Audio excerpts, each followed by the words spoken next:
A good day to wherever you are in the world, and a good day it is. Excuse me, I have a bit of a cold, but that's not going to stop us. We got the best format in Magic today here at Bazaar of Boxes Series 17 already. Can you believe it, Robin? Oh man, 17. It's been a while since I played Legacy, but having 17 events, all successful, close to 100-person player events is just amazing. Yeah, like we have what is it? Looks like we have 96 players today. It's 98. like, and that's on the low side for us now. That's insane. Like, I love it. We're doing so good right now. And I mean, Legacy in general is doing good right now. You know how I know that? You probably I watched the know deck that. list for today. Well, I saw deck lists. Like, I think we can have, like, maybe 14 different decks for Swiss today in 7 rounds, which that already is insane, yes. But did you know it is currently February 7th? We have a BNR this Monday. I didn't know that until last Wednesday. I don't remember the last time that happened. We have been ban obsessed for so long, and we finally have a format that people can almost entirely agree on. And I love it. Yeah, It's we're great. talking about the format. Let's go watch the games and see how the format plays out. Because on the right side we have Ben, who's playing a slightly changed up version of Izzet Tempo, and we'll go into it in a little bit later. And the same goes for Mark on Gruul Lands, who also made a few adaptations with cards from the most recent sets. Yes, because we had a a fan favorite set return, Lorwyn, with a surprising amount of cards that are actually being tried out. Which, like, it felt like a low powered set, but I see a lot of cards appear today. Yeah, well, Ben isn't using any, but Mark, for example, he uses pretty much an old stock standard list of the lands, but he added a card from the new Lorwyn set, Vibrance, and an I Still Explore for additional land drops. Yes, I still Explorer card from what was it? Edge of Eternities. Yes, Edge of Eternities, indeed. Yes, we'll get it up for you as well in case you may have missed it. Not everyone is as invested in Legacy as some of us are. I Still Explore is a 4 mana 2/4 that allows you to play lands from your graveyard. You can play an extra one, and every land you play mills you a card, so it feeds into itself. And especially in lands, if you mill into your life from below, like you really get into the weed of things. Yeah, Pun and definitely intended. for sure. I mean, it helps with filling the graveyard. It helps with getting the lands from your graveyard, the utility that comes from it. It's just an incredible card.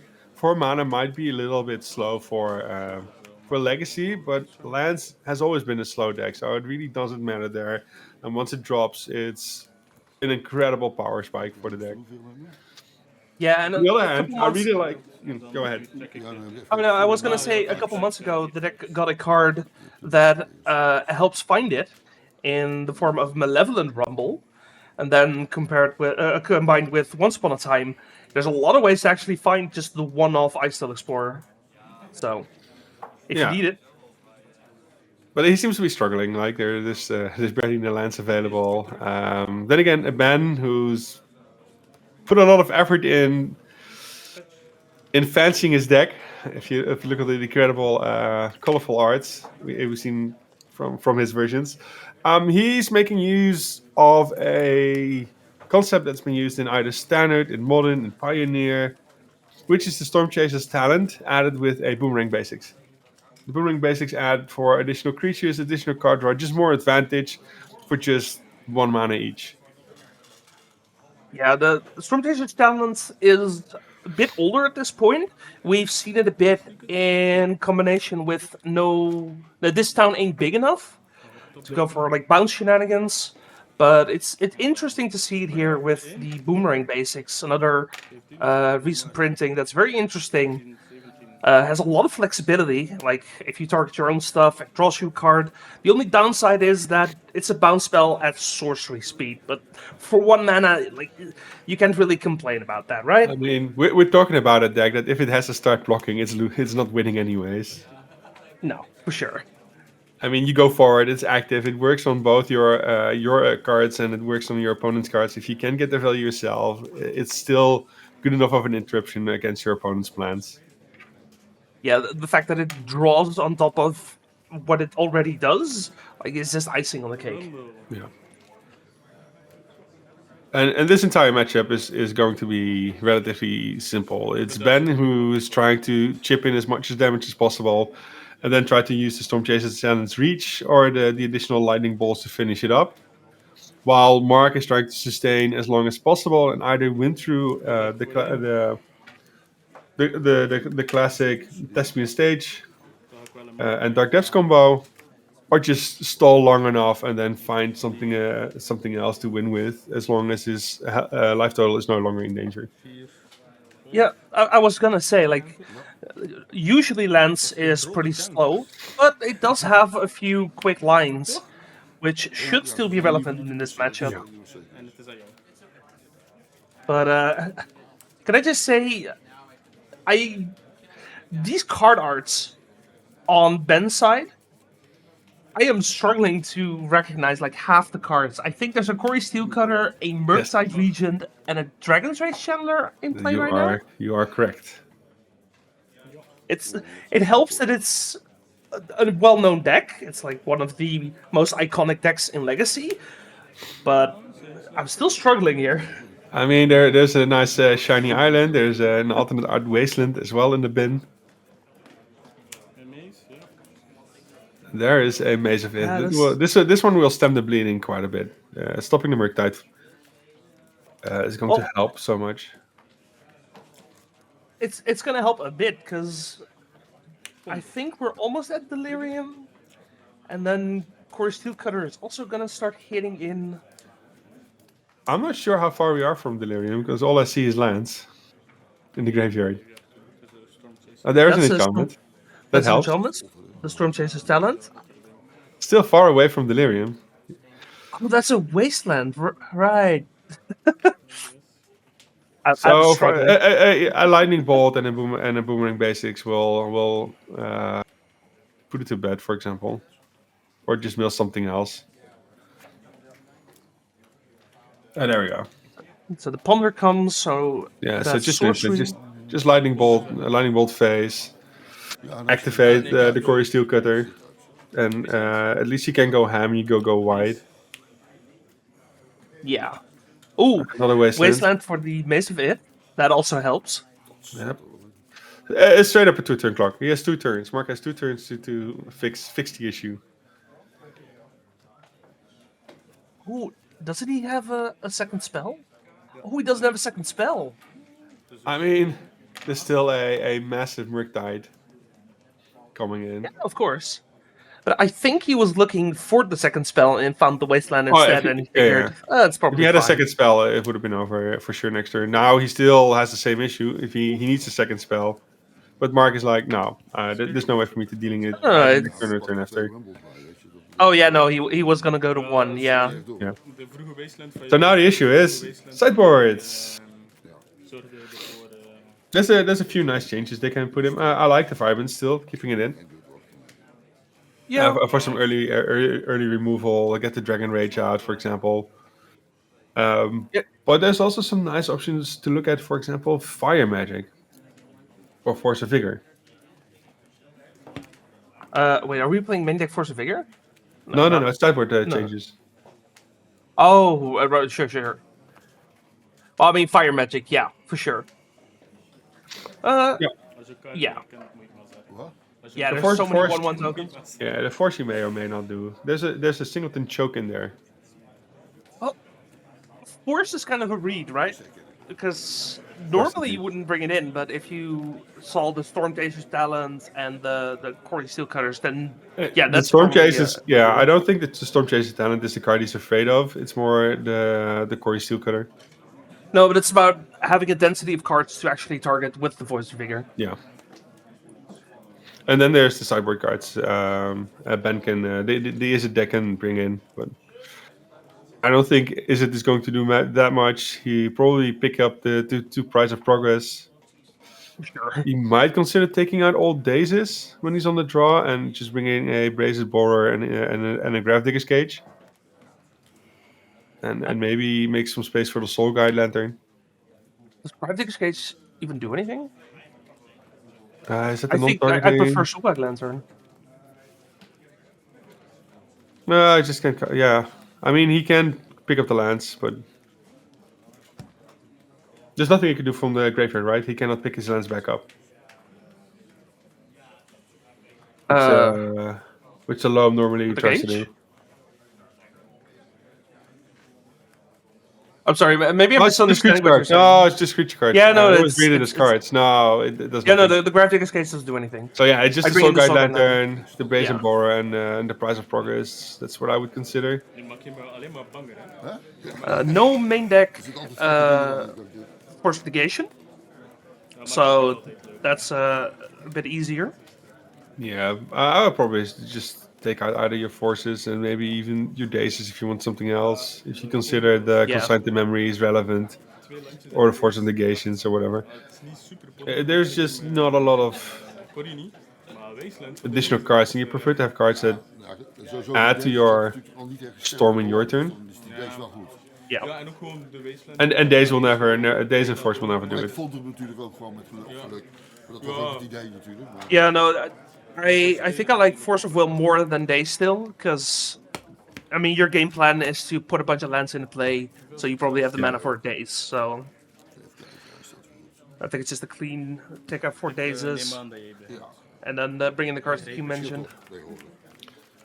Yeah, you can still play Days when you're on the play, but on the draw, I don't think it's good enough in this matchup. You No, just want to go fast. even on the play, I think you're like on the edge of it being just not good enough. Yeah. We'll see. We'll see what they did with the sideboard changes, especially for Gruul lands. There's a lot of variation possible. Glacial Chasm, for example, is a very nice one. Yeah, that's a card you don't see in lands all too often anymore. No, he might consider the Elemental Blast to deal with the Murktides and the tokens, Yeah. for example. Yeah, for sure. Yeah, it's nice to have a little bit of red in this deck. Just a small splash. It's not even a splash because the entire deck is just red and green. It does nothing else. Well, I mean, how many red cards do we have? Like the one-off mints, the 2 vibrants, and then the sideboard cards, right? Yeah, that's all there is. But your deck, your main deck is already equipped to cast all the red cards, so it's free. You are prepared. Yep, and that's why we have seen a bunch of splashes in this deck over the years. I'm doing the counting. There's no mulligan for Mark. But that's the start you like to see. Trying to look at his hand and see what his game plan is, but not quite sure. I'm not sure where it's going to. Yeah, same. I think we're keeping up second Once Upon a Time, just casting it. Yeah, maybe you can find something. I mean, if you have two Once Upon a Times, that's a great start to try to find anything you want. Een island. Hoort dat je Wasteland dus. Ja. Dat is een keuze. Ik ga een Ghost Trap spelen. The question is what the speed is for En ik, Oeh. ja, ik ga de Ghost Court For What's ban. this? Oh no. Want dan mag dat jou zijn. Is that a I lantern? think that's a Soul Guide Lantern, yeah. The lantern makes sense.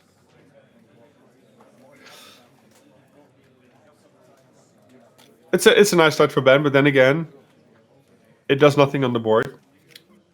So Mark is looking relatively happy with his hand. He might not be using his graveyard at this point, but I think he's very content to play with the top side of his deck. Yeah, for sure.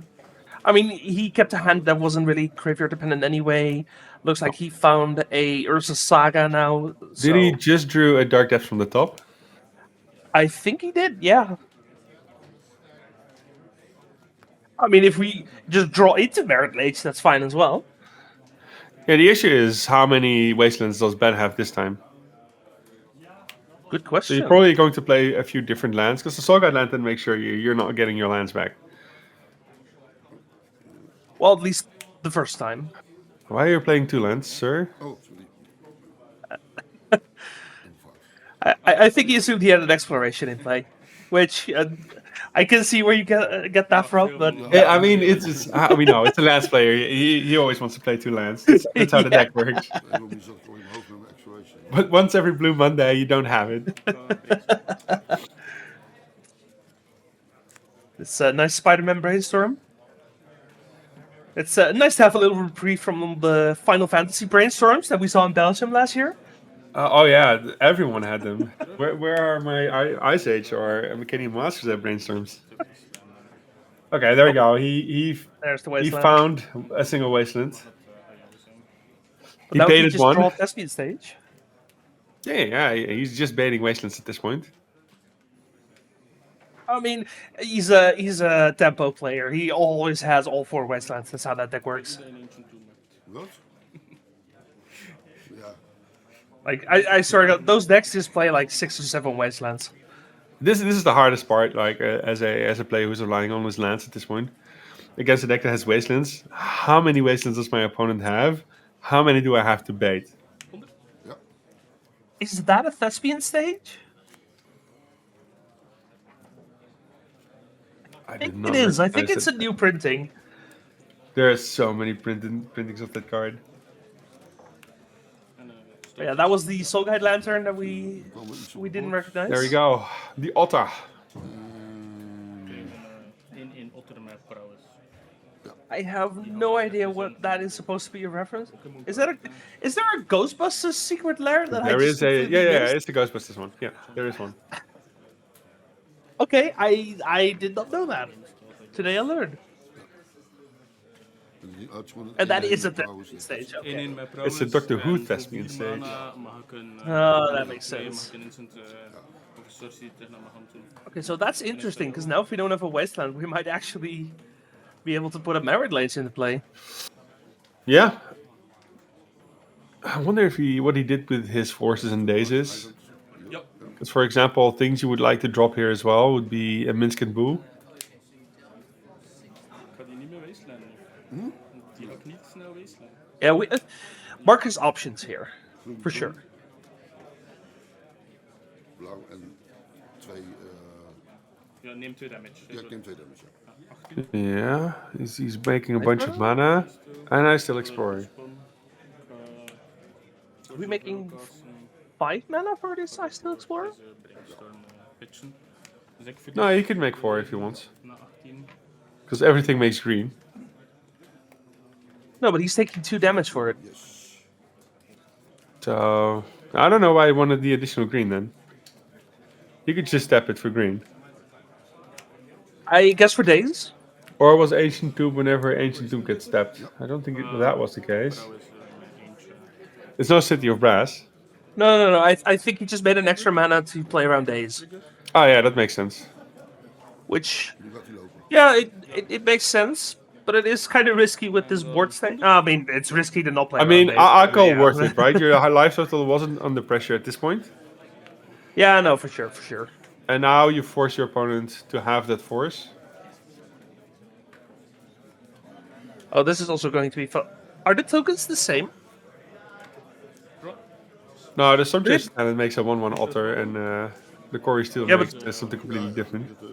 Functionally, they're both 1/1 with prowess, right? Except the creature types are Yeah, different. the creature types are different, and the color is different. Cory Steel Okay, makes sure. white creatures, white monks, and the other one blue altars. I was about to say it was going to make it really difficult to differentiate between these, but En dan wil ik nog no, it functionally doesn't matter. As long as it's clear for the opponent. I mean, Yeah. it does functionally matter because only Yeah. one of them could be targeted by a red elemental blast. Oh, sure. Yeah, because they're red. Yeah. Because they're blue. Mm. The Because the token others looks are like it's blue red, and but it is the blue, monks yeah. are. Wait, are the monks?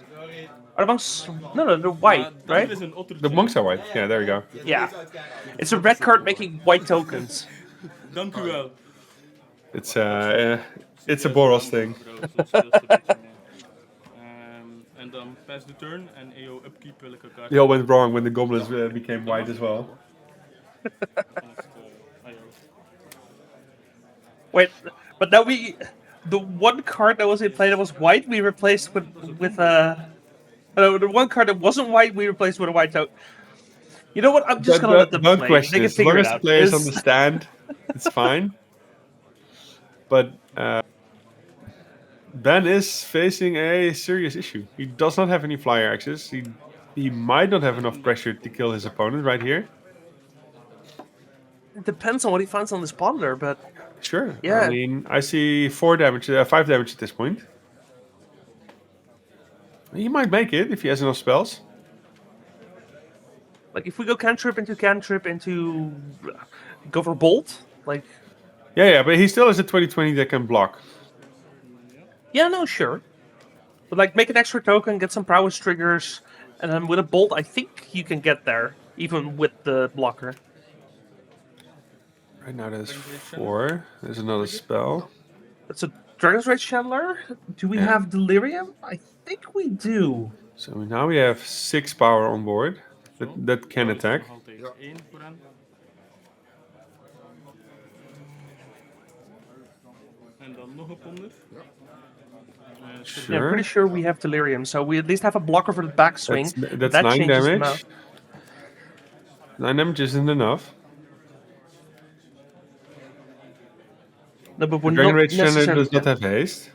Draw van de ponder. No, but it's a blocker. It's a flyer. En Ah, that may, yeah. wil ik naar combat Is gaan. Mark playing Bajuka Bog? That's yes, he is. So that is a potential out. Te maken, denk ik. Maar Ja, ik denk het ook. Okay, but there's a wasteland. So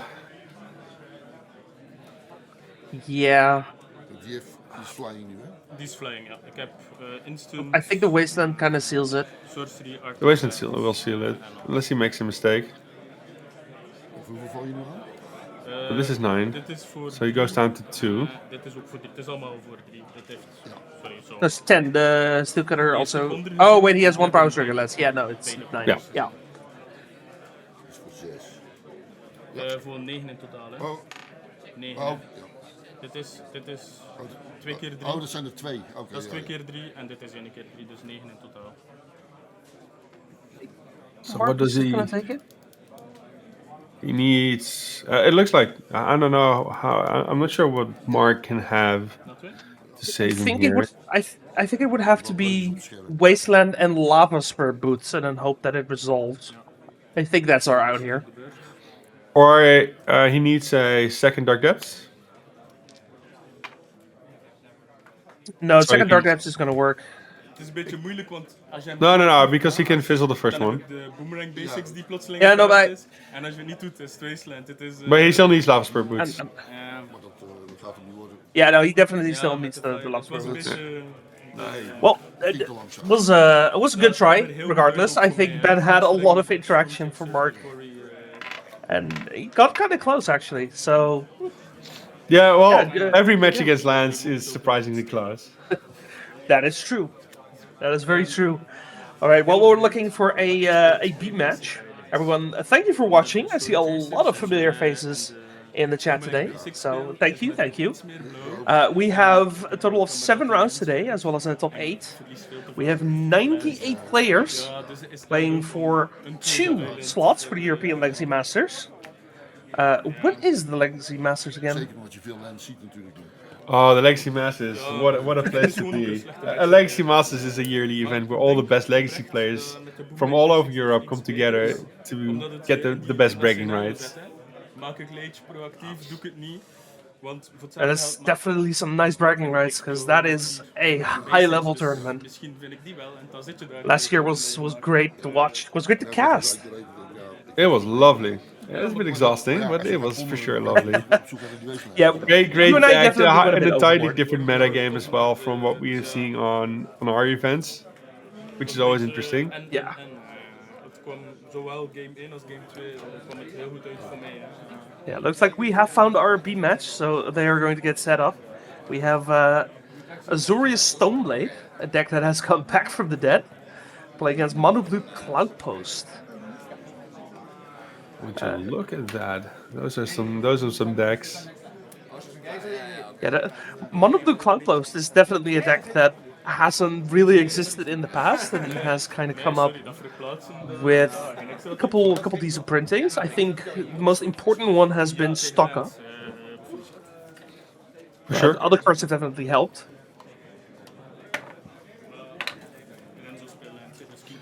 Things I mean, like, it's there for a bid. But yeah, it's not one you see very often. If you see Cloudpost decks, you often see slightly different variations. I was surprised because I feel like a few months ago, Mono Blue Cloudpost was one of the top 5 most played decks, and its play rate has just completely plummeted over the past few weeks. I mean, to be fair, there's so much cool stuff you can do in Legacy nowadays. So why would you play? Sell me, why would you play Mono Blue Cloudpost? Well, I think it probably also had a good Dimir Reanimator matchup, so that helps. But yeah, just having big mana, big counters, and big finishers. Like, who doesn't love the deck, right? I mean, big spells all around. That's for sure. I love me some Battlecruiser magic, and having Force of Will with that is just icing on the cake. Oh yeah, for sure. I mean, surprisingly, it still plays the Ugin Eye of the Storms while not having that many artifacts in the deck. Yeah. Or that many colorless spells in the deck, which is interesting. Oh, there's plenty of colorless spells. The 6 Planeswalkers, the Chalices, the One Rings. Like, that's all you need. I don't think that's all that much. Because most of these cards you played before the Ugin lands. And then there's the Eldrazi Confluence, but the one-off. Oh, yeah, the one-off. But then again, the Ugin is just a very strong card on its own. Yeah. You have so much card selection that even those few colorless spells, you'll see them a lot. Yeah. As you can see from the timer as well, these are not the fastest decks. No. We are solidly in game 2. With 25 sideboard. minutes in. I have no idea what these decks would sideboard against each other. I'm gonna be completely honest. I think Lavinia is probably a good card for Rick here. I mean, there's for sure consigned to memory. Lavinia will be there. I wouldn't pass it up to see. The Narset isn't doing anything. I was looking if there's a weird Narset combo here, but it's not there.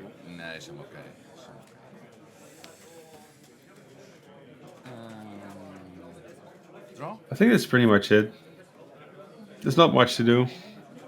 Even the Null Rod doesn't look that amazing. It doesn't do anything. You could consider the Null Rod against the One Rings if you really wanted it. Yeah, it might be good enough against the One Ring. I mean, we also have the Wish board, right? Yeah. So it also turns off Walking Ballista and Legal Metal Coating, I suppose. Yeah. On the other side, it also takes down some of your own artifacts, your own equipments, but. And Lavinia, just as I said. Lavinia is actually a really good card. Lavinia just buys so much time, there's no reason to not play it. Yeah. Again, this is one of those decks that has so much mana. There it is. The Lavinia is on board. And it's a must answer. Yeah, you have to force this because it turns off everything. It turns off your forces, it turns off your rings. Oh, doesn't completely turn them off, but it just makes it so hard to cast.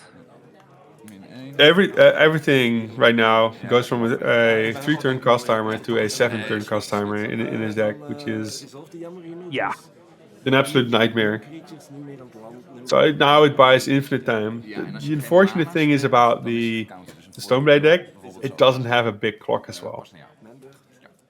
It needs its time as well. Yeah.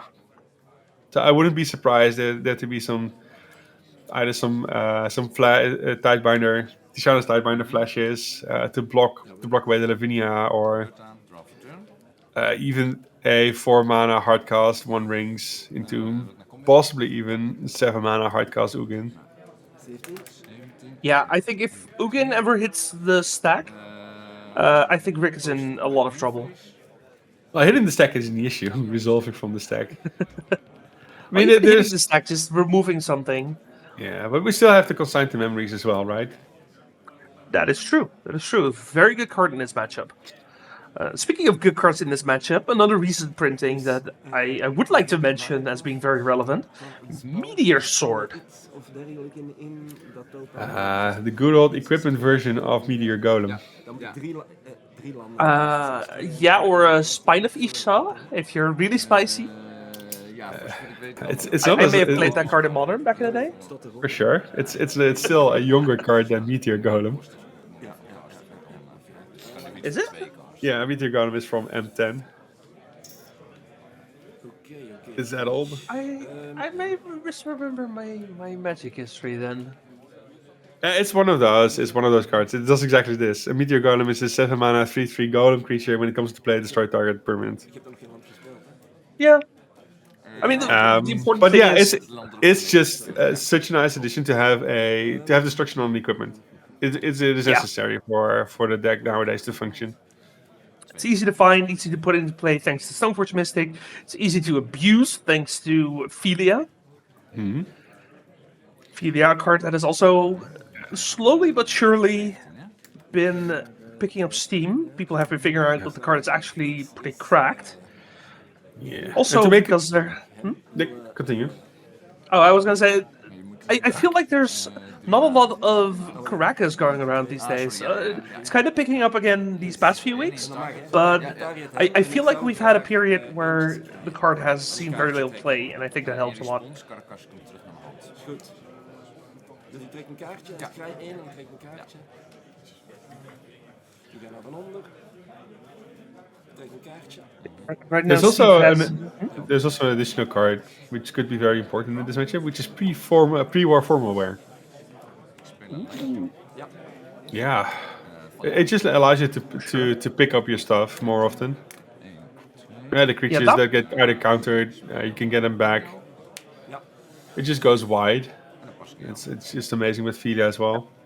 It could be a bit more risky though, because Mono Blue Cloudpost has the Kozilek's command able to exile the graveyard.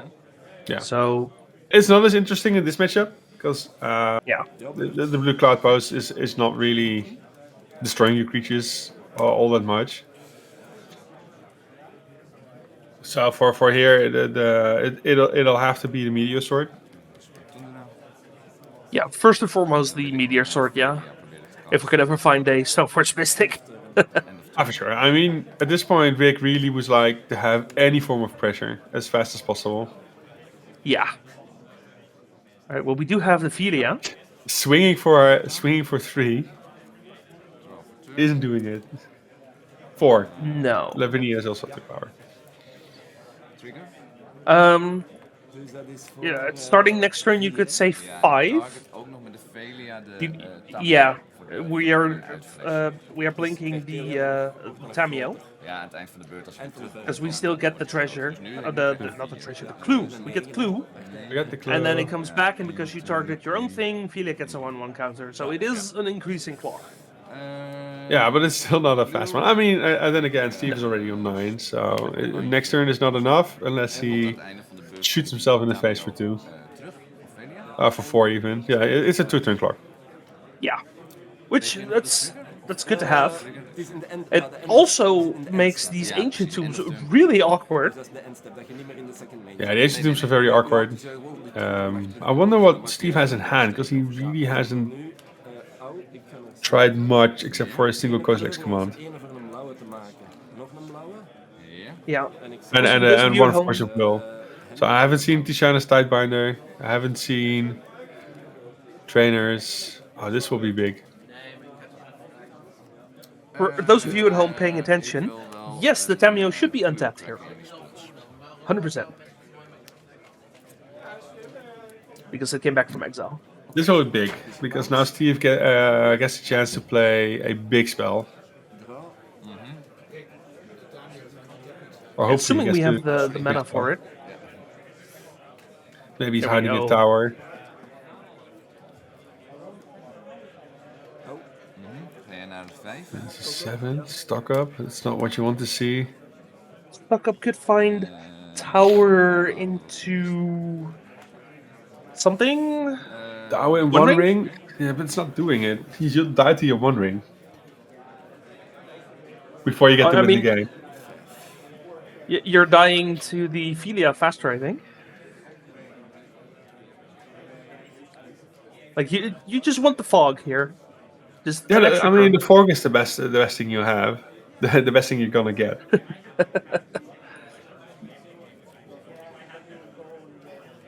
Such you an obnoxious could- effect. You could gamble for a Karn, survive the Then- next turn, and then try to win. But at that point, Lavinia is there as well. Again, I'm thinking Karn would maybe get the one ring, but then you don't have the life total to cast it unless you have some other source of mana other than these No. ancient tombs. I feel like there's still things to be doing here, but it's all kind of awkward. yeah, the fact that you have to there's another ancient tomb there is just rough. Yeah. Dan nog een landje. You don't have access to colors. Ja. Dat is een Oh, en een Dat is Cloudpost. gewoon een Cloudpost, ja.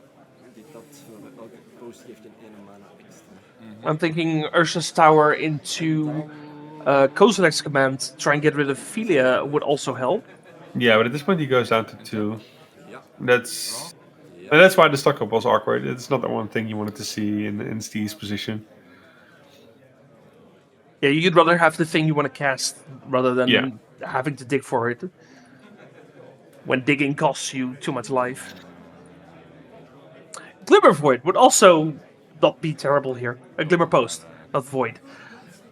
Too much Glimmer, too much land, much wow. Nick, Glimmer Post would have been nice. En ik target It's still nice, Ophelia. but it's also not big enough, right? The 2 isn't changing the clock here. When you have No. 2 ancient things waiting for your arrival, Maybe if you draw all 3 of them, then it's nice. then that's nice. I mean, you're still getting beat down faster. Dan trek ik straks de Tamio. So I guess we're not putting an extra counter on the Philia here. 3. We're going for the flip. I think There you go for the flip. Get your force of will, and yeah, your opponent's it's, not going to do anything. it's not like you need more than 2 clues at this point. 2 kaarten bovenop en dan flip ik de Tamio. En die plus ik dan ook wel daarna meteen.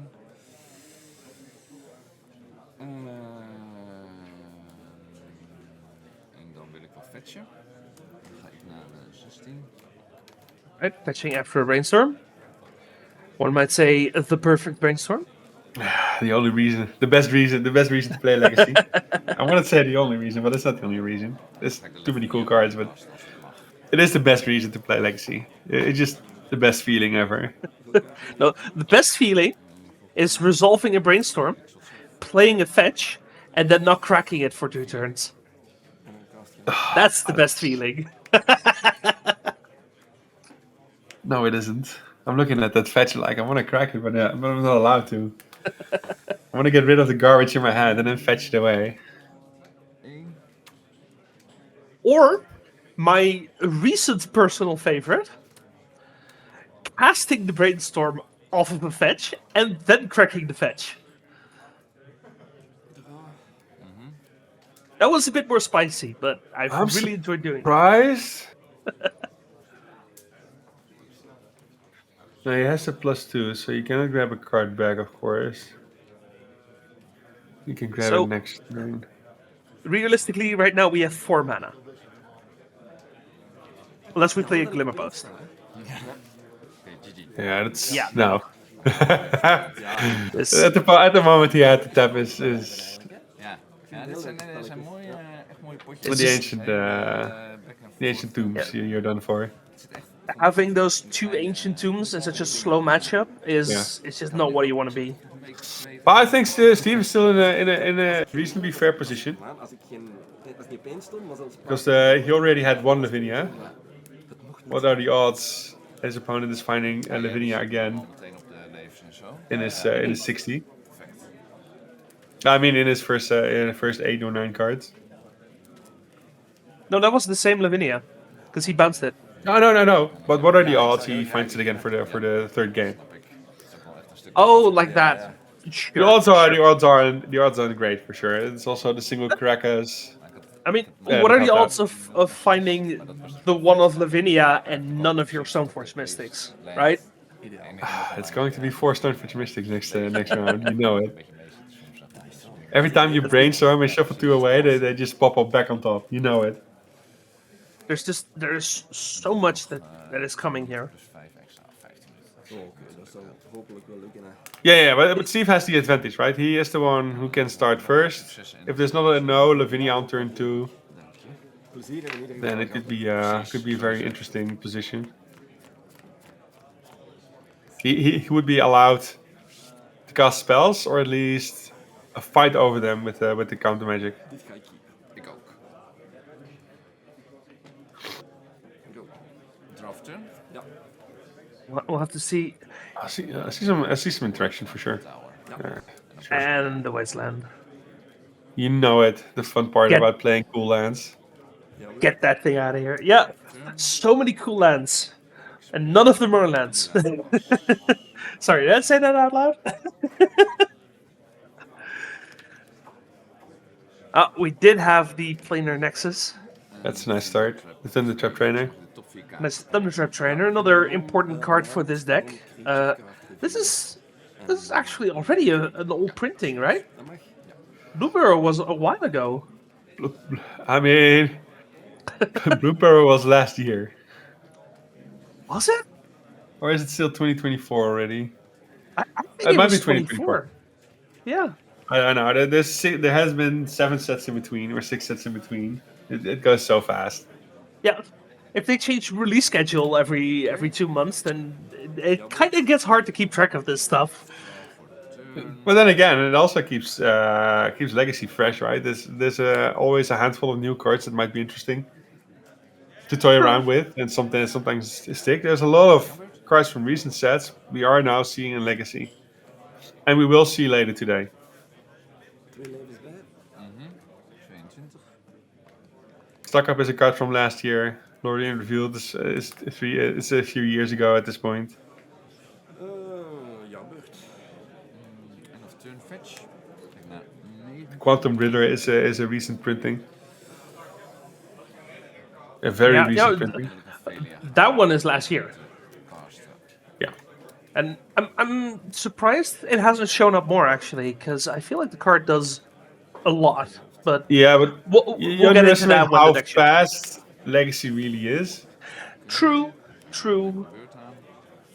But no, we'll touch Quantum Riddler when we get there, and we will get there, because there Oh, are for a bunch sure. of people playing. Because right now we see one, and there's nothing more fun than playing a Quantum Riddler, Quantum Riddler.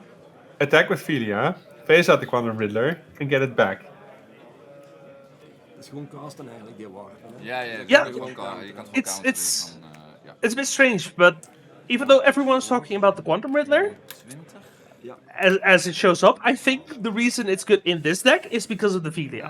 Yeah, oh yeah, for sure. Yeah, there's no other reason to play the Quantum Riddler here. Dat ik naar combat gaan. Fuck aan voor 2. Because otherwise you could have just played more preordains or more useful creatures. Yeah. But yeah, now that it has shown up, let's get it on screen real quick for the people at home. And let's talk about it, because it's essentially just a 2-mana cantrip with upside, which doesn't sound very interesting, but the upside is that sometimes you draw 2 cards, sometimes you draw an extra card, because you blink it, and then when you blink it, it's a 4/6 flyer. So now it's also a clock. Yeah, it's so big. And while not relevant for this deck, I think one other thing that makes the Riddler very underrated at the moment is the fact that it actually triggers up the Beanstalk in a way that kind of sidesteps the issue that a lot of Beanstalk decks have. Daar wil ik wel op reageren. In that you don't need to delve it, you don't need to pitch a card, Brainstorm. you don't need to play a bad mana base. It's just a good card on its own that also triggers your Beanstalk. So I really like it, and I expect to be seeing a lot more of it in the future. 1, It depends on how fast the format will be, right? It's now very good in controller, in slower decks, in control like shells. Of course. And Which Legacy has been able to pick up some of the controllers decks, Draw. but you also see a little less force of wills because the power level has gone up so much that it's harder to trade the 2-for-1 with the force of will compared to the power that's being put on board. 17. though we have been seeing an uptick in control since the last bannings, because it seems like there's a lot more creature decks, meaning that Swords to Plowshares and Leyline Binding have actually been on the up and up. So the control decks that have been able to leverage their creature removal have been doing quite well. No. Murktide proberen te casten. So, as we said earlier today, it's been a great environment for Legacy. There's so much to toy around with, and a lot of archetypes that we haven't seen in a while. You can revisit and see if you can make it work nowadays because the meta has changed so much and it's so wide. And back to your other point that you made about all those new cards, even the older archetypes have to look at sets being released and like, is this something I want to consider? And not only that one, you also have to look at new cards that suddenly enable older cards. Yeah, Even though we haven't seen a lot of that one. today. I think the closest we've gotten today is the, as I like to call it, Allure Intel. Hopefully we'll get that one on coverage as well. But the fun part about that deck list, and we'll talk about it later, we'll get in the coverage if allowed. It doesn't play that many new cards. It's just something that has been figured out very slowly and finally made it work or made it to the scene. 18. There's so much to talk about today. There's so much going on in Legacy right now, and I love it. Yeah, but right now we can just enjoy this matchup. This is now. This is a risky force of negation, by the way, because this One Ring might be coming back. Thanks to Karn. Karn specifically says it can bring them back from exile. Exile, yeah. Exiled, yeah. I mean, No, if the Karn resolves, you have bigger issues. That is true. At this point, there's only 3.5 minutes left in the clock. They probably have a bit more additional time because they had to change locations. Combat. But at least there's a reasonable clock with the Murktide Regent. True. I think this Murktide region is the best chance at finding a resolution to this match. Yeah. Because I mean, the Ancient Tomb is also helping. for sure, this damn Ancient Tomb, man, this entire match, it's been nothing but trouble. I mean, it's just a high risk card. Yeah. It always has been. It's very good. I mean- but it's also a high risk. This is where Ancient Tomb is fine to have in the format. If you can pressure life totals. Yes. Maybe that was the answer. We just need more creature decks. We needed people to push life totals. Because now we get control back. Now Ancient Tomb is a fair card. This is great. I love this.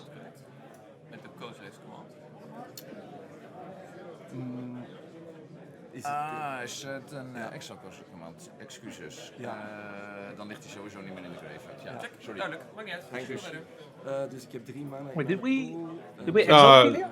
Yeah. Het is 1, ik zou... Ghost Command was nasty as things and just destroy. Draw 1. Ja. Excuses. I don't think it matters too much in the grand scheme of things, so it's an easy fix. But it's well spotted. Die gaan onder en ik ga een kaartje trekken. En dan... Now we also get to see a little bit about what makes the Cloudpost deck very, very strong is the amount of mana. Every card he has to draw from top is extremely dangerous for the Stoneblade deck, who's also just on 2 cards. Yeah. And this Lavinia is quickly losing value here. And it only We are prevents hitting a Ugin level. from being cast. Dan... Yeah. It prevents the ultimate mode on Force of Will.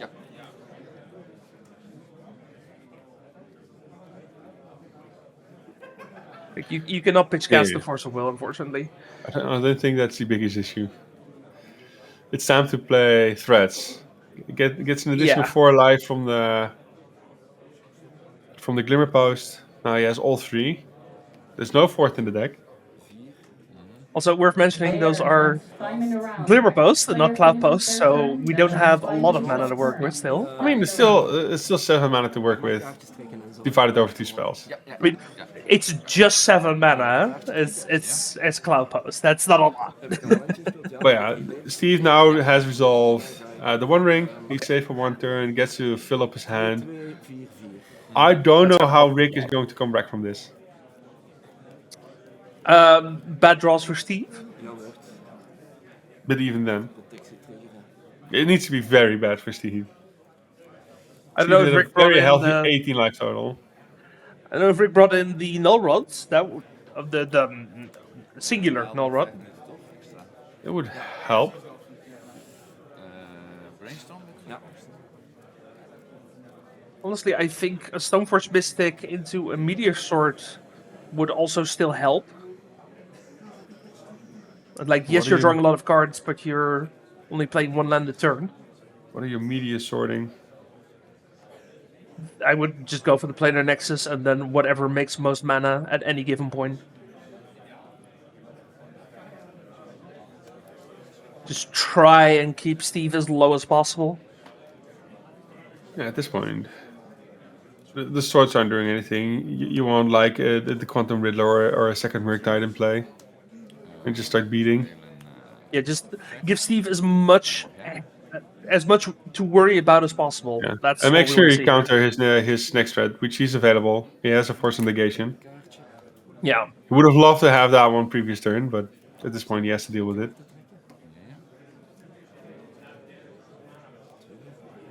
Yeah, but Steve is just filling up his hand, losing a bit of life. It's just minor compared to the amount of cards and the power, the general power that's in the deck. Yeah. I mean, that's a very tame land for the turn, given what's in the deck. Yeah, the time has been adjusted, so they still have 4 minutes, Sweet. which pretty much requires both players to speed up their play a little bit if they want to finish it this turn, and that one helps. Yeah, we are going to see hardcast Fortification here. Just trying to stem the bleed. Yeah, I think this is the point where we just throw the things at each other, see what sticks. I think is the game plan here. Yeah, I'm not even sure if Rick is even able to play for a win here. I mean, it's still possible with the Murktide. Yeah, I think he still has the best shot, to be But it honest. really depends on what Steve has in hand. 'Cause he's pretty well Yeah. off. He might have a second card. And if Steve Maybe he has a untaps, second One Ring. if Steve untaps with his 1 ring, then I think this game is pretty much done. En dan 2 kaarten op hand. Ja. We still have some mana. Ja. Might be a Coastlax command in the future. Oh, Hem willen casten. Eldrazi Confluence in the future. Plus 3, min 3. It's a singleton mainboard, 2 keer op hem, plus 3, min 3. En 2 keer and there's another one in sideboard. Right, because it also gives -3 toughness to the Lavinia. Oh, and it resets Murktide, I I guess? can reset Murktide, yeah. You get to choose 3, but he can kill both of them. He just chooses the option +3, -3 3 times. You could choose the same mode more than once. Yeah. Gotcha. That works. Okay, we finally get the Stoneforge Mystic. I think it's a bit too late at this point. You probably have to go Better Skull. I don't think Meteor Sword isn't doing anything. You could choose Formal Wear, get the Lavinia back. Ja. Moet een beetje doorspelen. Hoor. Ja, precies. Ik moet best. Nee, maar dat is geen... That's a card I haven't seen in a long time. Yeah, I mean, because mostly it's like, what is it, the new Cauldra? It's very oftenly used. Yeah. Is there a Cauldra even? There's not even a Cauldra in this deck. No, there's no Cauldra complete. Ja. Interesting. How the times change. So it's mostly because the battle skull, the old battle skull, the advantage about it is you can make creatures. Je hebt veel It kaarten. just makes a new creature and a new creature and a new creature when you can bounce it. Yeah, but so does the It's harder to cast. Is the big thing. The The complete battle makes a easy to cast. creature, but it does it once. Oh, you have the bounce mode, of course. Yeah. The bounce mode of the battle skull. Yeah. Yeah. I'm surprised it doesn't have the complete as an option either in sideboard or mainboard. It still surprises me. Yeah, I think the card is more dependent on the blinking effect, and I think that makes it more of a liability then. Hmm. But But this entire deck Yeah. is half of blinking deck. Because you played a pre-war former weird, it's nicer to have both, so you can just pick up both at some point.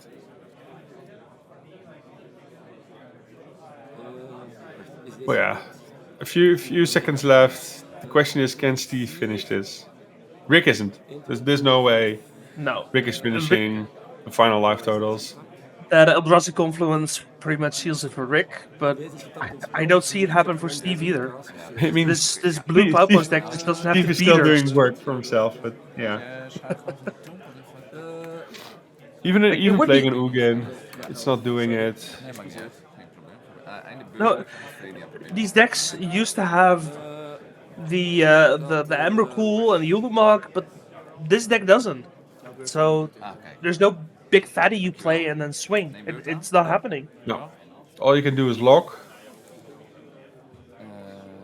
But that's, considering the time, not working.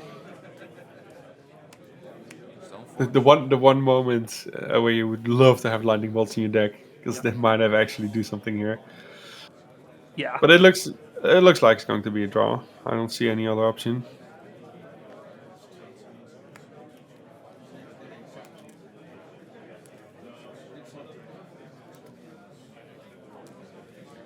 I mean, it's 2 turns for Rick. Maybe there is a possibility if Steve has no way of getting his One Ring out or resetting his One Murktide Ring. swing. Stormforce. Oh, formal wear? Een respons op de trigger. Yeah, but it's not enough damage, right? You can get the Lavinia back, but the Lavinia itself doesn't matter. 3 blauw. Zou ik hem graag Oh, right, because it's willen bouncen. Ja. Dat. There's a bounce. It has to be, sure, a but cheap you still creature. take 2. 2 schade? Ja. Go to 9. Maybe to the One Ring is a six. clock. Vast gebeurt naar jou. Yeah, but if he plays One Ring or he results a single One Ring, there's no way. 1, 2, Like He needs to there would have he to be needs to some. reset the One Ring. There would have to be some awful draws here. sorry, min 3. Dat is 6. I mean, if he keeps stepping his Ancient Tomb, Dan trek ik een kaartje. Yes. There's no more Glimmer Post. We've played them all. yeah.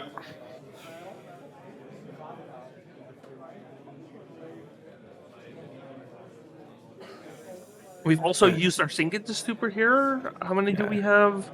The only live game that's available would be Ugin. 2 floating. Kijk, Ja, akkoord. resolved. That's a Karn. Which That not is a very Karn. exciting. No, not even Karn is enough combat damage. I was thinking maybe if you plus the One Ring, but that's not gonna work.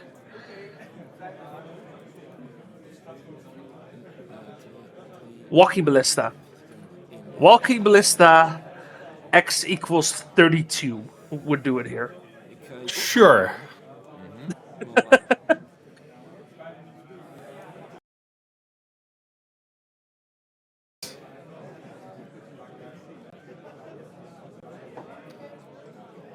Eight. Sure. Lattice, but Floating. 2, Yeah, no. 3, Lattice is not a win, 3, 5. unfortunately. Ach, jongens. Ik heb nog geen landje gespeeld. Sorry. Ja, maakt niet uit. no. Ik ga nog een landje spelen. Zo. I mean, He I only said has X one to equals win. 32, it's X equals 16, but that's 32 mana. Ja. What he needs to do is get rid of his One Ring. Sure. Dan I mean, the One Ring doesn't matter at this point, right? I mean, it yeah, no, it matters. still matters. It still No, matters. it matters. Okay, yeah, no, I take it back. It matters. Dan I mean, Vida hits for 2, and then One Ring takes him down to 1. die heeft gedaan. Ja, dan ga ik naar... Why? Oh, he's even attacking. Why? He's removing his own blocker. He has infinite blockers. That's whatever. Sure. Oh yeah, those are the silence. Yeah. Ik blok daar Ah, eentje. Ja, pas I naar mean, jou. yeah, no, it's not Dit is gonna turn matter. 3. Ja, turn 3, pas naar jou, turn 4. Wacht, hè, en van de beurt misschien nog even gebruiken. En van de Ja. beurt Ja. Yeah, I don't know. I don't know what the win is. trekken. Oh, I know who can possibly still die. That would still be Steve. He needs to reset the One Ring. 4. Mijn beurt.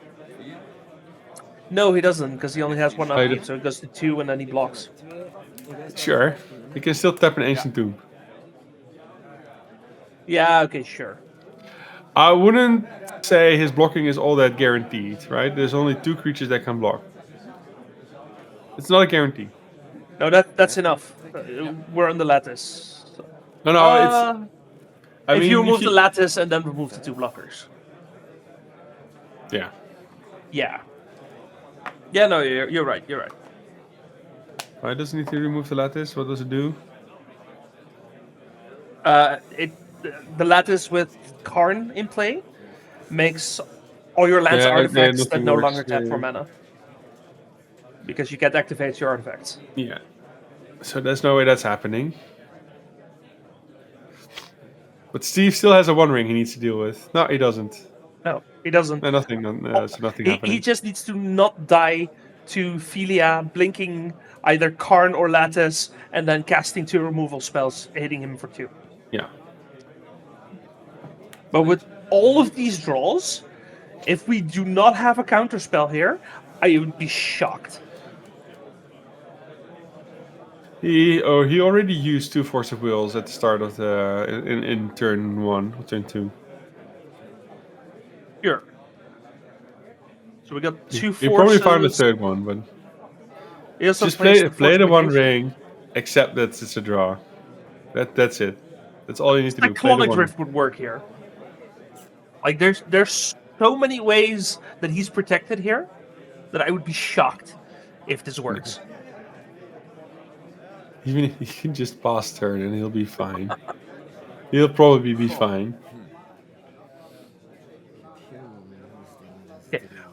What Well, a time to start of the what a way to start the tournament, yeah. right? Round 1 draw. No. Not Nope. like this.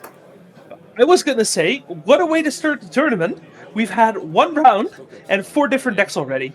Oh yeah, I mean, look at the bright side. As viewers, it's incredible. We got all the fun stuff. Oh yeah, that's gonna be a good day.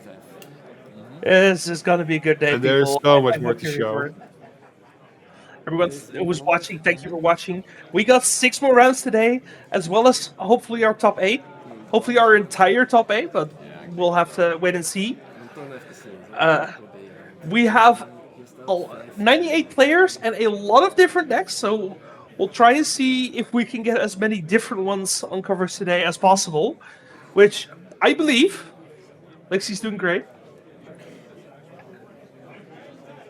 Since Steve is still thinking about it, I'll take this moment to quickly thank our sponsors. This is probably the most sponsored event that we have done so far.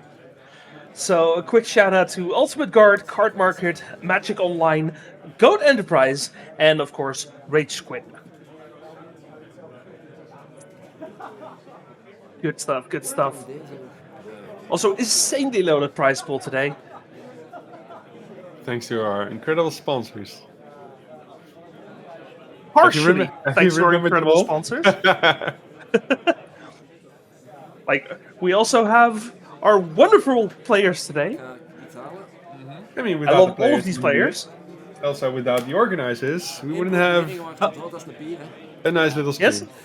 Our very, very handsome, very good-looking organizers. Nu kom ik er net niet. Nee. Want we staan 15. You're just saying that because you want to be invited for the next one as well, right? I always want to be invited. I That mean, doesn't make it any less true. I mean, so do I. That doesn't make it any less true. Now, at this point, we're just watching the final minutes or pretty much the final turn of this game.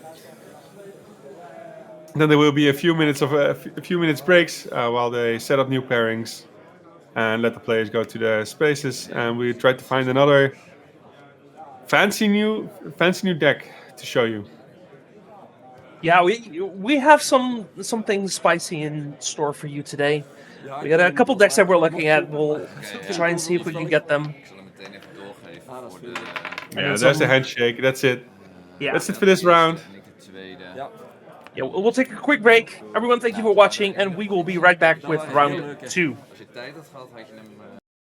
And we are back for round 2, where we have a spicy new deck that has quietly picked up steam, I want to say. It top 8'd a challenge, then got a 5-0 list, and now people are beginning to figure it out. We have the Simic Birthing Ritual deck. That may need some explanation, Robin. It will for sure need some explanation. First of all, we're also trying to pick up the other player who's playing on Rakdos Goblins.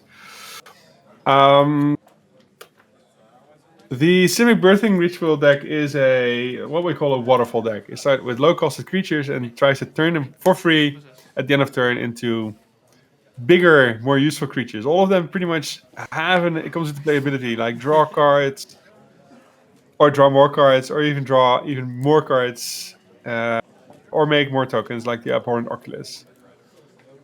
Yeah, especially the Oculus, a card that has also found its spot in, was it Stifle Mob? As a way to cheat in the Stifle Mob, because you can morph the creatures. Yes, but it was here used, it's mostly just a value piece that you get into. I remember during the ELM, we had a deck list who played like 16 or 20 creatures in a Stifle Mob version. Did incredibly well, and used the power of the Abhorrent Oculus. Legacy has a hard time dealing with creatures that make more creatures. Yeah. A lot of the creature removal that is still being played is Swords to Plowshares, and now, of course, the Leyline Binding with all of its spot removal. Yeah. I mean, Lightning Bolt as well, of course. Yeah. And the strong point of this waterfall deck with the Birthing Ritual, which would be a nice card to pick up, is that it either ends in the Abhorrent Oculus or it ends in the Quantum Riddler. Depends on what they decide what is necessary for the game. Can you even go into the Riddler? I don't think you have a 4-drop. This could be might be a very good point. You don't have a 4-drop. There's no 4-drops here, and so the Riddlers are there just to draw additional cards, and you end always with the Oculus. Interesting. Yeah, well, the Oculus is also a great thing to sacrifice to the Birthing Ritual after you warp it in, so there is that. The Birthing Ritual is, of course, the card that makes the deck tick. It's a card that has picked up some play in Modern and Pioneer, but not really in Legacy. But it's at the beginning of your end step. If you control a creature, you look at the top 7 cards of your library, and then you may decide to sacrifice a creature to put one of them into play, but the mana cost has to be no more than 1 greater. On the other side, we do have Rakdos Goblins. This deck we've shown a few. I mean, it's probably during Bazaar of Boxes 15, which has already been 9 months ago. It has been in and out of the meta over the years. You always think it doesn't come back, but it to just keep picking up the deck, and I like it. People But it allows for a very fun matchup, right? The Goblins is the one who can put pressure, also making a ton of value, while the Simic Birthing Ritual tries to do the same. Well, in general, Goblins being a lot faster on the clock if they get going, so it's up to Mark to stop them. Yeah, speaking of trying to stop them, unfortunately we tried to daze an uncounterable Goblin. That's not what you want to be doing. That's an unfortunate mistake. Yeah, especially since this deck is very much trying to get to 2 mana. Yeah, and Legacy just allows you to do it. You can still try. Yep. Mistakes happen. Well, it's a painful mistake, right? It just straight up costs him a land drop. True. Oh, it is the hedge base, so he might be able to get some value out of it. Yeah, but the value he needs is the value on board. And as long as he isn't on board, he doesn't do much, right? There's 3 Flare of Denials in the deck as well. I think he But he did needs to be- surveil both of them into the graveyard, though, so I think we were both fetches. There's the Bombardiers. This is a general value card for the deck, which is also a Goblin. It's really good value, because all you want is more damage. Like, this matron has already done her job, so if you can just A chuck flinger her in for the face. 5. Oh, yeah, you just chuck her for 5. That's a big one. Just get a free Goblin Grenade every turn. That's pretty good. I mean, his Well, hand is still quote stuck unquote, up. every turn. What a card the Cavern of Souls is for a lot of these creature decks. Yeah. It just allows them to actually play the game. So, The question is have what land Mark will be doing. He doesn't have a lot of 2-mana interaction. He only has a single to stupor. Ice Fang Quaddle, probably. Yeah, but that one isn't 2. Oh, yeah, it is 2. Yeah, it's the best he has at this point. It doesn't have Death Touch, but it would cantrip here.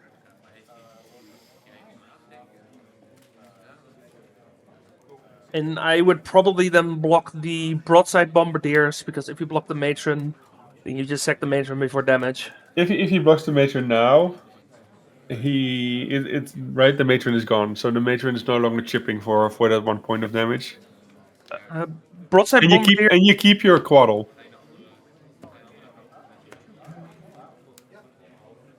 Yeah, Broadside Bombardiers can be activated after any attack point. declaration. So if you block the Yeah, so Matron, you either trade with the Matron, so he cannot shoot it to your face. no, he will shoot it to your face. He can do that after blockers. Yes, that's still fine. So you don't trade. You just go face. No. You take 1 point more damage, direct damage.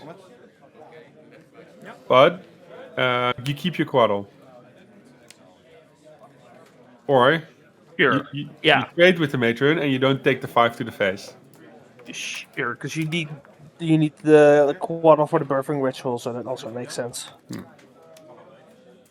There's 5, down to 11. Okay, there might be way more considerations that I'm appreciating here. Oh, you can even block the bombardiers. Thank you, Alex. The bombardiers is menace, so Quaddle wouldn't even work in that way. Yeah, it would work. It's good to keep up the math in this game. Every point of damage matters. Yeah, especially now with the Sling Gang Lieutenant in play as well.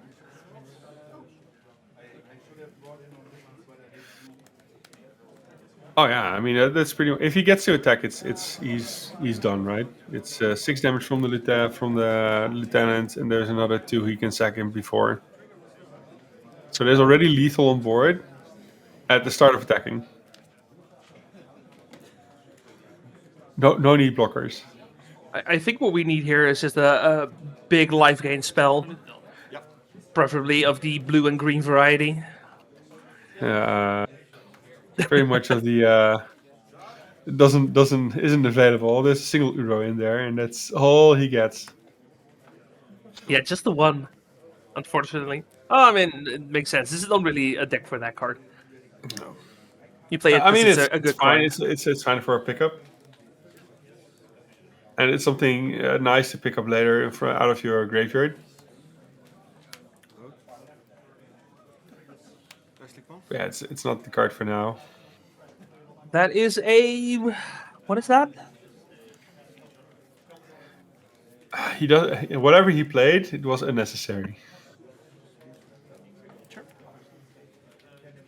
I have no clue. It's a goblet, probably. It's not a hexing squelcher. No, it's not the Squelcher. It's not the Curse Tosser. I think it's just a new printing of something.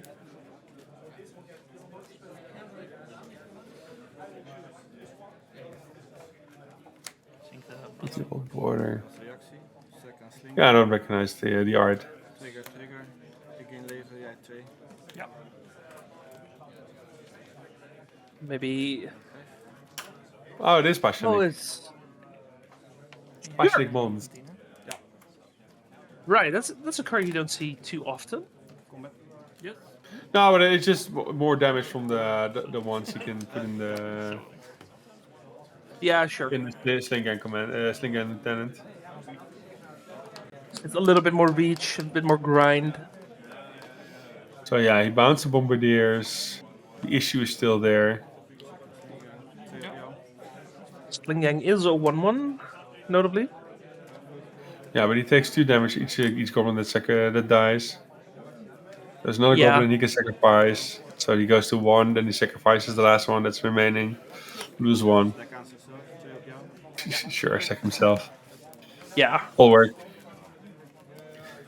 I Yep. mean, That's you can Goblins. say whatever you want, but trying to daze, returning that hand, for sure didn't help. No, for sure. And definitely in a format such as Legacy, mistakes like that add up really fast. Yeah. Alright, let's take a quick look at the sideboard. Sideboard doesn't get much easier for Mark, I'm afraid. I see some chalices. I think the challenges are not the biggest issue. No, actually, yeah, no. You have a couple hits. Like, you'd rather See- not see them. There's not much for the Simic deck for Mark to put in. There's some dismembers, No. which are nice. You could play the endurance just as a body and as nothing else. I Right? don't hate It's it. splash body. But everything else just feels like it's not there. Depends on how well you know the deck. You can pick up the Harbinger if you want it. So you can actually counter something. I think that's worth doing, yeah.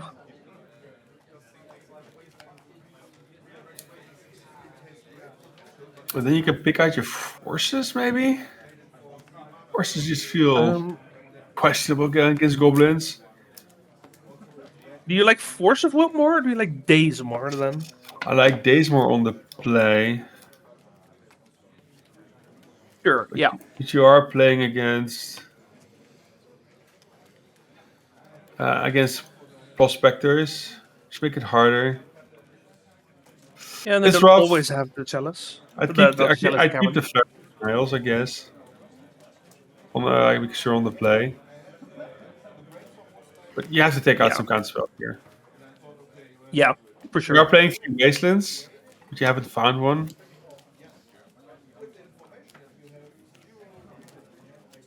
Yeah, it's tough.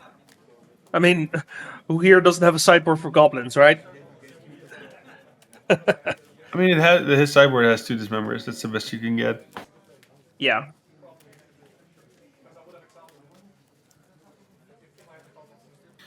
Then you have to take Actually, something out. I'd probably still keep the Dazes in. Because he really needs the Cavern of Souls. Without Cavern of Souls, it's just too good. But the Force of Wills feel weird here. Maybe the Flare of Denials feel weird. I'm not sure why the flesh duplicate is in this side, but I wouldn't hate that. Like, I'm very much considering it.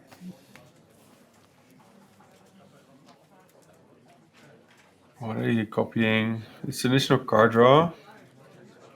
It's not very special. I guess you can copy like a Slingang Lieutenant.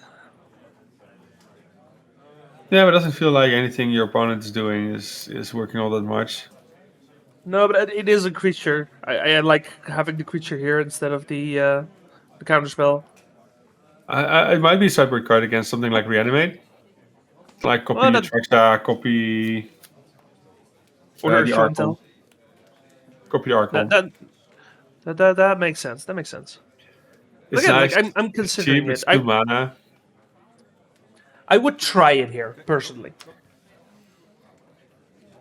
I don't see. If I don't know, There's nothing you want. Nothing is good enough. The well, Bombardier we'll is see what Mark did here. He's also playing against 4 Hexing Squelchers. Yeah. You have to take out counter spells here. Oh, the Hexing Squells are also a new card. For those of you who missed it, the Squelcher is a 2-mana 2/2 that makes everything you do uncounterable, and all your creatures have a word cost of paying 2 life. So now People your thought- removal spells. Yeah, are- people thought Vexing Shusha was annoying. Then Yeah. Spider-Punk got printed, and then everyone was like, now we're done with the shit. Nothing else gets out. And then Hexing Squelcher was printed, right, in the set afterwards. And now everything is mad. Everyone's mad. We got another new goblin here in play, Mud Button Curse Tosser. Say that 5 times quick. It's Well, he's a not even 1 mana gonna try. 2/1. When it dies, you destroy a creature the opponent controls with power 2 or less. Yeah, it's nice for this matchup.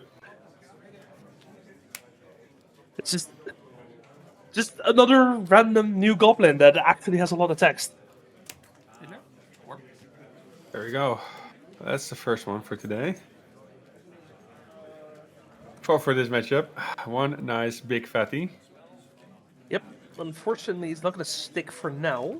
It's also a shame there's nothing for that creature to go into. But at that point, you make your deck too convoluted. Yeah.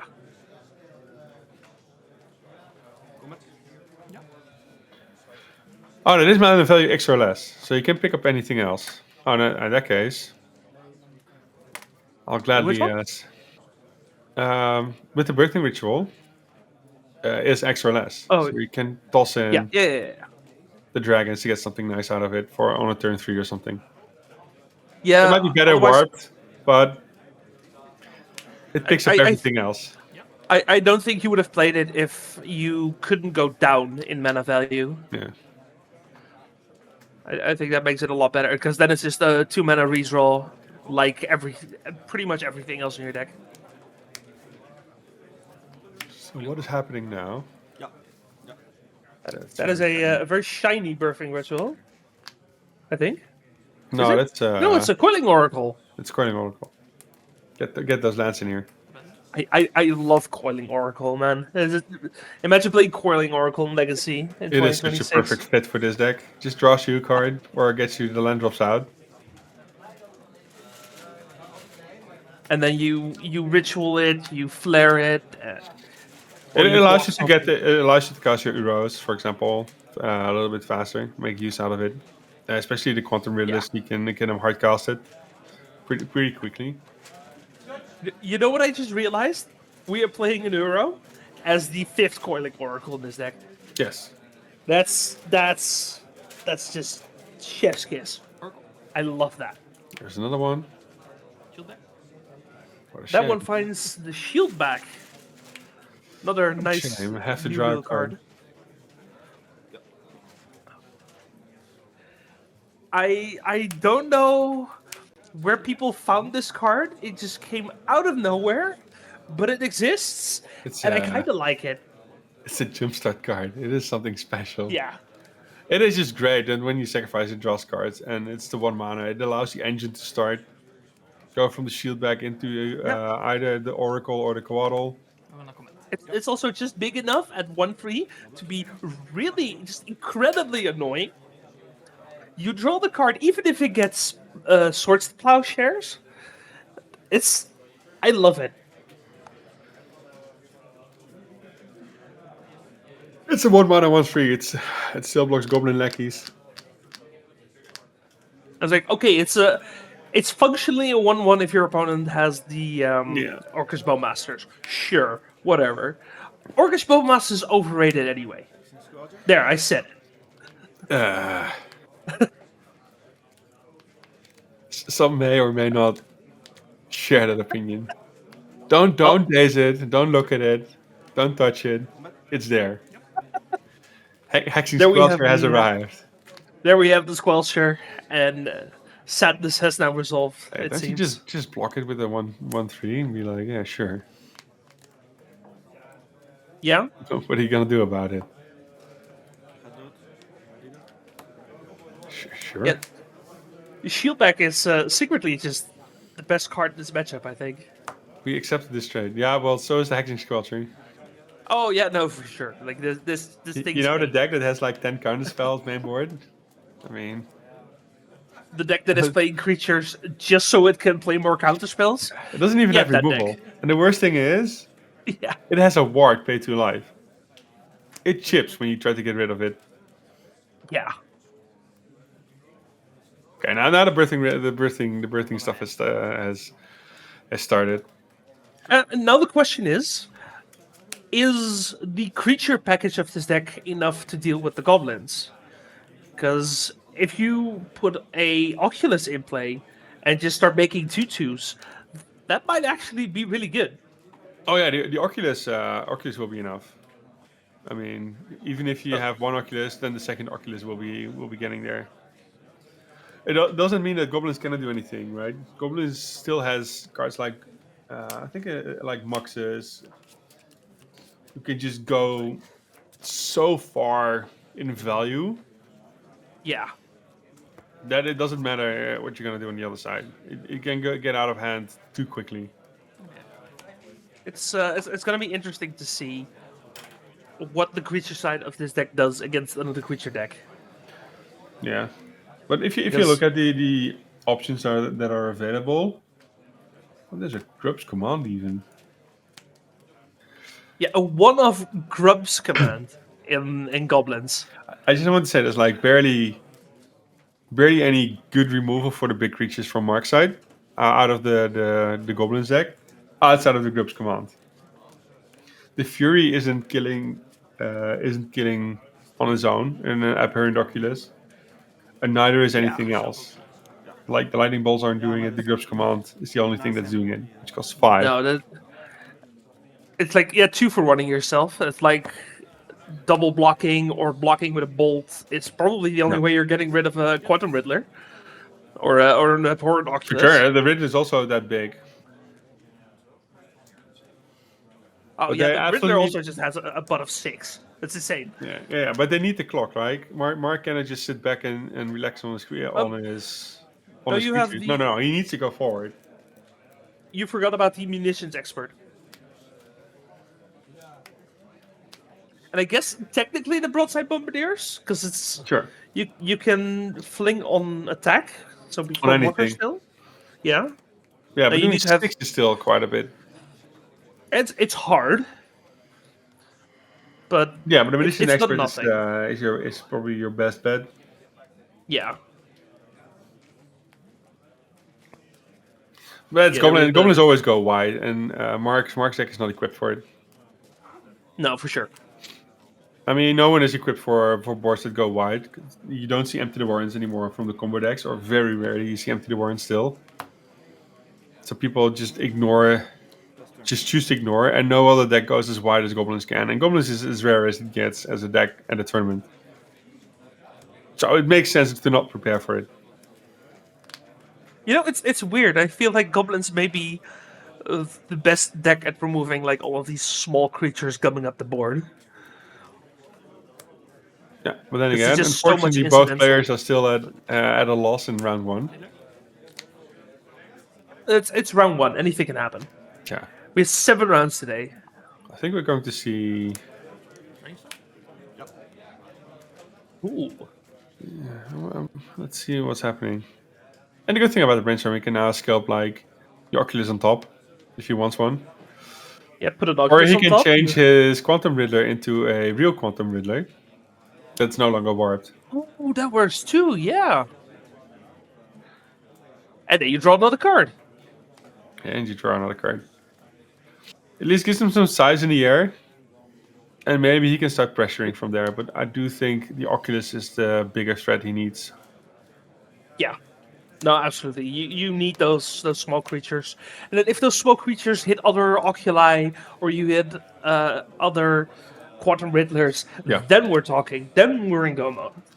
Yeah, the Manifest Dread is still an excellent mechanic to get everything into play. Like Mark just needs to get some creatures going, and I think he can get this back. But Dimir? Sure. he just needs a little bit. Just a little smidgen more. That's a trigger. So let's If see you if he can get a puts something second- on top. If he can get a second birthing ritual, then I think he wins this quite easily.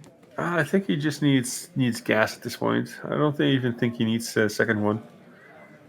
I mean, that is gas. I consider that very much gas. Oh, there it is. The Oculus. Yeah. Jesus, what an art. Oh, it is very recognizable, at the very least. Yeah, now he has width and he has actual damage. Oh, He can Fire counter blast. that. You You can counter that. no, you can blast it. It's a removal spell. Oh, the Fire Blast can counter it. Oh, fuck. Yeah, sorry. No cursing on stream. Take it easy. Thank you. It's round 2, ladies and gentlemen. I'm still waking up. I'm not a morning person. And the one thing you could actually counter would be the Pyroblast. He's probably playing against 4, against 2 Pyroblast, 2 Red Elemental Blast. It would make sense. The Lightning Bolt's probably removed.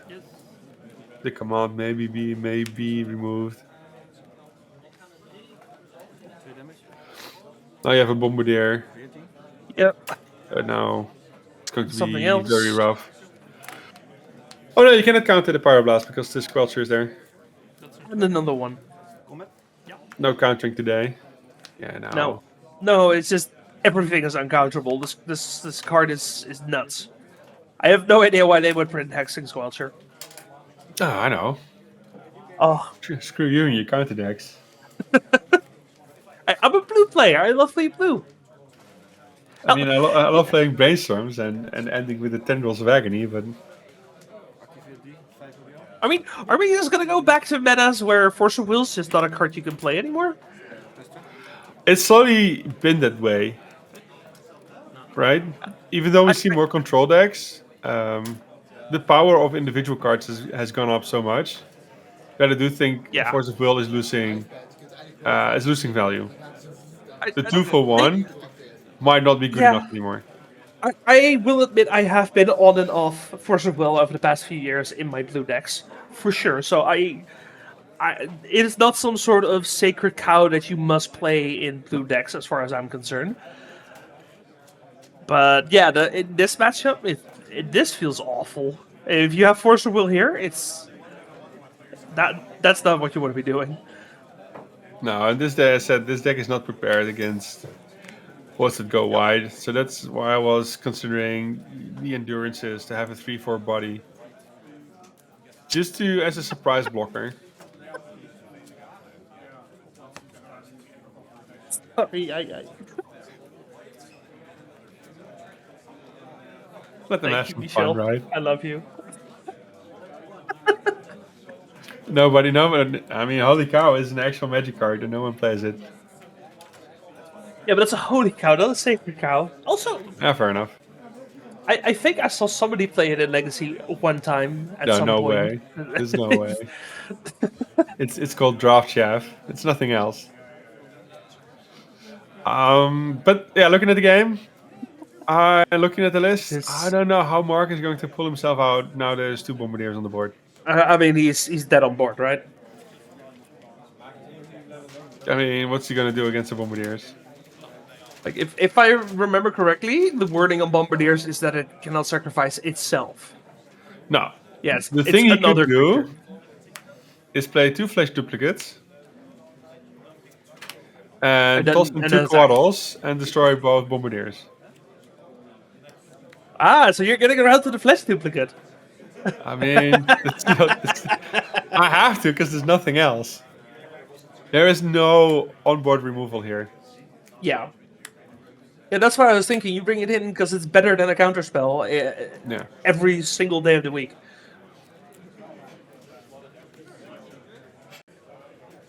And there might be a way for his deck to at some point find a solution in the sideboard against things that do go wide, right? Something like a -2/-2 effect when it comes into play, or The problem with those effects is that you hit yourself as well. Sure. But he needs something. I think you just accept that you have a bad Goblins matchup. Oh no, 100%, 100%. But it might be because your deck has so much possibility to find cards. There pretty much has to be something that is useful enough to put in there as a sideboard card against creatures in general. Because none of these cards do anything against creatures.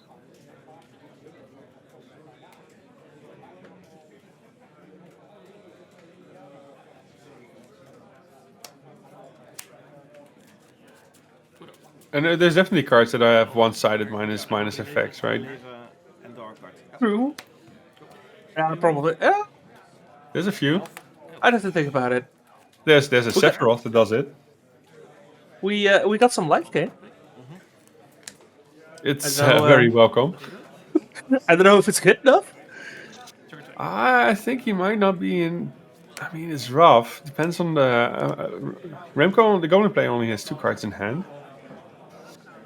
He does have Mark the can second. find 2 new creatures, Yeah, this is where the second perfect ritual is actually very relevant. so he gets 1 Oculi. Oh. Does he get Okay, something else? This might be me thing, but even if Mark loses this, I love seeing this game. Oh yeah, actions I being love seeing it taken. happen. The actions are fun. Mag dat? Ja. 1, 2, 3. Cards. I think. Put one there. I'm not sure if I think saw there was- another Oculus there. No, I think it was a flare. I didn't. Yeah, if quite Remco catch just what drops one. a Muxus here, there has to be the ending, right? Straight 8 to the face, and then you sacrifice the other Bombardiers and just be done with it. Yeah, you can't sacrifice them both. That is. No. But you have a Muxus that Unfortunate. costs 6. Oh yeah, no, true.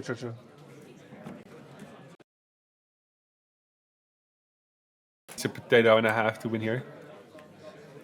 Yeah, there's a lot that needs to happen. That's 6 here. damage. Ringleader's pretty good. What does it do? It's sacrificed for 6 damage. Yeah, it does. Oh, all right. It also gives him additional gas. But he's here, right? He can just attack for 6. Attack with. Oh, those are some flips. Land. Hi, I'm playing a Goblins deck, and it's almost all Goblins, but here are none of them. Because he can sacrifice his ringleader for 6. He can sacrifice his Squelcher. No. I can sacrifice the other Bombardiers for the other 5. Yeah. So that's he 11 just to the has it here. face. I don't know if he sees it. I mean, that image doesn't even describe how sad you are as a Goblin player to flip absolutely nothing from a ringleader. Yep.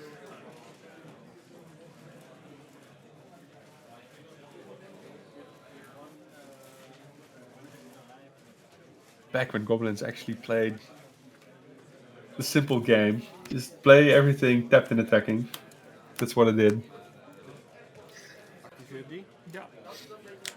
Bunch of Yeah, blocks. 6 for 6. Go catch. Sack for 5. There we go. Yep. He Easy. found the win. Ja joh, ik ben echt blij met deze jongen. Ja, die is echt... Yeah, there was this looks like a bad matchup for the Perfect Ritual deck, but it's not as bad as I thought it was gonna be. I think it's still pretty bad since the deck plays 10 counterspells. Yeah. And Hexing no, Squelcher is a one-side that cannot be countered. So all the Power Blast still work. And it still works as removal. Ja, ik heb een handvol met counterspells. En ja, Yeah, it is what it is. But it's still a really cool deck. Yeah, I mean, Remco is still in it. He's joining the one-on-one group. So maybe we'll see him back later in the top 8 or fighting for top 8. Mark, who starts as 0-2, is very much unlikely to make top 8, but he can still get a nice finish at X and 2. But until we get to that point, we'll continue our train of trying to get as many different decks in as possible. So far, we've had 6 out of 6 for different decks. Let's see if our B match can continue this trend. And looks like we have our first repeat of the day. In Not really. Dimir Cloudpost. But I will allow it. Because our Cloudpost player is a former ELM competitor. He almost went top 8 last year. It's going to be Stefan. And Yeah, his this is opponent... slightly different. This is a slightly different list from the one we saw before.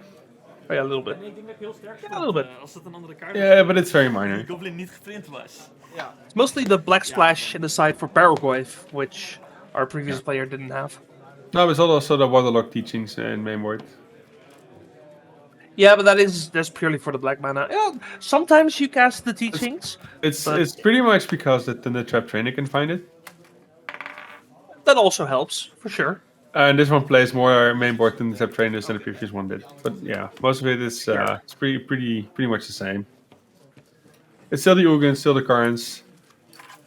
The mana base is very similar. Yeah. I assume they're going to game 3 because his opponent is playing Affinity. So if this is game 2, then I want to know what happened game 1 for it to last that long. I mean, it's pretty much the Dimmer Cloudpost probably taking some time. Lifestyles will be handled by this device, so the red one down. Because this deck can go fast. So if they scratch, you always have a lifestyle. Well, we'll see. We'll see. If you use As life, use one the standings get updated, the player names. extra time.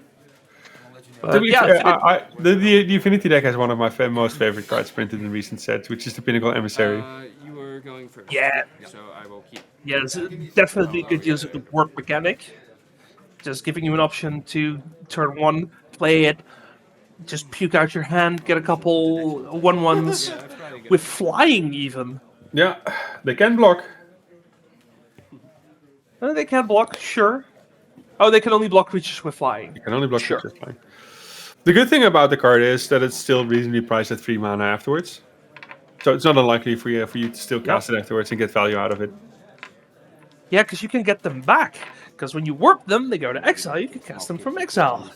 Yeah. Unless Very you nice destroy them. mechanic. Yeah, It might as well be a he himself is an artifact. The tokens are artifacts. Oh, yeah, they also trigger each other, of course. Alright. Good luck. And then Embry, the Kappa Cannoneer. Remember, oh yeah, it goes so fast with the Kappa Cannoneer. Because Kappa Cannoneer only cares about entering. Oh yeah, I'm at 20. I'm gonna reset you. So, let's see. Oh, looks like his opponent is Jack. Okay. Yeah, I was looking in Melee and I didn't recognize the name, but I know Jack as an Affinity player. He's been having a lot of success. The card I need. He's a relatively new player, but he's made some great strides and he has a very powerful deck. Going for it. Lotus Petal. So That's not where the surprised to start see is. him starting Oh. to win. Already puking out his hand. Oh boy. Oh, Oh, that's that is- disgusting. Alright. that is That's the instant force sideboard. check. That's Yeah. a sideboard for you. Go ahead. Yeah, that's gonna be an artifact deck for you. Oh, that's disgusting. Yeah, I mean, it makes sense if you keep the hand. Depends on how can you know. how can he keep up afterwards, right? Because Jack is Yeah. using quite a lot. He only has access to 2 mana. Oh, he Oh, does that's have Embry. Embry. At least the that's Embry work. Yeah. This And he has looks the like a great opportunity to hand. find some cards, draw some cards. Get, Just-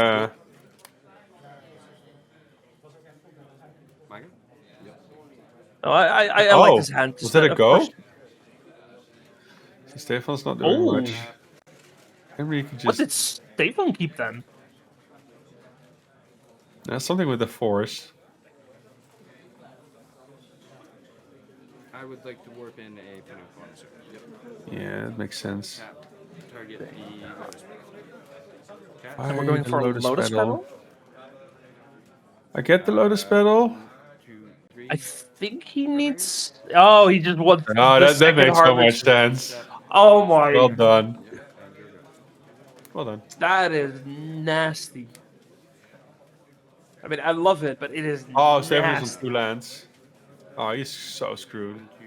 Yeah, this might be a fast one as well. Go to combat for 3. Yep. And he can still use Emery to make to get some more tokens in and draw some cards. Tap Emery. Yep. Cast the Lotus Petal. Get the petal out of here. Yeah, Michel's time to start running. Why the petal? I would like. I don't This get might why be the over petal. soon. All right. Here we go. I don't know either. Wait, was no the Upkeep.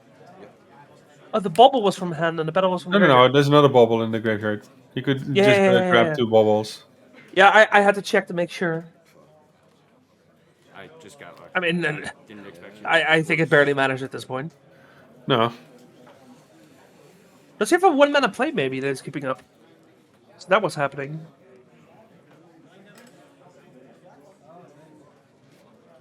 Could be consigned. In that case, it makes sense. I think that means he has a consign in hand. At least already tries to threaten the consign. Sure, but I don't think Stefan could play around it anyway, so... If there's a consign, there's a consign. I mean, at this point, you can just threaten it. It doesn't matter. You can just threaten. You have to consign. That's it. Yeah. Yeah, just And put maybe Yeti that's in his just good hand. enough. Yeah.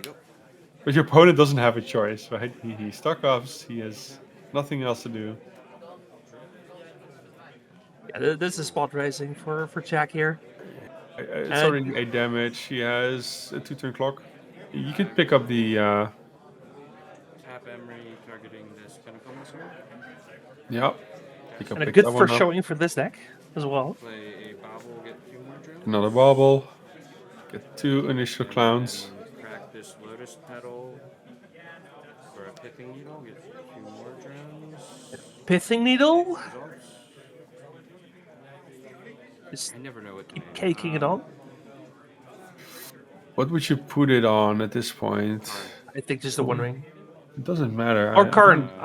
He named Karn. 6, 7, 8. Karn would make the most sense to me as well. It's the more dangerous card at this point. Yeah, sure. True. Can I go The one ring, let him draw his cards. He's already down to 8. I knew I should have named it. And then we see the ring, of course. That's how that works. No. You have to suffer through it. Let him draw his cards. He needs a few of them. Yeah, true. The draws don't really matter at this point. All I want is Like him. you're so far ahead. Jack needs to sacrifice his things. They could matter. You could find a Sigurd the Super. You could find a Cyclonogrift. consign to memory for Jack, so he can counter the trigger for the next One Ring. Yes. That's why I don't. That's why I no. don't like him grabbing the Oh, petals. the fog. Yeah. Yeah, Yeah, thanks. Draw. that's what you need. Yeah. That's why he just needs to sacrifice the baubles. Draw. Yeah.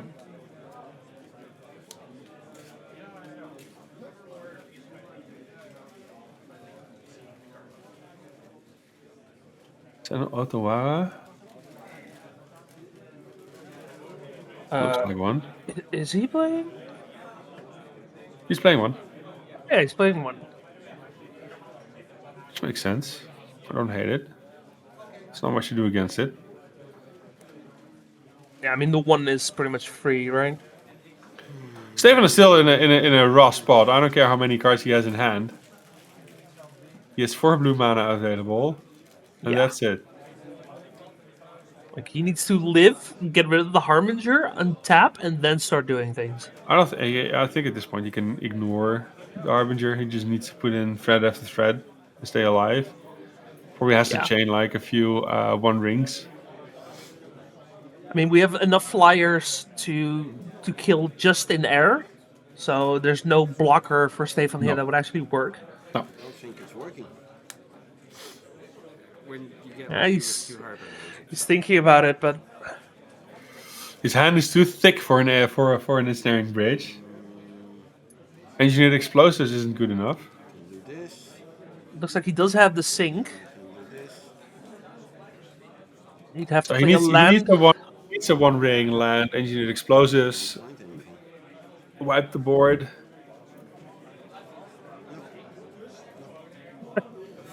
Yes, Oh my chat. God. Let us know your cookie preferences. Yeah. That is rough. Yeah. I like a chocolate chip. Good game.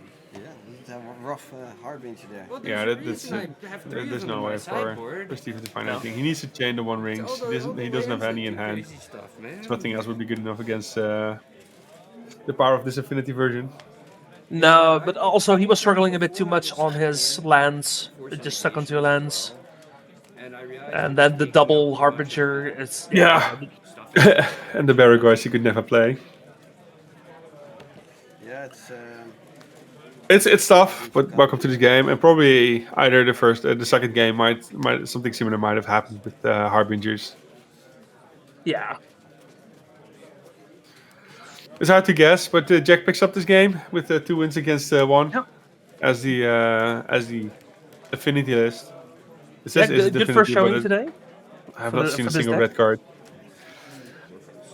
No, the software calls it Izzet because the Pinnacle Emissary is red, but these decks are pretty much mono blue. I had to find Yep. one ring there. And it's one of those the decks that gotten a second chance at life due to the printing of Pinnacle Emissary. Activate the card, so that Yeah. I couldn't get a bridge or anything. Yeah, well, yeah, a bunch of other cards have been printed over the years as well, of course.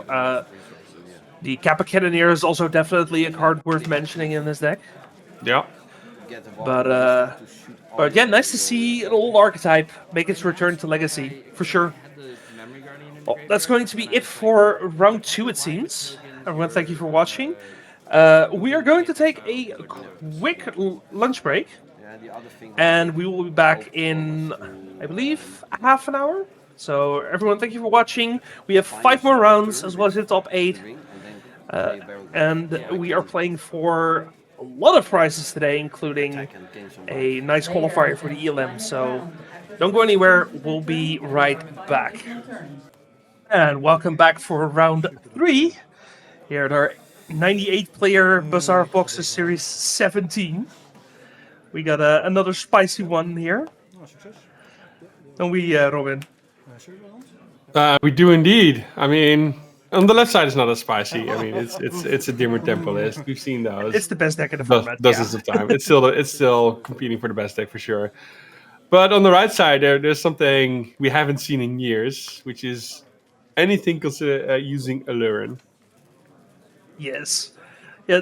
Specifically, what made the deck come back is that it's now being combined with Show and Tell. I like to call it Aluren Tell, but yeah, it's a really weird match of 2 archetypes, but it seems to work because we've been seeing it pop up here and there. Only one player today, but Yeah, it's- I think the biggest card, which is also a new card that enables the deck as well as it can be, would be the Formidable Speaker. yes, Formidable absolutely. Speaker is a Lauren released card, Lauren Eclipse released card. And whenever it enters, it's a creature for 3 mana. It enters, you may discard any card. It doesn't have to be a creature card. And you can find a creature card and put it into your hand, which allows you to find either Atraxa to go for the Show and Tell, or if you have something bigger, or it allows you to go for the Alsarak to combo with the Aluren. Yes, only one copy of the Arc Glitch, but It's all you need. it's yeah, it's a bit sketchy if it gets removed, but in theory, the one should be enough. Yes. Yeah. It's not the fastest deck. Sven is No. it will take his sweet time before he starts attempts to win. I mean, that's the sweet thing. Like, you don't need to have a Show and Tell per se. You can just cast the Allure and then go off from there. So Yeah. it's a nice little backup plan. Yeah, it doesn't like the Show and Tell just grabs him either the Omniscience or the Atraxa. Yeah. But otherwise, it doesn't win fast. There's no Emrakul in here to win even faster. It's just Atraxa, and then at some point Aluren, or just Atraxa beatdown. Tracks a beatdown, very underrated, for sure. I mean, it's a life spring for 14. Yeah, 7 damage, 7 life gain. It'll do its work. We also still have the 2 omniscience to put into play. That also helps a lot. Yeah. 19. Also, the Formidable Speaker has a little bit of flavor text that could be relevant. For 1 mana, you can tap it to untap another target permanent. So we do have a little bit of fast mana in the form of Ancient Tomb and City of Traders, so it can theoretically either filter mana or make more mana, which could be relevant. Yeah, as Well, well. I mean, that ability is just it won't be used unless it's attacking or blocking shenanigans. I don't think the mana related part is for the filter is rarely being used. He just needs to get there. He needs to get this 3 or 4 mana and needs to resolve the cards. No, for sure. No, but I have seen the ramp part of it be relevant some more games already. Like, it happens a lot more than you think. It happens a lot more than the second ability on Cephalid Illusionist, let's say. Fair enough. I called that flavor text. I got a lot of hate for that, but that's what it is. Don't at me. You'll at me anyway. Ik zet jou op 18. En That's a lot of lands for Sven here. I mean, he just saved a few cards. schrijf je ze wel dan op. Want Oh, true. To with the be brainstorm. fair, the combo decks like the Sultai Aluren or Show and Tell decks, these are the decks the Dimir Tempo deck likes to prey upon. It's a lot of disruption, a lot of removal, and a bit of counter spells. They can handle these decks, but it could very much happen that Peter is at some point out of gas, and Sven is absolutely smashing afterwards. Yeah. And I mean, there's a lot of redundancy in this hand. You're not taking the Euro. If you take the Speaker, you still have the Atraxa. holy shit, ik heb een fout gedaan. Die moest er bovenop en ik heb die gezien. Judge? Oh, Always finish resolving your spell. Ik heb gebrainstormd, die 2 moesten bovenop. Ik heb die hier laten liggen. En dan heb ik voor de beurt die gedrawd. Die heb ik gezien. Maar die moeten bovenop. yeah. Forgetting to put your 2 cards on top. Yeah, I mean, it's that simple. Shuffle the deck. Should be an easy resolution. I believe the rest of the deck is still randomized. Yeah. Sven, haven niet. Yeah, that's a quick tap on the fingers and keep going. I mean, yeah. I mean, the judges will write it down. It's something that happened before. Die wou ik trekken. Yeah. So don't do it 7 more times or something. It's a light warning, but Oké. I mean, he's the one who caught it and then Yeah. said it. Like, it's not like he's cheating. So, no, not willingly. No. So No. that's why he's for sure safe for a while and a few more mistakes. It happens. yeah. It's an easy fix, and we can continue the game. What's that? Ooh, 2 lands for the tempo deck. And no third land, no. Nothing in play. It's I rough. think I see a Murktide. Sure. I don't see it being casted yet. It's not available. No, which is 1 short.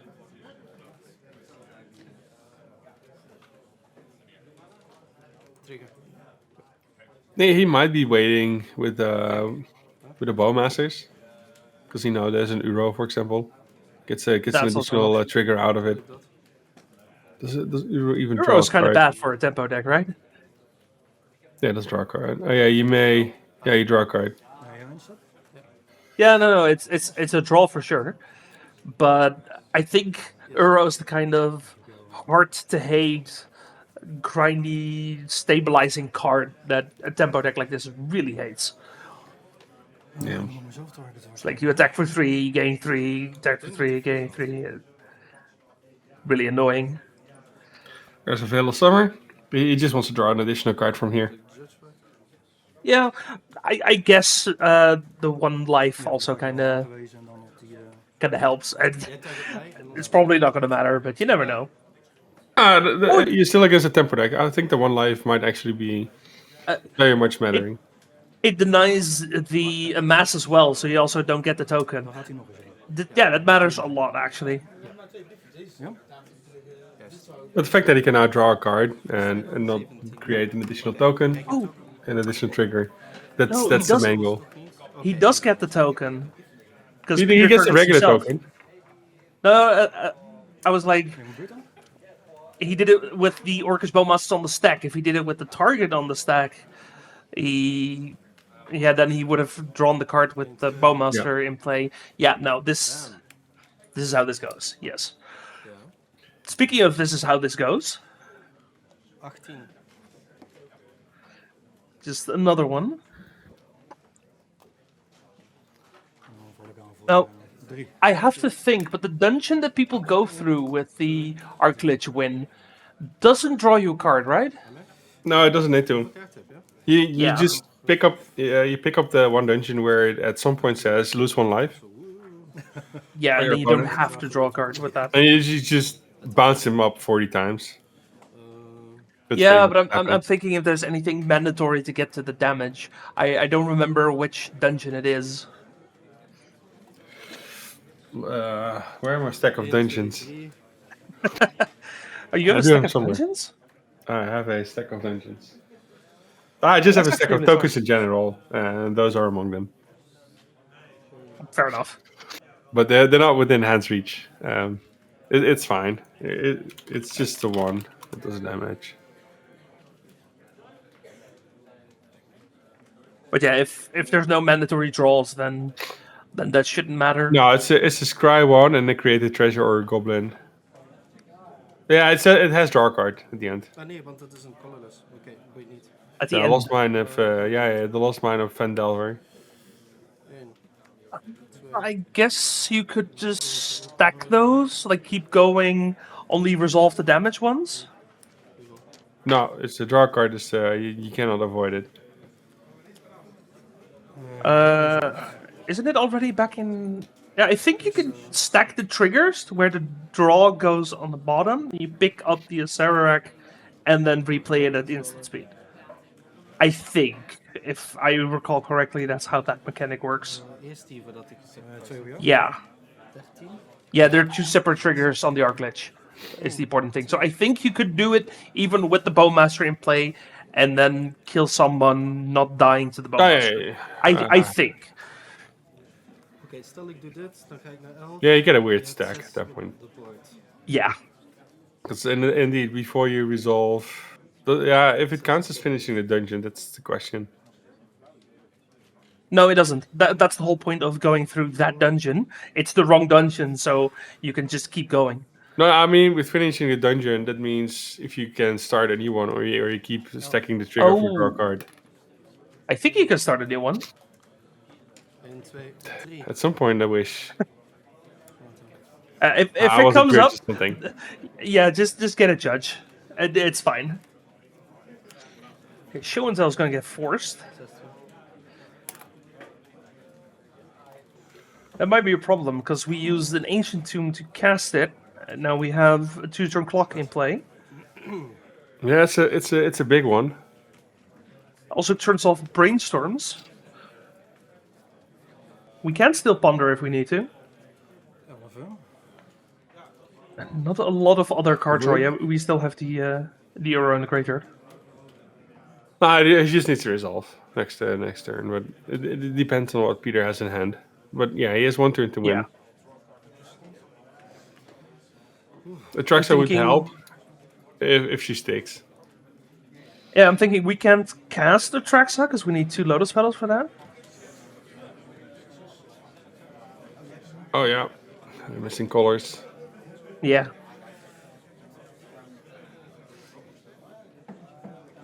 Yeah, that might be my control brain going, but I'm like, I always like having an option to cast the things that I play.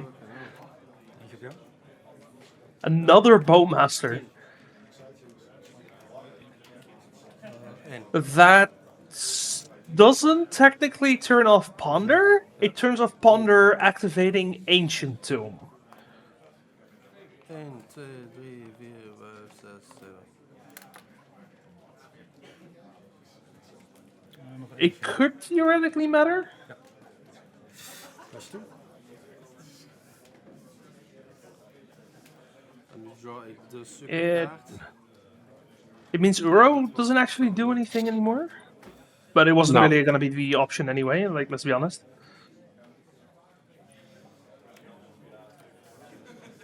I think I saw the Arclish in hand already, so if we have a Aluren... Ooh, Creatures eruit. What's the Euro doing? Mark eruit. I think he just wants to redraw. Into You do get another land drop, so if you he's get one. a blue... Yeah, He already it's- played a it's- land. Yeah. So, but yeah, he can still have another land drop. So he needs an untapped blue source. Wait, why isn't he dead against 3 Bowmasters? Wacht, hè, want He gains the life before the triggers. Oh yeah, sure. en dat ga ik doen. So he's at 3. Also, I forgot about the ETB of the Bowmaster, so he's at 3, so Ponder actually doesn't work. Schiet hij No, not against 3. Ja. So he can fetch the 2. Wat? He can fetch the 2 if he has show and tell into something. God, I hate Bowmaster. Please, Okay, when please you take it have out. 3, then yeah, take it out on they're pretty Monday. good. Ik blok die. Please take it out on Monday. Dan ben ik dood. Tenzij. Honestly, I hope they don't do anything. No, that's not true. I hope they unban Ponder. some blue card. I have like 3 blue cards I can think of that I would want unbanned. Honestly, I look at think it. this format would be great for an unban. Oh, for sure. Give me Hermit Druid. I mean, I'm all okay if they take out Bowmasters, or even if they keep Bowmasters, if they bring in Deathrite Shaman, just to ruin the format once more. Okay, I love Deathrite Shaman. I'm not sure if that's what we want though. Oh, it'll ruin the format, that's for sure. Like I don't want to be the person to unban Deathrite Shaman. I'm just saying. I mean, there's for sure worse offenders on the list. Just give me Frantic Surge. Okay, I'll yeah. Let me play High Tide at full power. I think Frantic Search might be relatively safe.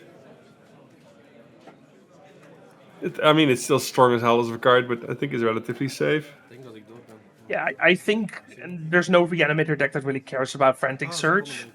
Because it's 3 mana, you have a bunch of 1 mana ways of doing it. Sven didn't find what he needed. No. Stel van de Bowmasters. I'm still not quite sure what he was hoping to hit, what would actually have helped here. I think he was looking for a show and tell. Yeah. Yeah, third Boatmaster is just a bit too much.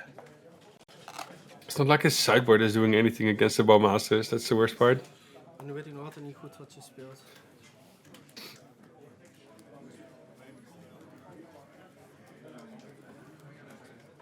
Yeah, I believe you're right, Alex. Uro puts it into play, and I think that keeps the city in play. But I'm not a judge, so...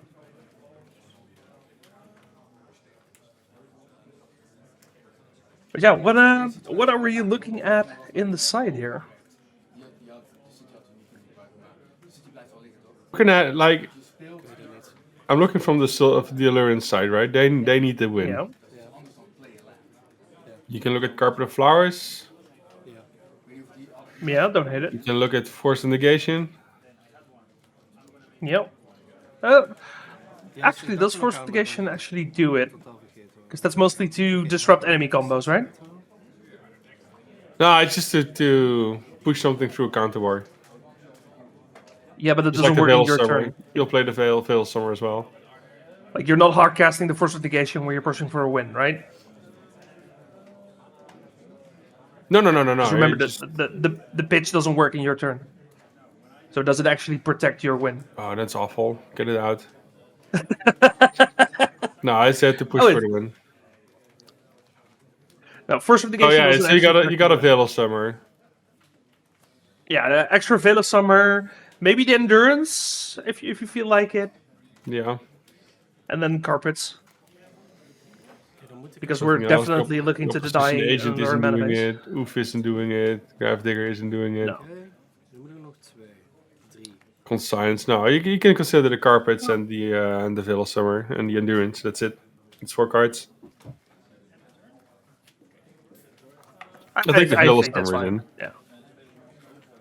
Oh yeah, no, that for I sure. mean, there's also, if you look at the main board, there's very little space to get something, to take something out. You can consider your forces, and then you immediately have to look at your ponders, and your ponders, your stock ups and brainstorms. 2, 4, 6. Anything else really can't be missed. I mean, you could consider even the Lotus Petals in I this could matchup. I could see going like down a Lotus Petal for a Carpet of Flowers, something like that. Yeah. I think you can take out all 4 Lotus Petals. There's too much disruption from the Dimir side that going 2 for 1 is a little too spicy. Yeah, instead of going for the all-in, you try to make it more consistent. Yeah, push. let him pitch the 2 for 1s while you just drop your biggest threats. Yes, he will lose speed, but I don't think speed is the issue here. No, you need consistency. Yeah. You need consistency. You need the straight up value. Yeah, agreed. And then So that's something you look for. from Peter's side, I actually do like Force of Negation, because that does everything you need it to. Other than that, it's too There's many not much. basics for her. I mean, the Brazen Borer might do something. True. And you could consider Voidwalkers, but it's all... You don't need much. A Voidwalker into a Thoughtseize is kind of funny, though. I mean, the Voidwalkers are like they pick up a nice Uro or something, or something you remove. You can still grab there. It's additional interruption, which I don't hate. I think if you have a spot for it, I don't hate it. Yeah, I mean, you can consider taking out the Baragors, for example, or the Murktides. I'm not even sure if the Tamios are all that interesting in this matchup. So there's some space you can consider taking that. But the Tamios you keep for the Kaitos. I'll get it. But I don't think you need the Baragors. No, that one for sure. Now, I am thinking of another spicy sideboard card that you could bring in here. Consign the Memory. Because you can stifle the ETB of both of your finishers, as well as the Formidable Speaker. That is an interesting option. I don't hate it. Like, obviously, stifling an Atraxa ETB is not the best thing in the world, but it's still denying your opponent an Ancestral. It's pretty good, but I think if the Atraxa resolves one way or the other, you're screwed. So I don't think stifling that one matters. Stifling the speakers and the Aserak, that could be pretty much doing a lot of work. Yeah, because if that damn Arclich just stays in play there as a 5/5, it's like you spent all that effort to play Aluren and whatever to just have a 5/5 sit there and do nothing. Yeah. So, and I think having the option to stifle an Atraxa trigger like gives it enough range to where I think it's worth considering at least. Yeah, I don't think I would. To be fair, I think I would just play the main as much as possible and just add a little bit of disruption. Let's see how because this game stifling, for example, stifling the Formidable Speaker is nice, but you're still not on hand on board, right? You're still losing out a card. Sure. He still has a 2/4. I mean, you're a tempo deck, right? That's a tempo kind of play. No, not really. You need to be on board before something like that happens. Sure. That's why I like the Voidwalkers more. They're a bit more pressure. They might a few cards. I love the Voidwalkers. If you have room for them, I definitely bring them in here. The same goes for the Brazen Borer. You could consider Consign, but I don't think this matchup needs it. I'm not saying it's a definite guarantee bringing it in. I just I don't hate bringing them in. I like them as an option. But we'll have to see. Yeah, Not I much think happening so Rakdos far. are good. I think the Murktide and the Tamios are the most suspect cards. Yeah, I mean, you The, kind the, of the, have to fatal, be... the fatal pushes are very suspect as well here. Oh, yeah, no, the fatal pushes. No! Those do kill the Arclich. Yes. Uh, If something went to the graveyard in your yeah, yeah, they're not ideal. For sure. no. So you always need to keep open a fetch to make sure you can do it. Snuff out also pretty suspect here because it says Oh, yeah, non-black. Stuff Out is straight useless here. It hits the speaker, it hits the Euro. Yeah. Instead Yeah, that's what I would do. Yeah, I would bring in the Void Walkers. I would bring in Yeah. Borrower. I think Maybe, there's... and maybe I an think there's- Edict. I think there's an abundance of space to actually bring in cards. It's just which cards are we bringing in? Yeah. Maybe I would bring in Consign just to get out some fatal pushes. Yeah, but you have plenty of other stuff you can go out. You can just more creature focused and be a little lighter on the removal. It'll work just lots fine. Of options. There's Yeah. lots of options. But yeah, the Beauregard you keep in because if that one hits and you sneak in one of the fatties, so it'll be absolutely delicious. Yeah, I mean, at some point you have to win, right?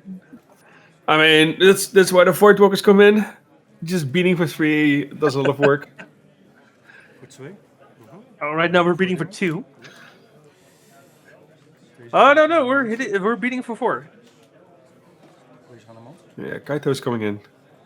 Interesting. I think I would have returned the army here instead of the Bowmaster. Nope. The bomb market gives you additional trigger. Stupid enough, but Sure, but now you're tapped out and you give him a turn of cantripping. I mean, you were tapped out one way or the other. Zoveel 2 en eentje. Yeah, but if you don't bounce it, it's still in play. That's what I mean. Yeah, I don't think that worries. It's too much of your worries. If he's about to win, he could even brainstorm all he wants, and he won't lose to the 3 damage. 14, ja. 1, 2, 3, 4.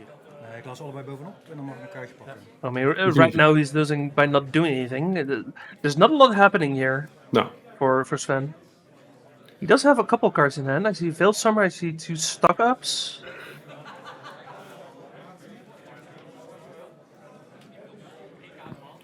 There's one. It's a bit risky to not fetch before the... There is another fetch. 4 kaarten op ons. Yeah, it's a Misty Rainforest. 5. 1, 2, 3. I think it's fine. Yeah, no, it's a bit weird. But it doesn't matter.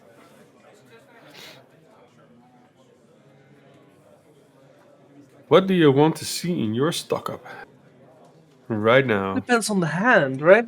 Like, if we need the mana to just be able to cast everything, then a carpet would be great. Maybe not a land. If We just have need 4. Yeah? With 4 mana.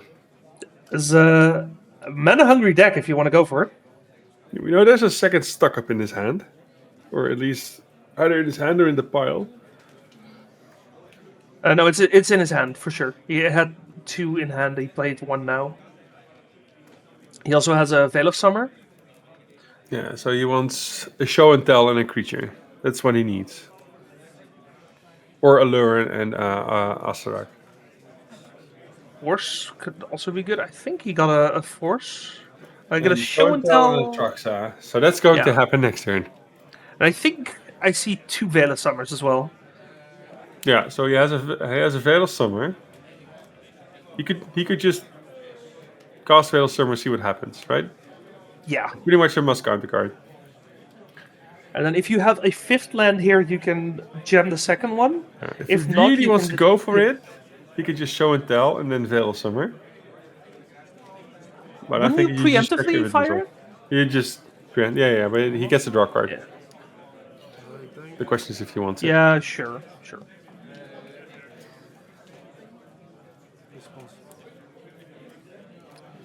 14. Oh, is he going for the veil He's just here? going for Just as a redraw?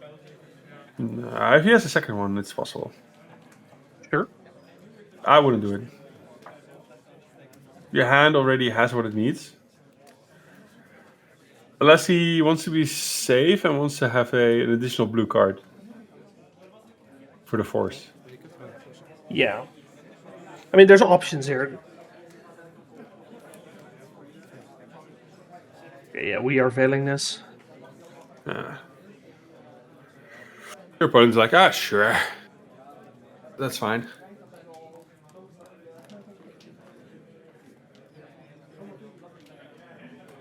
Peter needs to think about this very, very carefully. There's, Yeah. from his side, no reason to contest this Fatal Summer. Ja, resolve. He's not getting comboed. His opponent is just drawing a card. Yeah. Nog van deze weer? I think that was an Aluren I just saw. Yeah, but you have an Atraxa. The Aluren is nice for later. I don't think we saw an Asterak. So unless that one is on top as well. Sure. But he doesn't have the lands, right? So it'll be a show and tell case. Yeah, no. If we have the option of going for Aluren afterwards, no, we don't. Oh, that's a whole bunch of blue cards on the other side. Yeah, this might be a little bit rough. Yeah, I'm still wondering if you needed the Villa Summer here. I guess you're getting chunked hard enough that you don't have an additional turn. If you don't, Ooh, we do have the 5th land, Go but now we now. don't have the second Villa Summer. 5, 6. no. But you have one. Let's start there. You have a force. But you have 2 protection. Let's see. In theory, I think he has another turn. Assuming there's no second Bowmaster. Sure, in theory. But at that point, your life total is so low. Pretty much anything will kill you. No, true. I'm thinking if there's a possibility for him to jam this turn and then survive to try again next turn. Yeah, maybe. This is 2, 3. No, that's 6 damage. 6 damage on the board.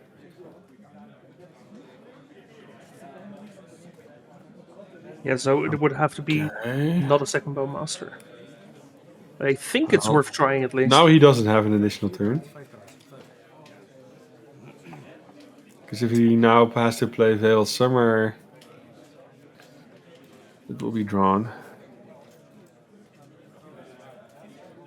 That's one. No, you don't take the damage off the Veil Summer, right?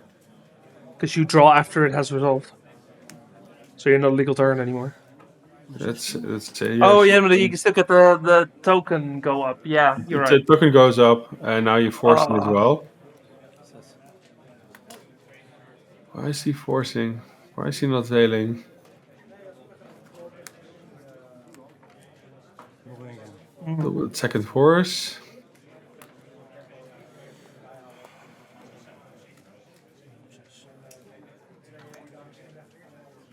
What else do you have, sir? Serieus? We have Aluren and Atraxa in hand, so Wacht, veel eerst, dus tekenkaart. I'm not sure what a relevant draw would be here, but... Oh, Force of Will? No, Force of Will would have to pitch the Atraxa, which means you only have Aluren in hand, and then your win's gone. It seems to be resolving. So, So we resolved it through double Force of Will. That's Sven good. used 3 cards against 2 forces. 15, 6, ja. Gets to resolve his 4th card, Nu which draws him die. a whole bunch of new cards. Wil jij iets inspellen? While still probably having force backup. Trigger op de stek. Oh nee, serieus? Chips. Fetch. You still have to flip your card, good sir. There's no trigger on the stack because we're resolving. Yes, That one is in game. It's rough, it is a barrel guard. Yeah, that. but it's fine. He has an edict in hand, so Sven better have something with that force of will. Otherwise, he doesn't have the Traxxan. He's dead next turn. No, it's Aluren. It's Force of Will Aluren for Sven here. Yeah, so he So has he an loses the edict. Yeah, but Atraxa. he isn't Shieldred's edict, so the creature is gone. Okay, and creature will second. Yeah. I don't think there's anything that Sven can find here that can actually get him back here. 10. 10, yep. 1, 2, 3, 4, 5. That should be it.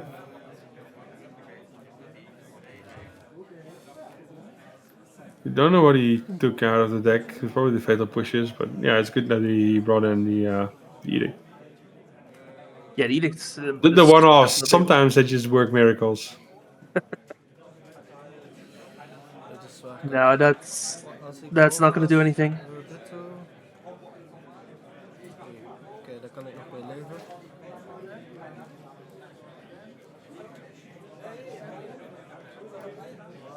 Yeah, given the circumstances, surprisingly nice that he was able to push as much as he has, but Peter just had more. Yeah, I mean, don't forget how close it is. Yeah. It's the one removal that actually worked. Yeah. There's 2 cards in the entire deck that would have worked here. That would have been the Brazen Borrower and the Shieldred's Edict, and maybe the Bitter Triumph if he boarded it in as well. So that's potentially 4 cards that did anything in this situation. Dus ik moet brainstormen into 8. Yeah, I like that Sven is still thinking like, I can cast a Brainstorm. What can get me there? You can definitely guess it. Well, the answer is absolutely nothing. Bowmasters can't target him. Peter's pointing out that we are still under Veil of Summer, so he can absolutely cast the Brainstorm without taking any damage for it. Yeah. But he's going to feel it on the backswing.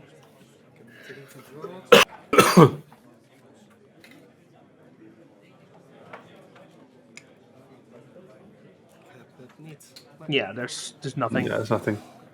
The deck doesn't have it. It's a shame. It's a shame we didn't get to see how the deck functions or wins. Yeah, I'd be interested to keep track of the deck in the future, because it does look like an interesting thing to be doing, for sure. Yeah, but it just shows still the deck to beat, right? Yeah. If you aren't ready to beat Dimir Tempo, then what are you doing in Legacy? Yep. The best deck is the best deck for a reason. Well, we're going to be looking for our B match here, as we still have 15 minutes left in the round, so that should be very doable. I'll use this opportunity for another quick shout out to our sponsors. We have a lot of sponsors today, which means we have a really stacked prize pool. It's going to be Ultimate Guard, Cardmarket, Magic the Gathering Online, Go to Enterprise, and RageSquid. And of course, the crew at the European Legacy Masters, who have made this event a double qualifier, thanks to our 98 player total. The ELM will be in Belgium once again this year, at the start of July. Same location. It was a beautiful location, wasn't it? It's a very nice, spacious location. There's so much room for the different kind of formats to be played there. Yeah. Just the vintage, the side events. Plenty of good fun. Yeah, I'm excited to be there again this year. It's going to be great. It's going to be absolutely incredible. We had a ton of fun matches, and now with the meta changes, it seems to be a little bit wider as well. I hope the top players from Europe actually bring something spicy as well. Some nice changes. Yeah, for sure. If the meta's anything like it is today, it's going to be great. There's so many different decks here today. Yes, there's a bunch of Dimir Tempo, because of course there is. But I think there's no other deck that has more than 2, maybe 3 copies being played today. So it's like 60 different decks or something. Yeah, there's a bunch of lands here as well, a bunch of Cloudpost variations. Yeah, we've had a lot of Storm is here today. Surprisingly, there's some Sultai Tempo Doomsday. as well. Yeah. Yeah, we got plenty of matches still to go. We've had 10 matches so far and only one overlap in deck. So let's see how long we can keep that up. Looks like most of the other matches are already finishing up, so we don't have a B match. Which is fine. We'll take a quick break. Everyone, thank you for watching. And we'll be back for 4 more rounds and a top 8 for this Bazaar of Boxes Series 17. Don't go anywhere.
I think always the best card you can start with has to be the Guard of Souls. It might be a better start than Ajani. I think we're back now. Sorry about that. We had some audio issues. What a shame. I have to start again. Yeah, I'm not sure I if it's on mean- the recording, so let's just do it anyway. Everyone, welcome back for round 4. Sorry about that quick audio issue there, but we have a fun matchup here. It's been a while since Legacy has seen 2 different creature decks face off. Feels like. Yeah, and we've already seen Goblins before, and even the birthing ritual deck. So a lot of creature decks are pop up. Create Control, another one. These are more beatdown decks, right? They try to create creatures and try to, with a minimum amount of interruption or interaction, they try to put it on the board and go tap them sideways. The Mardu being the lower costed one compared to the Eldrazi one, but then again, the Eldrazi being more efficiently statted for the mana cost. Yeah, it's the classic go wide versus go tall. For any strategy gamers in chat. Yeah. But the Mardu deck is almost 1-to-1 the same as in Modern. And the only real change here seems to be the Cabal Therapy, which is a great addition in a deck like this. Yeah, and I also like the addition of the Goblin Bombardment in the deck to give a little bit more reach to the deck, which it might otherwise not have, or an additional way to trigger the Ajani flip. And of course, the Amp Raptor, which is currently banned in Modern, because it was in pretty much this deck, exact deck. So it's one of those, a lot of Modern staple decks we've seen recently are giving their fair shot into Legacy. Yeah. The same goes for the birthing ritual deck. A lot of cards from recent sets are getting a lot of chance, and a lot of creature-based decks stem from here, from this origin. Yeah. Yeah, but it's also interesting to see where the differences lie, such as the Cabal Therapy, because it really says something about the format as a whole. But mostly, I'm just happy to see a bunch of creature decks again, because I feel like that's something that we have been missing these past few years. I mean, Cabal Therapy is great in this deck, right? It creates so much tokens you can just toss in for everything. Yeah. It's like when every card comes with another card, then it literally stops mattering what you sack because there's always more to sack. Hell, even the Cabal Therapy comes with another Cabal Therapy. It's great. Yeah. And now, if looking at this game, right, how this game evolves, Finn has started off perfectly with the 1-drop and the 2-drop, but then has pretty much stalled on either lands and the cards in his hand, and maybe because of the challenge, he's actually blocking the cards from being played. But on the other hand, Jericho has pretty much everything he wants. He has 2 Flesh Rakers to stem the bleeding in case necessary, and the additional mana to start playing the larger creatures from his hand in the upcoming turns. Yeah, but he still needs to be very careful because of the ancient tomb that's being used, and there's still a Guide of Souls trying to get flying to something. Yeah, in the I called upcoming. the Eldrazi deck a go tall deck, but if you have 2 Flesh Rakers, then it can definitely I mean, you go wide as well. Yeah, Yeah. it still goes tall. Yeah, that is the main game plan, of course, but having all those blockers to stem the bleed is very effective. Oh, for sure. And where some of the Eldrazi decks stop at 4 or 5 mana because they think it's enough, this one has options with Devourer of Destiny and Sire of 7 Deaths to go even beyond the additional the standard 5 manas. Yeah, and of course always the 4 of Kozilek's Command, because it's just such a good card. It's such a good versatile card. It's a good removal. It can potentially fix your additional mana. And with Fleshraker, it's a murderous ending. It's a colorless fireball. All we're looking for is the channel. I mean, 2 Fleshrakers definitely do a great channel impression. Yeah, and and I'm looking at the list from the Mardu deck. The only thing it has is Forced Supply Shares, which is not allowed to cast until he finds a Hexing Squelcher. Yeah. But Finn is in no danger. He can chill, he can relax all he wants.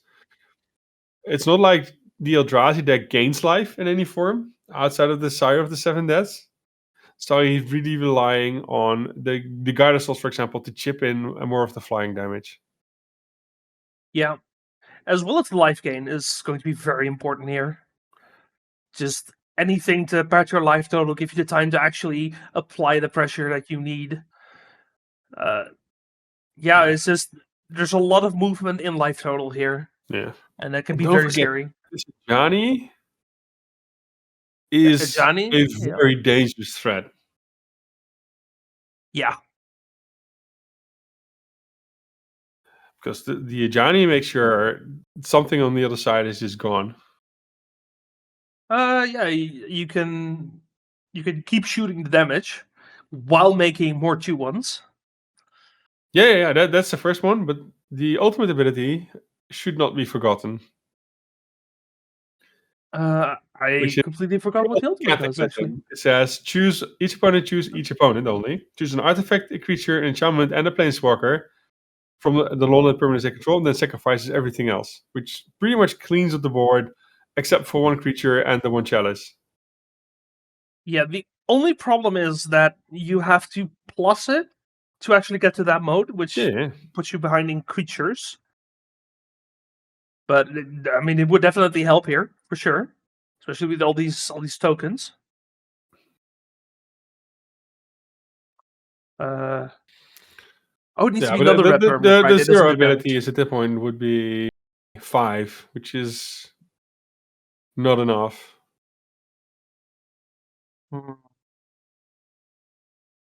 Yeah, there's something is that Sire of the 7 Deaths is huge. Yeah. Speaking of huge, Reality Smasher is also a really big card. Yeah.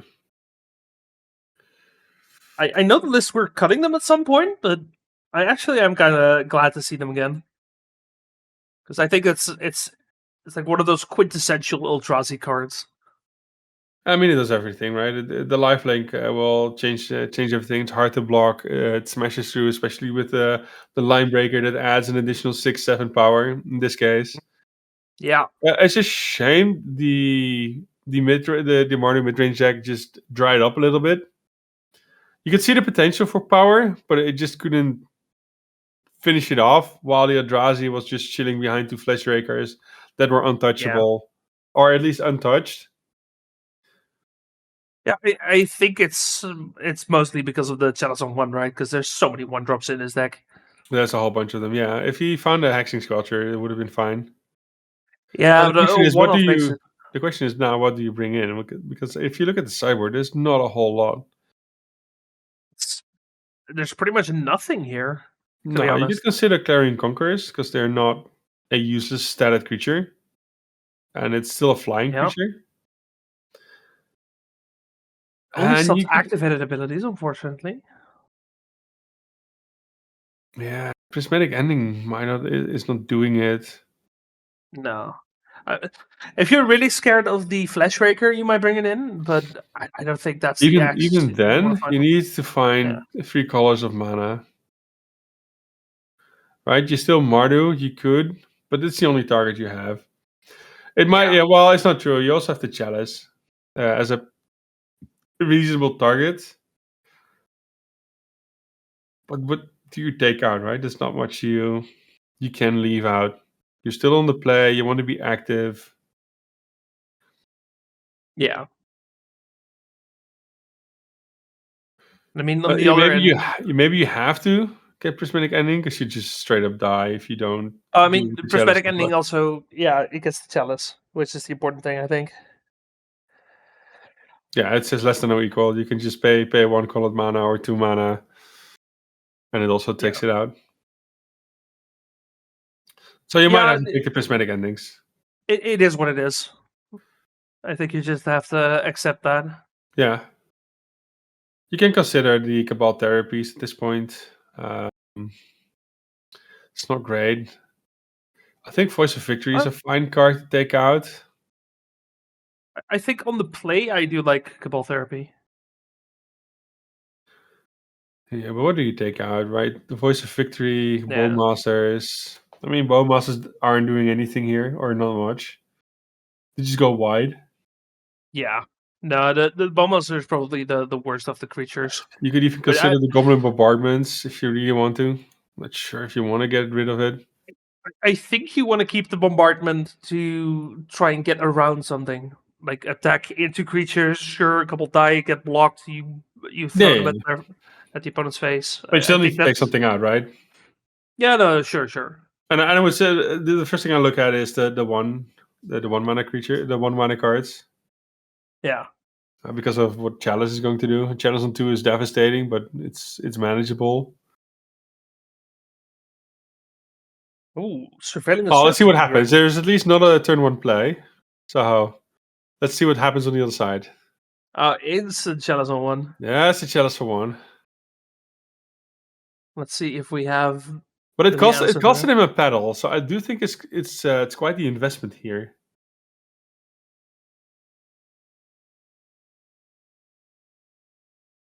Yep, there's the Prismatic Ending. Yeah, solved. Now, does Jerker have enough left to continue this game? I think so. There wasn't really a mulligan, I think. Playing Frustraker, looks like? No, Grim Monolith. Setting up for next turn. Now it's up to Fan to put on some proper threats on the board. Yeah, let's see what this deck can do when it. I don't think when he it will has have access another to one. turn of doing not a lot.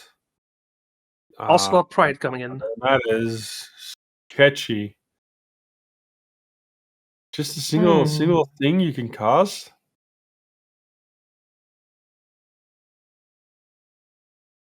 That's dangerous. I don't like it. I mean, he must have something, right? You wouldn't just play a 1-drop pass when you still have 2 lands. Yeah. But there's no interaction. There's no interaction in the deck. No instant speed outside of swords. Or Bowmaster, I guess. Yeah, that's pretty much all you have.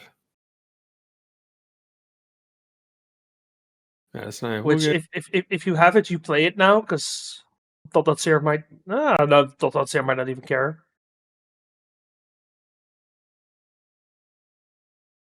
Yeah, there was a Bowmaster. That makes sense. And What are the two white swords. Yeah. So one And I way think to get a replacement card. But yeah, that's not a that's great hand. I think that's an Elegant Parlor as the last card. It's a land, yeah. Yeah. Okay, now I could Bowmaster, Swords to Saltnut here. Yeah. But I was expecting one more spell, because this would be the turn where you just tap the Grim Monolith and just drop 2 fat ones. Yeah, I'm surprised that we didn't actually. I guess we didn't have anything else. I think We he just just kept a either a very expensive hand or a very slow hand, just on the base that he could chill out with the Chalice and the Thoughtnuts here. That makes sense. Because he's on the draw, he wants the interruption. He knows every draw in his deck is probably good enough, so he doesn't have many bad draws.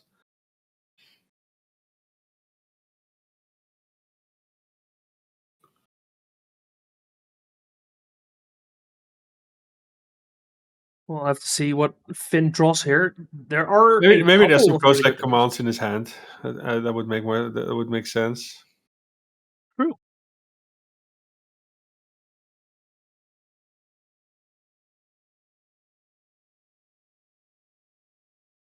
Also thinking if this Bowmaster is by land at 7, in live at 8, so we don't have the City's Blessing yet. No, nowhere close. No, actually, if he draws a Johnny, I think we have the City's Blessing in end step. Only if it's alive, yeah. Yeah. Yeah, there's nothing you can do about it. The little cat is gone. I mean, it's good he had removal for it, because this card would get out of hand real fast. Like that, Ocelot Pride seems unassuming, but it's actually really scary. Yes, an Eye of Hugin. It is so good for the deck. Yeah.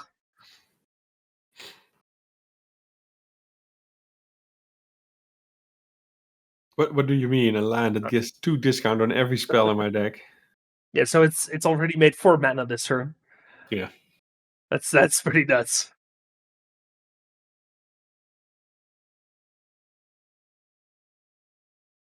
So the cat is gone, so we have a Bowmaster. We're still waiting for the Bowmaster token to present itself. Yeah, we're still resolving the Kozilek's command for the scry. Yep, it's still Jerko's turn. Looks like we found a Fleshraker and another Kozilek's command. Yeah. But Finn needs one hell of a draw here. It's too bad Jerko had to tap his Grim Monolith. I think Jerko's fine.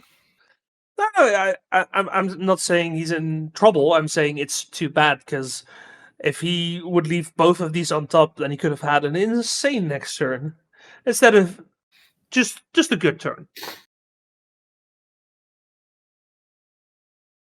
Like that's 2 cards that you want to see when you have more mana than this. I mean, don't make him abuse the cards more than he already does. It looks like he bottomed the Fleshraker. He is taking the Kozilek's command. And I think the Bowmaster... No, it's still in the stack.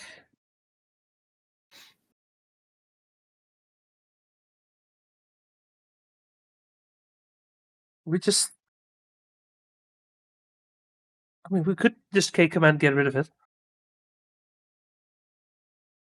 We do have the mana for that. What's he doing? Oh, yes, Dismember. Oh, Jerko, you still have mana floating. Don't tap if you don't have to. Okay, no, we are going for another K command. Yeah. 2 little squirms.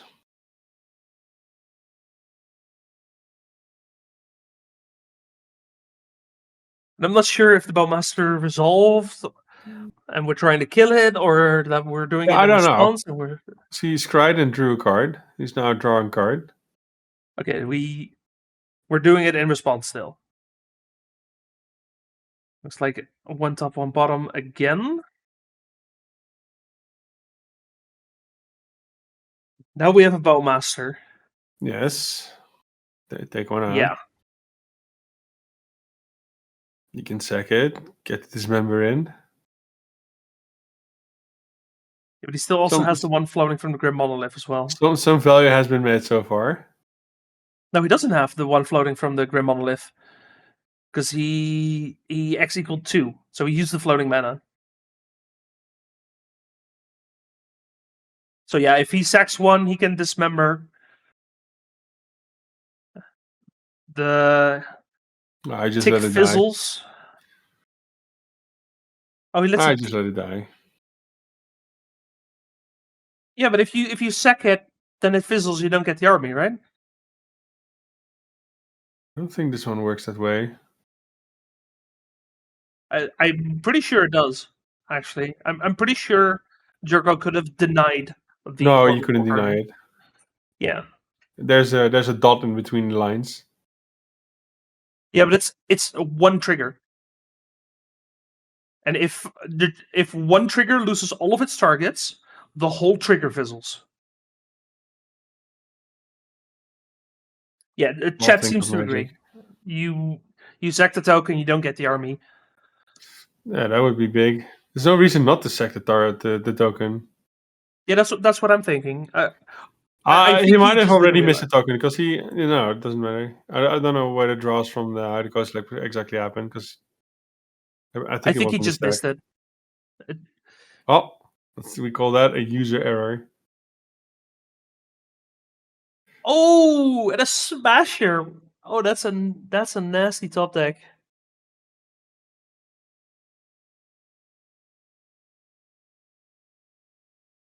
That is. I mean, that's what the deck does, right? It just top decks and top decks and top decks. I mean, to be fair, we resolved 2K commands, so not like we haven't been looking for it, but it's a nice one for sure.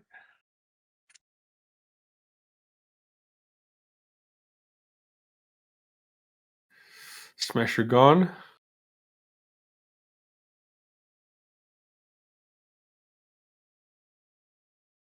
Let's see.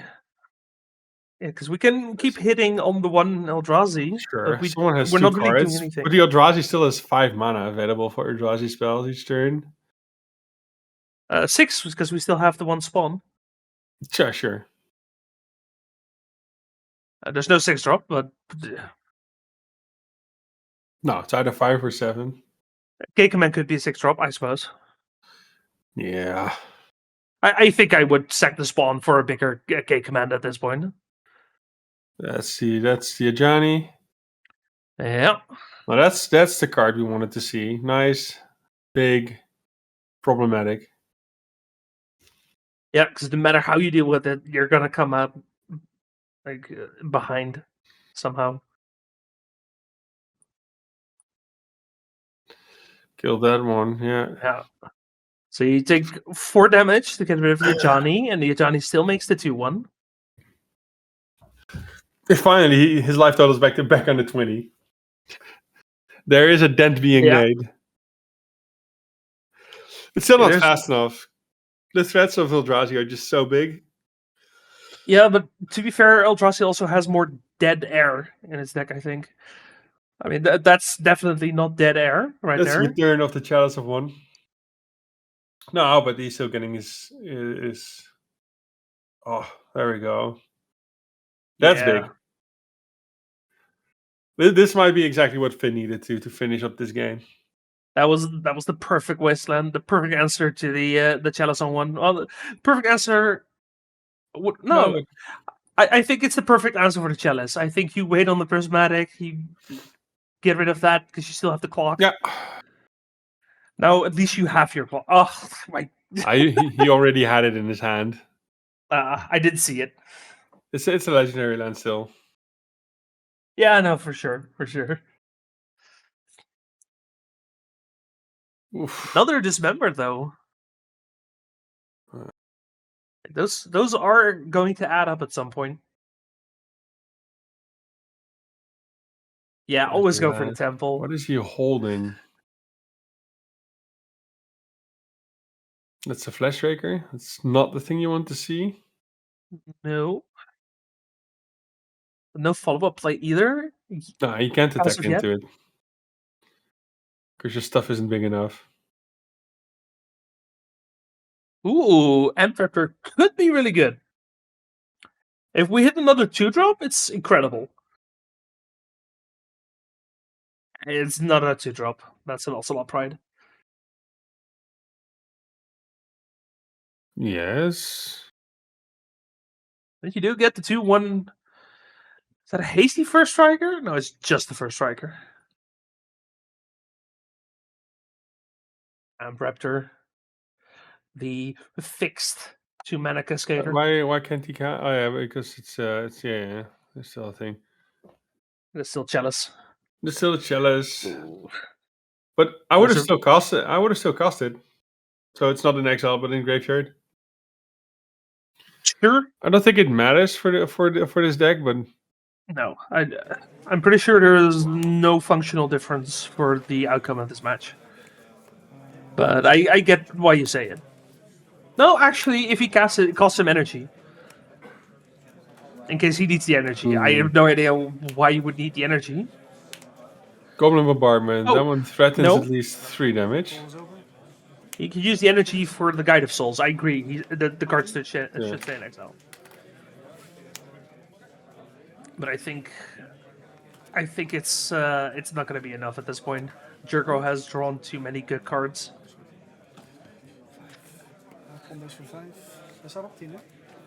At this point, it's all too big.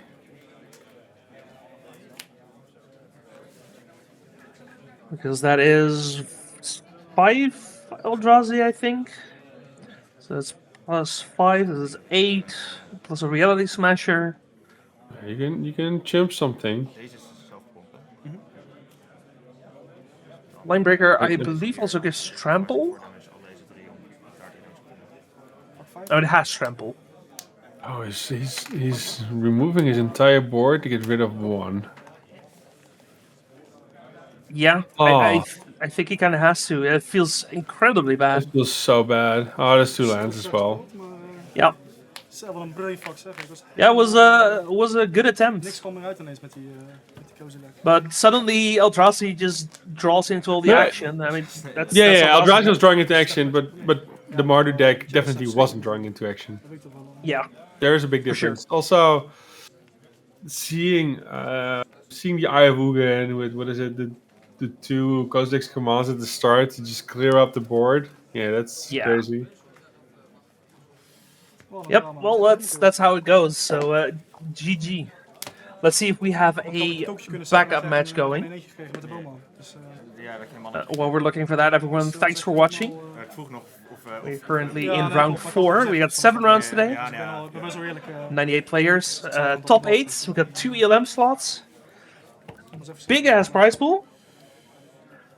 Thanks to our sponsors. I'll list them off one more time.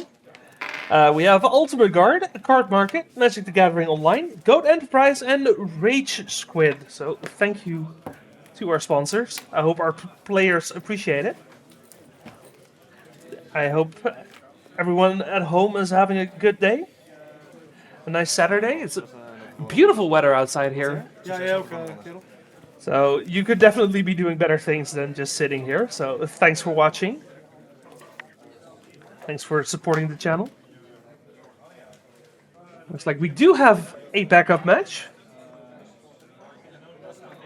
Have to pull that up in a second. Looks like it's going to be Smallpox. Hogak action. You see Gak? Oh, for the Smallpox. Yes. And this Hogak is and Smallpox. This Oh, you're gonna love this one. No, I don't. This is full-on combo Reanimator. This is the good old Reanimator. This With is Limitless Reanimator as we Vault. love to see it. I love the Limitless Vault here. I do think the creature package is interesting to say the least. I remember when Entomb just got unbanned and Careful Studio was like your secondary way to get creatures in the bin, just like Putrid in. Yeah. So that's the things I do like. I'm not sure if the Limitless Vault is that much of an addition for this deck, but it's pretty much a tutor, an instant speed tutor to get things on top. You can cast it in response to an Undercity Sewers trigger. Yes. That's a lot of mana, but Yeah, it's welcome to Reanimate. They might have the time. But there's some new creatures here we haven't seen in Reanimate list, pretty much. We've never seen the Valk Vault before. yeah, that's a very new card for sure. We have not seen the Sheriff's Emissary before. That one's a bit older at this point, right? I think Sarah's Emissary was something that people were experimenting with, like right before the Tempo Reanimator list started taking No, over. it's pretty much it's either Iona or not. And Iona has always been a slightly stronger, a more consistent way than Sheriff's Emissary ever was. Yeah, sure. Sheriff's Emissary was rarely used because Iona was printed earlier. The Grizzlebrand pretty much always took over immediately after its release, just because of the sheer value, which got later replaced by Atraxa, and even there's a very short moment one of the Jinkataxis versions was being used. And Arca was just a great addition to the deck and its release. Yeah, having an actual good reanimation target that isn't legendary is so important. Yeah, but it isn't legendary. It's just one of the strongest comes to play effects that's available. Yeah. Yeah, I mean, if it was unplayable, like, we have plenty of non-legendary unplayables, but Archon being actually playable is what makes it so good. Yeah. But yeah, this deck seems to be pretty much focused on the Limitless Vault, using as a tutor to get the silver bullet creature that they want, instead of playing all the big ones. The big ones in multiples. So there's no like 3 or 4 Grizzlebrands and 2 or 3 Atraxas. That's not what it does. I've said it before during the day, and it's one of the decks which might have a better way to do it. Would be to get Intuition in the lineup instead of a Limitless Vault.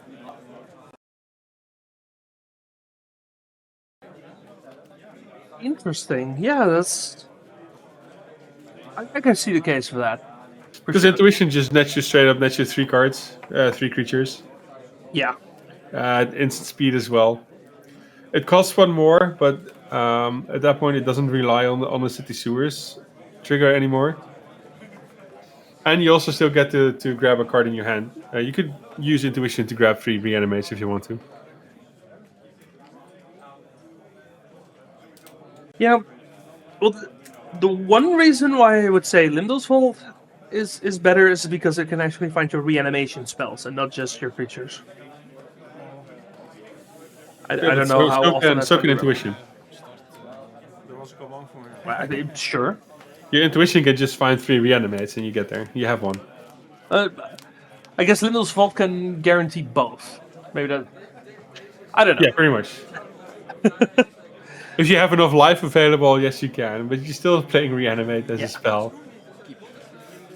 Like, both of these cards feel like commander cards to me. I'm gonna be honest. But No, I can do think- definitely... I can think see with where the you play them. speed Legacy has now, Intuition might have more space than you think. I mean, the you can Limitless ramp Vault- into it, that helps. The Limitless Vault is... I can see why it's there, but don't forget, these players are 0-3, so... Whatever they try to do, it really hasn't been working today. Not today, at least. No, but that's fine. You need to use these decks. You need to use these adaptations. Put them into a deck, use them, play them, and see what works and what not, and adjust afterwards. You can't just find the perfect deck in one go. It Yeah, just for doesn't sure. happen that often. You need to test it, test it, test it, and bring it and test it some more. Yeah, and I mean, Because people are even in the play group you have, people pretty often play the same thing, and now you have Yeah. to throw it against a wide field of all the randomness that Legacy has to bring. Yeah, especially a wide field. Like looking at today, there are so many different decks. Of the 14 players we've had on covers today, we've had 13 distinct decks. Like that's incredible. That's why we play Legacy. Just a diverse format. We've been talking about new cards, right? Being added to decks, like the Valgoroth, for example. Yeah.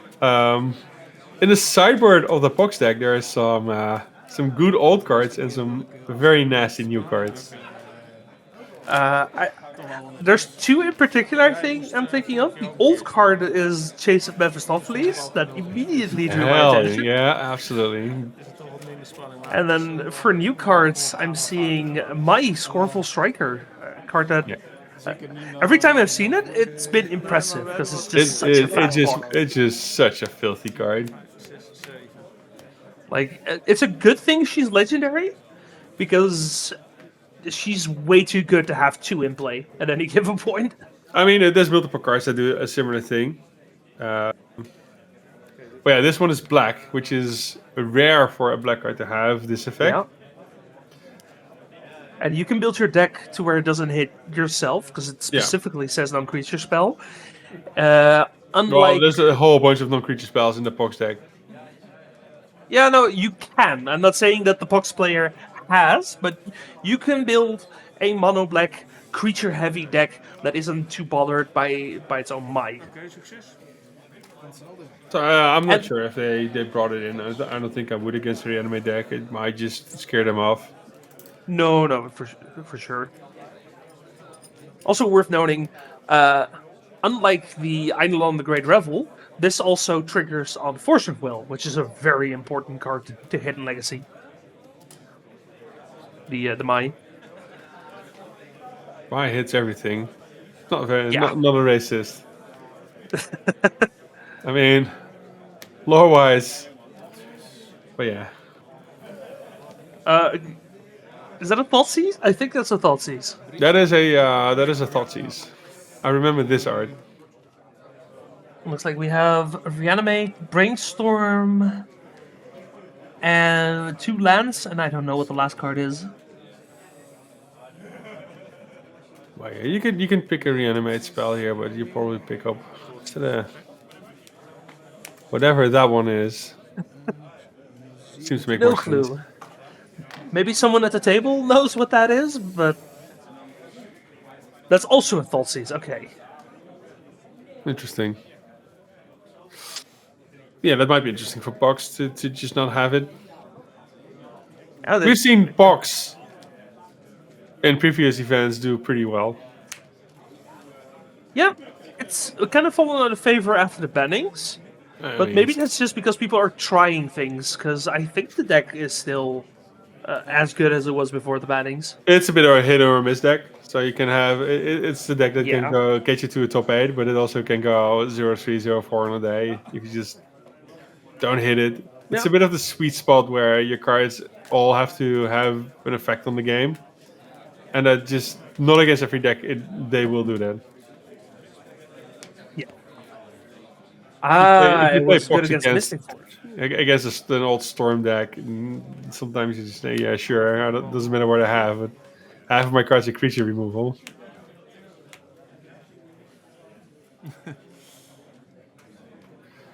So now we get to look back. There's a card you don't want to touch. You can keep that Hogak, sure. That's fine. Nou, dan doe ik ook de Thoughtseize. So that's another Thoughtseize. Yeah, it's just fine. Just Take out the Thoughtseizing each other's do nothing. Thoughtseizes, yeah. It's also a very sad Mox Diamond with no lands in hand. Oh, there's a land. There was a hatchery. Oh, there is another one. Oh, yeah, the hatchery, yeah. You'd rather You want pick something another, else. you want another land. Yeah. But that's the 5th Thoughtseize of this game. Technically, it's the 3rd one being cast. Pick the Reanimator to be safe. Yeah, that makes a lot of sense. He could have just considered not picking the Thoughtseize, grab a creature or something, and just force your opponent to Thoughtseize back for 2 life. But you have Yeah. at that point a creature available for targeting for any other reanimation spell you have.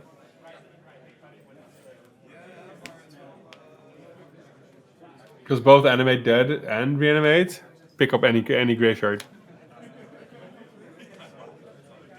And at that point you would have been the only one that's on board with the creature.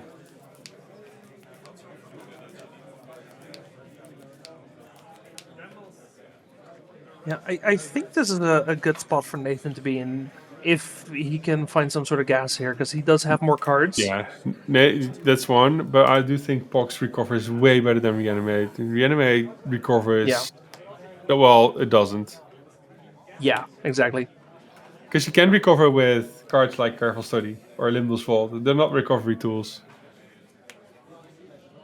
Oh, speaking of recovering. I mean, for Nathan it's a little easier, because he can just draw a lot of cards he can just play. Bowmasters, Barragoyf, even a Gris if he has to. He can use Malevolent Rumble. He can find stuff. But Reanimator really needs to find both, at this point, both parts of the combo. Yeah, there's a lot that needs to go right for Bastian here.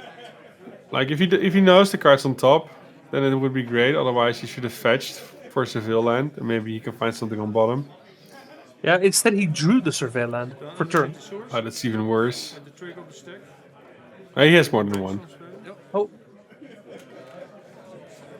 If he finds a creature here, he can at least put a creature in the graveyard. Yeah, this works. I think he has at least a Ponder, which is not a creature, but if he doesn't have a creature, at least something is gone. And then he can still shuffle if the other card is also not what he's looking for. yeah, he can just put 2 cards away, fetch before the Surveil, and then Surveil. Like, he has options here. Yeah, Surveil land is very powerful in this deck. If you know how to use them.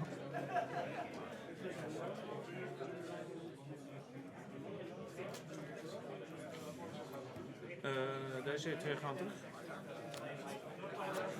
On top, let's see what happens. Leaves it on top.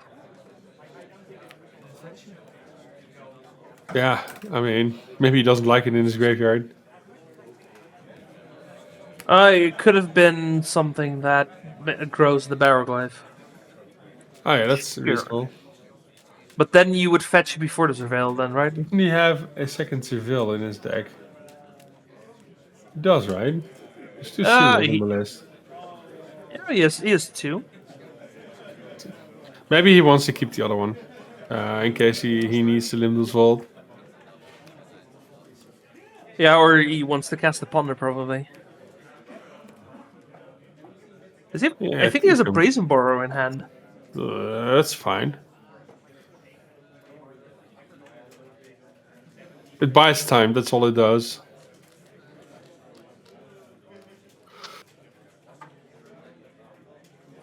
It also gives him something to fight with on the board, because Nathan is on 13. He still has a hatchery in play, which is still losing him a bit of life. Ja, dat klopt. It is kind of managers though to do both. Ik had alleen die nog niet gedaan, ja. He really needs to find a creature. I think this Barraglyph is about to gain Nathan a bunch of life as well. Yeah, I'm not sure if the life total is the biggest issue for now. I mean, you were talking about Brazen Borrowing pushing the life total. Yeah, that's not happening. I mean, you can still bounce it, but there's a bit of life coming back. The threat is still there, but he just placed it anew. Yeah. I said, hey, he needs something. He still needs something else. He needs one of his big ones. I think Bastian needs time.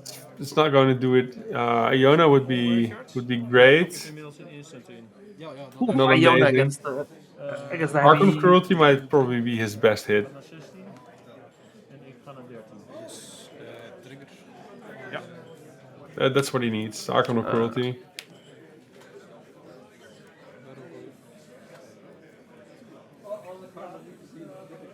I guess if you really wanted to, Sarah's Emissary would turn off the Barragoyf in its entirety. But then you open yourself up to edicts, which Yeah, it's is to pretty everything bad. else. Yeah.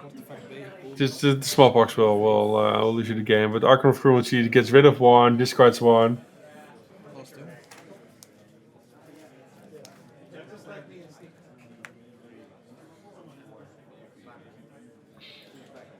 But this is the one thing I do not miss from the old Reanimate decks.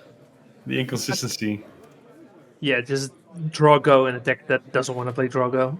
It really does not want to play Draga. But we were spoiled, because we also had Mystical Tutor at the start. I mean, you mostly had Entomb, which wasn't really No, gas. we mostly had Mystical Tutor.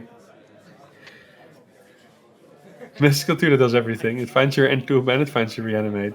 Pick one. Yeah.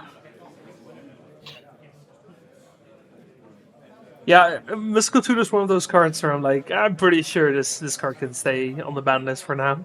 It's it's perfectly fine there. I think Doomsday would also love the card. You think? I think Doomsday is fine without.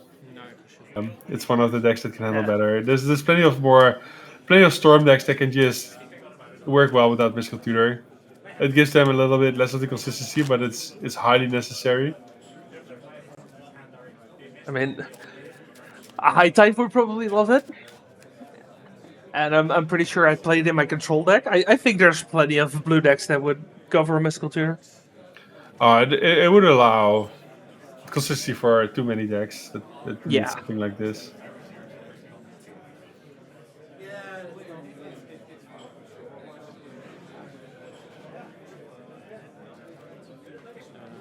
Yeah, at this point we're seeing Bastian struggle with the new version of the Dimir Reanimator, trying to find an answer to the double barrel Gorf here. He will bounce one, but outside of it, I don't see it. There's no Archon or something to prevent attacks. There's nothing inside with either, sir. Like, even ignoring the Barragoyfs, just having something more to do than just casting Ponder and passing. Yeah.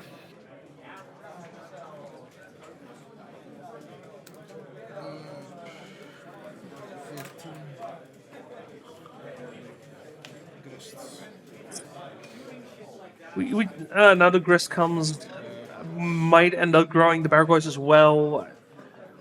Yeah, we're just out of time here. It needs to come, and it needs to come now. Yeah.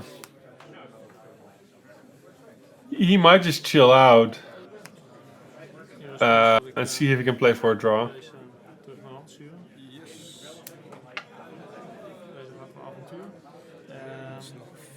Right, there's still a small chance he can find his Sarah's Emissary, put it on creatures. It's be like, sure. But then again, there's still the Grist who can just destroy it. Yeah. Oh. Hi. We're putting it in. What? Well, hello there. Wait, why are we not picking the Boatmaster? Not that it matters, but This is a thick 8/8 creature. I mean, the Boatmaster would have given the double black to cast it, but 2 maanden nemen, gewoon Limbo's vol.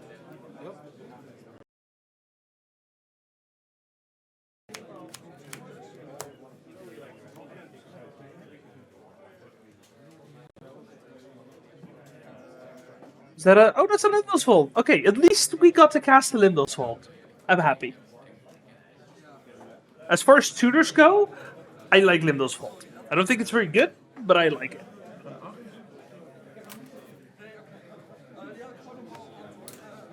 Oh, man, if only Limbo's Vault also drew a card afterwards. I mean, it would probably be way too good. No, it would definitely be way too good, but I like the card. like resolving it. I know people hate resolving a Limdol's Vault, but Oh, you can. This is one of those cards that pretty much should be banned because it takes too much time. Just the way Senseless Divining Top was banned. I mean, it doesn't have to take too much time. The point You is, can if you have resolve like this- 20 live, you can buy as much time as you want resolving this. It's like, yeah, but again, it doesn't have to because you already know what you need. You just look at the 5 and is this what I need? No, next 5. People- And now Take the way thinking too long goes to even resolve. way further because if you have enough life, you can stack your deck. If it's not a Sure. set if it's not a set sample of 5, if your deck is exactly 5, there's nothing you can do. But if it's a multiplicative of any other number than 5, like if it's like 19 cards, you can just keep going. That's And then- only relevant if you have life gain, right? It's only relevant if you have enough life. But yeah, do this card when you're at 20 life. There's a lot of things you can do. And make sure that certain cards are being stacked next to each other. Even if they aren't at start. So yeah, it's a very hard card if you need to fully optimize it in certain situations. And it will just burn through time. I feel like that is so niche that it's not really relevant in modern Legacy. Well, nobody played it in Modern Legacy until now. I mean, that's probably why. Ga ik nou draw zetten? Met deze, ja precies. But So nevertheless, it's a fun card, what I is like he it. drawing? That's an anime dead. Save him here. Yeah, it's an anime dead. Sure. Dingy B. You know what I just realized? If we leave Hogak in the graveyard, then we can animate dead the Hogak.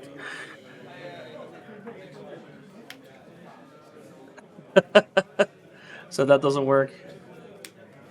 So Bastian is at 2. This matters. It's the activation of this land is 3, right? Which land? Dan blok ik. Oh no, it needs to be put into the graveyard, right? Oh, the anime. Sorry, the Boseiju, you The mean? hatchery. Hatchery would straight up win Hatchery. here if it explodes. Yeah. The only downside is they don't get haste, I think. No, No, they don't get haste. So I mean at this point it's just chilling until yeah, to see if Nathan can find the win. But he has 3 creatures already against 1. I don't think even if Bastian finds another anime dead, what can he do? brainstorm into. Ja, gefeliciteerd. I don't know. mean, I you don't think need even to brainstorm works. You needed too much work. Met de Ja. Maar Ja. ik wou zeker. Oh, was Congrats for Nathan picking up his first win of the day. Nee, dat had ik in het begin. Ja. Bastian did not pick up his win of the day. Ik had hem met de Authorities in de graveyard moeten mikken. Unfortunate. but He it still happens. has a few more rounds to try out the deck. It seems like the deck is still it's the old Reanimator. It's a lot of struggling. Yeah, but definitely shout out to these players for still playing when they're out of top 8 contention because they're here to play Magic, and I respect the hell out of that. Hell yeah, you have to play Legacy. Legacy is just a good time in general. People are just good fun here. It's a good sport. Yeah, and thankfully we have a good community, so definitely shout out to all the good people that make up Legacy here in the Netherlands, and slightly beyond the borders, because we do get a lot of spillover from Belgium and from Germany. So That's how it shout should out be, to those right? folks. Yeah, just a smidgen. So that's going to be it for round 4. We're going to take a quick break while we finish up the round, and we'll be back for 3 more rounds of Swiss. So everyone, thank you for watching, and we'll be right back. All right, round 5. We're over halfway through Swiss, but approaching halfway through the tournament. Assuming we play finals, we'll have to see. We'll have to see. But we got some more unique decks for today. We've had 15 different decks across 16 players, so excellent meta today. But these are two decks that, I mean, they're not necessarily on my tier 1 list right now, but they are definitely good. At some point, at least one of them used to be. Fair enough. I mean, at some point they both were, right? Yeah, pretty sure. Beanstalk has always been doing rather well. Lars is piloting the deck. Both of these players are very much in contention for top 8. If Lars is losing this one, he's still in contention, and Michael, I think he's pretty much out of contention if he loses this one. Yeah, But if he's winning, he's in a very good spot to make it into top 8. He just needs to win the one after. Oh yeah, sorry. Yes. Yeah. Yeah, it's 4 color beans. Its namesake is up to Beanstalk. It draws a card when you play expensive spells. And nowadays added with the Quantum Riddler, pay 2 mana and you get to draw 2 cards with the Beanstalk. And on the other side, it's a classic sneak and show. Yes. Added with stock ops and an Yggdrasil Rebirth engine. Yeah, the Yggdrasil is something that the decks sometimes will play, but more often than not, they're not on it. But Yeah. Stock Up is definitely a terrific addition for the deck. It It slots is in great. so naturally. If you play It doesn't- Omniscience, it digs deep. It's perfect. It does everything that deck wants to be doing. But yeah, Beanstalk is a deck that was really popular a while back, then completely fell off because it wasn't able to keep up with the Tempo Reanimator lists. But now that those are gone and Tempo is Tempo again, the decks have been slowly creeping back. Also, of course, helps that Quantum Riddler and Tamio are incredible cards in the deck. Yeah, there's also been a bit more creature decks in the format, so slower control-like decks have a bit more answers as well, often, even though this version does not have it. But this is a 60-card version and not a Yorion version, so that also changes quite a bit. Yeah, I think most of them these days are non-Yorion, but we do There- have a couple Yorions here. There's still a few of them hiding. Yeah. I mean, people will always try, and this is definitely one of those decks where Yorion definitely is a viable option. Yeah. Even though you really do want those Beanstalks, if you can help it. Yeah, it's just the Yorion version is just one of those decks where like it always worked in the past. It's like Ye Old Faithful. And you can still pilot it very well today. And then there's some players who just now, as we see the card being cast, is the Beanstalk. And I do think this is the more dangerous card to let through. So if you want to start a counter war with something, this is where you start. Well, looks like it's resolved. Because every other card you try to fight for with the Beanstalk, you probably are already 1-0 behind on just card advantage. Yeah, and that's really the power of the Beanstalk. It's just once you get going, you just drown out your opponent in resources. Like, the answers don't have to be good, they have to be good enough at that point. And especially if you're trying to resolve a show and tell, these forces are going to replace themselves, and that's a very scary spot to be in. So Michael will have to be as fast as possible here. But Sneaker Show, not necessarily the fastest combo deck, definitely consistent, but... It can be fast, right? It is a possibility for turn 2s. It always has been.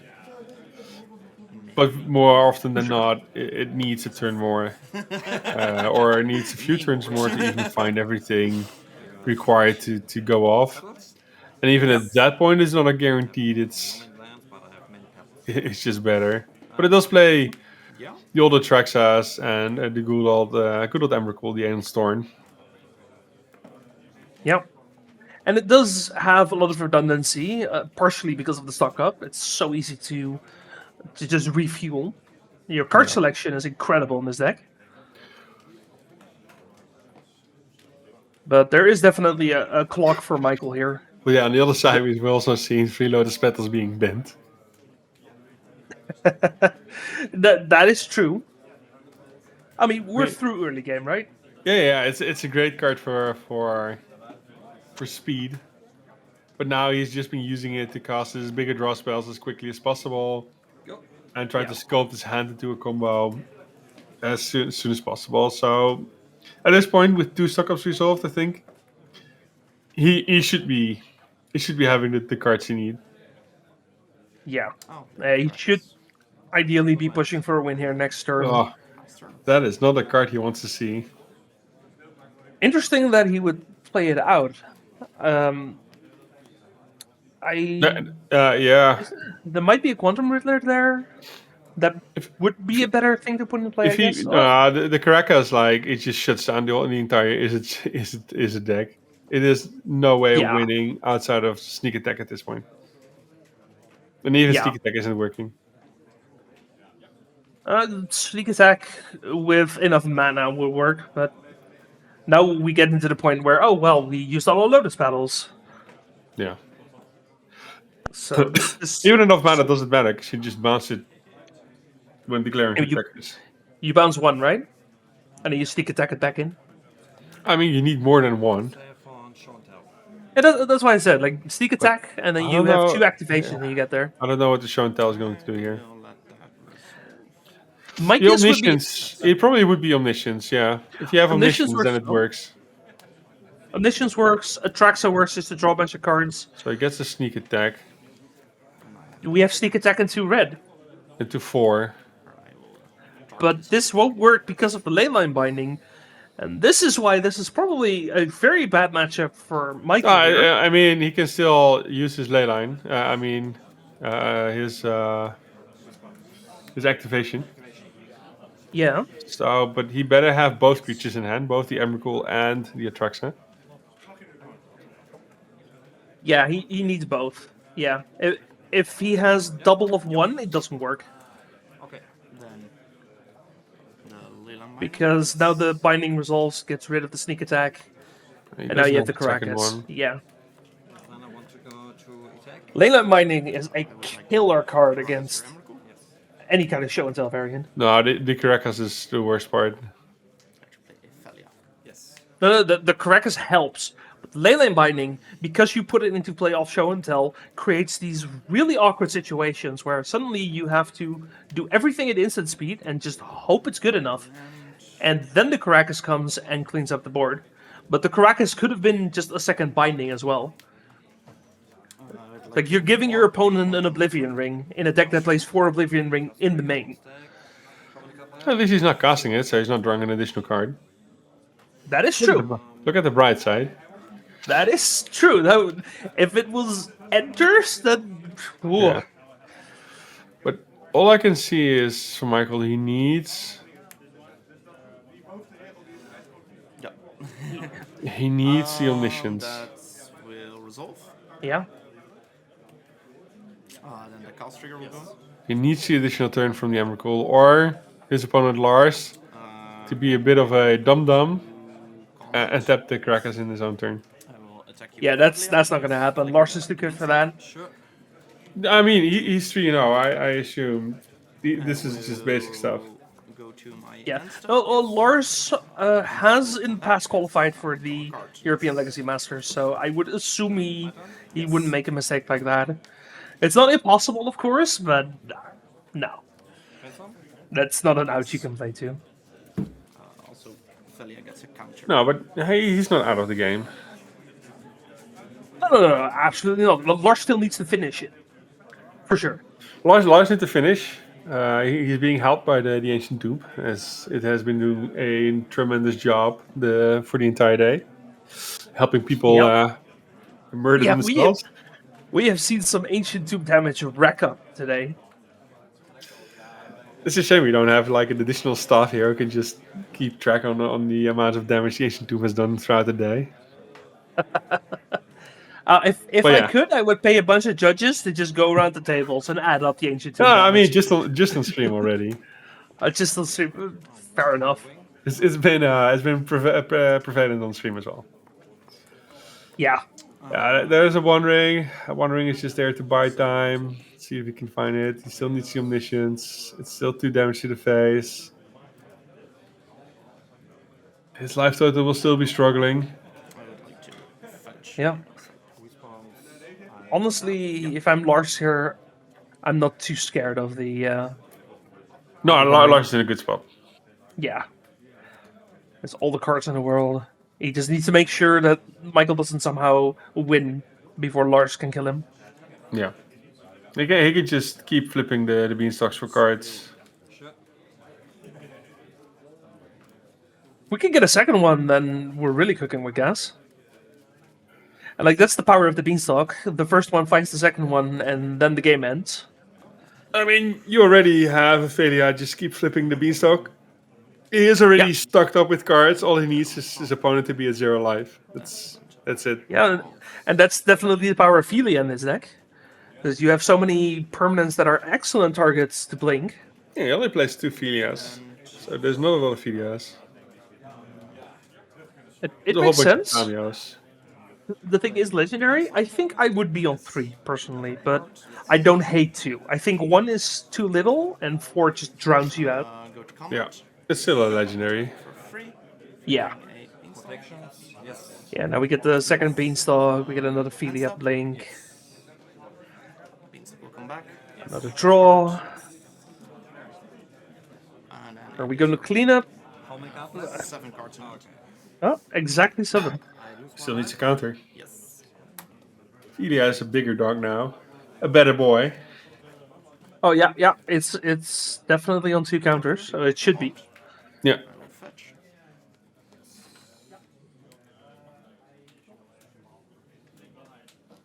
Doesn't seem to matter clockwise, I think, but that is definitely correct. You have a Bowmaster? Yes. Yep, and Michael asking if Lars has the Bowmaster, Oh, yeah. and Lars says, yes, I have the Bowmaster. And Michael's like, yep, that's not going to work. Fair enough. So what is happening now? We are going to game 2, or what? I assume that's not what you're talking about. See what's happening. Like, are you playing Hexing Squelchers here? You're bringing Pyroblast, for example. Do we have Squelchers? There's we have in the sideboard. Squelchers. There's 2 in the sideboard for Michael, and I think it's probably worth it. Yeah, I would definitely bring them in. Because the worst case scenario, it's using a removal spell on something that isn't winning you the game. You could even consider the Abrades, because it kills some of the smaller creatures from the Beanstalk. True. But mostly I think you just want to protect your own win. I don't think you want to be grinding against this. Nah, but I mean, the Yggdrasil, you can probably miss. I think it's going to be Squelchers and some Pyroblasts for Michael here. And then for Lars, Containment Priest, Fortification. Maybe a Hydroblast? Don't hate it. Would you bring in Meddling Mage? Hydroblast is you could I would pick in Hydroblast. Yeah. You could consider Meddling Mage for sure. It's not unreasonable. Like play a Meddling Mage on Show and Tell, and keep up Hydroblast for the sneak. Yeah, you can. The Hydroblast works. No, Of course, you thinking for could. myself. Containment Priest, you could. Definitely. I mean, you should. Yeah. Like, Yeah, these Meddling cards Mage. are great in this matchup. I would probably do it. But it's still a hard pick, right? What do you pick with Meddling Mage? Do you pick Show and Tell? Do you pick Sneak Attack? I think it's hand dependent. I think you go for some combo piece, and depending on what your hand looks like, you choose one over the other. Yeah, you could even consider Stock Up. If that's where the game goes, then I could definitely see a world where that happens. Yeah. If you have to do it at like at turn 2, you have to pick up blindly. Depending on your hand, you can do whatever. But Stock Up is a pretty reasonable option.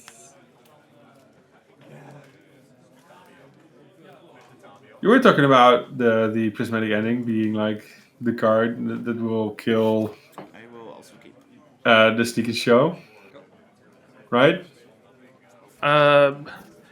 It technically works. Yeah. Yeah. That's the whole 4 of them, and then there's an additional prismatic ending, which doesn't do that much. Yeah, sure.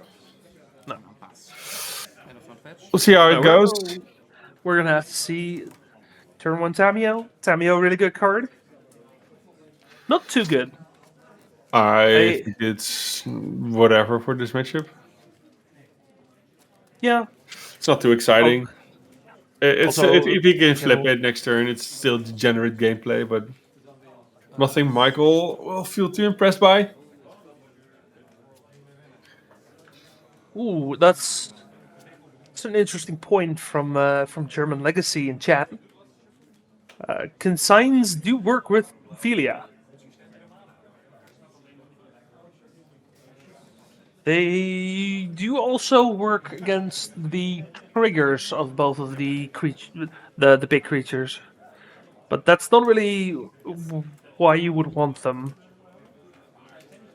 I mean, they consign you can just counter and the counter the additional turn and the card himself. No, because the card itself is Okay, uncounterable, yeah. right? Yeah. Yeah, so you can the trigger if it's worth it.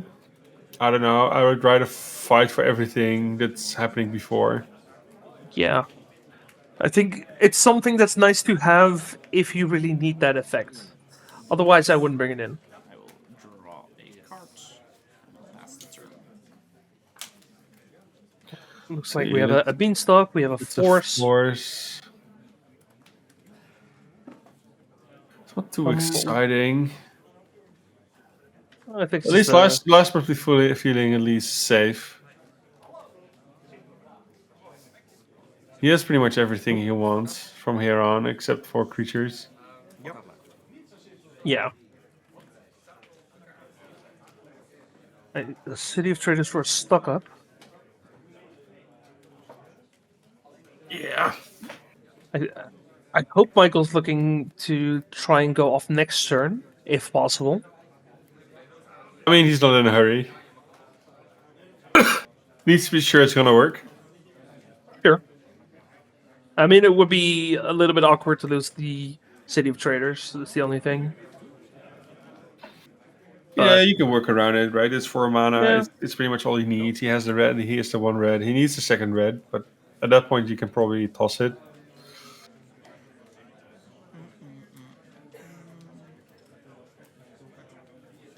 But he needs to win through like at least 1 force of will, as we can see, Yes. and at least Keep that on top. what's the other card? I think he needs to get through a ley line binding as well. Yes.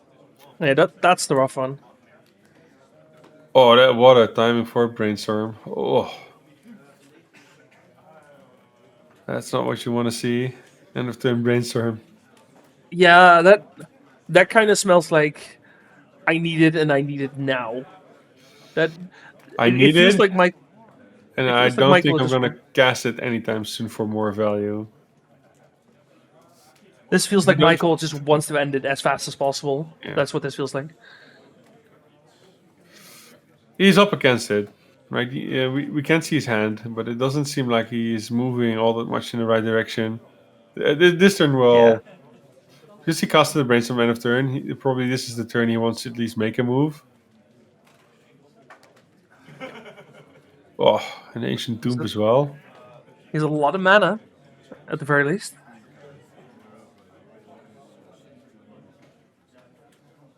Not a lot of color, but It's 4. it's the One Ring. One maybe? ring. Yeah, Yeah. it's something. It's more digging power. I'm trying to force that. Brainstorm. Yep. There comes the Force. Draw a card. They do Before think we this draw the is the card? thing worth fighting over. That's one omniscience. Yes. I Interesting. mean, I definitely agree. This is the thing you're fighting over. Is it? I You're not doing anything else. I think Lars may have forgotten to draw his string. Oh, just as I say it. Perfect timing. That is his trigger. Yeah, I guess the card because Lars doesn't have any pressure. It's still too good.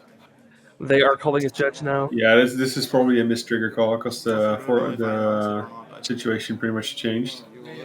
No. Not that it impacted his draw. I cast a. I don't know if the situation really changed. There's all the forces, and Yeah. Michael. Yeah, if Lars let the One Ring resolve, then it's a mistrigger. Yeah. Yeah, no, it's also pretty much. I think he missed the. If he would draw another force, he would be able to use it. No. And he don't can Yeah. say this, I think. Maybe for the next times. I'm gonna double check this. I mean, he could have even. It's not a maze, so it's. No, he didn't have a second blue card. I did miss it, so. If he finds the second blue card, he could brainstorm for it and then If still cast have it spell for with sure. value 5 or greater, draw a card. It's not a main indeed, but. Yes. But it's the same with Michelle's offer. It's interesting. I can play one with mana cost 1. You can. Yeah, I think so too, indeed. Yes. We have a judge at the table who's figuring out what is happening. Yeah, that draw could definitely end up mattering a lot.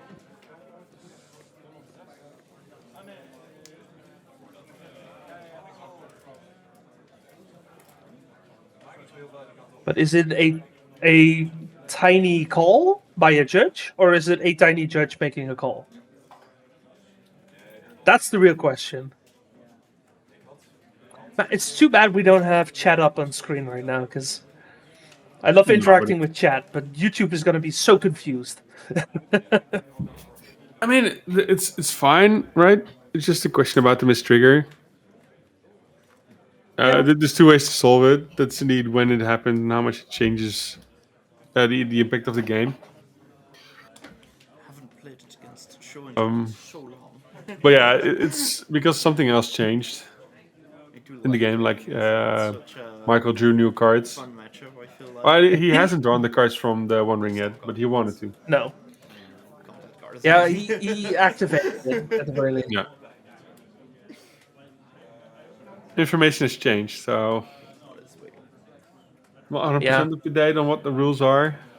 So, just Because it's an easily fixable mistrigger. You casted something. Yeah, I responded with Force Will.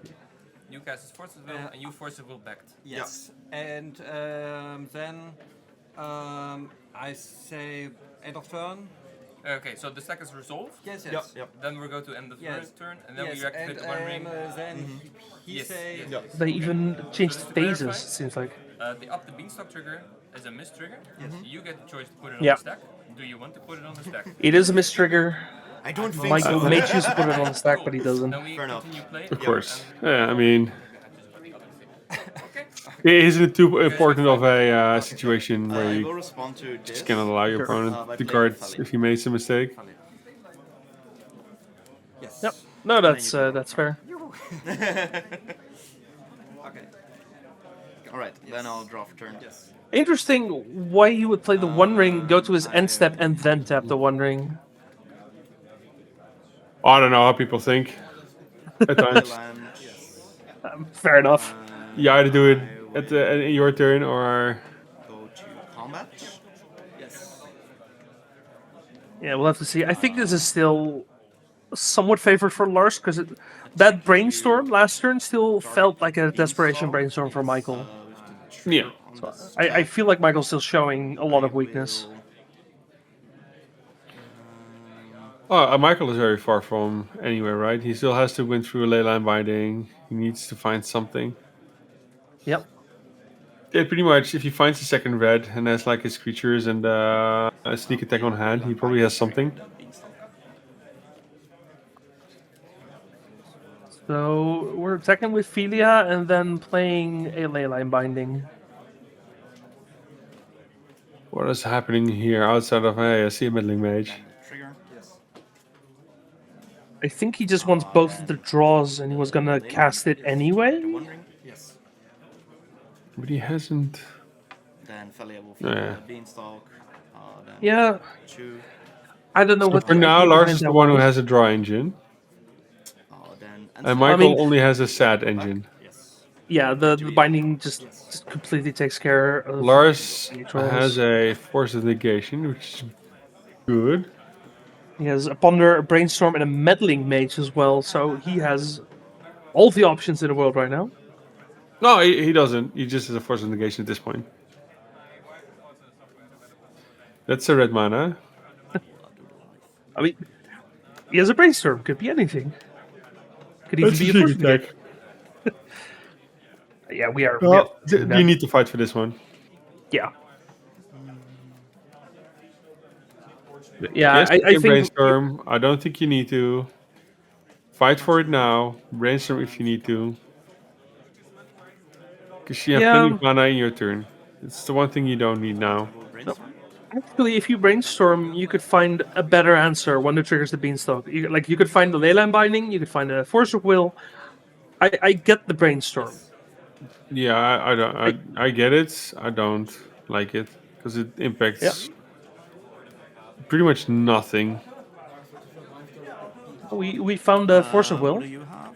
Yeah, it still impacts I have- nothing compared to playing it later. One Force Will, nothing. I'm not sure. You have one. But damage hit. Lars choose to go for the brainstorm.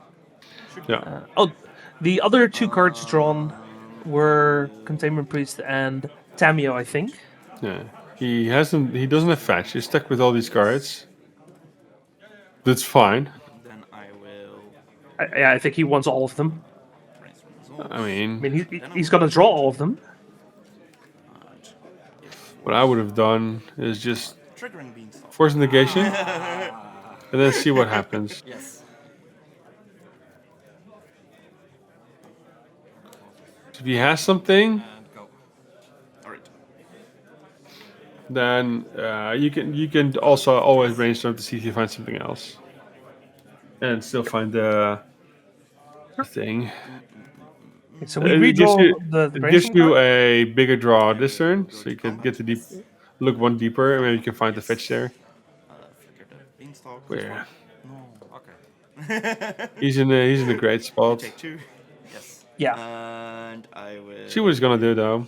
I mean, you probably play the Containment Priest and call it a day. Yeah, You you could just consider put Containment the Priest and Meddling Mage. Containment Priest is flash, right? Yeah, sure. It I does. recall correctly. Yes. will So you play the Meddling Mage and pass. You play it, probably Nim, show and tell. Sneak attack. If it's a sneak attack, just let it happen. Wait, did he? Did I hear that correctly? Did he name sneak attack? Oh yeah. It's up. Yeah, I mean, it makes sense. At this point, you could. Maybe you should just. I was thinking of naming show and tell. Let the sneak attack happen if it happens, No, and then in response to your activation, you just go for the Containment Priest. I think the show and tell is fine. Because you have the Containment Priest if he goes for it. Yeah. Yeah. You. Does that work? Yeah. You. No, you play can it in just play response it to show and before tell, you yeah. put something in. Yeah. And the show and tell is a bigger issue because he creates two creatures. There's nothing you can do. Beans will return. I will draw. At least if a it card. resolves, there's nothing you can do. Then my turn. So I think it's pretty much necessary to put it on sneak attack here.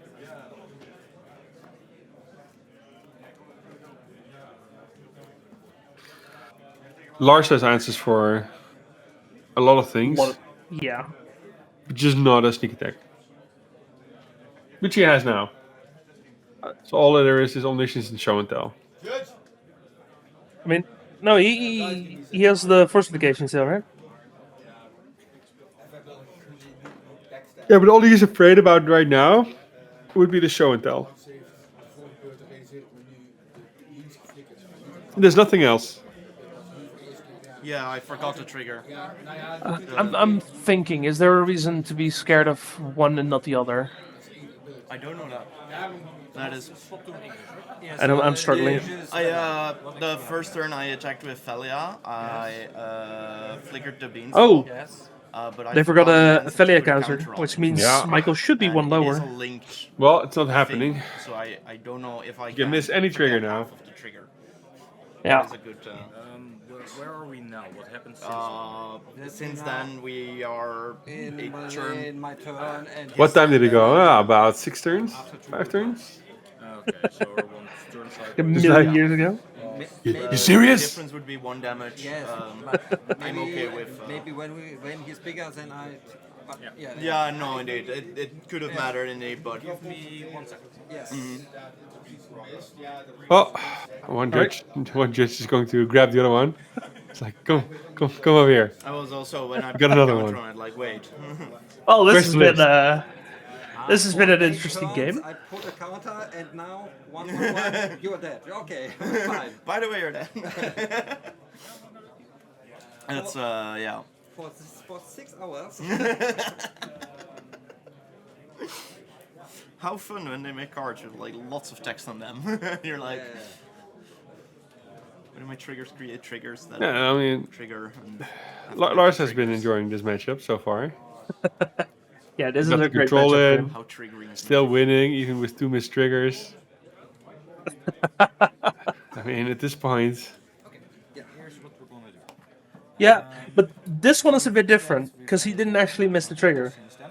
Because the card did go back, Yep. which means that he only partially resolved it. sure. That's the problem. That might end up being a little bit more complicated. Okay. Fair enough. I'll add 3 minutes to the clock. Thank you.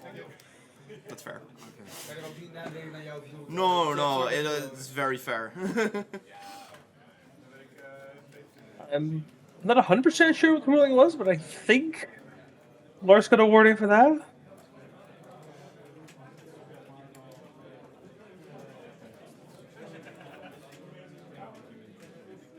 But at least the call was made and they're playing again, so. Okay, it was a warning and the counters stay as they are. Yeah, as expected.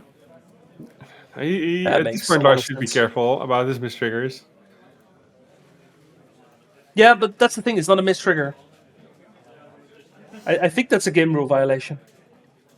Because he did return the permanent, he did return the Beanstalk back into play. Yeah. Yeah, but I'm like 90% sure that is a game rule violation. But, I mean, it is what it is. But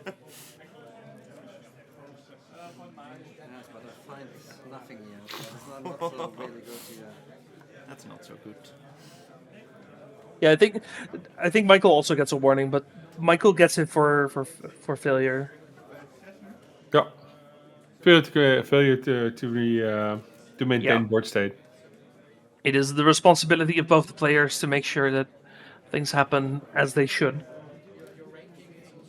At least the mandatory triggers, but yeah, you can miss them. Yeah. Yeah, but also just resolving effects properly.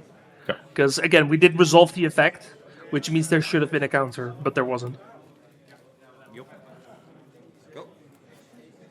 I'll take my turn. All right, back to cantripping. Yeah, we need an answer for this Mending Mage, and I don't think there are a lot of answers. Well, I'll play the other card. How much does he need to resolve an omniscience? He's available to 6. Omniscience is 8.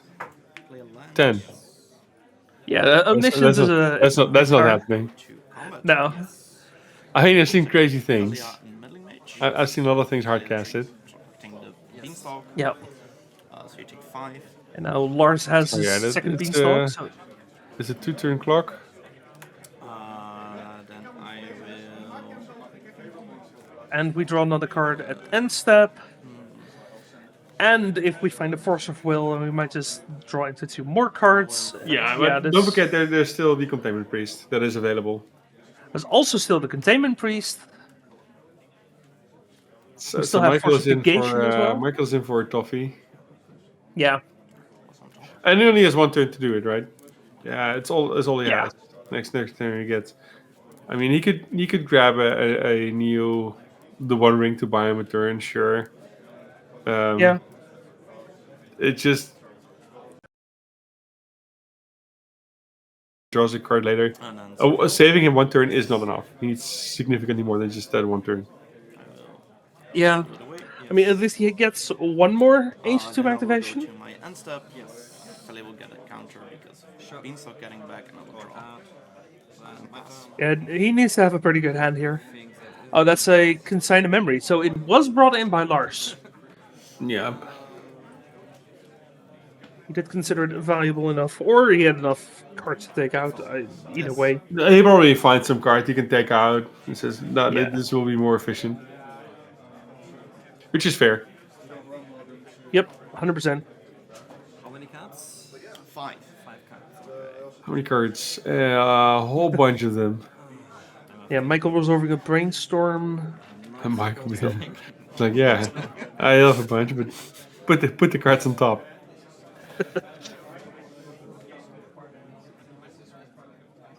I think the issue more is what are you going to do to win? What's your game plan here?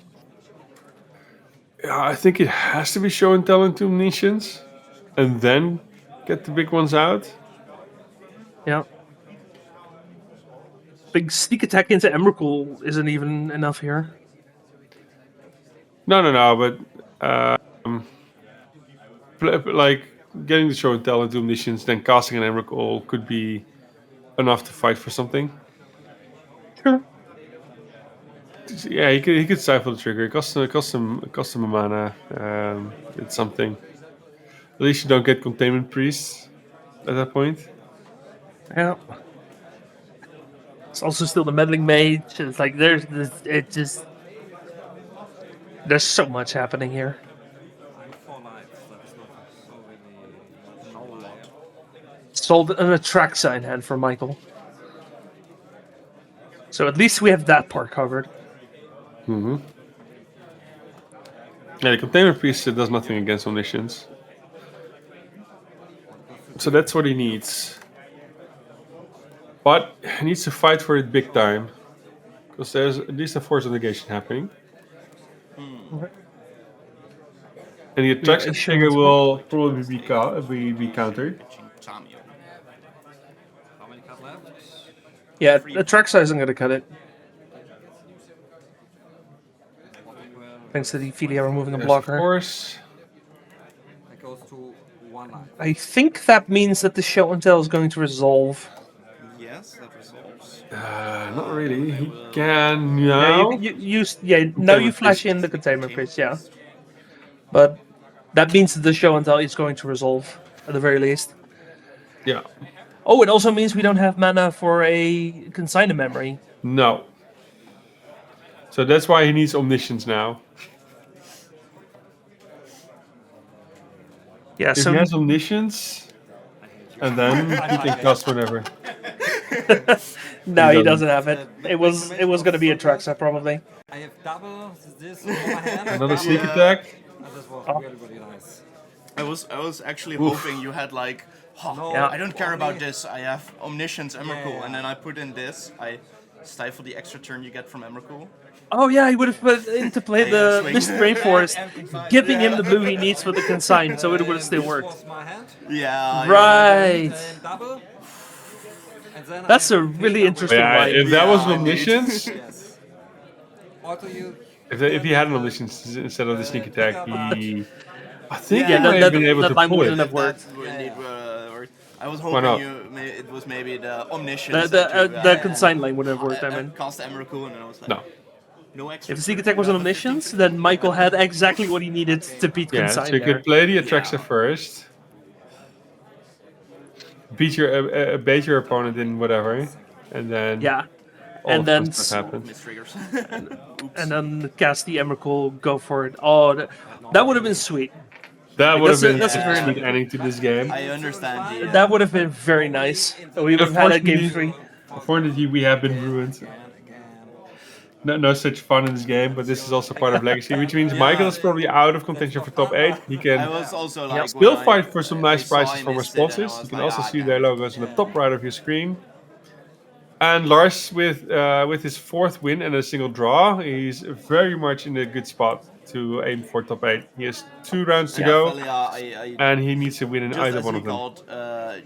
Yeah, he definitely still needs a win. I'm not sure if he can ID the final one. I think so. And I was like, yeah. If he wins the next one, he I can. did forget it, and I do see it now. Probably, yeah. Then he's 5-0 clear. Yeah. Knew it. So we'll have to see how that goes. Meanwhile, we're looking for a B match. While we're doing that, everyone, thank you for watching. We are in round 5 out of 7 for this 98-player Bazaar of Boxes Series 17. Blanked on that for a second. Here in Tilburg, the Netherlands. Quick shout out to our sponsors today who have given us our biggest prize pool yet. We have Ultimate Guard, Cardmarket, Magic the Gathering Online, Goat Enterprise, and RageSquid. So thank you very much to our sponsors. I hope the players appreciate it. And of course, thanks to the players for playing. And thanks to everyone at home watching. Robin and I are going to be signing off for today, but our final 5 hours are going to be covered by the wonderful Ask for Alex and Irgunol, who will hopefully be joining us for Belgium as well later this year. So everyone be nice to them. And yeah, Robin, once again, thank you for joining me here. You're welcome. It's been a bit of a different day with a stuffy nose, but it's been excellent day. All these different matches have been amazing. Sure, and I'll keep hammering it. Of the 16 players we've seen so far, we've had 15 different decks. Legacy right now is great, so let's keep that energy watching, and we'll be right back with round 6. Hello. Welcome back to this Bazaar of Boxes Series 17 already. We're heading into round 6. You might have noticed a different voice. So, hey, my name's Alex, and I'm here with my good buddy Ido, and we're taking over coverage for these last 2 Switch rounds and top 8. You want to introduce yourself too?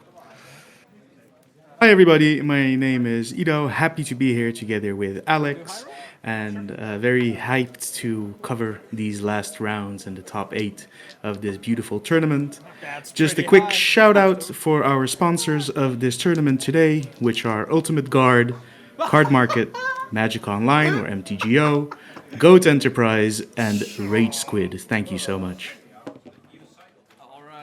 What we have here on camera is next 2 players. We got Yannick Neleman, aka Pingu on Izzet Affinity on your right. On your left we have Jorrit Schoen on Cradle Control. I wish you the best of luck and fun, and let's play. So it's a very diverse meta as we've seen today actually, and that's always a good sign of a healthy format. Regarding this matchup, Alex, who do you believe is favored? You know what? I have no idea.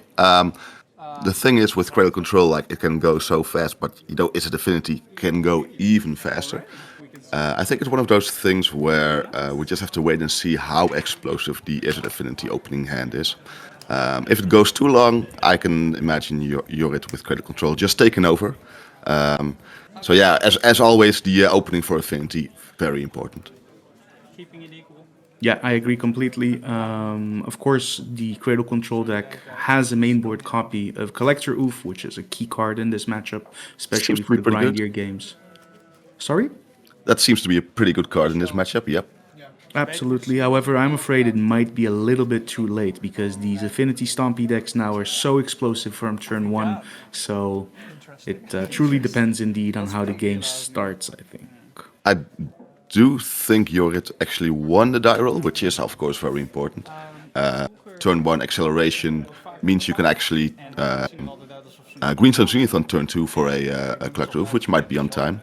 Added benefit also for Jorrit is his combo-y finish with Natural Order into Crater Hoof Behemoth, which is probably a good way to finish out this game as fast as possible. Absolutely. Wasteland, of course, very important against an Urza Saga deck. And on the play as well, extremely relevant is the 3 mainboard copies of Thoughtseize found in Cradle Control.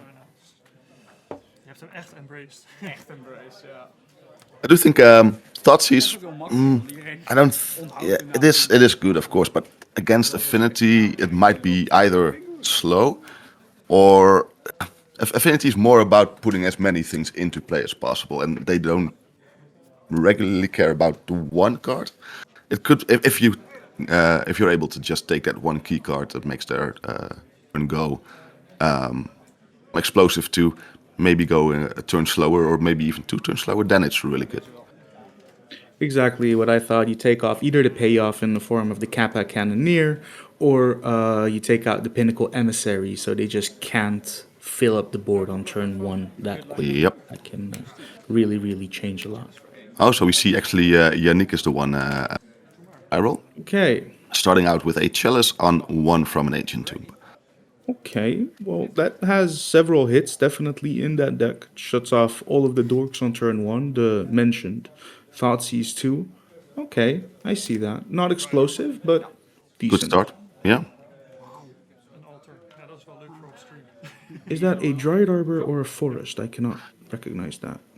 Judging from the position where he put the card, I think it might be a Dryad Arbor. Well, we'll see what happens. To be fair, there's so many different versions of each and every card. I might miss a card here or there sometimes. Absolutely. Okay, Pinnacle Emissary, important even if he paid 1 mana for the warp cost. The mana cost of the spell is 3, so he can just cast it through that chalice without a problem. And here we see what the Affinity deck does best. Just fill up the board. And we see a Thoughtseize, so that chalice was definitely a good play one. That was a good chalice, yeah. You're not too happy about that chalice on 1 there.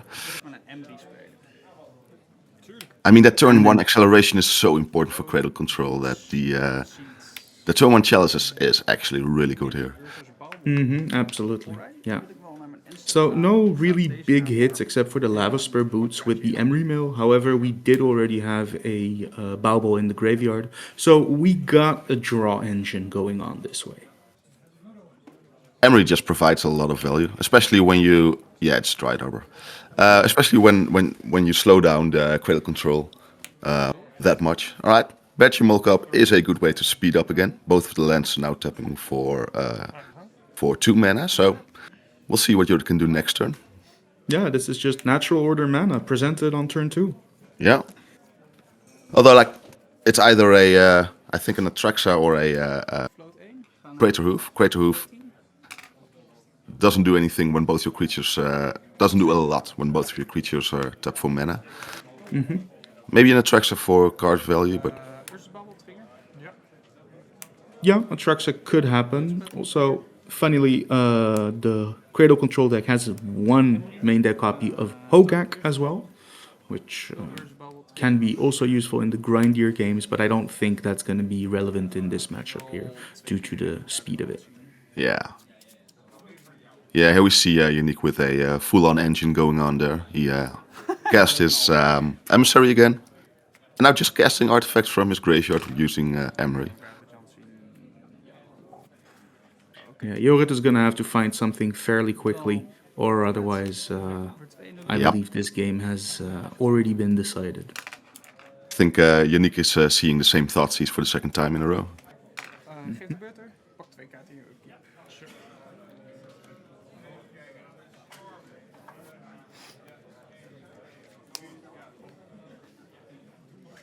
But there is a natural order, I believe, inside Jorrit's hand that I can see. Okay. And indeed, the best card you can get out of that is Atraxa. But is that enough here? The life gain can be extremely relevant, of course. Yeah, I mean, preferably you just fill up the board just a bit more right now, so you can next turn Crater Hoof for a finish. Yannick already on 13 because of his own Ancient Tomb, of course. Yeah, exactly. So that's really not that far off. And mind you, those creatures, those tokens, can only block creatures with flying. So Yannick only has now, for example, that Pinnacle Emissary to block anything with.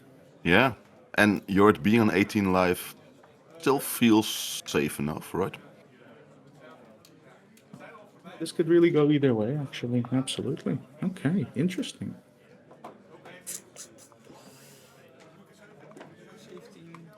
I think Yorit is just really happy Unique didn't put down a fast Kappa Cannon there.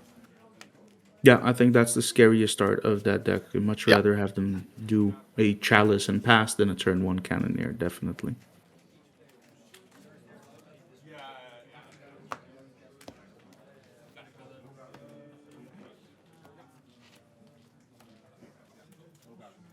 We see a Grist here from Yorit. What do you think? Do we remove a creature or do we just make a creature for next turn Crater Roof? With the natural order in hand, I think I would just be making a creature here. Three, yeah. And that's what we see Yorit doing here, making a 1/1 insect token. Exactly, just fill up on that board and eventually it's going to be enough. Yeah, I mean the Grist will probably die, but that's fine. It made an extra creature. I do believe he top decked a Sink into Stupor. So that will delay the natural order with 1 turn. Yeah. If he keeps up 2 blue mana.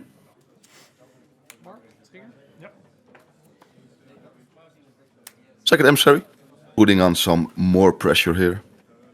Tokens are going to get out of hand real quick. Emery targeting the Mox Opal in the graveyard, so he will be respecting natural order here with the Sink into Stupor that he just drew for turn. So yeah, trying to shut the door while he can.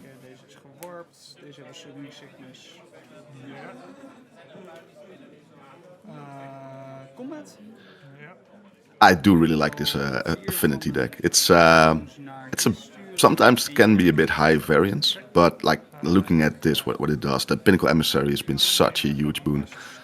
Yeah, we see the Grist going away for now. Yeah, but she did her job, so that's all good. We don't have to keep her around. I also really like the fact that they just decided on playing a much higher density of threats in their decks and foregoing the Thoughtcast effects of drawing many cards, which makes you weaker to Orcish Bowmasters, of course. Yeah, all the basically the lists don't. Yeah, here we go for a natural order. There we the go. lists don't play Natural the draws anymore. It's just focusing on beating down. Yeah, exactly. And what you Now, expected. Exactly. Oh no, this might be a hard cast Force of Will because of the Lotus Petal sacrifice. Yeah, that's even better. Okay. So Yorit in big trouble here. Yeah. Let's count here. We've got 8 damage of flyers, 3 on the board, which can be blocked, of course. So it's gonna be 8 damage here, and then 8 damage next turn should be enough. So let's see if Yorit can cobble anything together in his next turn.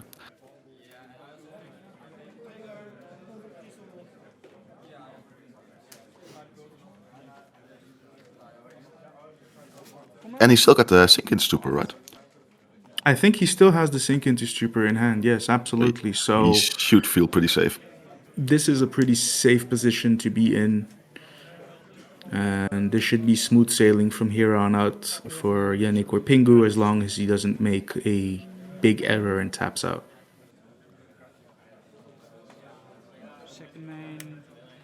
Yeah, I think that. Yes. Just thinking about how we can. Yeah, all right. So the one thing that could have been an out for Yorit was drawing an extra natural order, wastelanding the 1 blue mana, but Unique correctly playing a second Lotus, his Lotus Petal back again from the Emery. So he does have the 2 mana even if he gets wastelanded. Exactly, so he can have the 2 blue mana here. But otherwise he can always just float the mana in response. Yorit has to cast the natural order in the pre-combat main phase. So he can't make him lose that mana. I do see a green from Zenith. Say he takes his draw and it's natural order, he can in his draw step wasteland. Definitely. Yeah, and that will be all. Yep, Unique taking game 1 with Izzet Affinity, just going wide, flying over the top. Cradle Control has some issues with blocking flyers, so...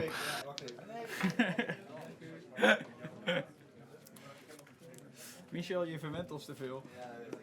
Wij denken dat we je moeten helpen, maar dat hoeft helemaal geen eens. Alright, let's take a look at the sideboard here. Starting with Yannick on Izzet Affinity. Looking at the sideboard, I see some dismembers. Should be good. Very important card here, mostly to take care of the Collector Oof and other problematic permanents. He's already, of course, playing 4 Forces main. Would you board in Force of Negation against something like Natural Order? I don't know if that is what this matchup truly is about in that sense. I think that might be a case of overboarding. And I feel the same about, for example, Consign to Memory. How about you? Yeah, I agree, actually. The important thing is, like, you don't want to turn into a too reactive deck. If you're playing against, like, full-on combo, yeah, of course, bring in those forces. But in these matchups, you still want to, like, you don't want to disrupt your own combos like too much. You still want to go like as fast as possible, have all those 0 drops, and have quick, either quick emissary or like Kappa Cannoneer. Yeah, exactly. That's the way I see it too. Would you approach this matchup differently and the sideboarding differently, whether you were on the play or on the draw, you think? Good question. I don't think so. Looking at the sideboards, the dismembers, like there's stuff like, I don't know, Ether Spellbomb to bounce a single creature, but that's not what the Ether Spellbomb is there for. I think it's basically the 3 dismembers. I do also really like the idea of Disruptor Flute, I'll be honest. I might be thinking of doing that because naming Natural Order just makes it nearly uncastable and just gives you so much time that you can kill them down before they can kill you with a hoof or get an Atraxa in play. Yeah, I can see that. Don't think I fully agree, but I can see that happening, yeah. Let's also take a look at the sideboard of Jorrit. Alright, so in his sideboard I see, first of all, 2 Force Figures. That's a shoe-in. Yeah, absolutely important card. I do believe Abrupt Decay has a place in this matchup too. Clearing out Emery, the Chalice that we saw could really stop Jorrit in his tracks. That is true. What do you feel about Endurance? I think that's not what you want to be doing here. It is, of course, a blocker, but like if they go so wide, like you can block 1 token out of, like you saw last game. If they've got 8 tokens at one block from Endurance, not going to do too much. If it has some added value against Emery, at the same time, that's just a one-time thing, right? They just play another Bauble or Load Spattle and they continue casting stuff from the graveyard. So, not the biggest fan. I am thinking about Snuff Out, though. Taking care of that turn 1 Pinnacle Emissary could be good. Or even later on a Kappa Cannoneer and having mana to pay for the ward could be good. Yeah, of course, the Patchwork Automaton and the Kappa Cannoneer having built-in protection makes Snuff Out slightly worse. But I do believe it is correct here. I like the 4th copy of Thoughtseize that they'll most likely bring in, especially on the play. And the one of Veil of Summer, I think, is very, very important here as well. I think he wished he had several more because you just want your Natural Order resolving, not like what we saw last game. True. Although I do have to remark, Sync in Stupor does work. Veil of Summer does work against Sync in Stupor, right? Yes, it does, because no, only you and permanents you control gains hexproof. So so you can actually, you can go through. You can return it to hand because it's not a permanent. Yes. Yeah. Good call. Yeah. Thoughtseize, maybe Thoughtseize. Okay, let's see. It seems like the players are about ready to start game 2. It's an important one here. The winner, of course, goes to 5-1, meaning you can probably just draw the last round. Yeah, I think both players are still in for top 8, regardless of the outcome, but the winner has a huge advantage on this. So we have a mulligan for Jorrit. Okay. In the age-old question... sorry, go ahead. No, please go ahead. In the age-old question about who's the beatdown, it is... Like, Affinity is definitely the more explosive deck, although the fastest start of this Cradle control deck is also, it's so fast. Yeah, the acceleration turn 1 can be just a turn 2 natural order at times, which is incredibly powerful. But I think Jorrit is really looking into in Yannick's way until he can just finish it in one turn with a Crater Hoof. Yeah, that seems to be... or like get a quick collector roof, of course. Yeah, absolutely. But the deck is so explosive that often the turn 2 might just be too late. Okay, Ignoble Hierarch, solid turn 1 play. Yeah, acceleration. It's turn 1, either acceleration or Thoughtseize. I do like accelerating turn 1, generally. I just saw while he was searching his library, the Snuffhouts have come in. So he did board those in. Kinda right. Jij mag de beurt nemen. Let's see what Yannick has kept his hand for. Dan wil ik wel een Ursus Bubble. Lotus Petal. Is that an Ursus Bubble or Mishra's Bubble? Ik wil een eiland en dan wil ik wel een Emery. Bunker van de Wolf. And an Emery. That's Turn 1 Emery. It's a slower start, but it has the engine built in. And that mill is not that great. Just a Pinnacle Emissary. Still a... yeah, the thing is with the Emery, I think this goes for both decks. They can actually kind of pivot into... They can both be really aggressive, but they also can kind of pivot into a more slower, control-isher way of playing the game. And I think the Emissary is actually... It's a good hit, man. Like, it makes sure that on later turns you get some value while just playing your regular game, so... Absolutely, especially now Collector Oof will be landing, and we are certain to be going long at this point. Yeah, Collector Oof's big. Let's see if Yannick has drawn one of his Dismembered, which I imagine he has brought in. Yeah, that seems to me like a must in order to respect the Cradle control decks as an Affinity deck. Just looking through the list, I think, yeah, the 3 Dismembers from the side are the only way of dealing with a Collector Oof. Yannick being happy that he didn't play a Seed of Synod on his first turn. And there we got it. There we go, yeah. Textbook stuff.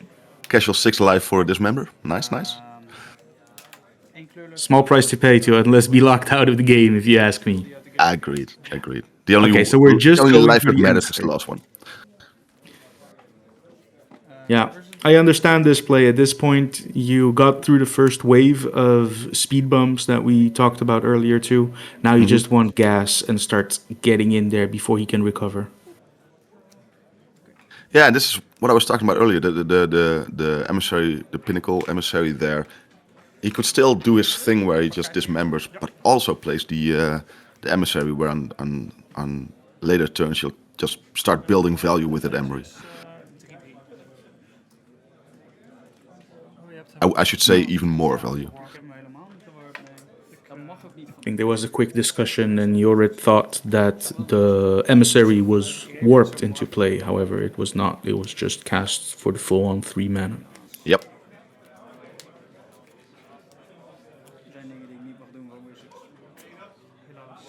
Let's see what Jorrit can piece together. We do see Yannick having a pretty good start here. He did what he wants to be doing, dismembering the Collector Roof and building out some pressure. But let's see what Jorrit can do. This is a White of the Reliquary, which currently is a 3/3. I did see another Green Sun Zenith in Jorrit's hand. Would you fire that off for a Dried Arbor? Good question. Let's see. I mean, he has one Collector Roof main, but none in the side. So that was his one Collector Roof already done there. Yeah, good question.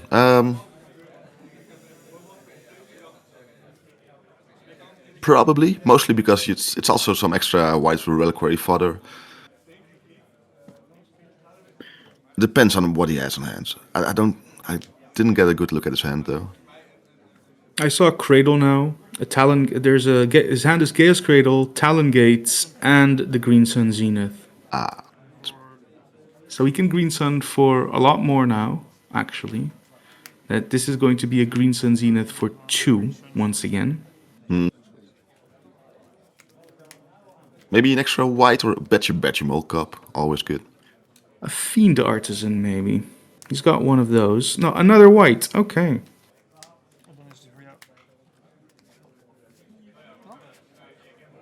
Yeah, you're deciding that he wants to be a bit more aggressive. Like he's seeing that with the Emery and the Pinnacle Emissary. Like if this goes on for too long, like he'll get overrun by those tokens. So he's saying, "All right, I want to be getting into the red zone quickly here."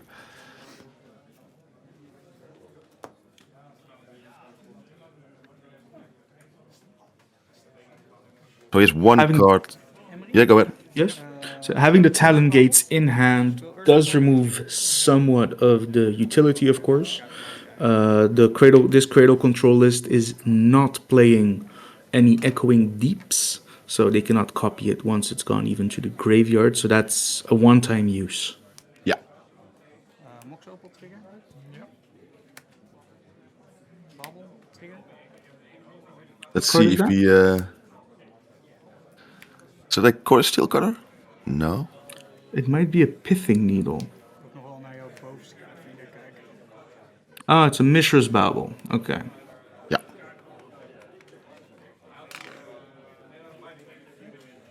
The kids of these days and their weird arts of magic cards. You can see what happened. He untapped with the Emissary, and all of a sudden his board is just flooded with flyers. Making another one.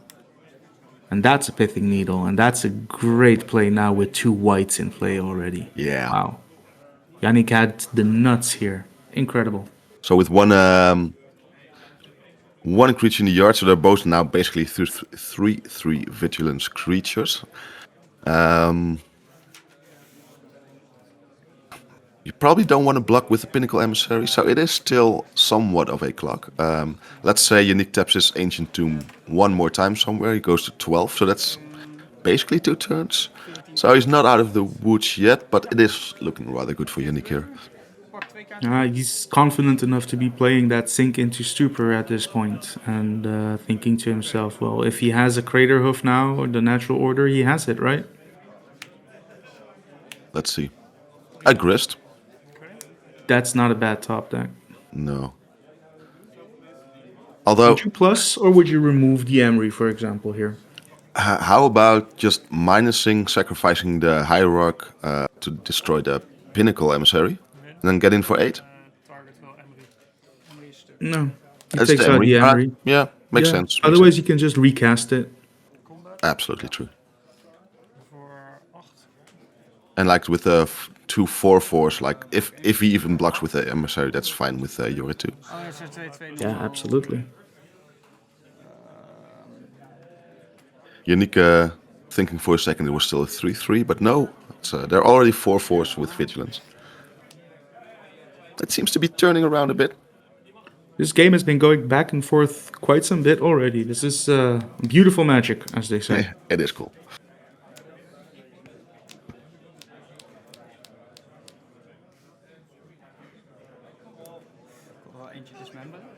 Another Dismember. Wow.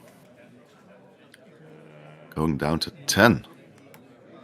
Now we've got a 5/5. All right. Still a 2-turn clock. So Yannick does have to find some defense for next turn. Maybe jumping with Pinnacle Emissary, but... Well, that generates a token the turn afterwards, so that's quite good. So now the question is, can Jorrit seal the deal on his turn? Yeah. It's... He does have the Talon Gates in hand. You are absolutely correct. You just Talon Gates the Pinnacle Emissary, and if Yannick there's nothing else in hand, that could be the game. Let's see. But I do believe Yannick knows of the Talon Gates. Yeah. Yannick saying, let's see you target my Pinnacle Emissary instead of your own white, for example. Yep, there we go. All right. Does he have something? Yep. Oh my god. Return it to hand. Wow. drawing like a madman. Insane.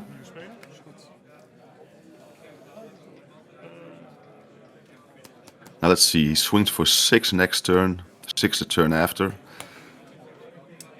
But he also has like, if you just use the Ursa Saga tokens as jump blockers, he's got the Pinnacle Emissary as an extra jump blocker. So swinging back to Yannick here, that Sink in Stupor was major. It was a huge sink into Stupor, and importantly, the Izzet Affinity deck normally, and Yannick as well, of course, play copy of Shadow Spear and Lava Spear boots. However, I do believe he milled over the boots early in the game with the Emery, but Shadow Spear is really big here. Oh, I think that might have been last game when he milled over the boots. Possibly, I might be mistaken. Let's see. It's a hard cost snuff out. Yeah, you do what you have to. But like times and all. No, but like the token is going to be even bigger than the Pinnacle Emissary, right? Yeah, absolutely. So shouldn't you have used the snuff out on the token there? So he's forcing Yannick to jump with the Emissary.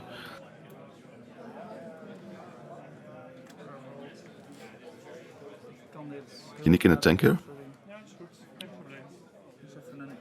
I don't know why the sequencing happened this way, but indeed it seems to me a lot better to wait until he creates the Ursa Saga token. And another snuff. There we go. Wow. Last 2 cards in hands were 2 good ones. Yeah, great draws, great plays from both players here. What a match. That should do it now. He still got some... Wil ik 2 betalen, wil ik hem wel...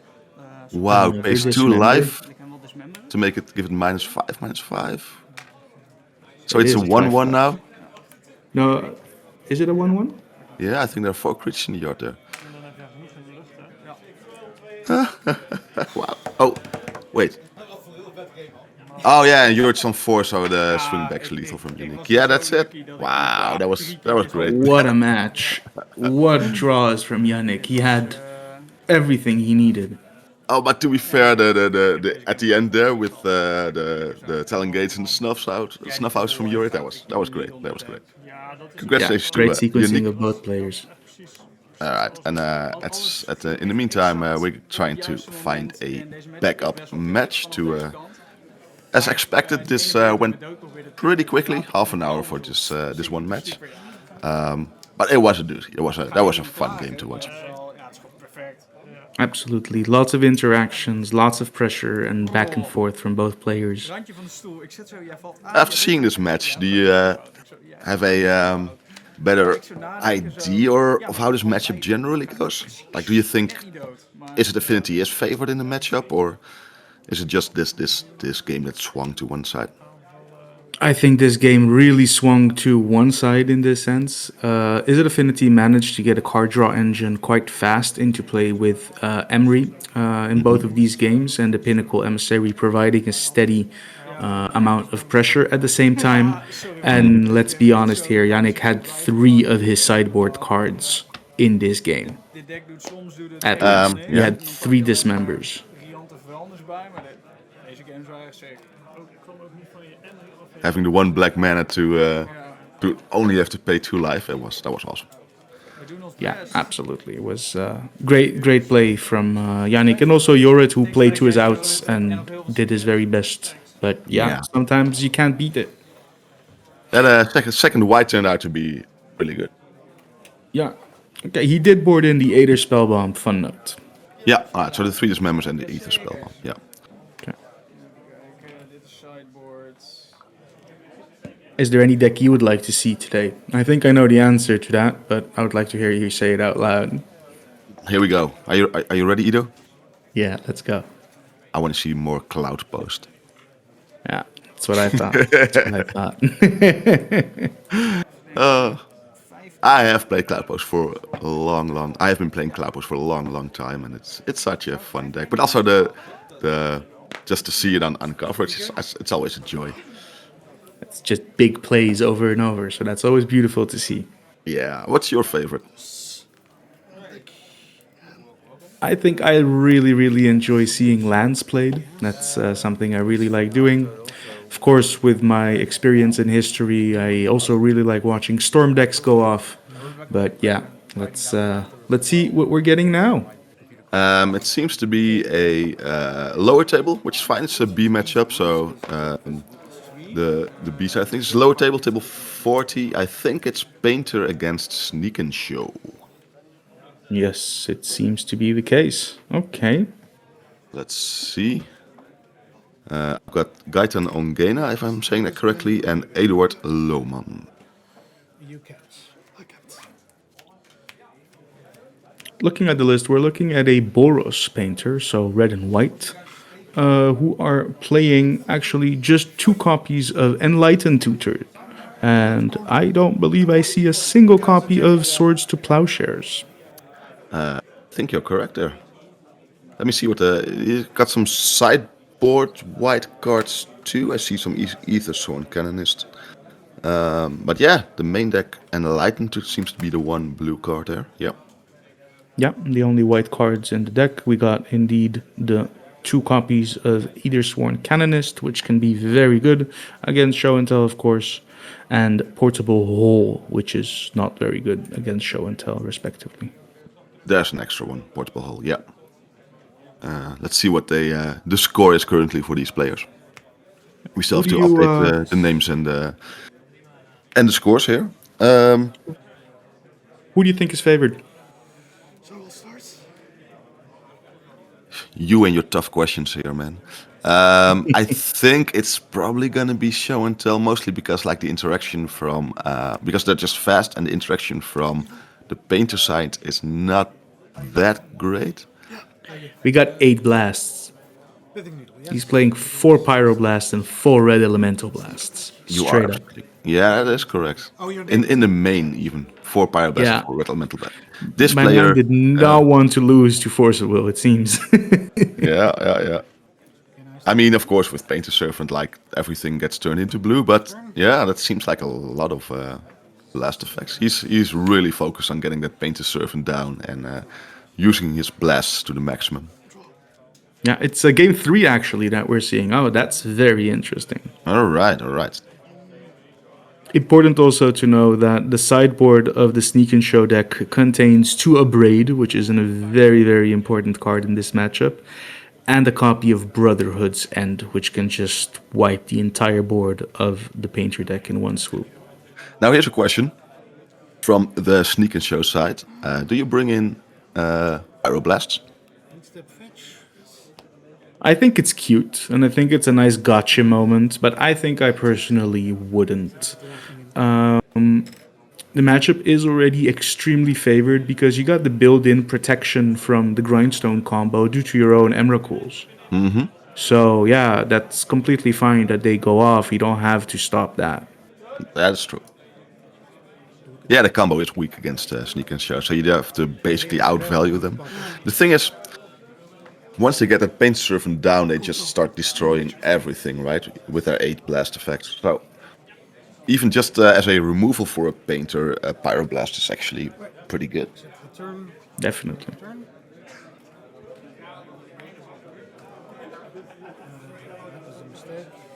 I imagine I see an ensnaring bridge in the sideboard for a Painter.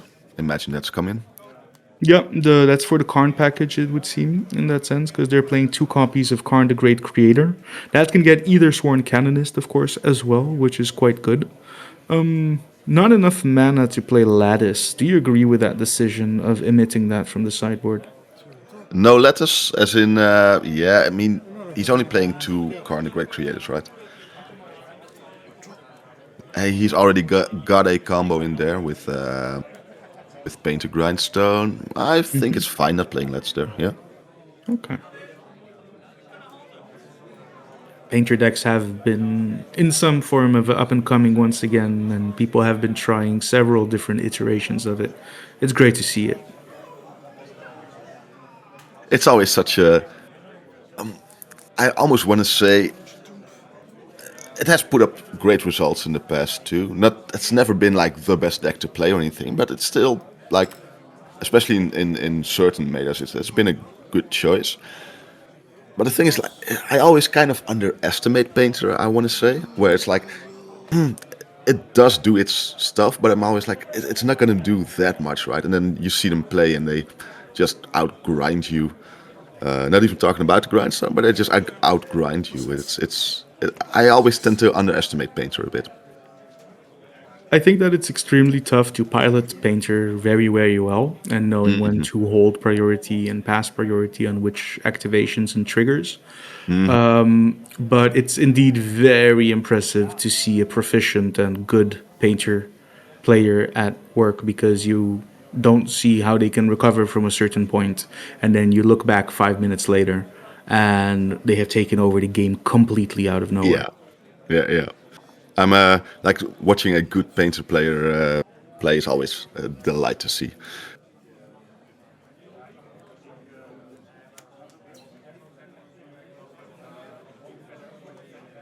It's one of those things where you saw Gaetan play a Karn last turn and plussing it. There was no threat on the board from Eduard.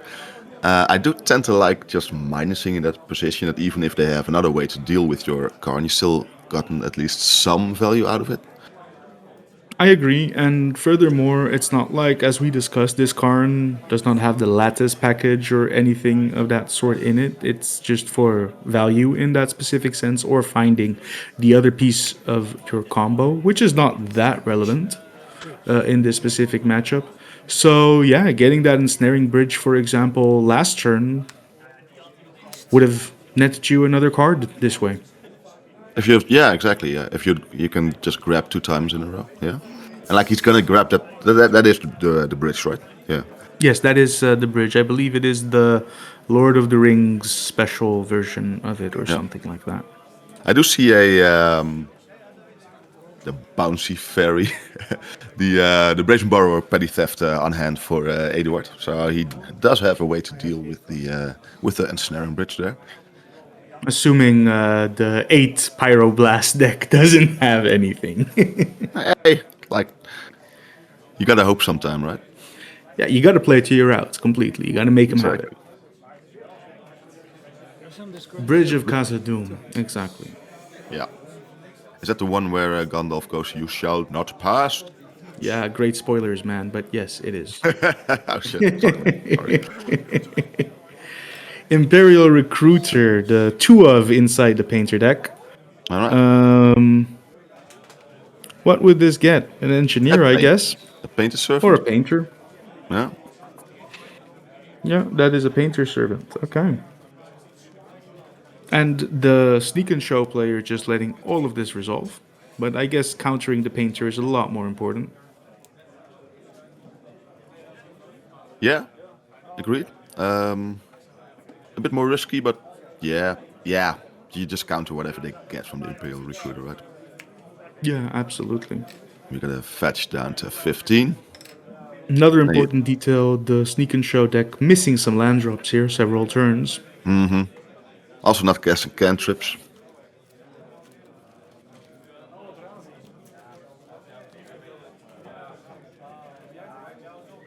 It is kind of a... If Gaetan taps out here, it's kind of a tell that he might... Oh, that's the Engineer. That he might not have a Pyroblast or Blast effect on hand. I think even if I wouldn't have, I would personally not tap out there and just keep open that mana to represent it. Yeah, it could be. At the same time, making efficient use of your especially now that Eduard is stuck on mana. So I mean, chances are like Eduard's not doing anything next turn either. So I do appreciate Gaetan saying like, I'm gonna just put my stuff down, and you have to be drawing pretty good to get out of here. I think if Eduard has just been dropping land, just been making his land drops, I would probably tend to agree a bit more. Okay. Yeah, I guess it's up to preference indeed. So, Soul Guide Lantern, I believe that's just in order to start and drawing cards in the near future in that sense, but I don't know what else. There was the Phyrexian Dragon Engine that he could have been. Maybe that's in hand? Yeah, I'm not sure.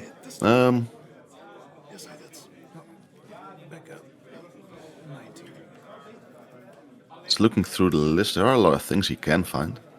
I see that actually Gaetan has both an ensnaring bridge main, of course. They always have an ensnaring bridge main and one from the side, so he has 2.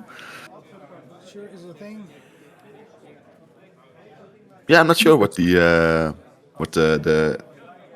Soul Guide Lantern is for here. Oh, I know what it's supposed to do. You mill out your opponent and Emrakul right. triggers, and then you just exile their graveyard when those triggers are on the stack. Your way So to we're just spot going to clean up here, it seems. Wow, okay. Okay.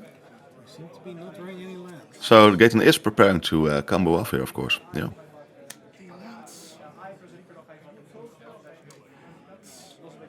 Unless he boarded... no, he does have a Grindstone always in the sideboard, so he has the combo potential this turn. Does he have enough mana to pay for all of it, though? So 1, 2, 3, 4, 5, 6. There's a Painter, Grindstone for 1 and then 3 mana. But he has to, of course, cast the Soul Guide Lantern from his yard first. So no, not this turn. But I did see 2 Simian Spirit Guides in his hand. Okay.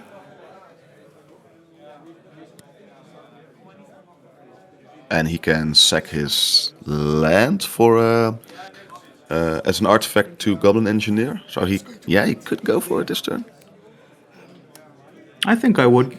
If Painter resolved, you got the drawbridges down, you can just go for it, I think. Yeah, it's going on. Let's meet the game, I guess. In response, how much mana do you have open? 3. Doesn't 3 mana left. Yeah, 2 Semi-Spirit Guides. no. Yeah, Would okay. you fire off the Brazen Bee here? Or would you wait for the activation of the Grindstone, maybe? Yeah, I would wait for the activation because I think I'd make him spend as much mana as... Activate. In response, Yeah, exactly. left. Make him spend there mana it first. is. Exactly. Throw that one back. Get one. Let's see how many blue cards Eduard mills over. Still not out of the woods. Next turn, this can just happen again. Yeah, definitely. It's a temporary stop here. That's 2 blue cards. Those are 2 blue cards. Those are not 2 blue cards. No, neither are they. Mind you, Match. no lands in the top 4 cards of the deck still there. Wow. Eduard just wants to be drawing lands here. Yeah.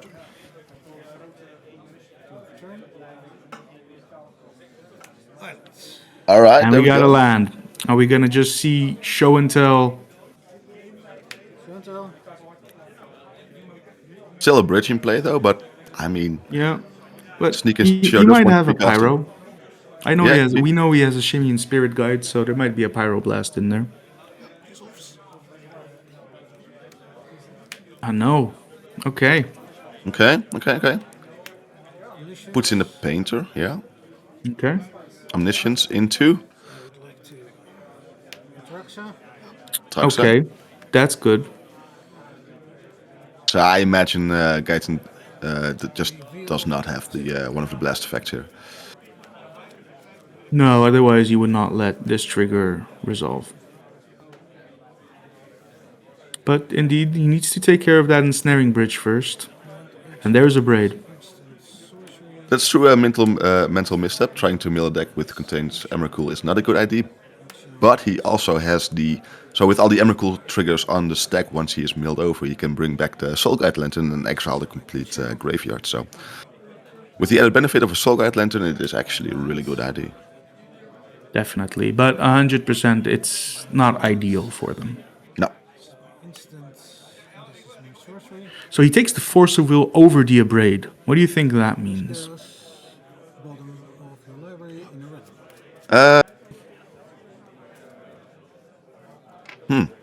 Good one. He has to have interaction for the Goblin Engineer, because the combo is basically on board, right? There's no countering this combo with Soul Guide Lantern, which can be brought back with the Goblin Engineer.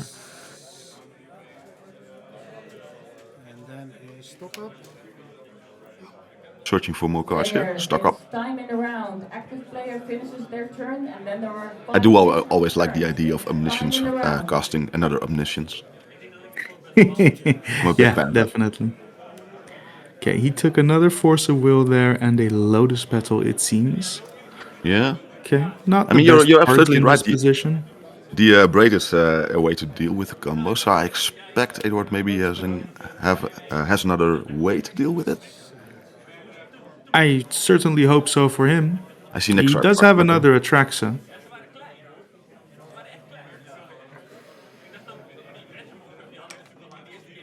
I'm trying to look at his hand. Okay, another stock up. Yeah. His hand now is 2 Force of Wills, a Lotus Petal, a Atraxa, a Show and Tell, and some lands, I believe. Okay. What is a way to get rid of the Ensnaring Bridge here? Like, you can't destroy it because it will be brought back by the Goblin Engineer here. Absolutely. He doesn't know about any open red mana, though. Even if Getan has the Simian Spirit Guide, Edward is not aware of that. So there are 2 copies of a Braid, that's for sure. And other than that, there is the Brotherhood Hand and a Disruptor Flute. You could also keep digging until you hit the one of Fury that he registered in his sideboard, and hopefully hit something with that. Could be, yeah. So you see a lot of sneak and show lists nowadays running 1 or 2 Sink into Stupors as well. We see a Grizzle brand. That's old school. Let's draw some more cards here. I like it. So the only, because like the destroy, unless he got 2 destroy effects or a way to deal with the Goblin Engineer first and then the bridge. So unless he has either 2 destroy effects or a way to get rid of the Engineer and then the bridge, like he's not going to be able to attack, right? Well, he's only got 1 activation. So if you destroy the bridge, then of course Getan should just let it resolve and then bring it back into play when needed. So indeed, you need 2 pieces of interaction in order to get through that. So I think putting away that first Braid was really not the right play on his end.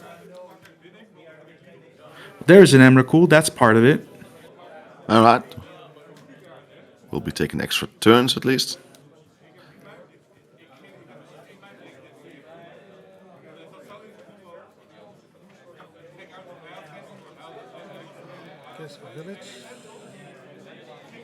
Getan is just sitting here enjoying the show that Edward's putting on.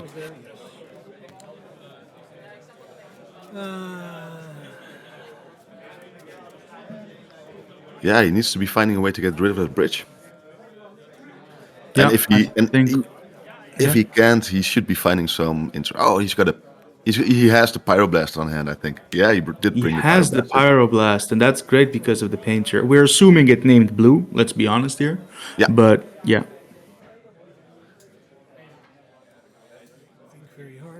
So does he have 2 pieces of interaction? He's still digging. He needs to get that Braid he put on the bottom. Yeah.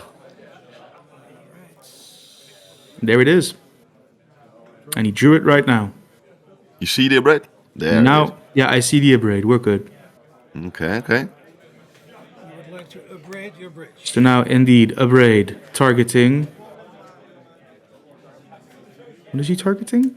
All right. Then bridge. Exactly. And now. Yes. Oh, he's got an extra turn from the Emrakul. Next turn, He did not cast the Emrakul yet. No. Oh, he's just doing it. He's gonna sneak attack. Yeah. Yeah. Sure. Oh, it's a Pithing Needle on. Oh, there is a Pithing Needle on sneak attack over there. Okay. I missed that completely. Thought that was like a sideboard face up or something. Using the. Correct me if I'm mistaken, because you're the judge here.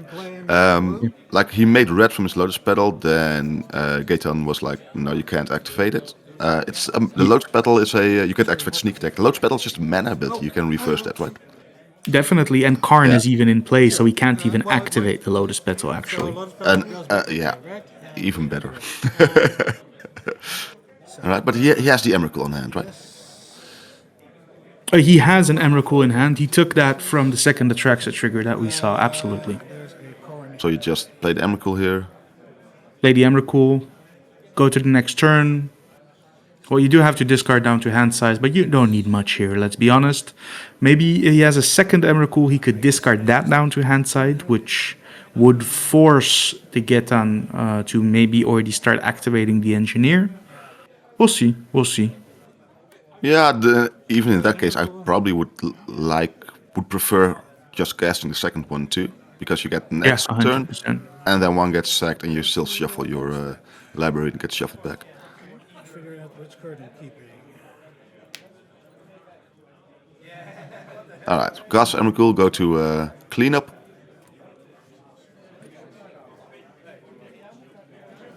He's keeping 3 Force of Wills? Yeah. Well, I get that. All the rest you don't really need.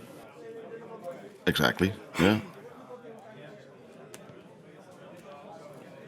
Discarding 1, so he's still got 2 on hand. Yeah, fine. He discarded the Pyro, I believe, there. It's your turn again. Sorry? Did he? You cast this. So I did cast it. Oh, I get an extra turn. Ah. I think I saw that. Yeah, I might be wrong, but it went quite fast. But I think I saw the Pyroblast being discarded. Ooh, that could... But I think he has another in hand. Okay. So I can just swing and go. We have confirmation that Painter has named Blue. Yeah. Using his blue poker chip there. I mean, playing 8 main deck blast effects, it's never going to be anything but blue. Well, not never, but... I have negated several Grindstone activations on myself with Veil of Summer. Excuse me. Yeah, I know. I said never, which is a big word in Magic, but... Alright, and does he have the extra... Yeah, we got that. Now, Pyroblast. Yeah, Pyroblast there. Pyroblast your bridge. Pyroblast on the bridge, and that should close the deal. Even Spirit Guide into Blast gets countered. Yeah. And then I would still want to get to combat. Now, can I please attack with these 3 humongous creatures? Gaten says, yes, congratulations. All right. Okay, yeah. It was fun to watch. That was fun to watch. As you saw, the Sneak and Show deck just needed to hit 3 mana, and after that, it was easy. But yeah. Yeah. It was fun to see the path that Gaetan was walking towards a combo line there. That was real nice piloting. Yeah, and on just the one interaction stopping Gaetan from comboing off, and then next turn drawing your land. All right, cool. Well, I think we're round 6 is about to finish here. I think we're taking a break and going to round 7, the last round. Some of the top tables will of course be drawing, but we'll see what cool matches we can get for you in a minute. Yes, don't move everybody. We'll be right back with the last match of the Swiss. And welcome back everybody after the short break. We're now entering our 7th and last round of the Swiss play of the Bazaar of Boxes 17th edition. We have Yannick on Affinity versus Marvin on Dimir Tempo, both player with a 5-1 record. Yeah, they're both playing here to make top 8. We've seen Yannick. It was in the previous round where he was playing against Cradle Control, and now playing against Marvin on Dimir Tempo. Marvin, part of the Bazaar of Boxes team, doing very well here today. Always good to see. Op stream ook gewoon. Goeie PR. What do you think of this matchup? Yeah, I think it truly depends on play draw here in this sense. Turn 1 Chalice of the Void on Yannick's end is brutal for the Dimir Tempo decks. That is just game ending if they manage to stick that early enough. Other than that, unlike the Cradle Control deck that we saw, the Dimir Tempo has excellent sideboard tech for the Land game in the form of Toxic Deluge, Grafdigger's Cage, Engineered Explosives, Dothy Voidwalkers, and Consigned to Memory. This is true. How heavy do you want to be on Graveyard Hate then? I don't know, but I do believe like the Consign to Memory and the Dothy Voidwalkers are just great inclusions because they're clocks that help you get through it, get faster. The Dothys, that is, and Consign is just incredible in this matchup. And the one of Grafdigger's Cage, yeah, I do believe that's better than the Days in your deck. That is true. So- But first of all, that's of course for game 2 and on. Let's focus on game 1 for now. What's happening here? Ik heb mijn deck niet Marvin Mulligan drew his hand and put it back here. Not quite sure. I think Yannick won the card draw, the die roll, I mean. So Marvin just has to find a Force of Will effect to stop either that turn 1 Emissary, Kappa Cannoneer, or even worse, Chalice of the Void. Yeah. The problem here in this matchup is that if Yannick goes white, Marvin will have a tough time dealing with that, with the tokens. Although, if Marvin can flip a Tamio and plus it, then the tokens are basically useless there. So that might be a way to deal with it. Yeah, I think we have some early judge questions going on at this point regarding the mulligan and the draw sequences. I don't know exactly what's going on, but something's happening. We are back. Nice. It was already a multi-6, right? So this is going to 5? Ooh. Yes, this is going to be to 5. He needs that turn 0 interaction against whatever it is that Affinity deck will slam down on turn 1.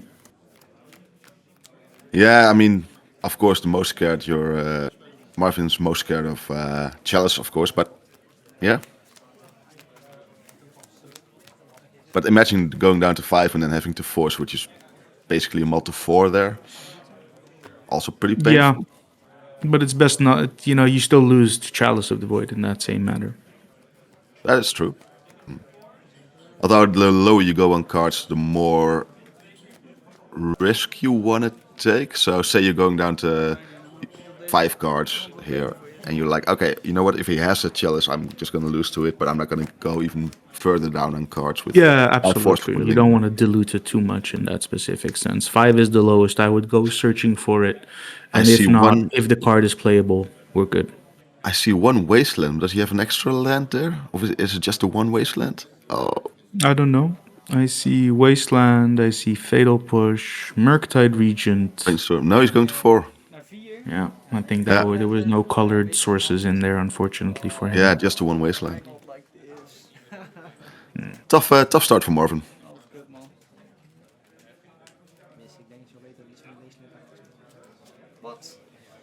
And contrary to Michel's belief, I'm not giving up on Marvin just yet.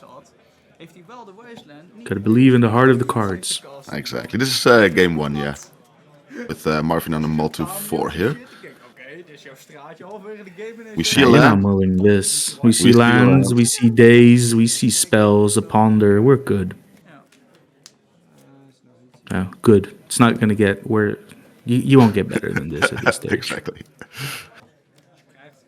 As good as a four-hander can be.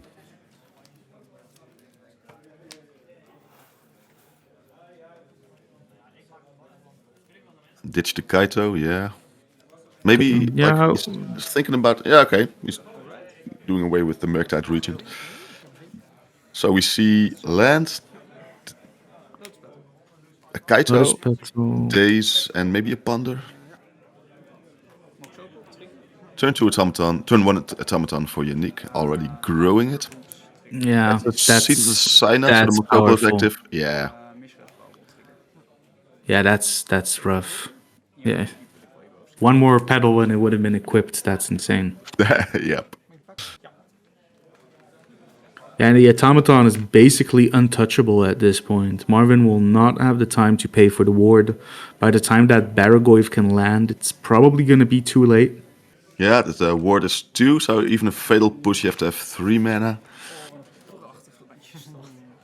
I mean, the only thing Marvin can hope here is that the automaton is the only thing going on for Yannick here. But like, that's a that's a lot to ask. That's a big ask for sure. Yeah.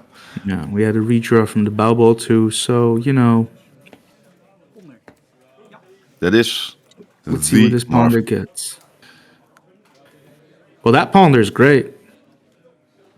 Well, I mean, that's exactly what you want to see, lands. Yeah. Question is, do you fire off a wasteland here, or do you build up towards the Barrogoyf? And I think Barrogoyf is the question, is the answer. Yeah, I agree. Although, yeah, it's Barrogoyf for sure. Ooh. There comes the chalice. Okay. So, it will be dazed. What do you think of that daze? Setting yourself a mana back. I think you have to. The chalice is going to stop so many plans, and even your way of dealing with the automaton is a fatal push, right? So you could block with a Barrogoyf in hand. Yeah, but the automaton is going to just clock right now. Yeah, maybe Barrogoyf is just I might agree. Yeah, I don't think that. I think that bouncing the island here was a big mistake, because now you're 3 turns away from that Barrogoyf. Yeah, I think you're right. And I do think I saw an extra chalice in hand for Yannick here. I believe that equipping the boots here or casting another artifact makes it a 2-turn clock instead of 3. So yeah, I think this at this point, unless there is some miracle, this is it. I don't think Marvin's playing Terminus in his Dimir tempo list, so yeah, game over. Dead at 2 mana and 5 life, right you are. Hey, that's how it happens. You multi-4 on the draw, and your opponent sticks a turn 1 threat. Oh, actually, I thought Marvin was picking up his cards, but he was just fetching. Sorry. He wants to see, I don't know what, but he wants to see the card that will make him scoop.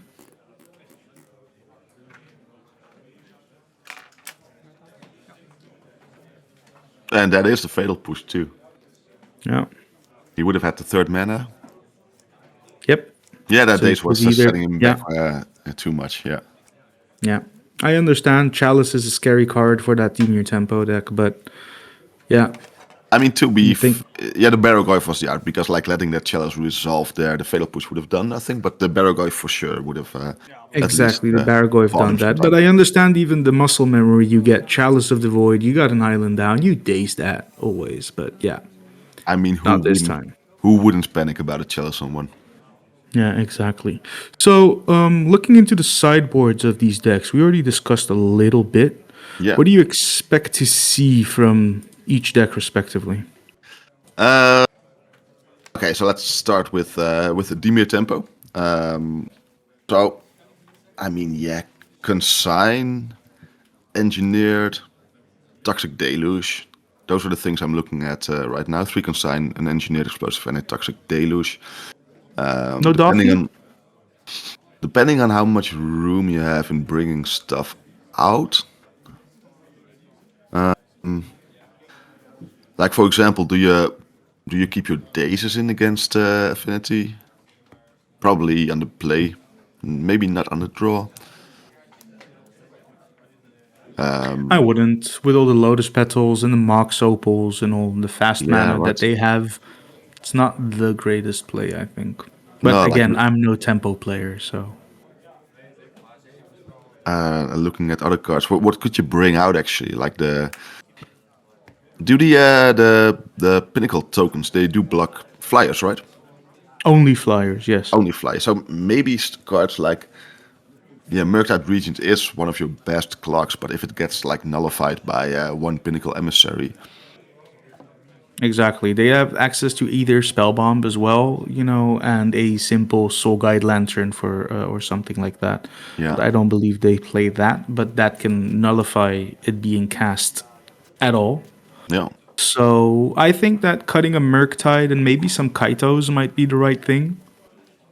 Maybe Bowmasters? With all the baubles that they're having, and I don't know about still that. there, right? It is still there. It is less 8 cast these days, but still the baubles and extra draws, Maybe even just pinging down a token here and there is good enough. Yeah, or an Emery or anything like that. As any value that you can get out of it. Token can trump quickly the automatons that enter in that sense. But I do believe Marvin has been boarding out Thought Seizes, as we just saw. Yeah, yeah, I agree. So from the side of Yannick here, what do you like from Affinity? I like Aether Spellbomb. That respects Murktide very, very much. Disruptor Flute can be extremely important at protecting your own lands from Wasteland. And in case he does want to keep it, Tameo, of course, can be an extremely potent card at stopping your 1/1 flyers. Yeah. I don't like Dismember that much in this matchup because usually the things you would want to dismember are either too big or have built-in protection in the form of Tameo. So I think it should and will be Disruptor Flute and Aether Spellbomb. That's what I expect. Either Spellbomb, 100% agreed. You bring that in. Disruptive Flute, yeah, I see the value for it. But do you care that much about Wasteland? Even like No, but it's the versatility of having your Saga be able to stick, for example, and just shutting down the Tameo backside, which, as we discussed, can just nullify all the effort you've put into your Pinnacle Emissary. That's true, yeah. I'm curious to see what Yannick has done here. Hopefully we'll see some sideboard cards in game 2. And hopefully the matchup will be a bit more... the game will be a bit more even than last game. Yeah, absolutely. And by the way, Yannick is drawing. We'll see some sideboard cards today, so that's good.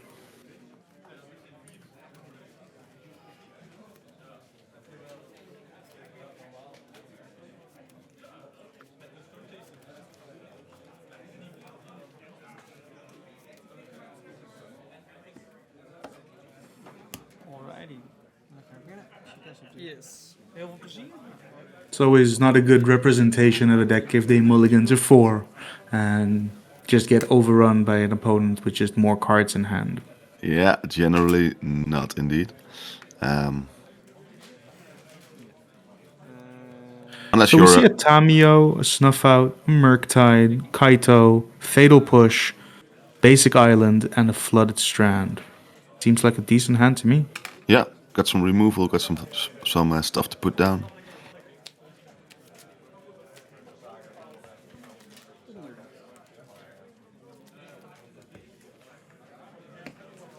Also against a deck like Affinity, you don't have to worry. You can just fetch your jewels. Yeah, there's no sideboard Harbinger of the Seas or anything like that. Tormod's Crypt. Okay. And those are the Mishra's Bubble, if I'm not mistaken. Yes. And an Emery. Alright. So the two Tormod's Crypt, I think, are just respecting the Murktide Regent. Yeah, and it has some extra utility to shrink Barrowgrave a bit, maybe. Yeah, that's gravy, as we say. That just comes on top. Yeah. Let's see. Top library. Snuff out on Emery here. Yeah, Martin just get that Cohen. out of the way before that Chalice or Kappa Cannoneer starts coming back. Yeah.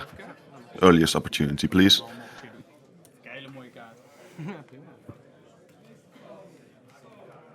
Wat gebeurt er? Even kijken. Je speelt die kaart in jouw beurt, toch? Ja? Met Emery speelde ik in... I think Marvin's pointing at something. He's not flipping us off, guys. It's all good. Dus je geeft de beurt door mij. Wouldn't be surprised though. If that was meant just for us. Dat je mij vroeg, geef je de beurt. Ik zeg, volgens mij... Oh nee, ik zei... And good point. Also, Tameo minus is kind of shut off with the Tormod script there. Definitely. That second Snuff Out draw is huge at this point. Because that just means he can start attacking, banking some clues. He's got 2 interaction spells that he can play on whenever he wants and start refilling his hand every turn. Yeah, Yannick's gonna have trouble getting on the board here. He does have a Ursa Saga.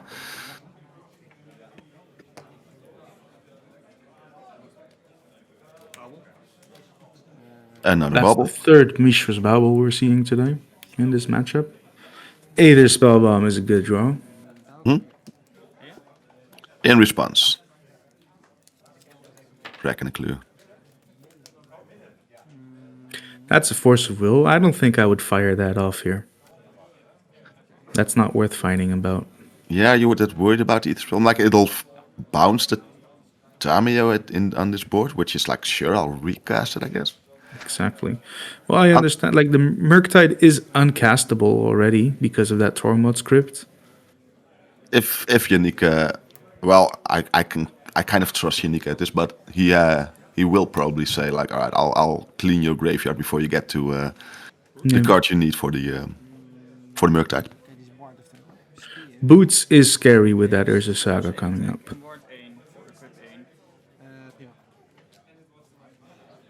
Snuff Out makes it a bit less worrisome, but still really good. Yeah.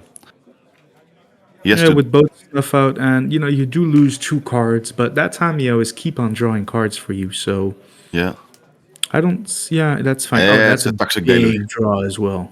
Yeah. No, that's Shouldered's Edict actually. Oh, Shouldered's I'm Edict. surprised he brought that in because usually they have many tokens or non-token creatures in play.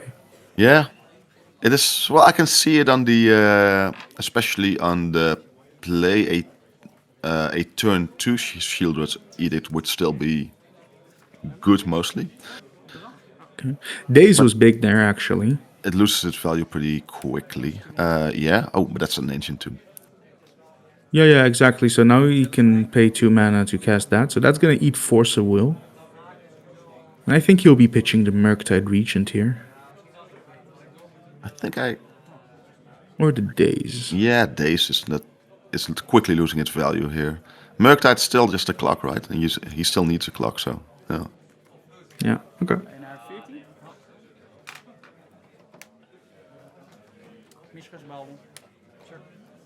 Okay, Yannick out of cards in hand. To Upkeep Bubble. Okay. He sees which card? Oh, that's a big draw. That is pretty good. Yeah, you have to fire that off now on the Saga. You can't try to be cute with Kaito or anything. No, you want that Saga gun, yeah. Ooh, and Yannick missing the draw from the bubble there. I think now you just gotta wait until Yannick wants to equip it with the boots, and then you get rid of it.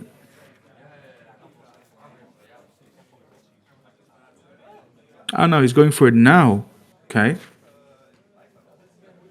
That's a choice. Cradle pushing the Saga token, getting in with Tamio here. Yeah, and this is exactly what I meant earlier. That Tamio is just banking clues constantly. Yeah. Yannick did not miss the draw because he activated the Mishra's Bauble in Marvin's upkeep. So he would only draw in his own upkeep. Yeah. Give the man some credit, everybody. I always give Yannick a lot of credit. It's me who I give a little bit less of credit, so...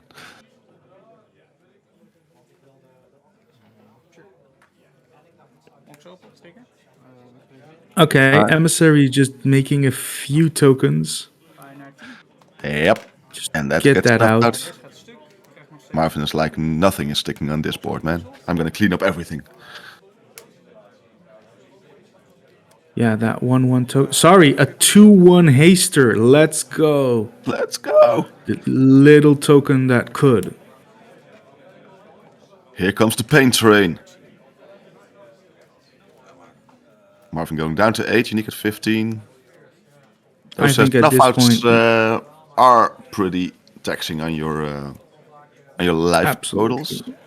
Absolutely. But now I think cracking the Tormod script is the right play at this point. Yeah, how many cards are in the graveyard? More than 5, that's for sure. Yeah, Yannick thinking about it.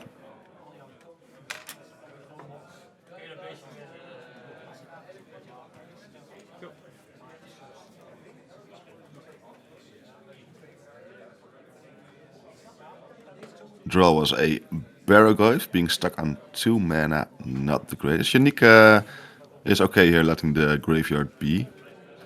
Yeah, so at Yeah, this he's got an point, Ether Spellbomb, right? So he's not worrying about the yeah, Murktide he's here. not that worried over the Murktide, that's true. Do you just draw a card to find lands then, I guess? He has the Sholdrick's Edict, that can buy him time, but he's just gonna go, he's gonna force it now. Yeah, he's like, alright, you got this Ether Spellbomb, you better use it Yeah, now. you know, you gotta use it. Well, it's better that than him drawing a card. I get that, though. Yeah. This just ensures he has to use it for bounce and not to draw a card.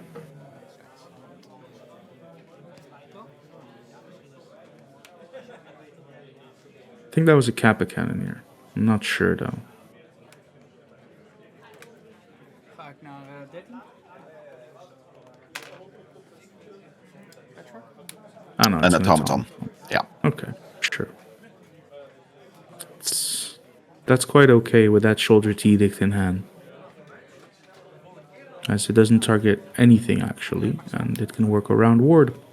Yeah, we see a Baragor's Shield's Edict and a Kaito on hand for Marvin. So he hasn't got any interaction right now. Okay. Yeah. Automaton gets Re-equip. the boot. So we're just gonna go for as much damage as quickly as we can here. Yeah, he is getting a bit low on life. Let's see if he has a way to deal with these this beatdown happening. Land drop changes everything here. That's not a land drop. Or a brainstorm. Yeah, but the Shoulder's Edicts can buy him time for additional land drops here. And I think at this stage it might be even wise to just not attack with Tamio. Sure, I can see that. Also, maybe not Sheoldred's Edict right now. Alright. I don't know. He could draw. Well, you can draw counter, right? Yeah. He can draw Sink into Stupor or something like that that can ensure that doesn't happen. So I get that. I think that attacking here is overly dangerous and courageous. You have force if there is a big threat coming. Oop. Such as that. That does not resolve. That should not resolve. No. Yeah, exactly. Yeah. No way. Marvin going With down the boots. to 4. Yeah, With the equip boots in play, it's too good. And passing the turn. Let's see, we got 3 cards in the graveyard here. Yeah. Ik geef de beurt door. There's no Unique reason guess. to scrap that just yet. No, Okay, still. Fatal Push is good. Now we can attack again, right? Now you can attack again, start making some more clues, or maybe it's good to see whether Yannick draws a land. It's very, very difficult to just pass without block. Or you can just sit back and actually use the mana to draw a card here, because he's still looking for more lands, right? Yeah, exactly. That's what I would do. I would just have passed here if something would have happened. Okay, now he's just making more clues. Okay. Yeah, okay. That's a choice. Another Drawing action card, like another action card. And that's 4 damage. Wow. Yeah. There we go. Yeah, insane draws once Yeah, again those from boots Yannick. make it hard, yeah. Yeah, boots make it so dangerous to just tap out and have no blockers up. Yeah, but honestly, especially that low in just a shame he didn't draw that 3rd land this game for that Barrogoyf. Yeah.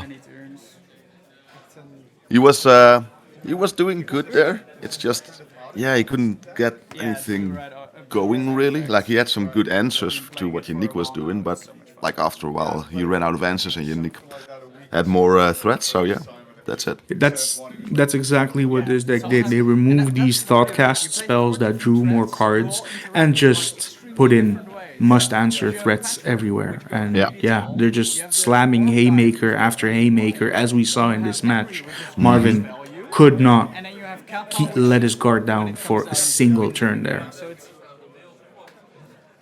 Alright, we are looking for a backup match to show in hopefully a short while here. Let's see, I think we have found something. I think so. We'll be heading over to table 23, which is Rakdos Saga Storm versus Golgari Lands. Should be coming up fairly soon. Well, I know about these decks. This is your wheelhouse. Yeah, this is 100% my wheelhouse in this sense. just looking at the list, the Golgari lands deck, mostly Golgari for the use of 3 mainboard Thought Seizes, which is of course very potent in this meta, and 2 Witherbloom commands, which is a nice spicy addition. All right. And their resistance was better. So we both. Yeah, it is. So it is your basically your standard lands deck, but just with the black added for the Thought Seizers and the Witherbloom commands. Yeah, that's cool. Yep. Spicy 2 Barrogoyfs in the sideboard. It's pretty good. Mill life from the loam, not bad. Yeah, borrow that straight from the Cloudpost playbook, of course. Yeah, of course. Everything technically comes from Cloudpost. We know. There's one place where you always start looking for its Cloudpost. So. Exactly. Funnily enough, in the Rakdos Saga Storm deck, they have decided to keep playing Spider-Punk instead of the new Hexing Squelcher. And I guess there's a reason for that, because I guess they're afraid of consigned to memory, but I don't know whether that's the correct thing to do. It is more easily removed. It can be countered. The Squelcher itself usually just resolves and you can go off immediately. And I guess it's whether you're afraid of consigned to memory or not. Me, myself, I believe with Thought Seizes and with Duresses, you should have enough possibilities of getting rid of that consigned to memory. But hey, maybe they know something I don't. Also, it's a punk, If you get to play a magic card with a punk on it, I mean, punk ain't dead, guys. It ain't dead at all. You heard it here first. Punk ain't dead. So let's see what the Rakdos Saga Storm is. So it's basically a Saga Storm deck with an extra Necro Dominance I see in there. Is that normal for the Saga Storm deck, Necro Dominance? Yes, some decks have actually been, a lot of them have been adopting that in this specific manner. They don't win immediately, but they just work through some interactions and then they besiege the mirror, they redraw 7 to 10 cards or something like that, and then they go off the next following turn. That's it. That's the way to do it. We're playing Rakdos here today because of the addition of Burning Wish, by the way, everybody. Important also to notice this is still an ad nauseum deck, so life total is very, very important. And Golgari lands is notably known for not giving a lot of pressure throughout the game, but just ending it in one big hit. Yep. Courtesy of Merit Lage, of course. This matchup, I always think lands has a tough matchup against combo. Not to say they don't have their tools. Let's see in the sideboard if I spot any of those tools.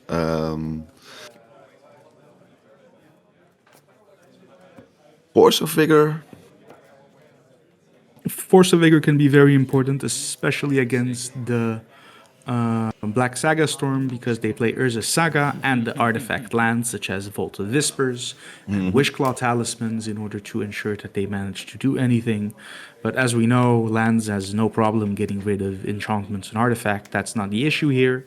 Lands is also extremely potent in stopping graveyard combos in the form of Endurance, Surgical Extraction, sometimes Fairy Macabres, Crop Rotation as well for Bajuka Bog, as we all know. So those two angles are quite covered. What Casper is looking for here is just a very, very quick turn 1, at the latest turn 2, clean ad nauseum for the win. Yeah. I think they both kept their 7. Is that correct? I think so. I did not see any mulliganing happening. And I did see that Paul opened a Thoughtseize as well here. So we'll see whether we'll get an Exploration or straight up Thoughtseize to his opponent. Lands with or without Exploration is such a huge difference. I'm always scared of Explorations in play. Absolutely. Exploration is a card that truly tests your opponent's knowledge of the deck.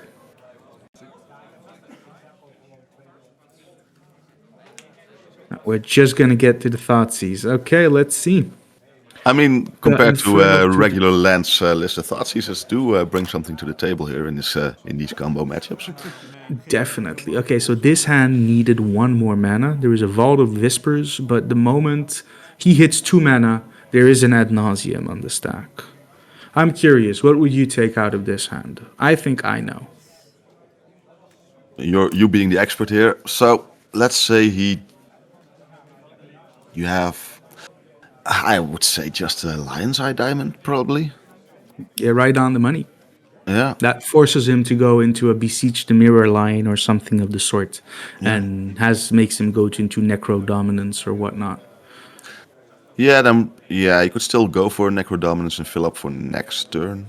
That's less scary than just going Ad Nauseam or whatever. Yeah, exactly.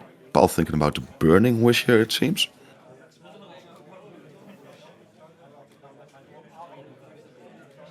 That redundancy in a second Infernal Tutor is... Casper must be very happy with that one. And the double lead too.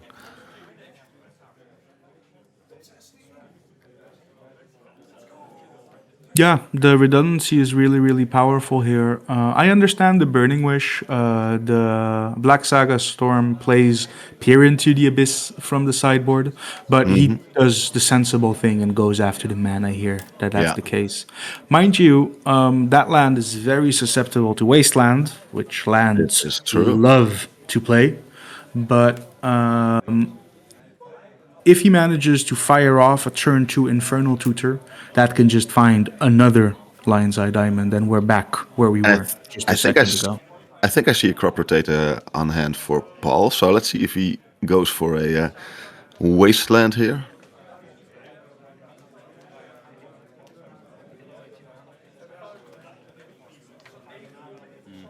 Saga, okay. He does know Casper only has 1 land, at least previous turn, so...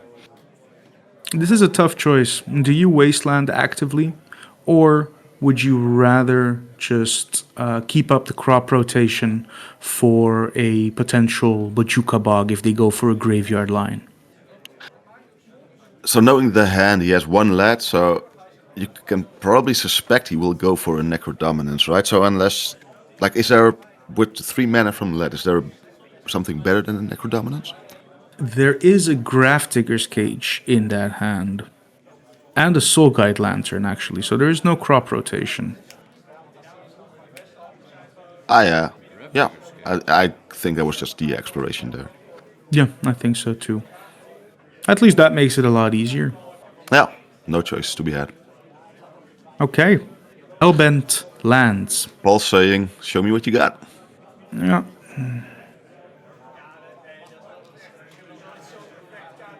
I don't know if I would have played the Grafdigger's Cage there. What do you think of playing out the Soul Guide Lantern and keeping it up? If your opponent passes, you can draw in the end step and then play the Grafdigger's Cage on the following turn. But it's still a Thoughtseize deck, right? Yes, that's true. All right, Casper has found his second Infernal Tutor. Right, finding an extra lead. Yeah, exactly. Lion's Eye Diamond. And we got the writing on the wall for the next for the win on the next turn. Yeah. So Paul has to find something here. What do you think? So he has taken a bit of a risk here by not, like, he's delaying it for 1 turn to make that turn better, but just going for, say, a Necro Dominance here. Would that be interesting enough for you? No, I don't think so. I don't believe so. I think going for the Ad Nauseam next turn is definitely the right thing to do. Okay.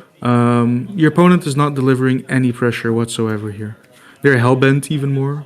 So they need to draw one of their Thoughtseizes or anything like that, or a Wasteland in order to make it anything even relevant.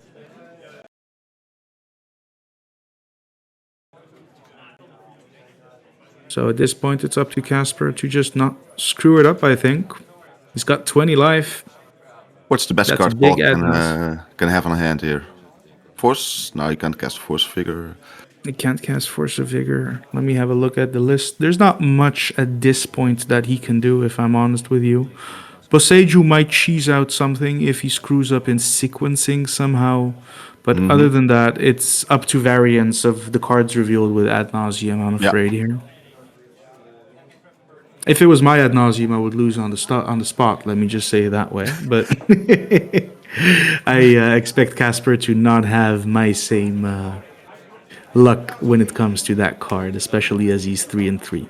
All right, here we go. We got one Lionside Diamond. Now, in response to this Lion's Eye Diamond, a Boseiju is huge. Yeah, okay. Sequencing the Moxed Opal as the second artifact is important, because once the third one is resolved, he can tap it for mana immediately. Exactly. You can't see the deck lists as of yet. After the event is finished, they will be uploaded. Exactly. Right, so he's got a potential 7 mana here, including the Lion's Eye Diamonds. That's Cabal Ritual. It's a lot more than 7 mana with Cabal Ritual. Yeah. That's 3, that's 9, that's 10 mana at his disposal. Yeah, Casper just can't screw this up. That's what this game is now about. 4 mana. We got, alright, a Burning Wish, 2 black mana. This is just going to be a peer into the abyss. You love to see that card being cast. 8 mana, Burning Wish, yeah? Yeah. Casper's saying, you see this Burning Wish? You know what it does? It's pretty good. It's a good card.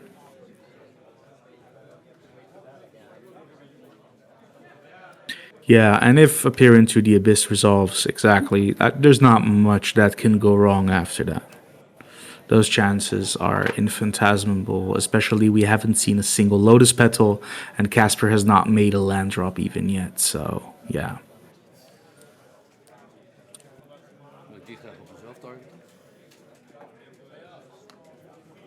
Let's see how much more Paul can take here. Funnily enough, Paul needs to ask who he targets, because you can target your opponent with Peer into the Abyss.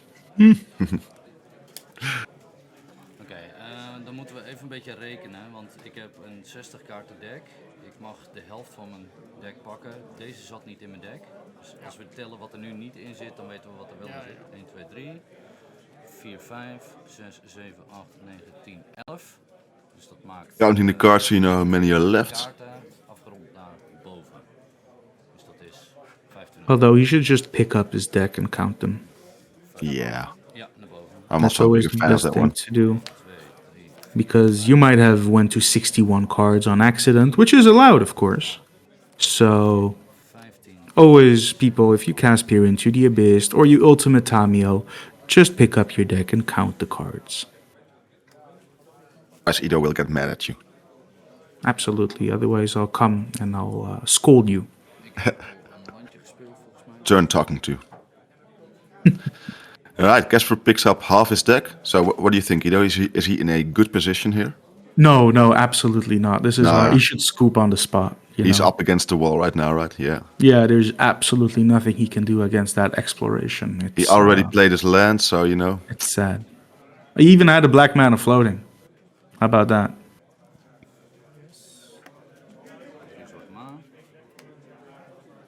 This is Storm Count 6, I believe we're on now at this point. Thoughtseize, for good measure.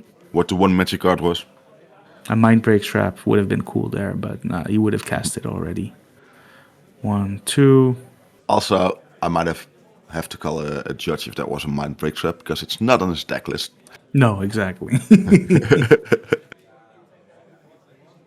Let's see, he's drawing a card here.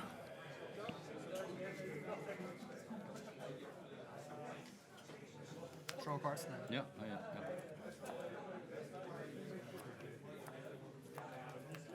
That's a crop rotation and a forest, but that's too little, too late. Mm-hmm.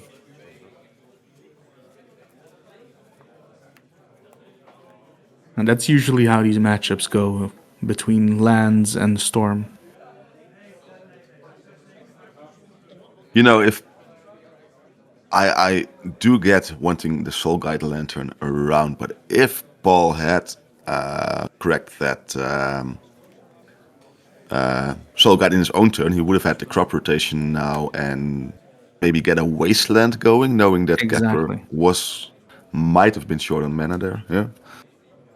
Exactly. I think that would have been maybe a way to do it, but still, he wouldn't have made it because he could have just gone for Ad Nauseam due to the Mox Opal he had in hand too.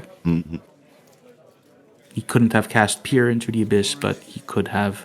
Oh well, he could have also peered, but just without any mana floating after that. So it wouldn't have changed anything, I'm afraid.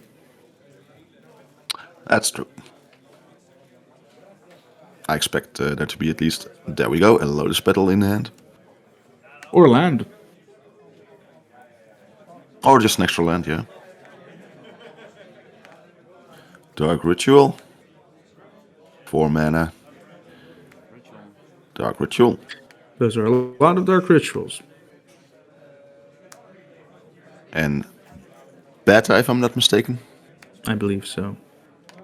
So at this point, this is Storm Count 10 that we're seeing. Actually 11 due to the crop rotation. So a Tendrils is just lethal here. Casper's just having fun.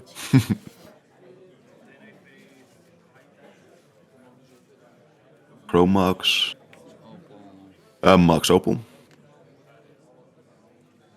Don't forget to sack the other one.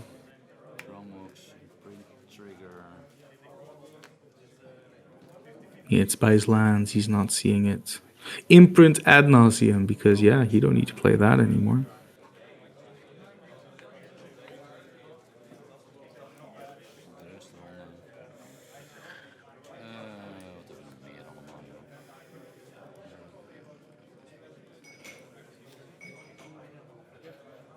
As a Storm enthusiast yourself, these are the best moments, right? Where you're just doing your thing. Finish him. Thank you, Michelle. I try to just go for the kill. I know his hand due to Thoughtseize only contains a forest. There's no need to play around anything. Just finish it off. Then you have some time before the next round and you can stretch your legs, grab a drink or something like that. That's the way I do it. Or you could just make more mana, right? Or you can make more mana, depends actually. You know, you can go exotic and, you know, he can cast the Depth to the Deathless in the sideboard now for the win, I think. He's got enough mana. There's no way he didn't find a single tutor there.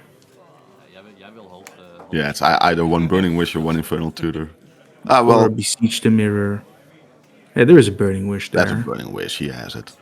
Yeah, and I'm sure there is a Tendrils of Agony. Yeah, there is a Tendrils of Agony in the sideboard, so he should just finish this. But I guess he likes playing more and more spells for no apparent reason. She's got 2 tapped Mox Opals right now. There we go. We have Burning Wish. Burning Wish.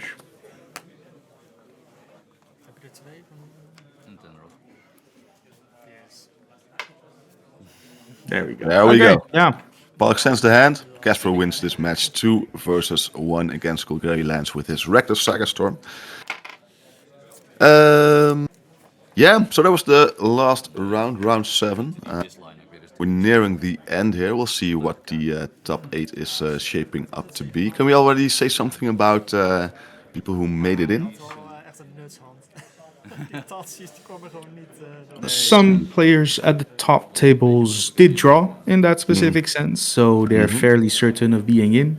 We had seat 1 Bastiaan Boel playing Cradle Control, who drew against Tim van der Lans on Dimir Tempo. Yes. So those are both in, both at 6:01, that is. Oh no, I see Tim drew the last 2 rounds.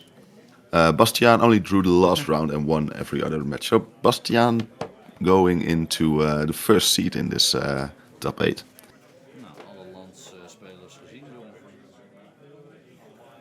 Other than that, we've got Stefan Weijers on Boros Ocelot Pride, who drew against Finn Veldhoven that we saw on stream as well with his Mardu Ocelot Pride. Both of them drew the final round for a, believe, 5-1-0, 5-0-1 and 5-1-0 respectively. It's going to be 5-1-1, I think. 5-1-1, I believe. And I'm sorry. 5-0-2, yeah. Yeah, exactly. 5-1-1 and 5-0-2. Math is hard, people. Okay. We'll have. We also have a draw on table 3. I see, meaning Jako Jovic is ending on 5-1-1. Let's see, Thijs Witteman also 5-1-1. We saw Yannick win against Marvin Roelofs on table 4. I suspect. Let me see. Yeah, I'm not gonna predict too much because you never know what happens coming out of the last round. Some things can actually still change, but Yannick ending with a 6-1 record, that'll be enough. I think so. I think he's pretty much in at this sense. Prior to this round, he was on seat 16, so we'll see. Yeah. No, I'm sorry, that was the round before that. Yannick before this was on seat 7, and then he won his match. So, all right, let's ask our Mr. Bossman here. Do we take a break before announcing top 8 later, or do you want to do something else here? All right, we're gonna take a short break before we head to the top 8 later. Hope to see you there. Yeah, hope to see you in a bit. Welcome back for top 8. As you may have noticed, I am not Alex nor Ido. Alex unfortunately had to leave us for top 8, so I will be taking over. I still have Ido here though. Hi Ido. hi guys, I'm still here. As you can see, we started the first match of our top 8 with our first seat. Bastiaan on Cradle Control, who is facing Rafael on Dimir Tempo. On the 8th seat of the top 8. As you can see on the top of the screen as well, there is no time limit to these rounds, so we're here until at least one of the players says, I've had enough, or loses the game. Yes, whichever comes first, which you never know. Usually people play out their matches, but we'll see. We'll see. As for the rest of top 8, I think people will be very curious to know. We have a second seed, Pingu, playing Affinity, who is up against Thijs, also playing Cradle Control. We have a third seed, Tim van der Lans, on Dimir Tempo, who is playing 6th seed, Finn, on Ocelot Pride. And we have 4th seed, Stefan Weijers on Ocelot Pride, who is playing against 5th seed Jerko on Eldrazi Stompy, who we saw early in the rounds. So 5 different decks. Cradle Control, Affinity, Tempo, Ocelot, and Stompy are the 5 different decks for top 8. So that's pretty much what we would expect, right? Yeah, just a very healthy representation of the current Legacy meta. Dimir Tempo being the strongest deck around, and Cradle Control and Ocelot Pride being following suit are doubled in the top 8. And other than that, we've got Affinity and 2 Stompy decks in that specific manner. Yes, so we'll try and keep you updated on how the other top 8 matches are going. We are, of course, playing for that sweet European Legacy Masters, as well as a massive prize pool provided by our sponsors. I'll give them one more quick shout out. That is Ultimate Guard, Cardmarket, Magic the Gathering Online, Goat Enterprise, and RageSquid. So, thank you very much for those sponsors. And of course, thank you at home for watching the stream. You could be doing other things, but this top 8 is definitely more interesting. Absolutely. I wouldn't want to be doing anything else, definitely. Talking about the deck list that we're seeing here today, Bastiaan actually playing not a single copy of Natural Order within his deck. Dare I say, are we seeing Maverick in action? I don't know if I would call it Maverick. Actually, I can see the resemblance with the 4 white of the Reliquary instead of the Knight of the Reliquary. Yeah, no, maybe. Yeah, there is no big right. red oops I win button or a combo finish or anything like that. No, you're just grinding your opponent to a halt with fair magic cards and toolbox creatures with Green Sun Zenith. If, to me that sounds like Maverick. I don't know. Yeah, this is kind of screaming Maverick. Yeah, I hadn't thought about it, but it's hard to disagree with that. I mean, we call it Cradle Control still, but I know from talking with Bastian that he's not a fan of Natural Order. I understand, and I can see why in that specific sense. It fit him the additional 4 Scythecat Cub within the deck, and that just adds a hell of a lot of pressure. And your threat density is just through the roof, and you're not so focused on going for a combo finish somewhere. You're just outvaluing your opponents with great cards. Yeah. And then, of course, if you're not looking for a fast game, you want to take it a little slower. Badger Mole Cup is, of course, a recent printing that has definitely shown its position in Legacy as a very powerful card.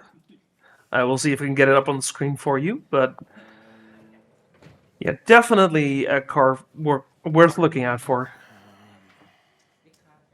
Definitely, the card has managed to accelerate these decks extremely, extremely fast, and the Badger Mole Cub is just adding to so many different angles in a lot of decks, both for the combo angle as for the aggro angle, and it just allows them to get right out of the gate with insane pressure and speed. Yeah. As well as some other maybe more nonsense things you could be doing, like animating a wasteland, using the wasteland immediately comes back. It's a very flexible card. Absolutely, it can be used offensively in that source in order to indeed buy back the same wasteland, but also the ability of making all your dorks tap double, as we might just see very, very soon, it stacks. So that means if you have 2 Badger Mole Cubs in play, each one of your creatures, such as the land you just animated, will tap for an additional 2 mana. So, for example, this Thoughtseize here will float 2 green mana as well. Yes, very important to mention that all the additional mana is all green. So no Orcish Bowmasters after this without tapping another land. Which it could be relevant. There are plenty of black cards here, and you have a bunch of green now, so... Exactly. And this is exactly what this card does. It says it exactly as it's printed. And it's extremely potent. And for example, a matchup which used to be fairly difficult for Cradle Control has been completely lopsided, and that's against lands. Cradle Control had a very tough time dealing with the Tabernacle of Pendrell Vale, and now they can basically ignore it because all of their creatures tap for double mana. So they can both pay for everything and advance their game plan at the same time. Yep, we have the buddy system going. Everybody has a buddy. Everyone's accounted for. And we just keep going. Exactly. Definitely. It's a good way of putting it. So this is an interesting Thoughtseize. I like taking Brainstorm here. Locking the opponent out of any plays for an additional 2 turns that way. Sounds pretty good to me. Yeah, I mean, you're not denying the Bowmaster, because there's 2. The Murktide still takes a little bit of work. And Brazen Burrow is not really anything you're scared of.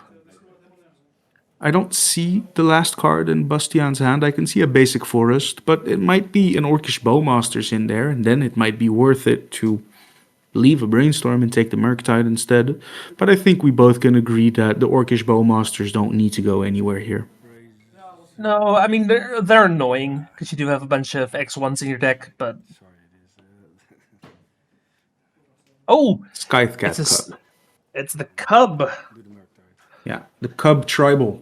You got 8 total Cubs in the deck. It is the Murktide. Okay. Interesting. I mean, we are pretty close to just casting it, and it is a big fatty. Definitely. I don't know if Bastian remembers, but he has 2 green mana floating, so he can just cast the Cub without tapping any lands. Oh, it's a no, green sun. He remembers for sure. That's a big green sun. That's just for 2, right? Yeah, 2 floating, and he taps for another 1. Yeah, definitely. Yeah, so it's, 2. A white, that's solid. Definitely. Yeah.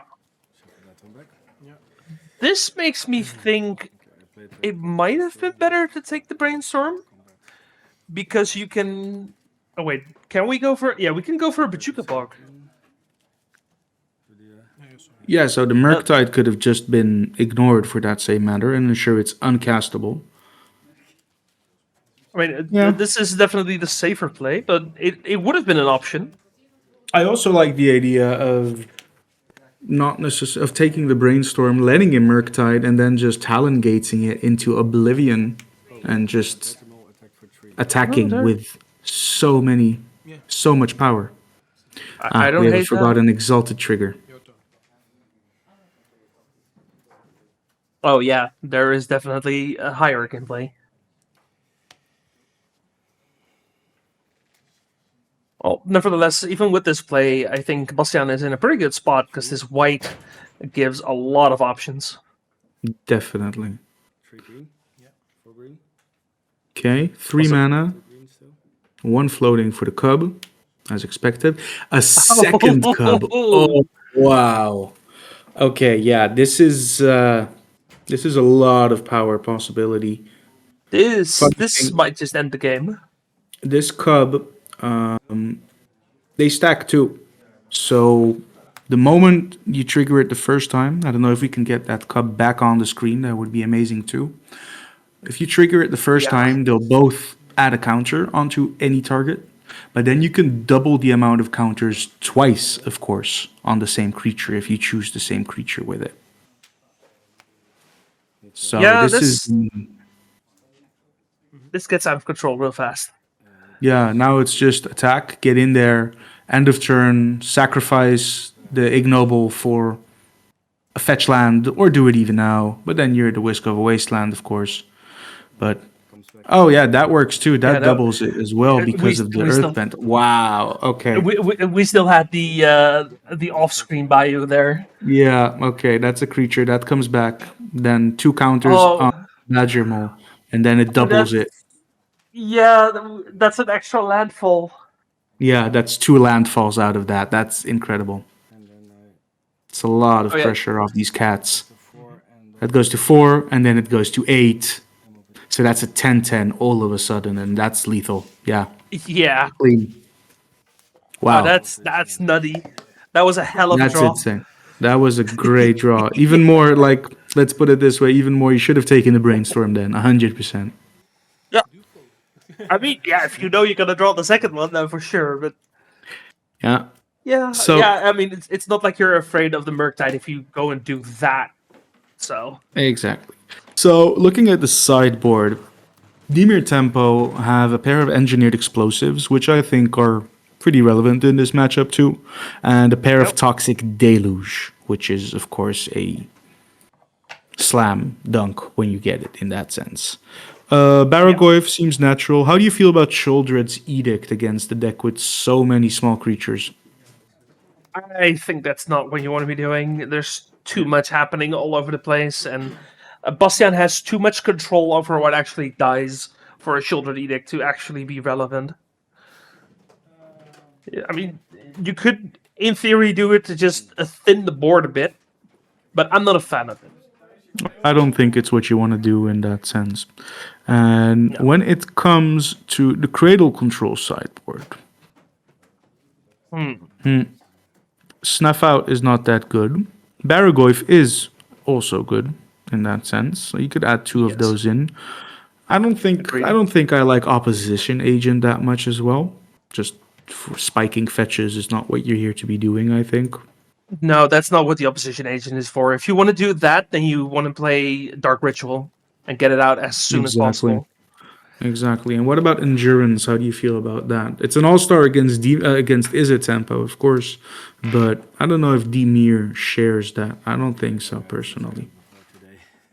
And it depends on how scared you are of Barrogoyf, I think. I think if Barrogoyf is a consideration, you do want them. They're still not ideal, but I think they're fine. But other than that, no. I think it's like just under being good enough, to be honest. I get that. Notable inclusions on the Cradle control side is there's a pair of Talon Gates of Madara and a single copy of Ba Sing Se, a new land from the Avatar set, which lets you earthbend. So that's mostly for the grindier matchups and whatnot. I don't think we'll see it that much in action here, but who knows? No, I think in this matchup, it's just a force that sometimes comes into play tapped. Yep, exactly. But who knows? Maybe you never know how the game goes. Who knows? Exactly. These games can get drawn out, definitely. On the side of Dimir Tempo, there is a split of 2 days and 2 Baleful Strixes in the main board. So, other than that, it's relatively quite stock and classic and what you can expect to be seeing. You know what I do wonder? I wonder if Bastian brings in Gadok Teague. It's only against Force of Will, I believe. No, but it's the also Engineered Explosive and Snuff Out. And the Engineered Explosives, yeah. And the Engineered Explosive stops as well, definitely. I think it might be. It is just enough good targets to where it's annoying enough. I see that. I can see that happening, but I don't think he wants to dilute too much because, let's be honest, he can punch harder than the Dimir Tempo deck. As we saw in the previous match too. And I don't think he wants to be doing that. And as we saw what happened with the Green Sun Zenith, I don't think he wants to shut that out for himself at any point of the game. I agree with you, but I know Bastian, and Bastian loves his Gadok Teague. Oh, so. I know. I have lost many times to that specific Gadok Teague, I can tell you that much. Yeah, that particular piece of cardboard has seen a lot of action, for sure. Definitely. So, Bastian seems to be on a slower start with his hand, as we saw. I did not see a single card in Raphael's hand. But I think we're going to be seeing a turn 1 Tamiyo or Thoughtseize. But I suspect the latter of the two. And it's probably going to be the better one, I would imagine. I think so in this position. Yeah. You saw how quick that deck can start taking off. Yeah, exactly. Thoughtseize. There we go. Okay. Yeah, there's the Ba Sing Se that was discussed. Yeah. Okay. Ooh. The hand is relatively Thoughtseize proof, if you ask me. Because if you take a bird, there is the Green Sun for the Dried Arbor. If you take the white, there is the Cub, and vice versa. So, that's quite good. Then the question is, yeah, I understand you need to read Ba Sing Se. I don't think you... Do you play Into Days here, or do you just Wasteland? I would just jam at this point, I think. Yeah. If he wants to daze, he'll daze. Yeah, I think there's no point in waiting. He takes a 2-drop. It's like, okay, you jam a 1-drop. If the daze goes for the 2-drop, then you have another play, I guess. I don't think you play around days here. I think you just jam. No, I don't think so. The only thing is you are very weak to Orcish Bowmasters now if you play any one of your acceleration pieces, of course. And yeah, I also understand not fetching a basic here if Raphael wants to spend this turn wastelanding your land while you resolve the dork. that's completely fine. Yeah. No days. Okay, sure. To be fair, a days into a wasteland would have been a pretty big blowout here. Yeah, 100%. But now that we do have the bird, looks like Bastian drew a wasteland. And No, now he has had the options. wasteland. He drew another fetch land. The Verdant Catacombs he just played was his draw sorry. for turn. No worries. Oh, he had a Verdant Catacombs. Yeah, and he drew another one. Oh, sure, gotcha. I feel like I should start taking pictures of people showing their hands. I can't see. I think Rafael has a completely foil deck where possible, so I just can't see because of the glare what's going on. I do believe I see 2 flooded strands, but that's about it. I can't see because I'm just blind. That's my excuse.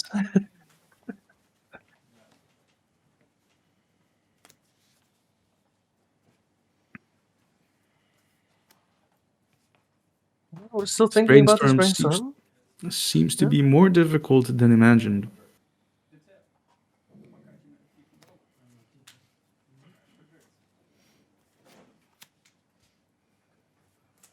It has resolved now. I think with the amount of removal that Raphael has brought in, Bastian will be looking at getting Sylvan Safekeeper up as soon as he can. Okay, we're wastelanding. I think at this point, Bastian should say we should trade lands. Abrupt Decay is a great draw.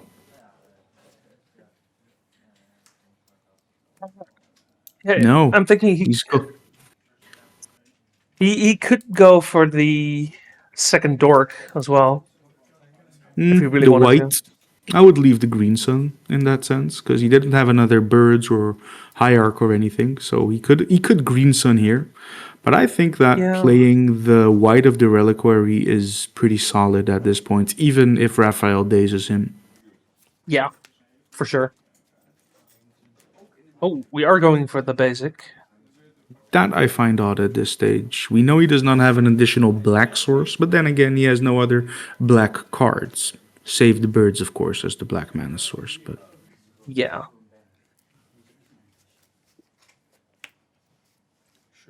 Yeah, just slam the white. And then next turn, I still kind of like the wasteland into Green Sun Zenith.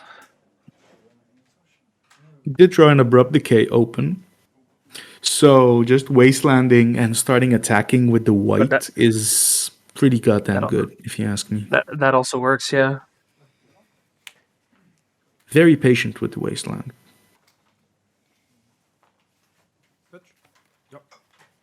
Yeah, of course, it's never guaranteed that the wasteland is actually going to do what you want it to, especially against a tempo deck that has so many 1-drops. Yeah. Okay. This represents Murktide Regent. Yeah. Not a big one, but a Murktide Regent nonetheless. Still a 5/5 flyer. Yeah, because this is now a little bit scary. Absolutely.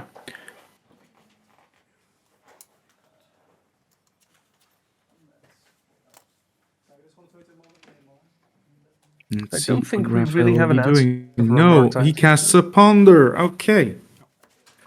Did we know the top of the deck? No, he shuffled after the brainstorm. Okay. He cracked his polluted delta. Yeah, okay, that was the polluted delta crack. Yeah, exactly. Yeah, okay. Okay, no shuffle off the brainstorm. Pass the turn. Okay. No shuffle off the ponder. The ponder, I mean, yes. Yeah. There's the Bachuka Bog. That's a great land here. Yeah. Yeah, exactly. Yeah, and, just get that out. Wow. Ask and thou shalt receive. Hit for 3. Keep decay open. And pass. So it's just that beautiful white bordered Bajuka bug. Helps you find it. Same like duels when you're fetching. Unless you're fancy like Raphael, of course.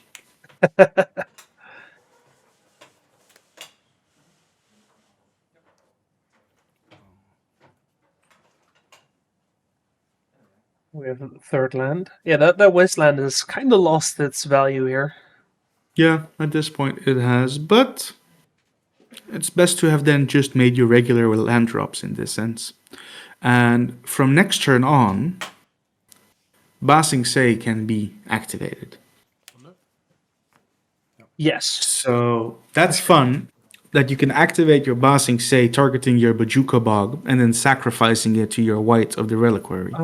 Therefore, getting it back in play, ensuring a Murktide never comes, ensuring all Barrogoyfs stay extremely small, and keep on fetching more lands. Yeah, it feels like Bastian is slowly taking over this game. And I feel like we're approaching the point where Bastian can just get a wasteland and then double wasteland. Yeah, that would be in 2 turns from now, but yes. We're And using you can all of just these start- cantrips. And Raphael is not providing any pressure of any sort. So Yeah.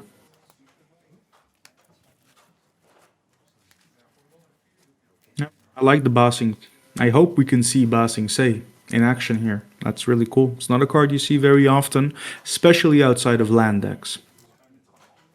Yeah, like it makes sense in lands because exploration definitely helps power it out. But it's nice that it has found a home in this deck as well. I think part of that is also because of the Bachamol Cup, to be honest. Him to Turok, that's not the best card here, but it can't get rid of the Ba Sing Se, I think. Any other hit is quite decent, I think. Yeah, I think Bastian has enough hits here to where it's relevant. It's 50% of his hand. Oh, Wasteland Abrupt Decay. Okay, but that leaves Green Sun Zenith and Ba Sing Se. Yeah. It also just pretty much pigeonholes Bastian's entire game plan here. Because Yeah, we're no okay. longer going for the double wasteland. Abrupt Decay is no longer an option. Is that a sorcery speed ability? Of course it is. It is, No, it but isn't. still, It this is. is exactly what's going to be happening. He's going to activate it, and he should target the Bajuka Bog, I think. Yeah, no, for sure. Yeah, exactly. Bajuka Bog, swing, in combat, sack. Yeah, it's a 2-2. Raphael is reading the card like, what's going on? How is this? Yeah, he can do that every turn, exactly. Yeah, and the most annoying thing is it's still just a 2-2 that's beating you, and if you try to kill it, it triggers anyway. Oh, he passes. He's going to let him have an opportunity at casting Murktide, because a land drop is just a Murktide if wanted. But the moment he throws something else on the stack, it might not be. Okay. Sure. Well, I mean, a Wasteland Murktide of would Ba only be Sing a Se, that's pretty decent. Murktide would only be a 5/5, so it's not the scariest. Mm-hmm. And again, you're not blocking the Bajuka Bog. You can't. No. Well, you can, but it's not the best. No. Instant, land and sorcery. We have a 4/4 Barrogoyf. That Abrupt Decay would have been mighty handy here. How much cards? 3.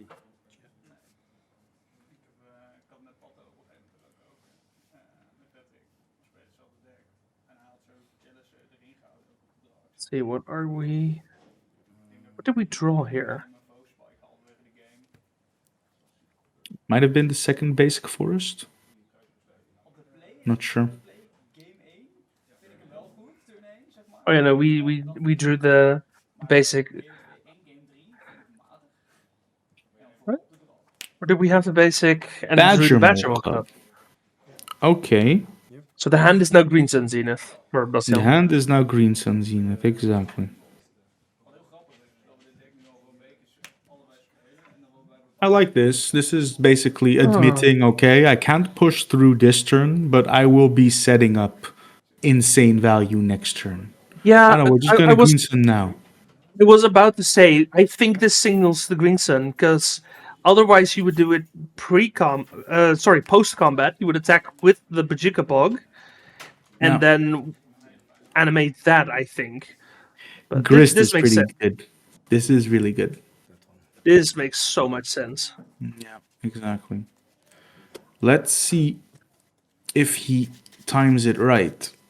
Because if he sacrifices the Bojuka Bog, it will return before the Barrogoyf hits the graveyard.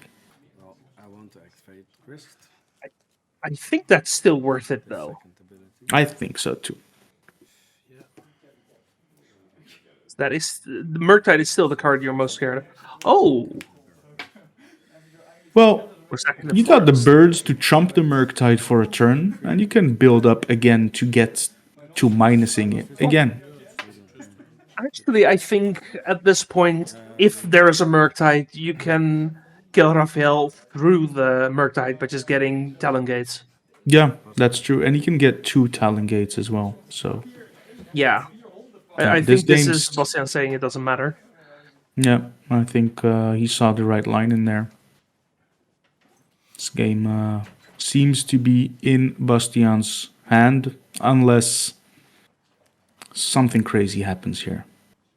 Like a Toxic Deluge. Yeah, that would be a blowout. There is the Oh. Murktide. Just as we drew it up. Yeah.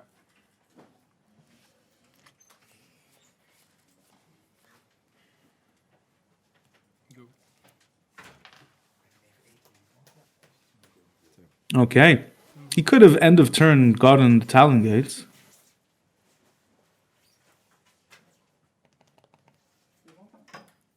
Sure. Yeah, because you need to tap the thing. Yeah. I'm thinking is there a reason not to, but I don't think there is. No. Well, maybe if he only wants to sacrifice the insect token of the Grist for some reason. Or he wants to see what kind of blocks we'll be getting first.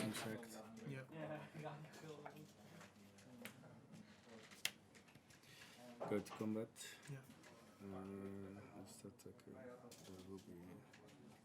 We go to combat.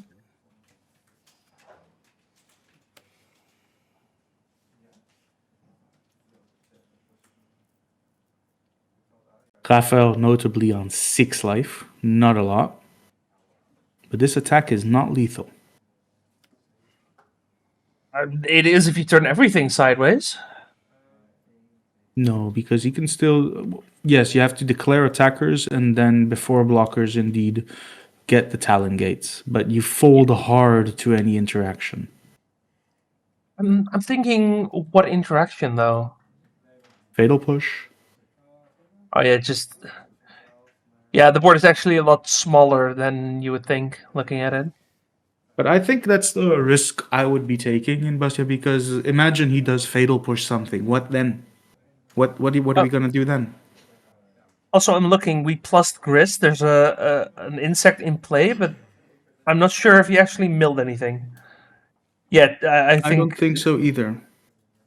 A high star sketching on as well. I think he forgot to mill. I think that so might too. also matter. That matters quite a bit here.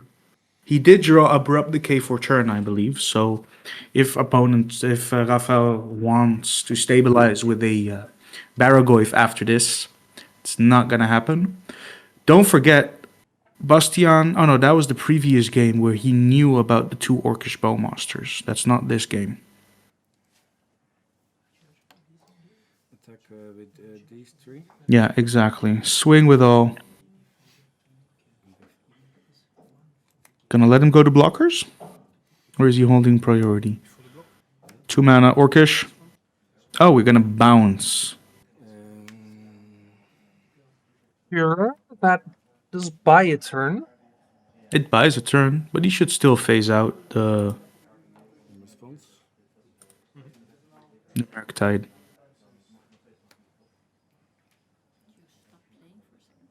Important notice that white only lets you sacrifice other creatures, not itself. Yeah. When you do the insect, you have... Yeah, and then they noticed the mill. Nothing happened. They're calling a judge. When did you activate it? This Yeah, turn. this turn. This turn, then Just before attack. I forgot. You can do that. Yeah. That change something. And that is Quite a happy normal not drawing hierarchy. that. Yeah. Also, it makes the white just a little bit bigger. Not that that matters Yeah. because it's getting removed, but Mm-hmm. But he can just recast it at this point. He's got the bird to keep the grist alive if he wants to.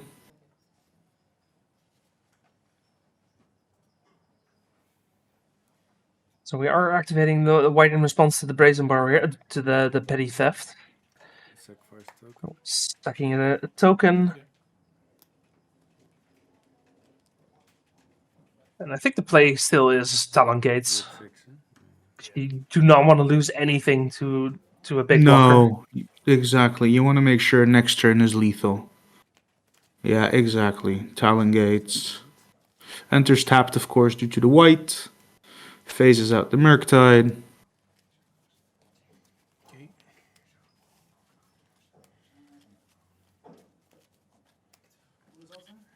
Funny, we could also phase out his own white, but I don't think that's the right play.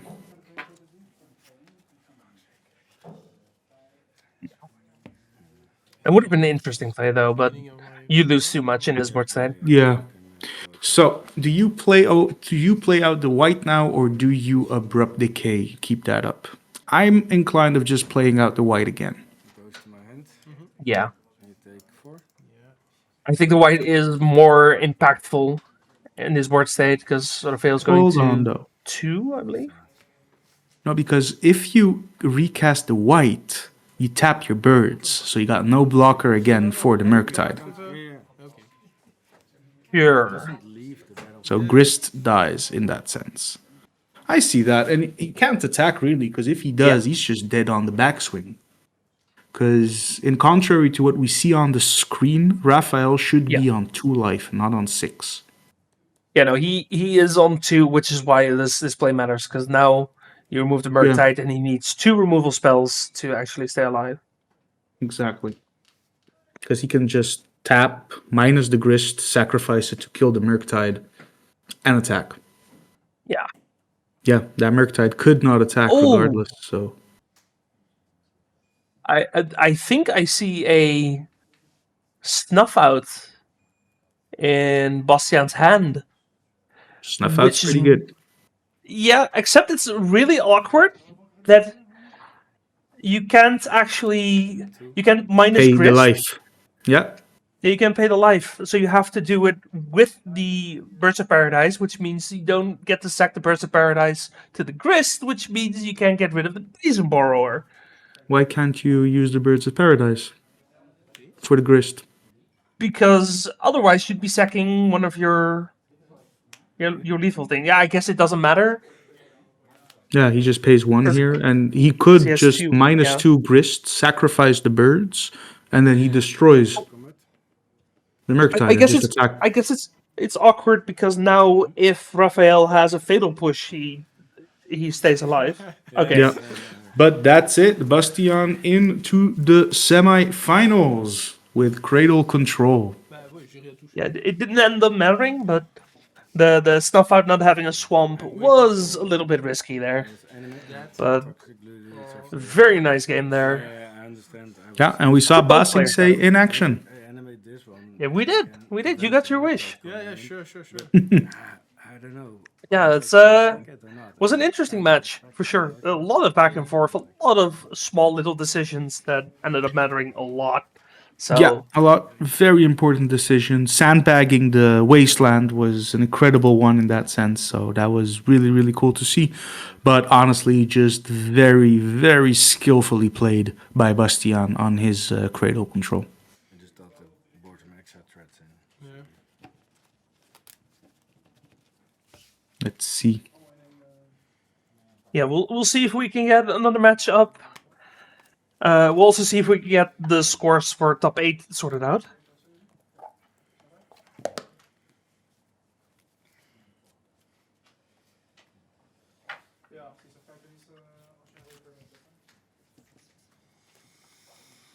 In the meantime, I'm going to thank everyone for watching one more time. I'm pretty sure I've done that a dozen times already, and I'll keep doing it. Because we have 145 people who feel like this is the best thing to be doing with their weekend. So thank you, thank you. So we just received confirmation of Bastiaan's opponent, and he is facing Stefan Weijers on Boros Ocelot Pride. That means no Cabal therapies. Sorry? 2 creature decks again. 2 creature decks once again. I will be honest, is that Stefan has quite some spicy cards in his main deck, such as Sand Scout, which is a 2-mana 2/2, a bear, technically, for a white and a colorless. And when it enters, if an opponent controls more lands than you, search your library for a desert card, put it onto the battlefield tapped, then shuffle.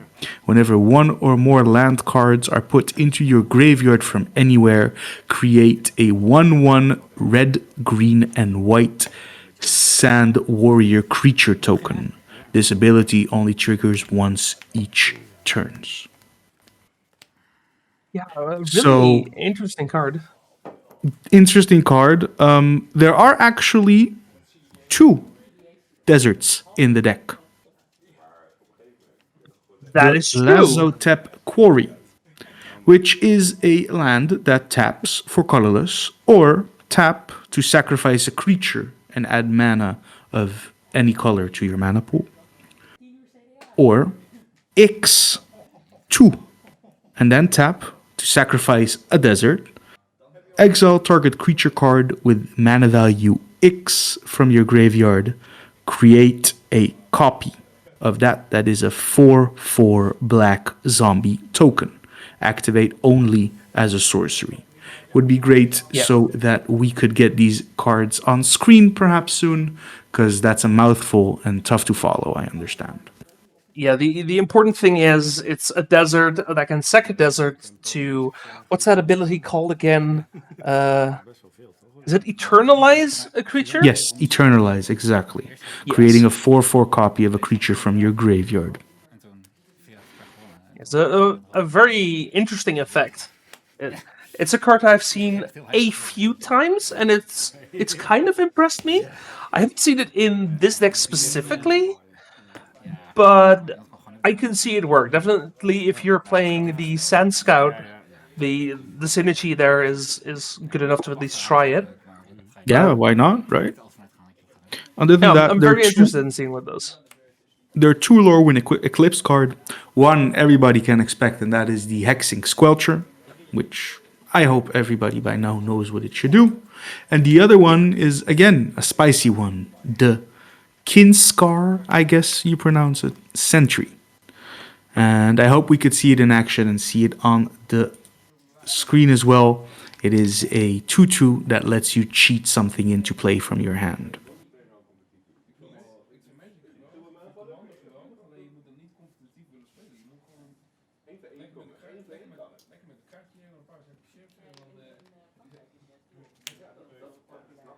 Nice ignoble hierarch of the Once Upon a Time here.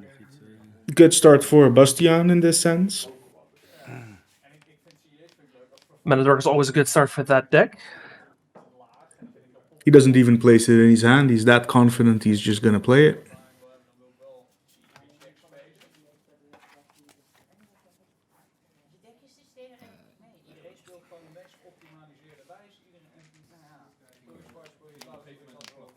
Yeah, and we do play it, which makes sense. Oh, chat just gave us a great idea about that Lazotep Quarry.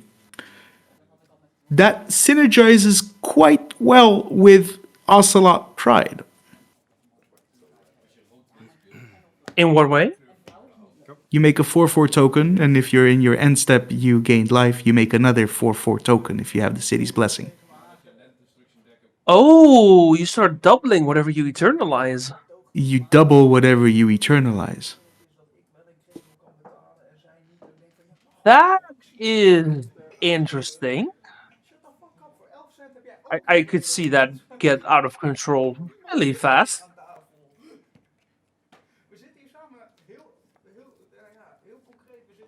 I mean, that's like that. It's a land. It can you have to bin your tokens for colored mana in that sense, but eventually it's pretty good.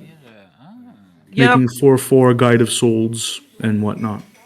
My biggest problem with that is you have to get the city's blessing, which would suggest that you're already winning, unless you get the city's blessing and then get board wiped. Yeah, that can be quite troublesome then. Abysmal choice of basic planes, if I may say so myself. Sorry, but Which one even is that? that's from the Edge of Eternity.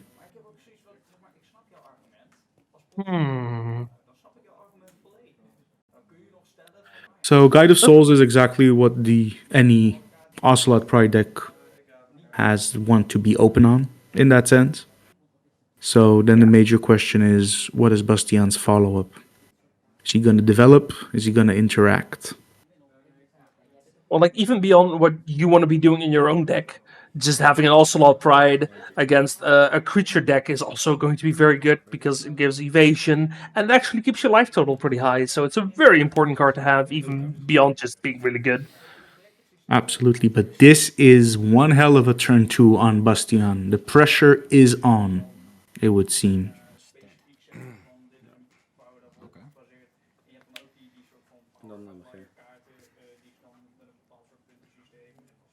So Stefan's previous opponent in the quarterfinals was Jerko Jovic, I guess you pronounce it that way, on Eldrazi Stompy, has been eliminated in the quarterfinals by none other than Stefan we see here on the stream. Yeah. And it seems like the other two quarterfinals are still playing. We'll try and keep you updated as those continue. You see, there's a Swords to Plowshare played right there on the white of the reliquary. Would you have chosen the same one, you think, or would you have gone for the cub? Ooh, that's interesting. I think the white is still the better one because it has more utility and it enables the cub. This kind of makes the cub a little bit worse. Yeah, I think the white is the scarier card here, for sure. Okay. For me, I think the trample on the cub changes a lot of things. The white, you can still chump block to oblivion, if you know what I mean. But that cub eventually just tramples over everything you got. True. But I think you get rid of the white to stem bleeding, and then you find a way of dealing with the cub later. Or at least you hope to find a way to deal with the cub later. I get that.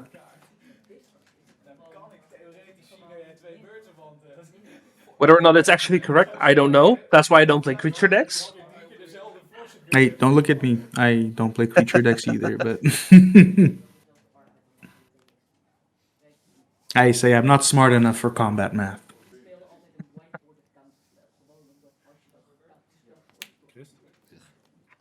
Christ. Okay. That's a good one.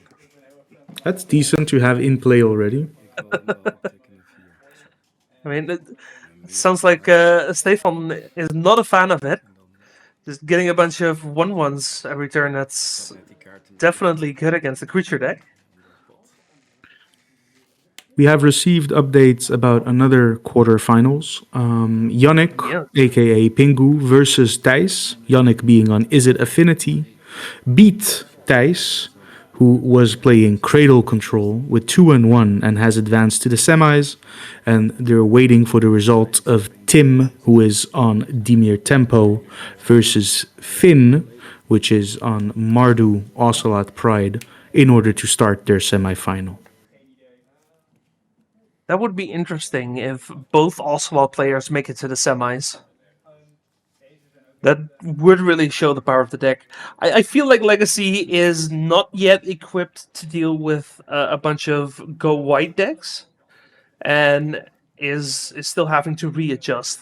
Like, looking at the decks that have done well, I feel like board wipes are way lower than they should be. You're seeing a lot of Toxic Deluge and the like in a lot of sideboards completely, but it does seem like soon we'll be going full circle and we'll be jamming Terminus once again.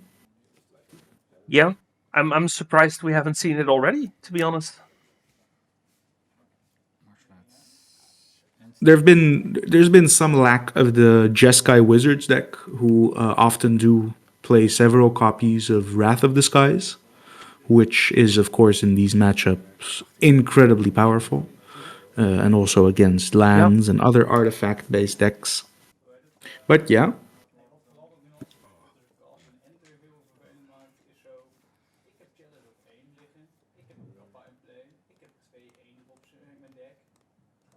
Yeah, even for the red decks, I feel like the red decks should be playing more Furies than they are currently. Card disadvantage is quite punished in this sense. If you're a red deck that's not mono red Stompy, and you are not playing the One Ring or whatnot, pitching 2 cards can be just game ending.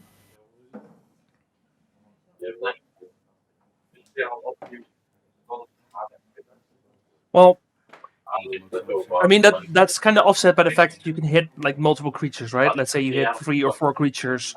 I think that's worth pitching a red card.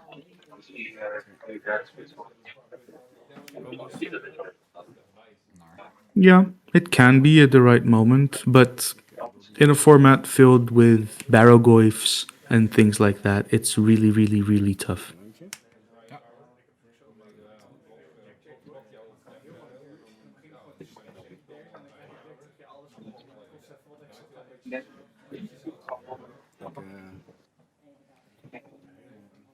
Christ.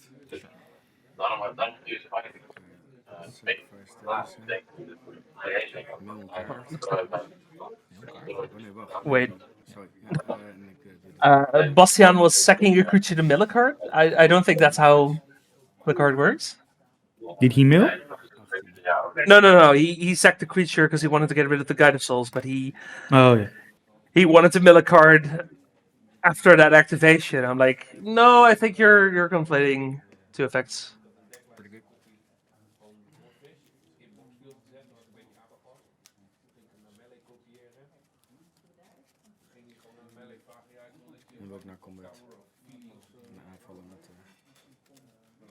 So the hand of Stefan here is just lands. So that leaves the coast clear at this point to just go nuts on attacks. Orcish Bowmasters into minusing Grist to clear the Ocelot Pride and the Guide of Souls.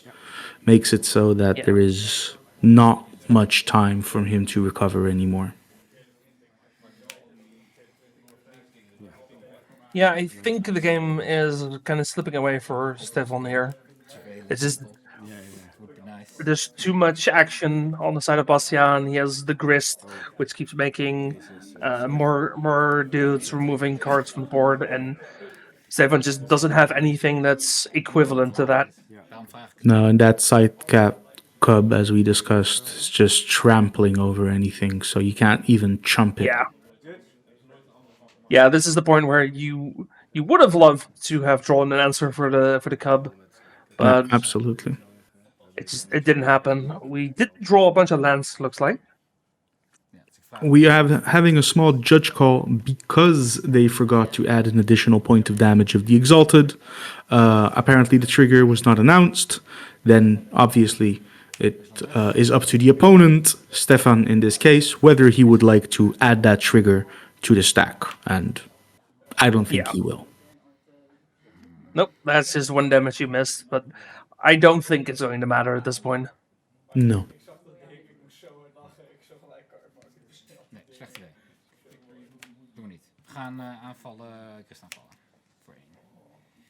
He's attacking Grist, seeing if he wants to trade with the Orcish Bowmasters.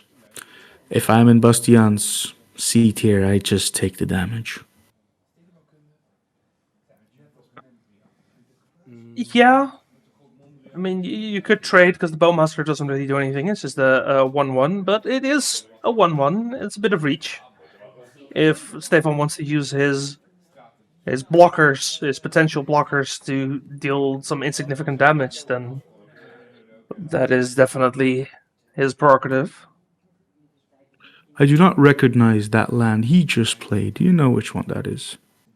I think that is a Sunbaked Canyon. I think And Sunbaked Canyon. Okay, I do not recognize the that art. canopy land.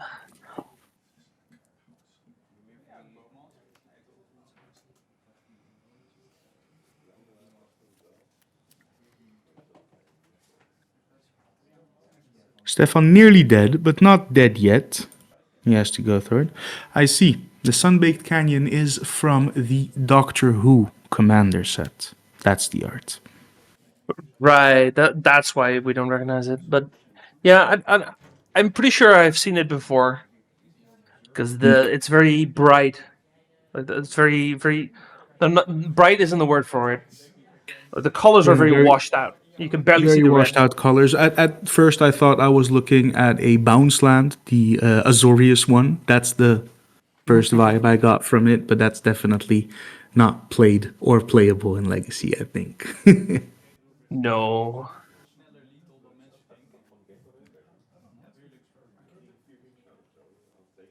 Maybe if they ever unban Fast Bond, I could see it being played then. Maybe, but that's a bit too good. Yeah, being aggressive with your wasteland here is exactly what you want to be doing. If he wants to sacrifice another land, let him do that. Yeah, and I mean we have plenty of mana anyway, so Exactly. Green Sun Zenith for 2. Let's see what that gets. Cubber whites don't have. Badger Mocha, another white just to seal the deal in the following turn, I guess. yeah, this is Good. pretty much an insurance policy. Exactly. And I think I would be happy to trade the Grist with the 1/1 first strike lifelinker here if I were in Bastian's shoes. That's an interesting one. Because you are attacking with a Trampler, so the cat is 6/6 now, right? I believe the cat is 6/6 at this moment, yes. Because I'm thinking to myself, what do I lose to at this point? Him surviving an attack, which he will, and having a Swords to Plowshares on the big blocker and being able to hit me with first strike damage. That's the way I see it. But again, combat math is not my forte.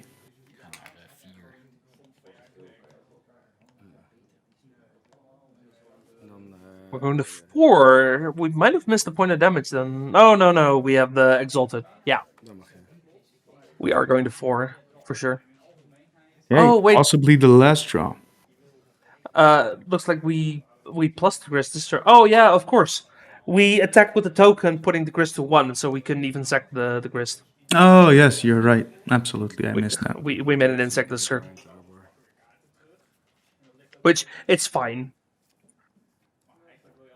Like, I think even if we do nothing here, if you just attack with the cub, you still win, right? Yeah, I think so. Yeah, exactly.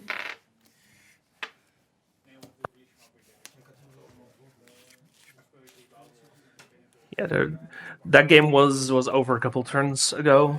It's just because the Ocelot Pride deck is just not able to recoup losses at some point. Like, you're in full talk deck mode when your opponent has more cards in play than you have, and there's just nothing you can do about that.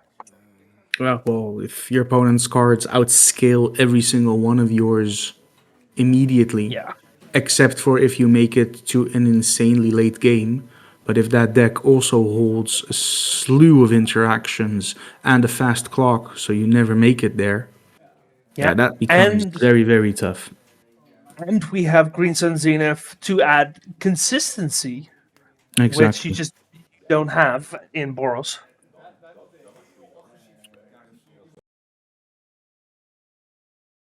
The Boros deck, there's actually not much that they can add in order to do this.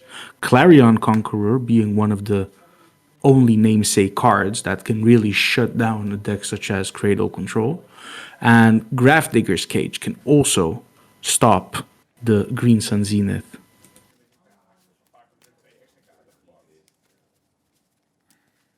I would agree, yeah.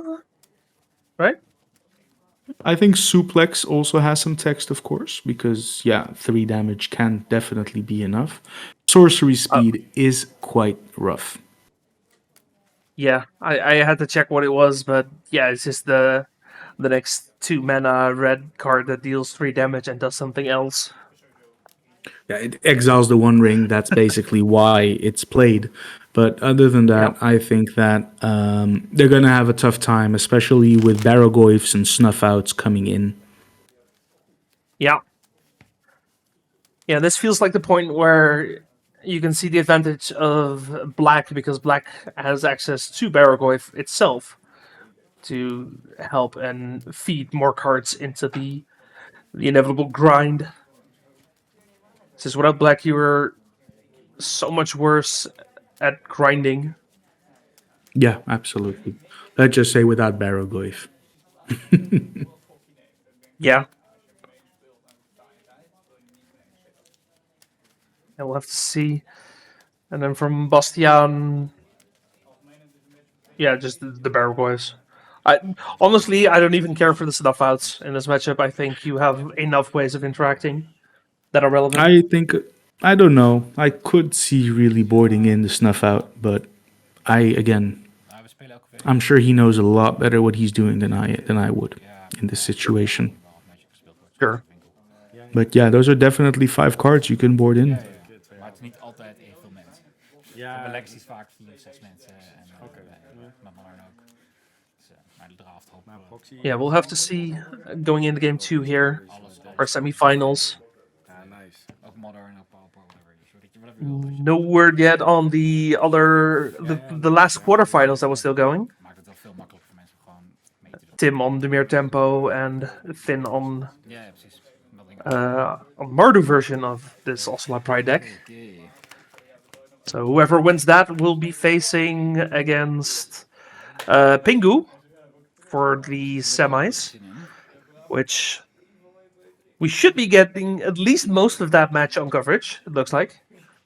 Maybe even Definitely, the entire match. we have to wait with the finals nonetheless, I think. So yeah. So we got a turn 1 Abhorrent Plains once again. I'm going to keep saying it. Yeah. Do we have a Guide of Souls to join it? Or an Ocelot Pride? That also An works. Ocelot Pride. That's also a decent start. Once Upon a Time. There we go. 5 cards is deep. That card's so good. See a Birds of Paradise. I see a Scythe Cat Cub. A bunch of things. And we see an Ignoble Hierarch. I'm having slight deja vu feelings here. Yeah. Interesting that we're taking the Ignoble Hierarch instead of the Scythecat Cub, though. Well, that does indicate what his hand was lacking. So in threats, I think we should be good. Okay, we're not respecting Wasteland. Honestly, I don't think we really can. It feels like this is a hand that is too light to really care about Wasteland. If your opponent wants to do that and not develop an Ayani, a Johnny, or a Raptor, that's completely fine, right? Stefan does have the Wasteland on hand. He does. Is he going to fire it, though? I think it truly depends on the file. If he has a Guide of Souls, that can be a really good play. And then post-combat, exactly. We got a Snuff Out. Oh. Okay, that makes a bit more sense now. Yeah, we really needed the swamp then. Yeah, we needed that swamp there. Yeah, getting out that first instance of life gain here is important. We're seeing a Johnny, the Wasteland, which will be fired off at this exact moment, I believe. Oh no, we will be playing Voice of Victory. Okay. Ooh. That's damage. That's a very good threat here. Yeah, that's a lot of damage coming up. I think the static ability is a little less relevant in this matchup. Not entirely especially as irrelevant. we've already seen the Snuff Out being played. But again, you know, a Cub into just any land drop here can block it, can kill it. Oh, we're just hard casting that. That's not good. That shows a little bit of weakness. Oh, those Oh, are but we are. 2 Barrogoyfs, 2 Cubs, and a land. That's a shame of having to shuffle those away. And the fact that we're picking the land here, yeah, I think Bastian is just short of mana. I think that's all Yeah. he's missing. Exactly. Then again, he can take a hit or 2 even of that Voice of Victory without a problem, but any more than that, or the moment a Guide of Soul hits the battlefield, that really becomes problematic. Yeah, this feels like a game where Bastian is a lot weaker than he appears, and he's desperately trying to stabilize.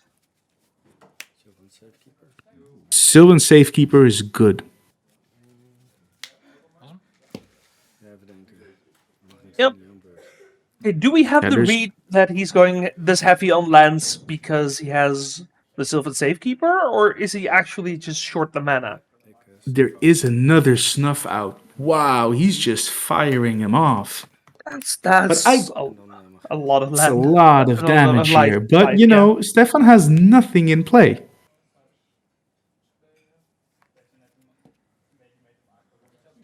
So I can see why, but it's a risky play nonetheless. He does have a lot of cards in hand, and Bastian is rapidly going through his hand. He is going to have to rely on card quality a lot more than card quantity. Well, he has a Cub in hand. We saw that earlier.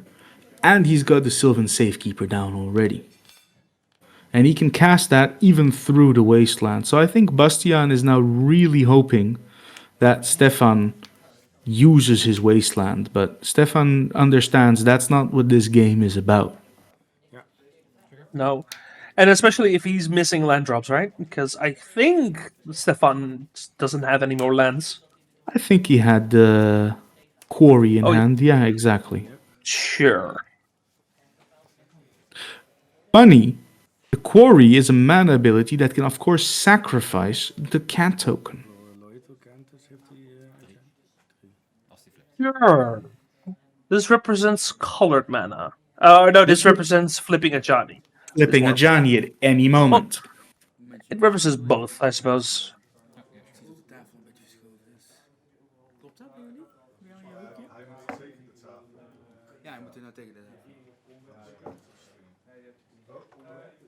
Oh, looks like players are readjusting the table a bit. I think it's still a little bit more to the left than it should be, but it's not terrible. It could be worse. I mean, it's awful if you have OCD. Yeah. So let's see what Bastian will be doing. This is not an easy position. Because he can block anything and just flip a Johnny. Of course, it has built-in protection, as do all the flip planeswalkers in Modern Horizons 3 have. So that makes it a bit more tough.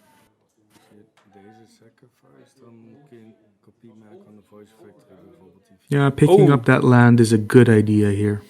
He's talking specifically about the Eternalize ability.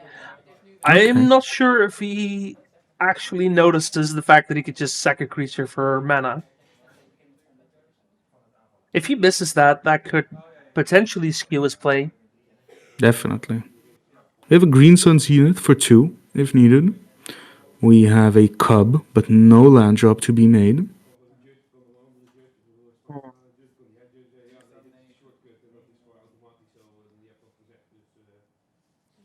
I don't hate a Zenith for 2, get a white, and then set up for the Cub next turn.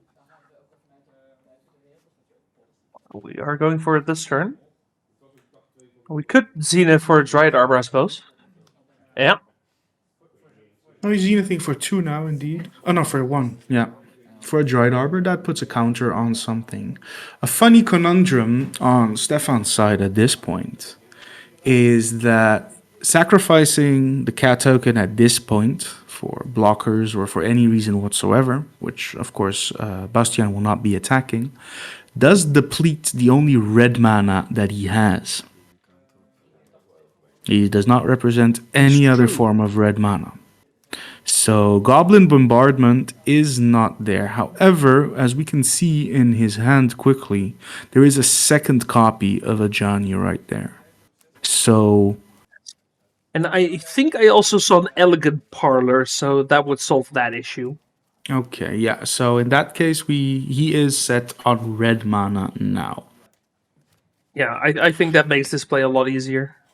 Yeah, this land is impressing me, if I'm honest. Just the possibilities and the interaction that it provides is impressive. Yeah, I have to admit, I missed the sacrifice a creature mode at first. That definitely makes it a lot more playable. Of course, being able to find it and then having something to reanimate some cheap creature is definitely a nice upside. Swords to it's flexible. Plowshares as well in hand. That also... Yes. There is a Sylvan Safekeeper, but, you know, with that wasteland there, I don't know if Bastian wants to start sacrificing his lands just yet. Yeah, let's see if we can get the Lazotep Quarry up on screen one more time. Because it does have a lot of text. It has a lot of text and is a very relevant card. It's basically the key card of this specific match right now. Okay. Ooh. This is the other spice card. This one finds a deserts if he wants. Yeah, and makes a 1/1 when a land leaves the battlefield. Sand Scout. So we're looking to Wasteland here, is what we're saying. There it is, the Lazotep Quarry. So the second ability, part of the cost is sacrificing a creature, and it is a mana ability. So you can do that at any moment to flip your Ajani whenever you want. And the third ability, in that sense, all those small Ocelot prides all of a sudden can come back as a 4/4 for just 3 mana. Yeah, a very scary ability if the game ever goes long. Okay. I feel like the deck has more grind potential than we saw in game 1, and it feels like we're seeing a little bit more of it now. Yeah, it's not being trampled over by a 6/6 cub on turn 3. So yeah, not yet. There's always tomorrow. It's coming. Yeah, there's the wasteland. Yeah. We get a sand trigger. Well, does he sacrifice it in response, or does he just let it resolve? But sure. Yeah, not sure. I think he just let it resolve. But that's fine. He's tapped out anyways. Yeah. Okay, top deck is Orcish Bowmasters. Not the so worst now is card, an amazing... actually. Sorry? That's not the worst card, actually. It is not, but now is actually the moment you have to get rid of that Ajani. His sack outlet is tapped, so he cannot use it. You have to ensure that that Ajani just dies. Yeah. I don't think he can.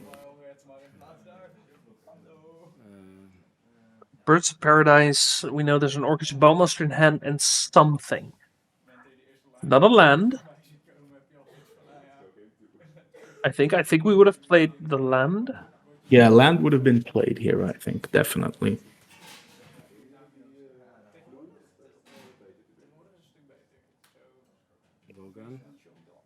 Okay, he's gonna go for it with the Exalted trigger. He thinks, yeah, I just gotta get in there now.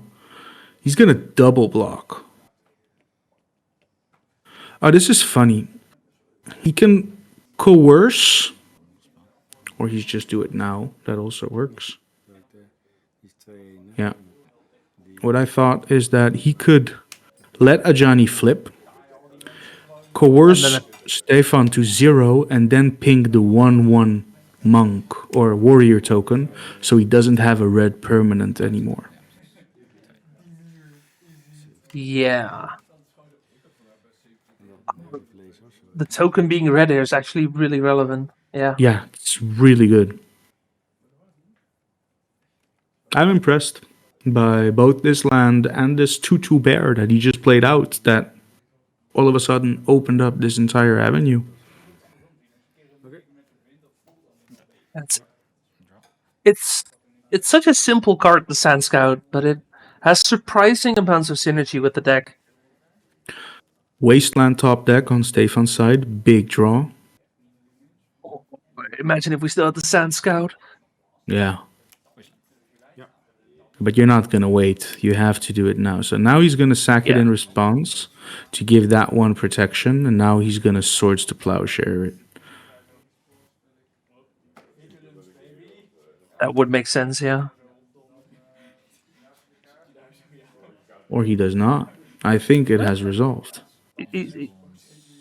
No, he's responding to it. Bastian just put the land in the graveyard because that's where it Yeah. is supposed to be. There is the sword, and we don't have another land to sack. Yeah, Bastian. No, oh, he's got, of course, Yeah, no, he's got the Dried Arbor that was off screen. But there's another Ajani. I guess that is 2 lands less. Yeah. We still have the Ignoble Hierarch and the Birds of Paradise. But it does turn off the Safekeeper, at least, for now. Yeah, but the cub survives this turn, so it can attack the Ajani. Yeah. I think, honestly, one of the better top decks here for Bastian is just a simple fetch land.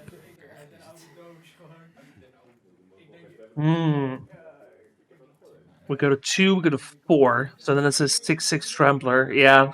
7/7 with be. Exalted. Yeah. He's gonna kill the Ignoble. Okay. I see like that. The mana denial going all in on that. That's a Talon Gates. What do you target with Talon Gates here? I think the Ayani, because then it can't flip and you can try to kill the flipped Planeswalker.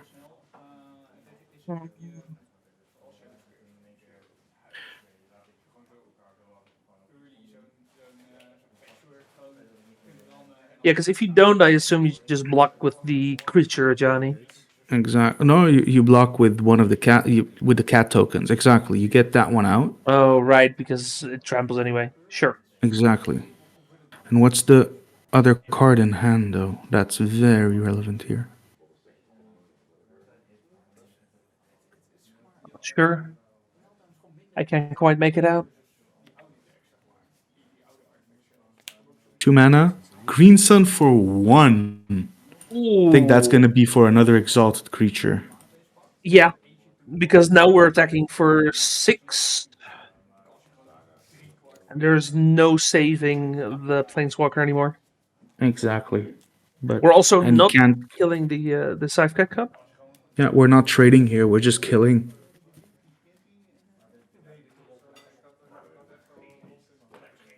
Which What a game.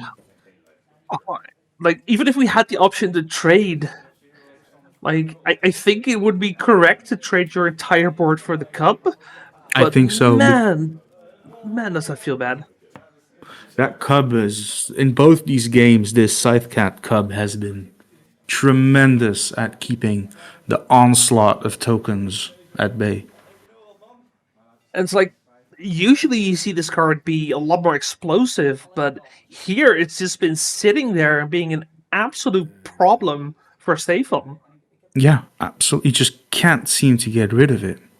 And the land drop here also enables, again, the Sylvan Safekeeper for the Ajani 0 ability if he does flip it by sacrificing a token the following turn.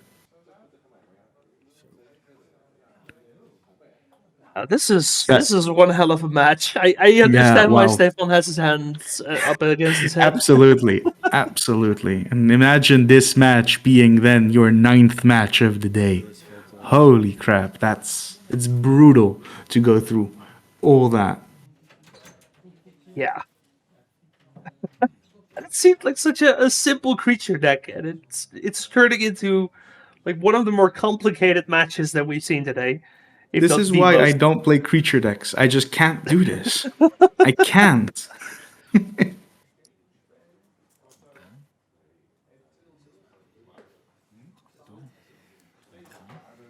but it's impressive. We're seeing two very, very high levels of play from both players here. Yeah. Okay, so let's say we just don't block here. The Flipwalker dies. Yep. I think he's in top deck mode, Stefan. He doesn't have cards in hand no longer, I believe. Can't see it very well, but I really don't think so. So that means the best play next turn is draw, and if it's an active card, he can cast it. If not, it's just pass and leave open the flip possibility whenever you want, because sacrificing a token and zeroing a Johnny just puts you in the exact same position. Yeah, and yes, you get to do damage, but the damage doesn't matter either. No, you can't kill the cub. If it's something important, he can just sacrifice the land again, and you're stuck at the same situation as you were, without an Ajani to block. It just never ends. Yeah. Did you Yeah, catch that what the Talon draw was? Gates. That Talon. I did not see what the draw was here, but I would have loved to know. But that Talon Gates was an exceptional draw from Bastian, and an exceptional understanding of the window that he was given. So he's going to be attacking here, which makes somewhat sense if you ask me. If I'm honest with you, I just trade with the Orcish and the Orc Army token here. Yeah. Yeah, agreed. Just drink that board. I mean, that's what that thing is for, right? That's all it does in this matchup. Yep. It's just you use it as a Baleful Strix. Yeah, there might be a Sunbaked Canyon as a top deck. That's a little bit something that I'm reading into. I don't like blocking with the Sylvan Safekeeper. I do not like that block. I get it, though. Because you are running out of lands really fast. Yeah, I understand, but you have to stick your threats. Yeah, I agree. I think the Safekeeper was probably more valuable than the Bowmaster. Okay, so that's a great instinct to keep. Yeah, you can see Bastian nodding, and now he's keeping. He's happy he kept the Orcish Bowmasters. I stand corrected. Once again, I don't play creature decks, and you see why. Well, the thing is, this is also a one-off that I don't think is ever played in the Mardu versions. So, No. like this just worked out perfectly somehow. Yeah, but he can just shoot down the Orcish Bowmasters, and then draw cards. So it doesn't change much. Yeah. But he shoots the... Oh, wow. Okay.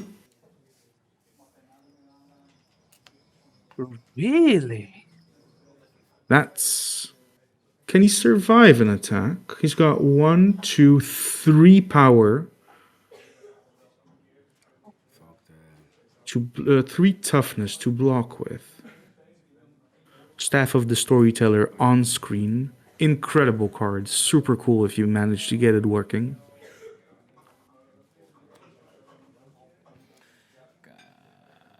Yeah, just block, block, block. Yeah, that's the end of the cub. Yeah, it is, because we removed the exalted creatures. They're all Yeah, gone. exactly. But that's okay. Ajani takes a damage, 2 mana, another cub, and we're back. Okay. Except the cub is now too smaller. That is very relevant. The cub is too smaller, but at this point, he draws a card, trigger Orcish Bowmasters, ping down the Ajani. Yeah, I think at least. Yeah. Yeah, I think we had to keep the Bowmaster there because there were just better considerations. So What a read. Again, What an incredible read. This is so tight. The plays being made here are just so well played, so well thought out.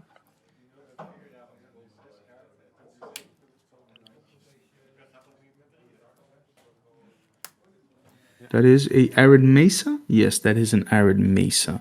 I believe I saw the other card in Stefan's hand, which is an Ocelot Pride.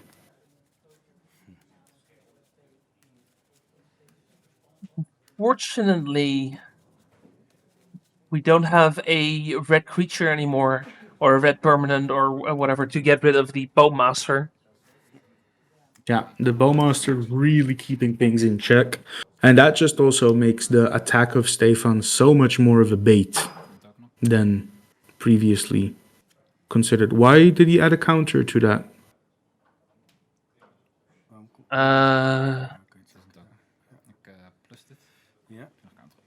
He should not have... It's the Eternalized Pride. This is the Wow, yeah, that's a 4/4 lifelinker. Wow, okay, yeah. I thought it was the one from hand, but no, it's a 4/4. Yeah, and that's pretty good here. Oh. That's cashing back that land right there. That's really good. That might win him the game, actually. Yeah, and he's got 2 more Ocelot Prides. Oh, wow. Oh, he could just double slam them, swing for 4, make a bunch of tokens. That's a lot. Yeah, definitely. Ooh. Ooh, this game all of a sudden goes in a whole different direction. Right? Yeah. Right? Yeah. Wow. 3, 4, yeah, 5, goes 6, counters 7, on 8. all of them. We don't have City's Blessing. We don't. Yeah. Oh, we will get it in that step. Yeah.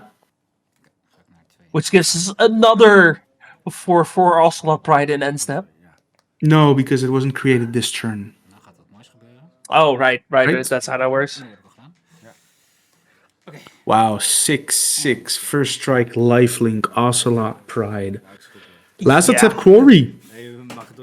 What the hell? This that was the Quarry. unknown- That was the top deck of the Arid Mesa that gave him the Eternalize. Yeah, but even before the Eternalization, the possibility of sacrificing a cat token for a mana ability to flip a Johnny at a moment's notice, that Quarry was the card that gave him this game. There's no denying that. Wow. Yeah, even just the threat of having it there and being able to activate just warp this game around the card.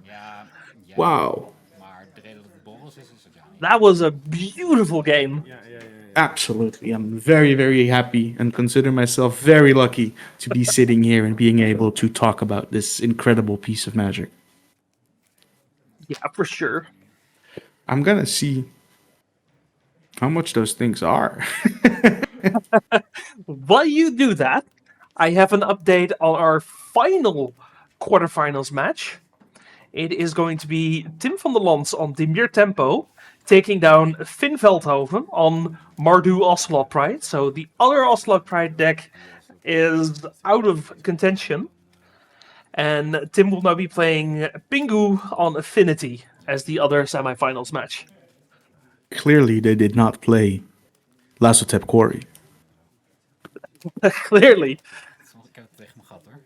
Okay, actually, I'm checking now. I want to know. No, they're not. Okay. I wasn't expecting them to, but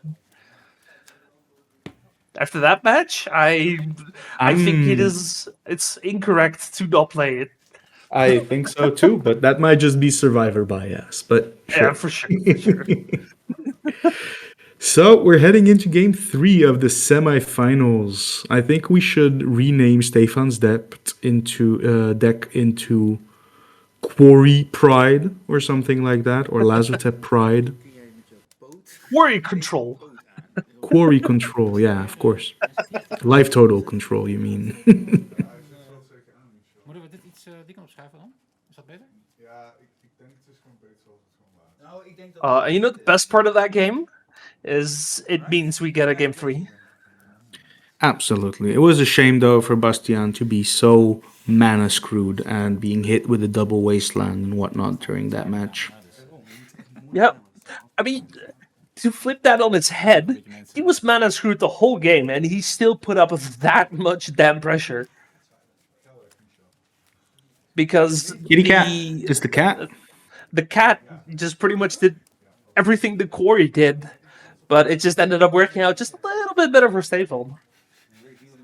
A lot of the decks of the Cradle control decks have emitted that and are playing then the natural order package instead, of course. But you see the cat sometimes as a 2-of or whatnot in Celestia Depths decks and stuff like that. And it really, really is a beater. When it got printed and put online, people were overly hyped about it. But it died out a little bit. But it really reinforces here once again that he is insanely powerful. The other semifinals at this moment are Yannick, aka Pingu, on Izzet Affinity Stompy versus Tim van der Lans on Dimir Tempo.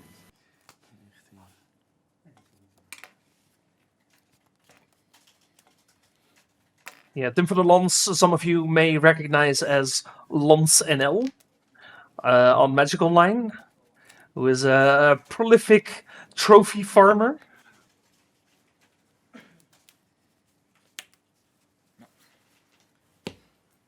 Okay, on the play Pingu, from...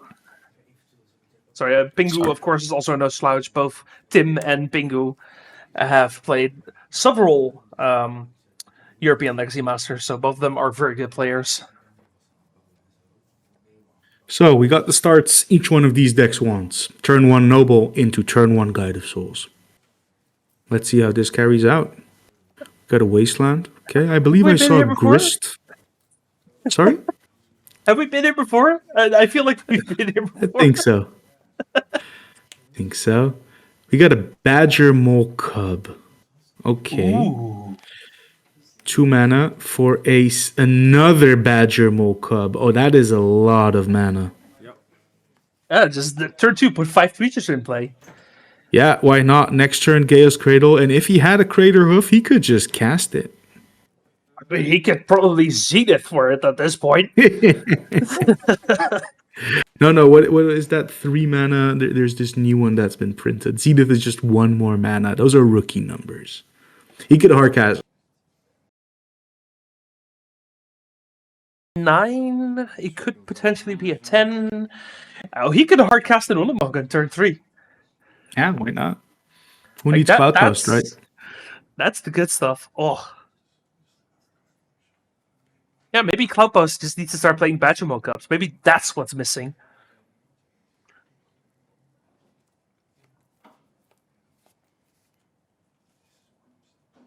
I'm thinking maybe I should get a playset of Damping Spheres. No reason in particular. Because they are still lands. Wait, does that work? Yes, they are, but it's not a mana ability that generates 2. So Damping Sphere doesn't really work against them. They just add an additional because of the Badger Mole Cup. Damping Sphere only stops lands who have an activated mana ability that taps for more than 1 mana. The activated ability taps just for 1 mana, absolutely. Yeah, my disappointment is immeasurable. It's time to play Curse Totem, everybody. That might actually... And here we get the suplex. Exile target or 3 damage to a creature, exile it if it dies. That is also a very nice thing to have. And now he only has 8 mana. Then we have 6, right? Yeah, I was exaggerating a little bit. I mean, it's still 6 mana, which is insane. We have a Snuff Out in hand. We can see that much. That can be, but I don't know if he wants to be slightly more cautious. Grist is quite good. Because you could Grist away your Bayou to destroy the creature, and you can Wasteland and get back both lands. Yeah, that would cost you 2 mana, but I think that's worth it. But he chose to tap the mana regardless.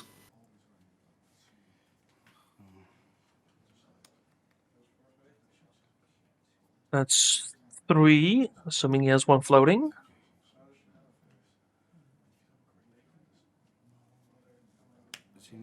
Zenith for 0 for the Dried Arbor. Nou ja, je tapt alleen die toch? Oh, je En hebt ik heb nog nog eentje een over. groene. Ja. Dat is toch voor 1 dan? Sorry, ik tap deze voor 2. En ik had nog eentje. Oh, je hebt nog een mop. Ja. Yeah, that's Oh no, Zenith it's for 2. not. It's more for 2, exactly. Nee, Is that going to be another cub or what? Or the white? I like the white of the reliquary here.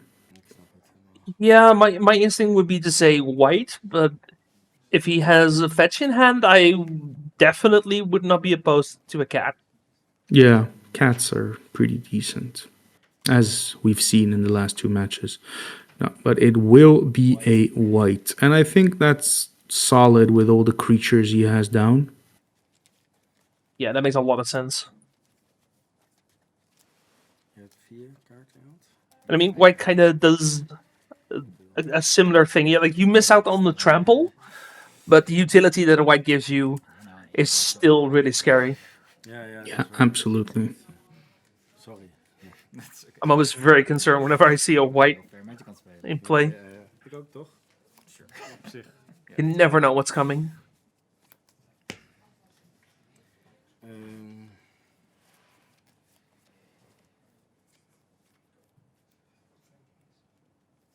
So, he passed the turn? Or no, not yet. Does he want to fire off the snuff out or anything like that? I don't think so. I think he thinks it's too early now. I think I agree with that. Like, we're not at threat of getting a big flyer yet. Like, the 1 or 2 life isn't really the worst thing. And there might be something scarier in the future.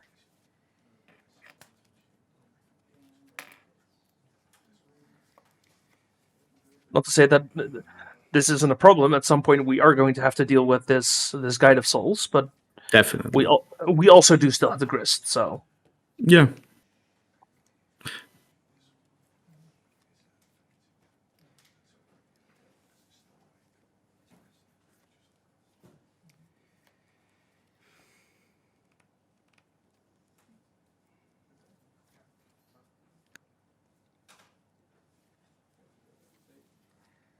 What are we thinking about here? What he's gonna do with the grist. We And haven't we're just activated gonna the be Grist. plussing. Keenite Curator probably boarded back in after he saw that Lazatev Quarry last game. Yeah, I'm thinking. Normally that would have been a Scavenging Ooze, but this doesn't gain life. Like I keep coming back to that, to the fact that you want the life, but Keenite He's Curator is so tapping much the easier. quarry to play a Goblin Bombardment. Okay. That makes sense. That's pretty good. Into an Ocelot Pride. Okay, so now that Snuff Out needs to be played on that Pride, I'm afraid. That's it. Because you could go for the Guide of Souls, right? Yeah. Yeah. As long as it's on the stack, of course. Yeah. Yeah, and in response, we're going to kill the Ignoble Hierarch, which makes total sense. Goblin Bombardment, of course, having a renaissance in Legacy once again in these energy shells. Yeah, it's funny how those old cards just keep finding ways of coming back, you know? That was a Cub top deck. Ooh. And now with the white, he has an engine going that he can get 2 lands in at once. Yeah. Yeah. That can be a lot of damage coming in, because we have some creatures in the graveyard already. Exactly. Sacrifice to destroy that. Yes. Yeah. He's gonna shoot something probably, but now the lands are no longer options. So we go for the Grist So instead. that's gone. Sure. So now you attack with the white and the cub, and you sacrifice Actually, I like the idea of wastelanding the quarry now as well. Yeah, exactly. That's what's gonna happen. Get that out. Yeah. One, put a trigger on the white, I think now. Yeah, because if you don't and Stefan has a land, you are just back in the situation that we saw at the end of last game where you have a 4/4 for striking lifelinker, and that's not good enough. Yeah, or even just the Ajani that he actually already has in his hand. Oh. Is active at that point.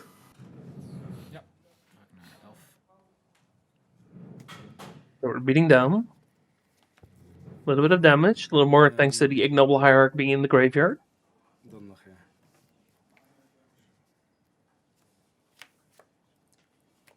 I think this position, Bastian should be able to close it out. I mean, I don't want to call it too soon because we saw how last game went.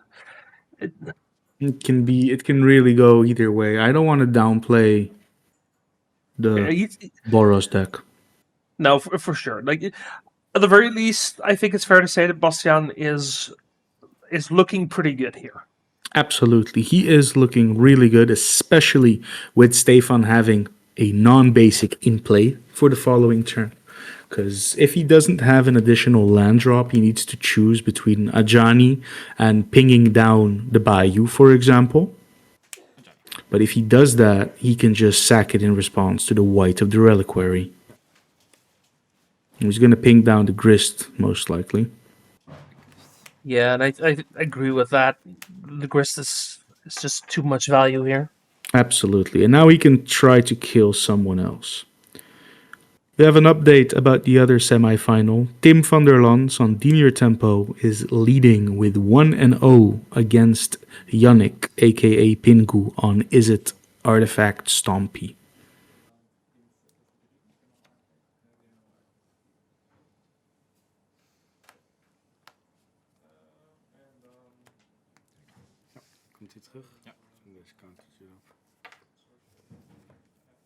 So we do ping the Bayou, which grows the cat. But, you know, it is what it is. He did not tap the white of the Reliquary in response for some reason. Yes. I think that may have just been they're tired at this point, I think. Like I get they've been that. playing for it's been 9 rounds, close to 10 hours at this point. Don't get me wrong, I get that. Yeah. But that would definitely have been the correct play.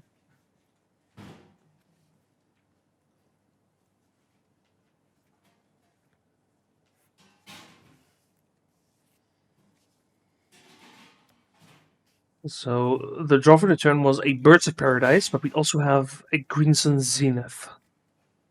Which represents an additional point of damage in combat due to Exalted out of Ignoble Hierarch. So, however, Ajani is just dead to the cub as it is. Yeah. So, if you ask me, you play out your birds, you wasteland the plateau, attack Ajani with the cub, attack his face with the white, and pass.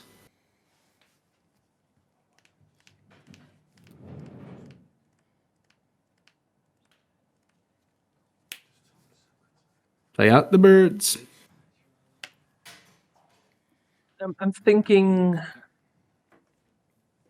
could have done that Post-combat post-combat, birds. yeah. Yeah, because he can ping it down. It doesn't matter if you intend to activate the white anyway.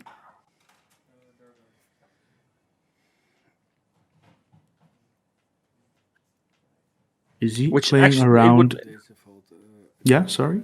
It would make sense to activate the white in combat just for the 1 damage. Yeah. He might be playing around a non-existent Solitude, just saying. That might be something on his radar. Yes.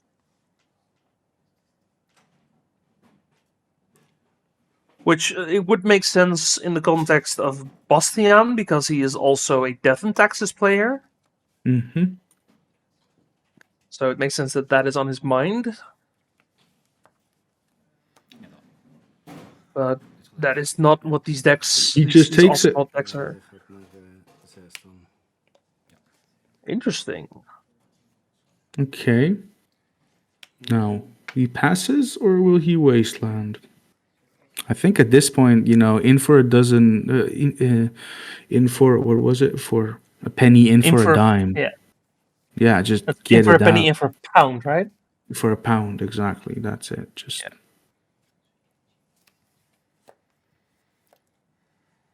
He has another Ajani on hand, but I don't believe there is mana to cast it. Right? Yep. Yeah. Right. Yeah, mana is becoming an issue now. Definitely. No white activation. He wants to use it solely defensively, it seems. That can find Gaia's Cradle. That's an option. And that's a fetch land and a Gaia's Cradle. Yeah, the fetch land is big here. That's lethal. Yeah, fetch land is lethal. Counter, yeah, fetch, go to 6. 8/8. Let's go. Yeah, because you have to double block and then the white is enough. Exactly. And it's got trample too. Yeah. Yeah. Stefan And knows we what's got up. and we have our first finalist known, Bastian, on Cradle Control in an extremely exciting game. All three of them, great games. Absolutely well done, both players. We have MTGO grinder Lonsonel, Tim van Lons on the left, playing arguably the best deck in the format. But that statement is not as sure as it was a few months ago. It's definitely a lot closer. Against, of course, the monster from the east, Pingu. I say monster, but he's like the nicest guy. He's made of marshmallows.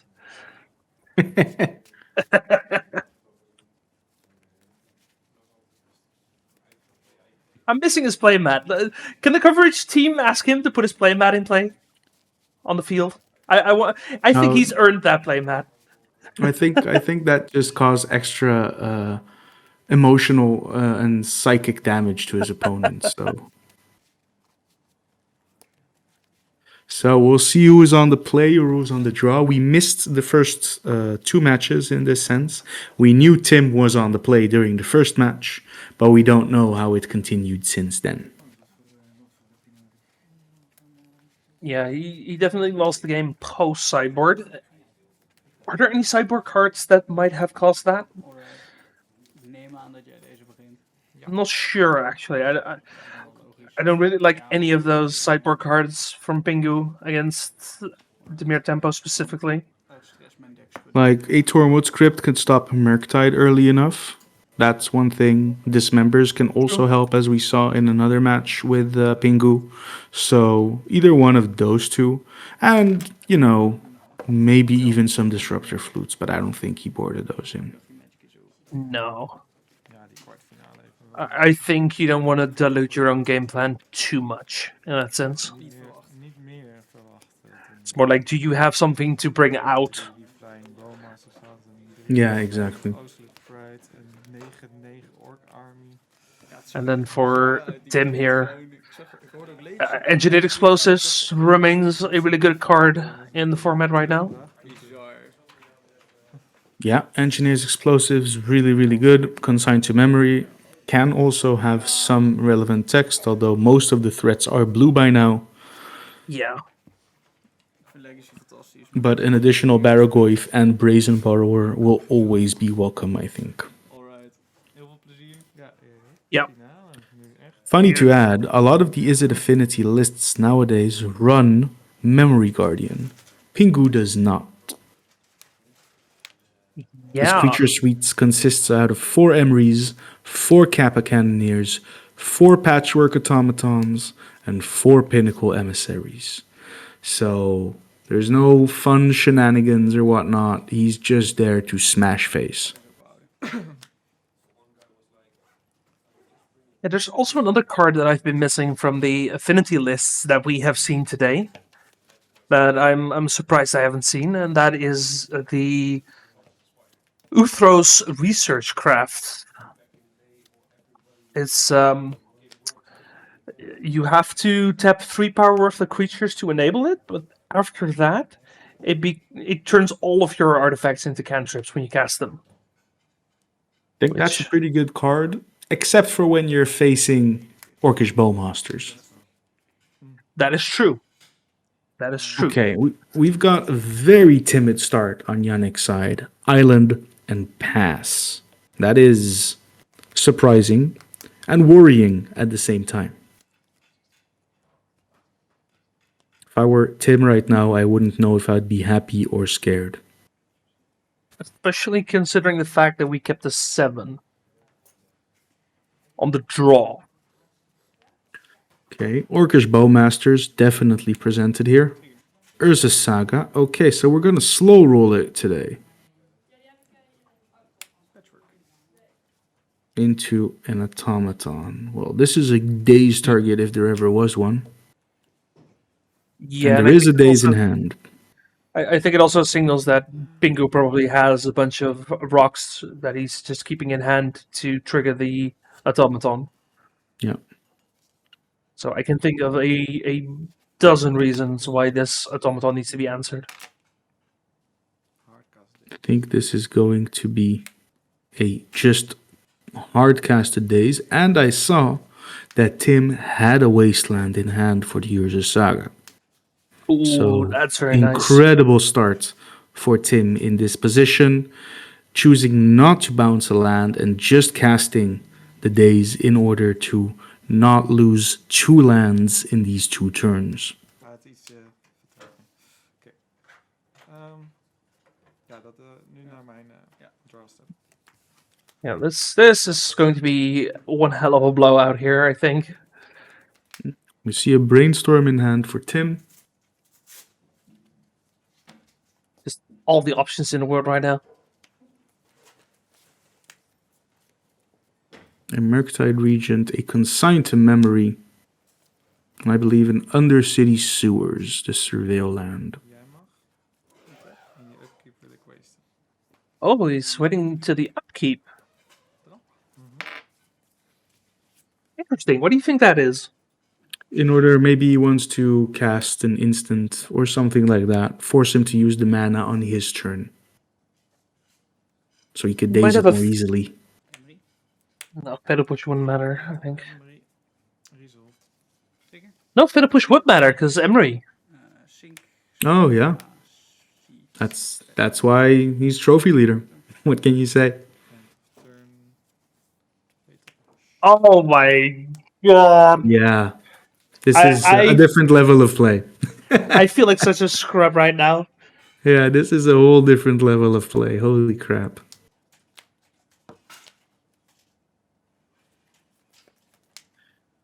Yes, Michelle, we know. You saw it. You're incredible.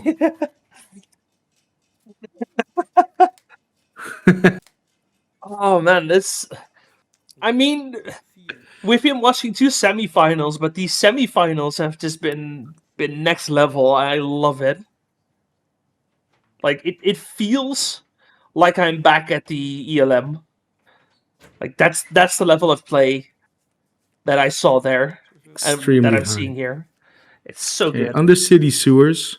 I believe that was a wasteland on top, but I'm not entirely certain I saw it well. Yeah, leave up your options.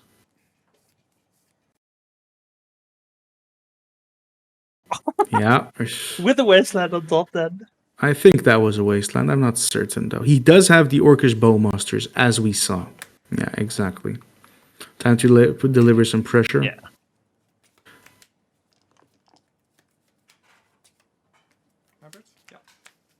Very nice token by Kai Sawatari. Most of Tim's tokens are actually by Kai. He's a big fan of Kai's art. It is a wasteland, I believe. Now I saw.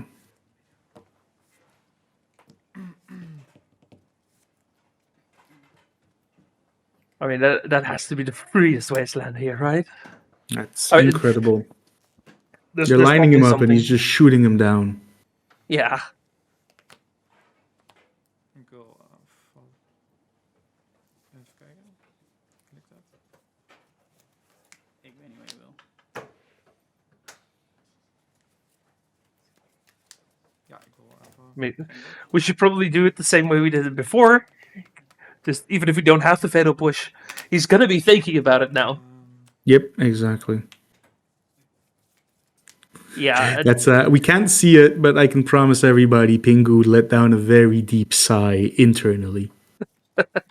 like you have to the moment you see that after playing your second Urza Saga. All you can do is sigh at that.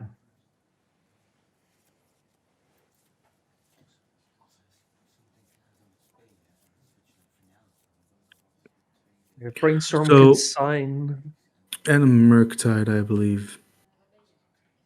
So now Am he's I thinking to crazy? himself.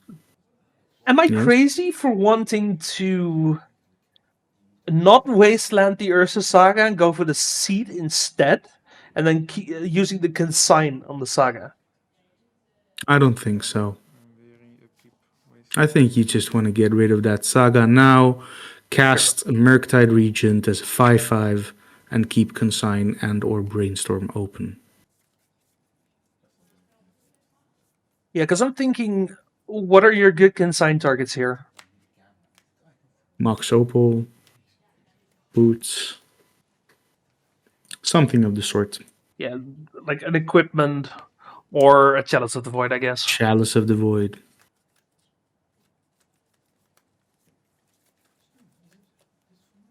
Yeah, I think Chalice is the best reason, yeah.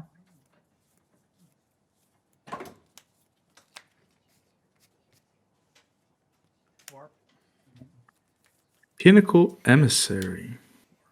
Warping in an Emissary. Do we still have artifacts to trigger it with, is the question. He's got 2 or 3 cards in hand, I see.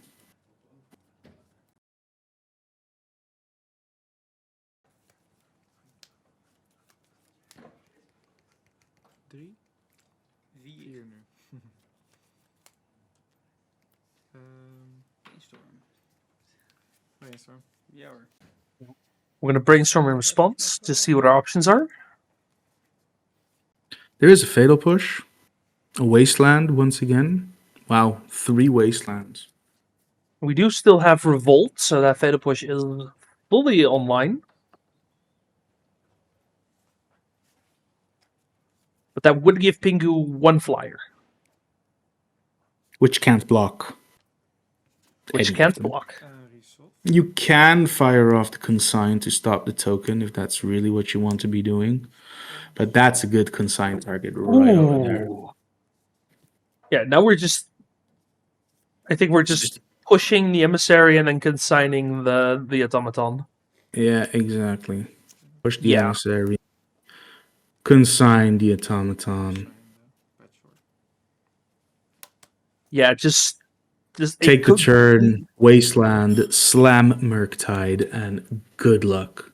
Oh, no, it doesn't. Oh, that's an excellent read of Pingu right there. Pingu showing he has some teeth left. Like, he's not completely just taking it here. No, definitely not. It also makes a lot of sense with the Pinnacle Emissary, actually. Mm-hmm. 'Cause Absolutely, but that's the perfect turn for the Torment Script. excellent Tormod script. Absolutely. And the third Wasteland, I don't know why that's so funny to me, but it is. 1 mana for a Brainstorm. Okay, so that Murktide is almost coming down once again. Yeah, it buffs sometime, but not a whole lot, actually. Thankfully, the Murktide is a flyer, so we can actually block it. Yeah, 1 turn. But yeah, better than 0. Yeah. So there is a Force of Will there, which I think is a really good card to have. And he will have Force of Will plus blue card, that's for sure. Be it the Murktide or be it something else that he drew. I feel like I would put Murktide on top and then keep Force Ponder, but it kind of depends on how fast you're trying to go. If you want to, if you're fine just taking a turn sitting there, then you keep the Force. If you really want to push, I would go for the Murktide. There is another Orcish Bowmasters we can see there too. I think that would also be an option then. And a Ponder. Okay. So I like putting Murktide and then the Orcish on top. And then having Force of Will plus Ponder left. You could eventually already cast the Ponder. And if you don't find another blue card, you will be pitching the Murktide. So I don't know if that's good enough. Yeah, that's also an option. I do kind of like casting the Ponder, though, to maybe get rid of the Bowmaster, or at least put it a little deeper.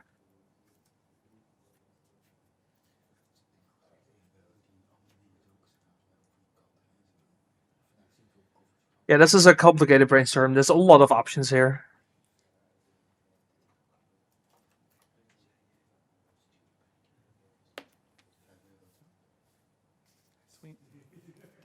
So we have kept a Force of Will and the... I don't see the other card. It's hiding it. I think that's a Murktide. Okay. So that we have the option of pondering if we need to force.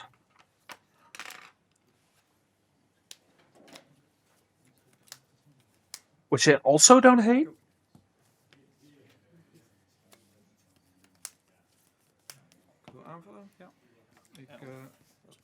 Oh, he put the Ponder beneath the Orcish Bowmasters. Okay. Sure.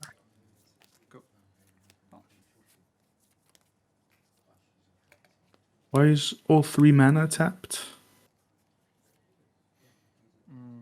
That is a very good question. That should only be 2 mana.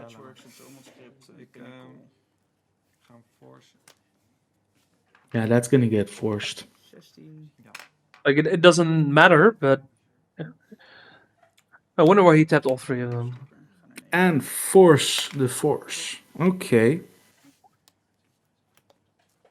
Good last few cards for Pingu there.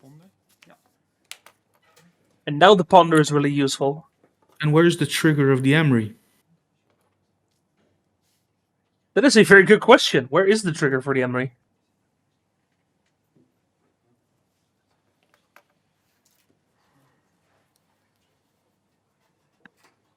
Yeah, both players have played significant hours of high-level Magic, so these things can happen, folks. We started at 11:30 and it's currently 9. So that is about 10 hours, yeah.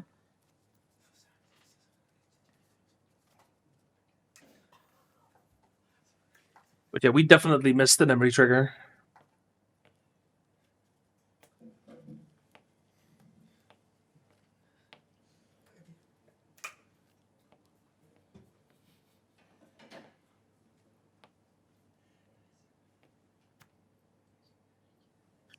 Lots of thinking about this Ponder. We see a polluted delta, a wasteland. Ja, deze is wel decisive. It doesn't feel like those are the cards you would want here, especially with an Ember now in play. Like mana is no longer an issue, so the wasteland's not the most useful thing. Polluted delta doesn't really do anything. I don't know what the third card was. There was something to be said about wastelanding the seat of the Synod, and that enables only the casting of an automaton from the graveyard then. And he had to sacrifice his Lotus Petal for that. Sure. but And it's then you're in not top deck ideal. mode with a password. Yeah. Yeah, exactly. Because even though it might seem like Tim is ahead, that Emery, give it 2 or 3 turn cycles, will take over this game. Yeah.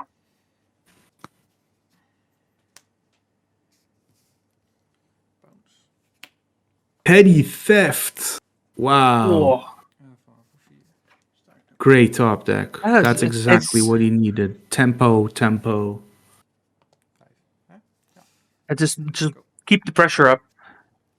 Hopefully get in. Though it does give another opportunity at remembering the Emery ETB. Oh, there we go. Yeah, but I'm afraid now an Emery without haste is too little, too late. Oh. Yeah. Oh, That's good. That buys a lot of time, actually. That buys a lot of time with Emery. Absolutely. And we just milled a Shadow Spear, so now Yeah. now Yeah, that is definitely. an option to stabilize. Oh, that's very bad for Tim.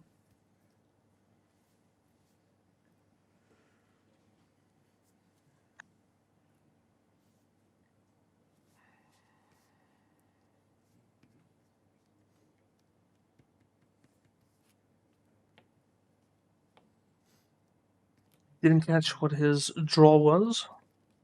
I couldn't see it either. I have to say, I'm really surprised at how much this Affinity deck is able to play after using a lot of its resources. Like it's very good at coming back in these grindy games, despite having none of the Thoughtcast Thought Monitor effects.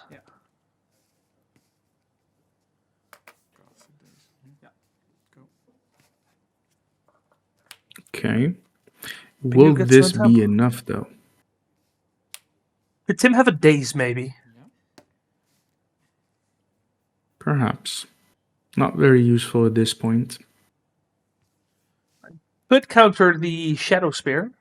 No, it couldn't, because it's way too much mana in play.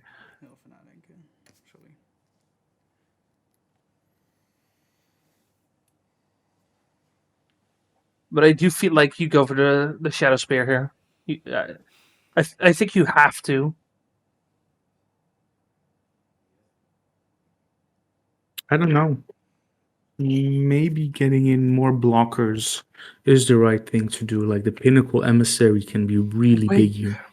You don't have anything to even equip the Shadow Spear on, is the problem.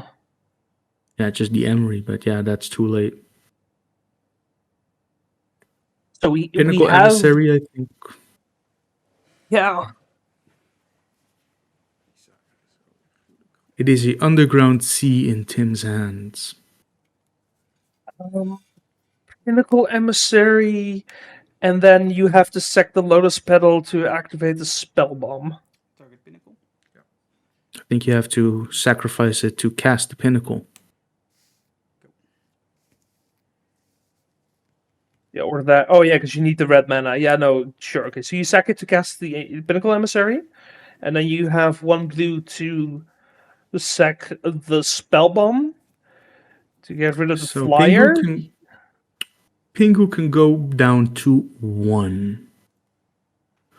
Because we attack with everything. He blocks the Orc Army token with the Emissary. Before damage, he bounces the Brazen Borrower. But then Tim can, of course, bounce the Emery. Yeah. But you have to. That's the only line you have to not die. Exactly. That's the only line right here that you don't die on the spot. Okay, that's a blocker. Yes, then he's going to bounce this. He drew Consign to Memory. Big draw. Because he can consign the construct making ability now of the Saga. Very big draw there. Play a land. Yes. Bounce Emery. And that should be game. I feel like for a moment there, Pingu was almost out of it. Yep. And then Tim closed the door again. I think this was incredibly close. Oh, een pot weer, hè? Ja.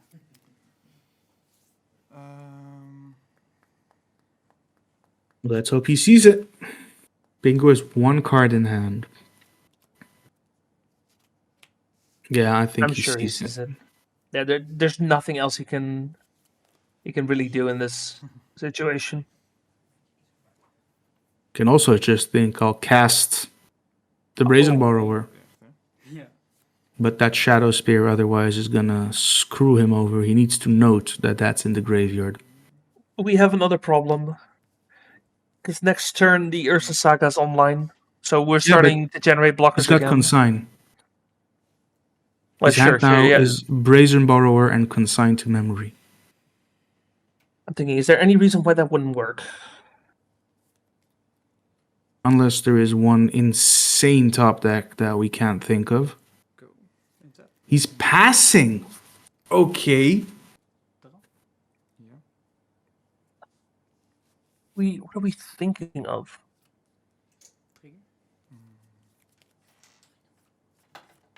There's a Saga.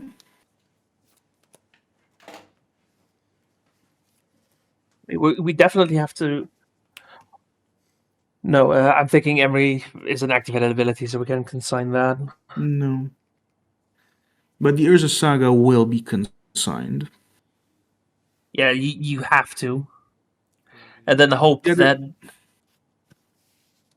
There is also something to be said indeed about this play, and just letting Pingu use his mana, play Shadow Spear, equip Shadow Spear, think he's gonna get life, and then you bounce his shit. Yeah, but that doesn't work, right? Because Pingu knows.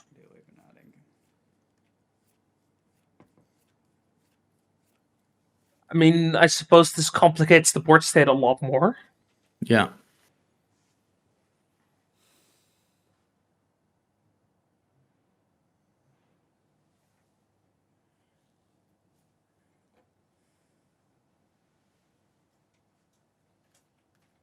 So, what are our options off of Emery? We have Patchwork Automaton. We have Shadow Spear.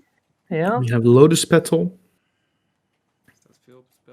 And that's all I've seen, I believe. And the Either Spell Bomb. But the Either Spell Bomb is just really, really, really bad here.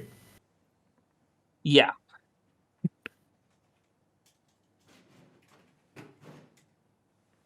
Depends, yeah. Depends on what happens here. He can also just end of turn play the Borrower as a 3-1. Yeah, and now he keeps the option to bounce if he needs it, in case something happens, Pingu draws anything, he still has the option to petty theft. There's nothing in the graveyard that Emery can cast that is actually relevant here. No. The only Emery thing... taps himself, so that's a blocker less. He needs to generate an additional blocker, and with stifling the trigger of the Urza Saga, consigning that, he just has no opportunity at creating 3 bodies that can all block also non-flyer creatures. Yeah, because he has no creatures that he could have drawn We don't that know he can outcast what- from his hand that has flying or can block flyers. We do not know what the cards in his hands are, though. That's very relevant here. Yeah. And I was thinking normally the blowout here would be Pingu having Force of Will in hand, but that also doesn't work because he's a 1. He's at 1, so he can't cast it. He might try it as a "you got me" kind of thing to end the game. That's something I would do. But We had a block. We just had someone who mentioned in chat that he can cast Aether Spellbomb, creating a 1/1 flyer, bouncing his own Emery, and then recasting it. That way, he has 2 untapped blockers for the Orcish Bowmasters and a 1/1 flyer for the Brazen Borrower in hand of Tim. the Pinnacle Emissary.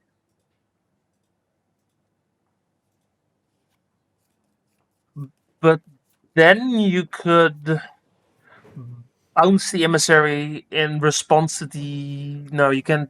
You have to let him cast it. You have to let him cast it, exactly. But what you can do is instead just bounce the emissary and attack into the Emery and the token, and they can only block one of them. So that doesn't work either. It's like I can see the line almost, but it's just not quite there. In every single line, it just comes out as just short of it. There is a Shadow Spear in the graveyard, yes it is. But if he plays it and equips the Pinnacle, he will just bounce said Pinnacle. Yeah.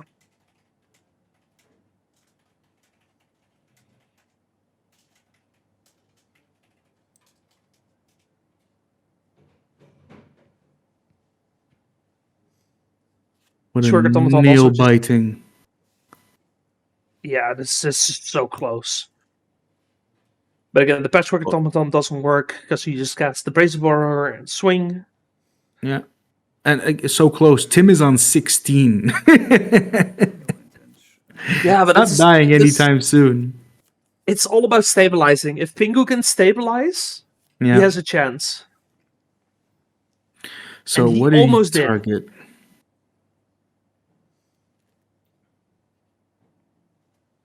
I think it has to be the Spell Bomb, right? The Shadow Spear. Okay.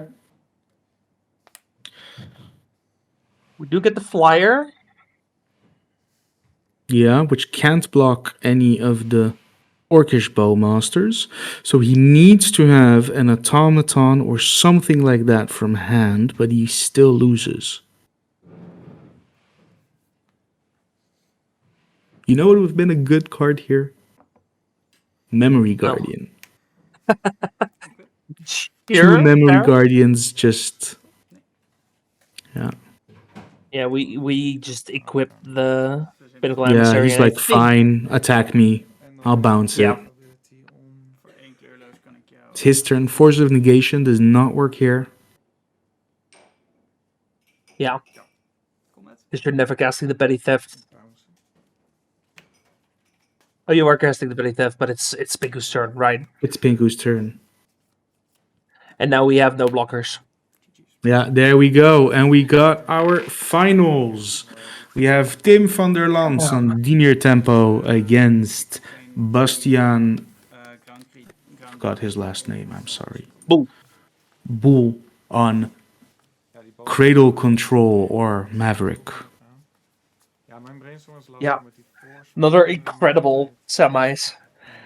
I have a feeling that we're going to be here for another hour and a half, and it's going to be another one of those nail biters, assuming that they play. So I hope you're ready They for might that, just Ida. they might just split. We don't know.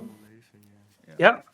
I mean, at the very least, both Tim and Bastiaan are qualified now for the European Legacy Masters, so congratulations on that qualification.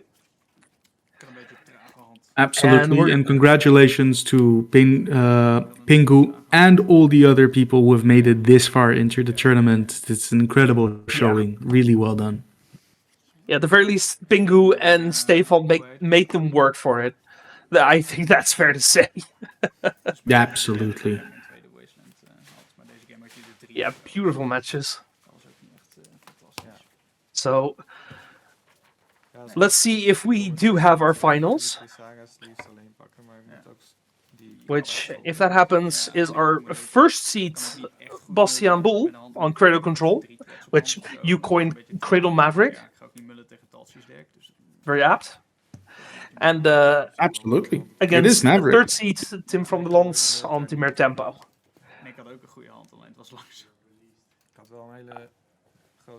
It sounds like they are playing. Apparently, there's too many physical prizes to get a good split in. Unless one of them decides to take an L on something, I don't see them splitting that. Many thanks on our sponsors for these physical prizes, which means we now get our finals.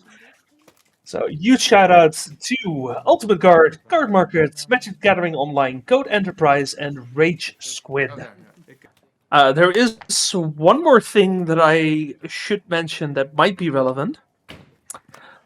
Tim was able to double draw into top 8, whereas Bastiaan was actually down paired in round 6 and had to play. So he has an extra match play today. He is more exhausted than Tim is.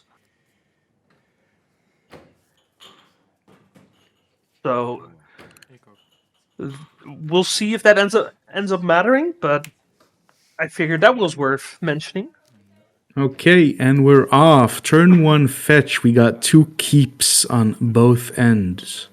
Deck lists will be posted at the end of the tournament on the MTG Melee link. You can find that in the description of this channel.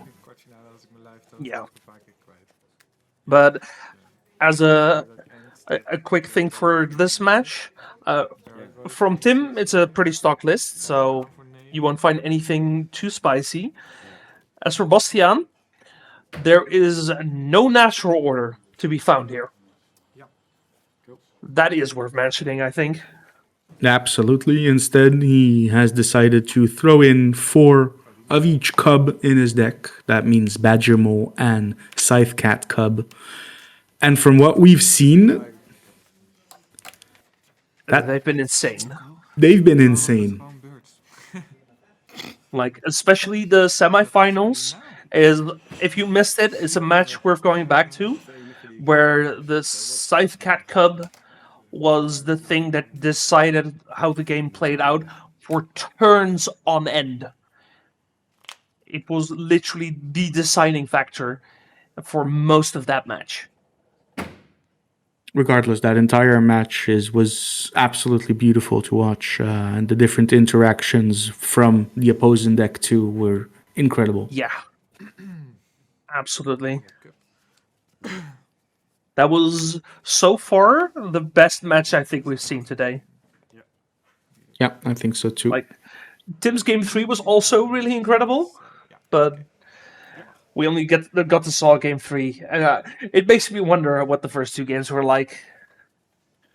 So we had a Thoughtseize on Tim, which is quite a normal start for the deck, which took out, I believe, the Badger Mole cub. He wants to curb a little bit that acceleration that the Cradle deck can produce at this point. So we'll see what the follow-up is from Bastiaan at this point. And it is his own Thoughtseize, and I understand that. So we've got 2 lands, Thoughtseize, Brainstorm, Kaito, and I don't see what's the card between Kaito I think and that's a Brainstorm. Bowmaster. That's a Bowmaster? Okay, yeah. I'm pretty sure. I recognize the green in the background. That's solid. It's good play, Bowmasters here in response to that. Dork, of course, can just destroy it straight out. Yeah, and if Tim is going for Bastiaan's mana, then getting the Bowmaster might not actually be too bad. Yeah, that is Bowmaster. That is Bowmasters 100%. I can see taking either Bowmasters or Brainstorm here, depending exactly what it is that you fear at this point. However, if you do not have a Wasteland of your own, that Bowmaster also means Kaito in a few turns, and Kaito is a bit of a problem to get rid of.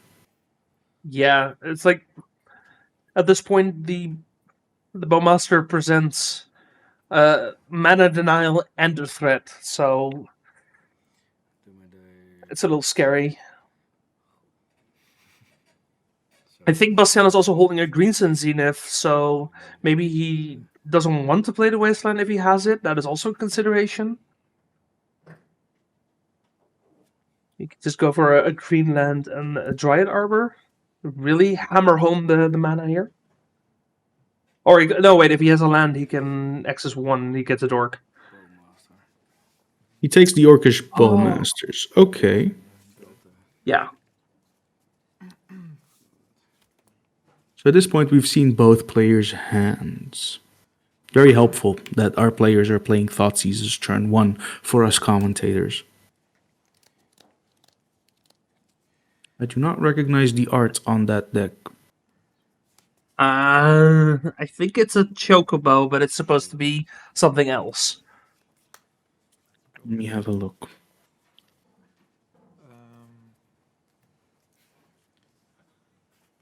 Birds of Paradise, maybe? Perhaps. Yeah, it's a Birds of Paradise. That makes sense.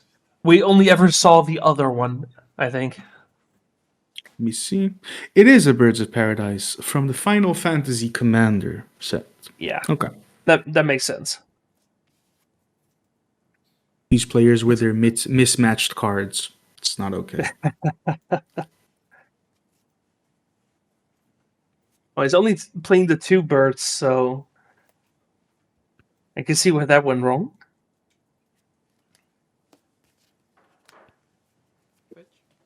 Yeah. And so we are brainstorm deep. So Bastian is guessing a little bit more. He is going to lose Greens on Zenith.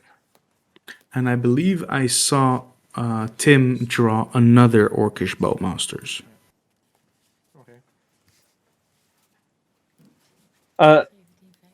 Yeah, the Misty surprised me as well, but then I remembered.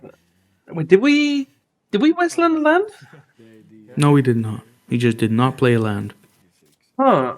We do not know the reasons, but who am I to doubt the almighty Bastian Pools? Denim is right. It could have been a consideration for the Cub.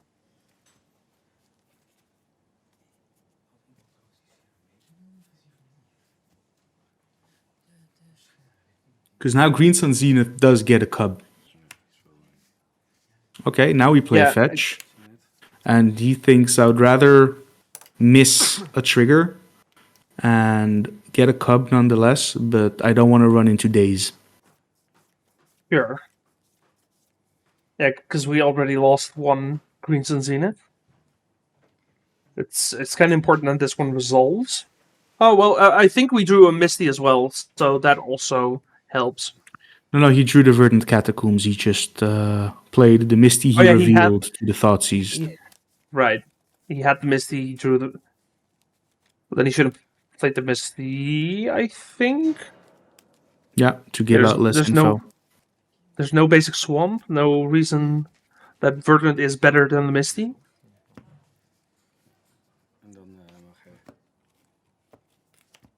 I mean, we are definitely nitpicking at this point. Like, let's be honest. These players have been playing if you haven't played hours, 10 rounds. Yeah, exactly. Yeah. It's easy if you haven't played 10 hours.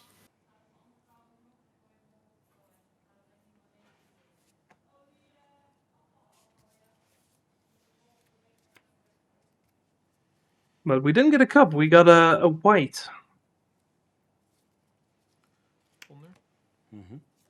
I think we're kind of looking at maybe turning these dorks into interaction. Like a Bejuga bug at this point would probably be good.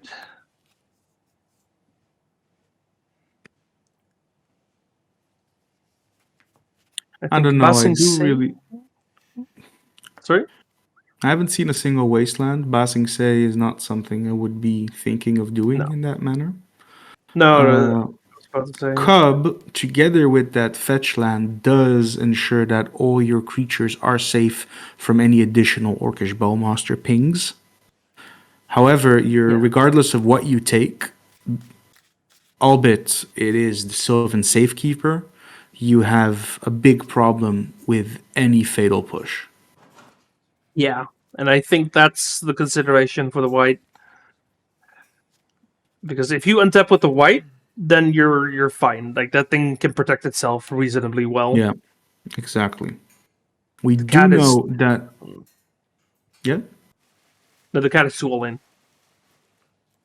We do know that Tim has an Orcish Bowmasters in hand that he found with his brainstorm the previous turn. Murktide Regent and a Ponder 2. So Murktide can just hit the battlefield now.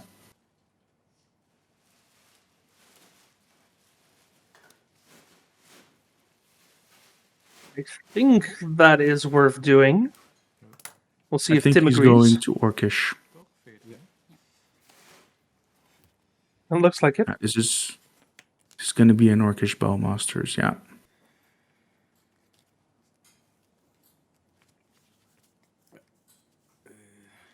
Yeah, that's one less white activation. It's a blocker.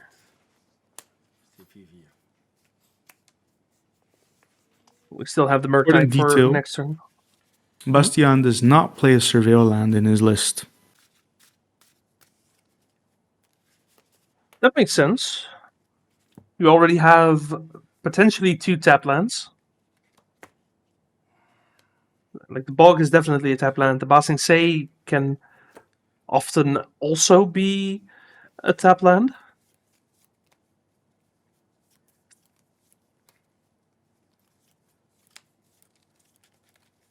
You are trying to operate on a low land count. We drew an action spell, evidently. Otherwise, we would not be fetching.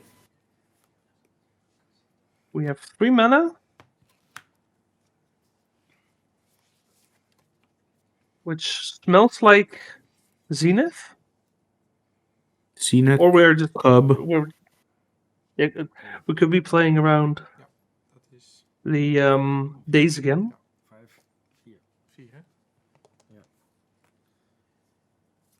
Hmm.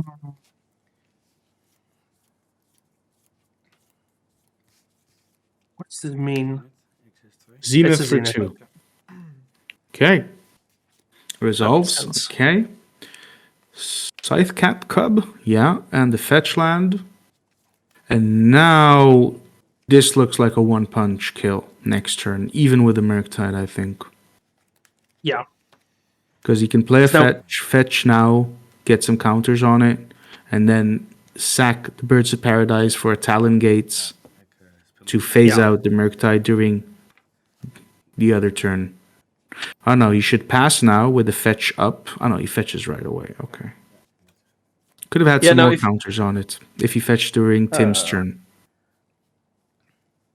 I think, yeah, that's assuming you activate the white in Tim's turn. Yes. Yes.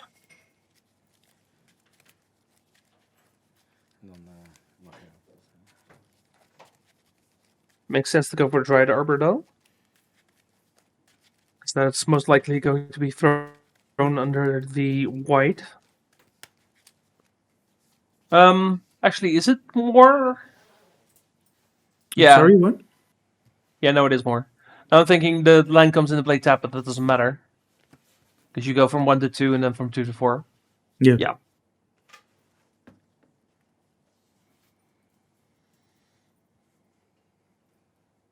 I think despite that, it's still lethal. I think that, yeah. He missed out on a bit of damage, but yeah. Yeah. Well, I mean, no, not... Is it? Yeah, because Might not imagine this. In his turn, he plays the Cub and just the Misty Rainforest. Cub gets 1 counter. Pass the turn. Then, he whenever it needs to be, he sacrifices the fetch land to get the Dryad Arbor. Cub goes to 2. Sacrifice Dryad Arbor for Talon Gates to phase out the Murktide. Then it goes to 4.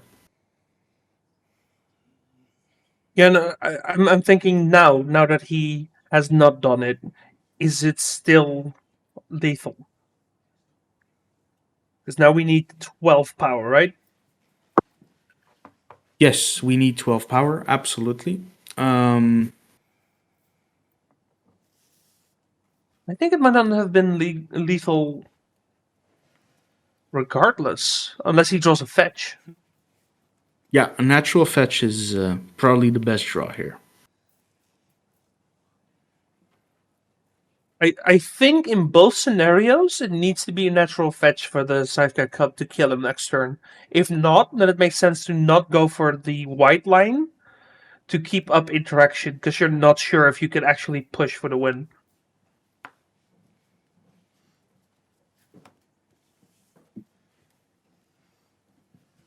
Something to have been said to already cash in one of the creatures for a Bajuka Bog, but then you're open for a Fatal Push, which is definitely what Tim is looking for. And now it's just going to be a Murktide, exactly. Yes, but very important. Now Tim is stepped out. Yeah. So now we look for the kill.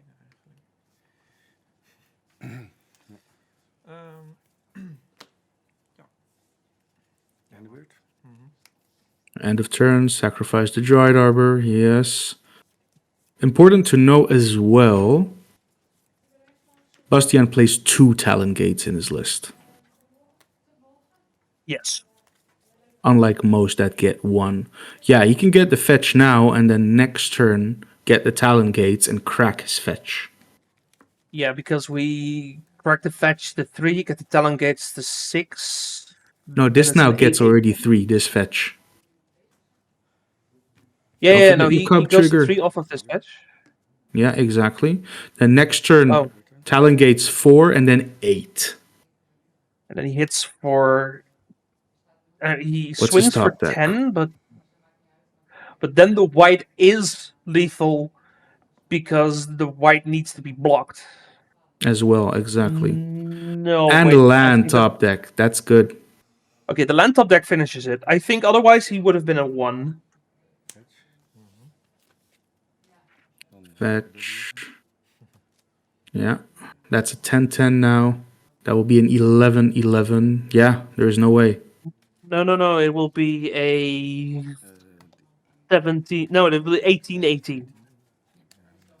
If he activates the white. Which he No, has no because he'll reason not just to. get. He won't double again. He'll just get another counter. It only doubles on the it's- second land. Right, sure. Okay, then yeah. Then it is Xaxes? Yeah, exactly. Yeah. It's Xaxes accounting for the White Reliquary attack. Yeah, if he just attacks with both and then sacrifices the bird. Yeah. But I hope he sees it.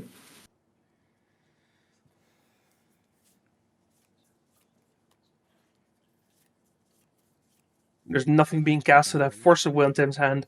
It's just not doing Yeah, anything. both attack before blockers. Yep, that's the line. Well played. There we go. Well done. Very nice play from Bastian here. Very well done from Bastian again.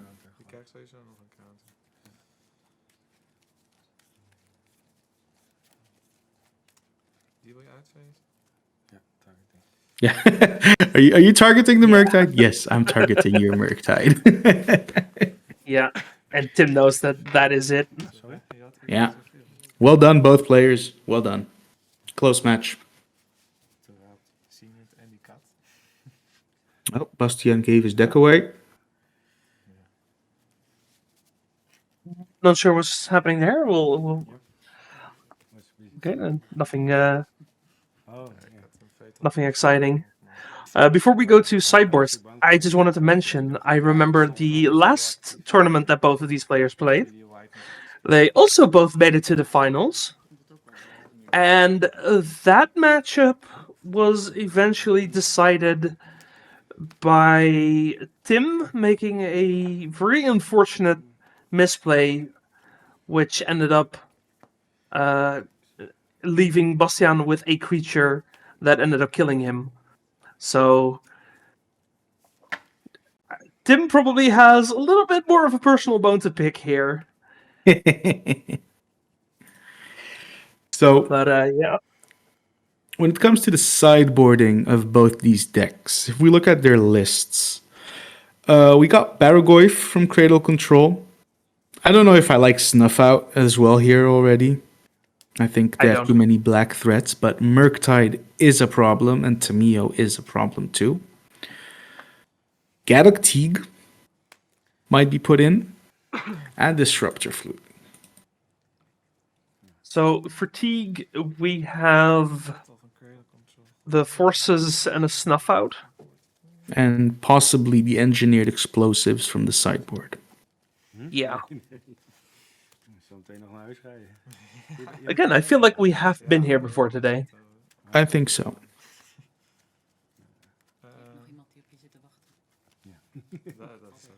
Both players know these matchups. They know what they're doing. Yeah. And we're going to see who can pilot it out. So I can see a lot of Force of Wills being cut from Tim. Or no, he kept them in actually. He cut other cards. It's a bit of a double-edged sword because there are a few key cards that you could hit. Like you don't have to worry about Cavern of Soul, thing like that. No. But also the lack of natural order makes it somewhat more of an attractive cut, I think. Yeah. And also, like, the card disadvantage of Force of Will, I think in this matchup is actually very relevant. This is the way that his deck is built, that Bastiaan's deck is built. So, yeah, I could definitely see cutting them.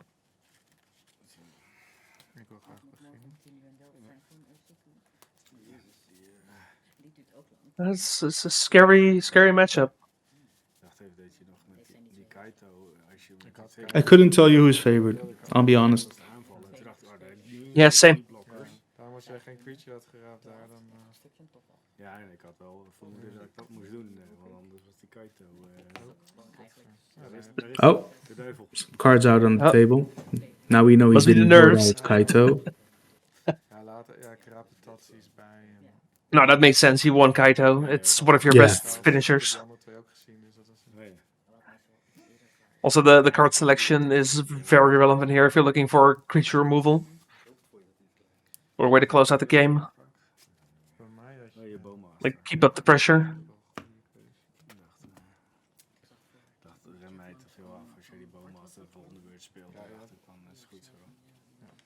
Ik was bang voor een deze.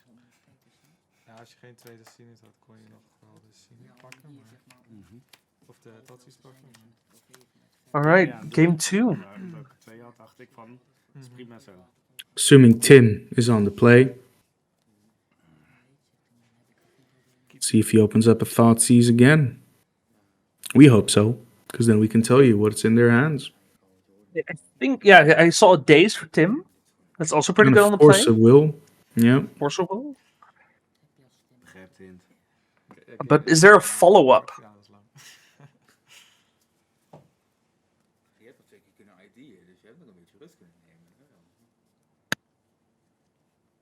Yeah, players discussing that. Tim's quarterfinals was very long, but he did have 2 IDs for a bit of a break.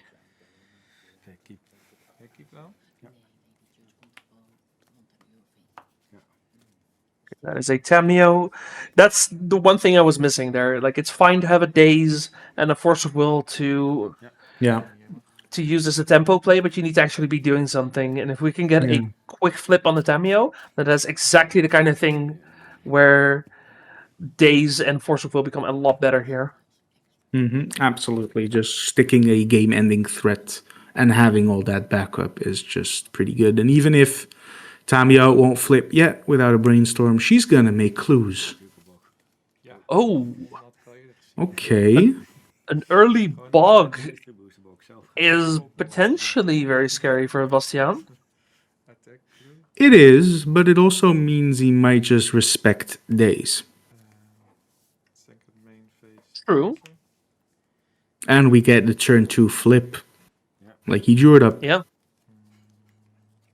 That is exactly what I wanted to see from Tim's side.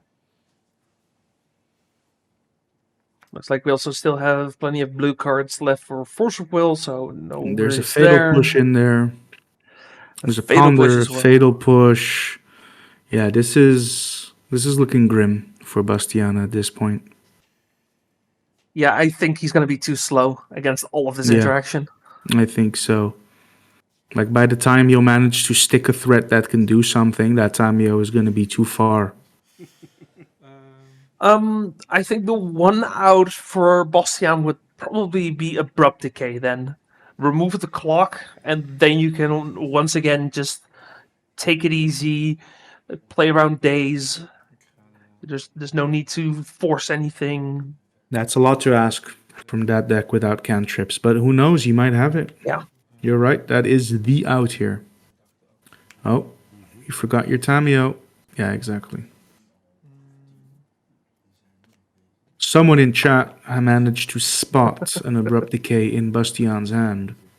If That would were the be case, that would be perfect. Ik dacht die kant voorbij de 6. En dat wil ik. Ik speel ponden. Tim wanted to use thank you, a Bastiaan, for spinner. putting the good die. Yeah, this is a lot more viewable for us. Sorry, Tim, but you're gonna have to deal with it for our viewing pleasure.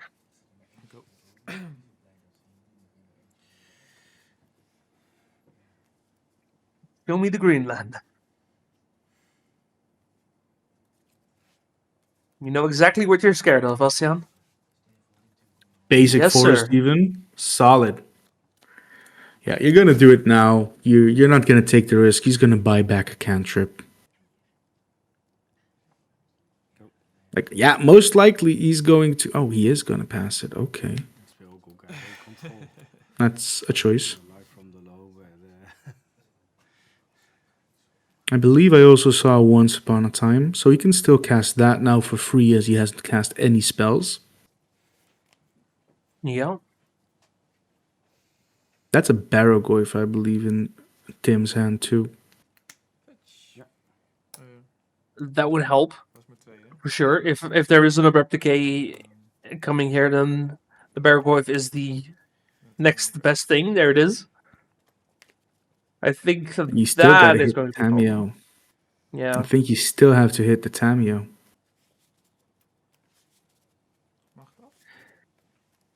It's close though, because the Bargoyf is immediately an issue, and the Tameo is only in a turn or two an issue. Yeah. In 2 turns, technically, but yeah. It's not We're gonna like be you can casting actually get rid of the Bargoyf. That's the problem. No. There is another Abrupt Decay. Wow. Okay. But we're not We getting can't that. take that. No. Oh. That would be so helpful here. That would be immensely helpful. And I believe that these are also the 2 soul copies of the card in Bastiaan 75. Yep.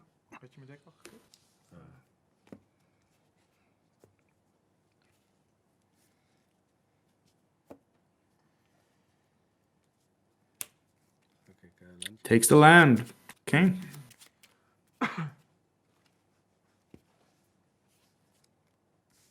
Oh yeah, he And does then- have the decay. Yeah, there's the decay. And he goes for the Tameo. Yeah, that makes sense. Yeah, there's that.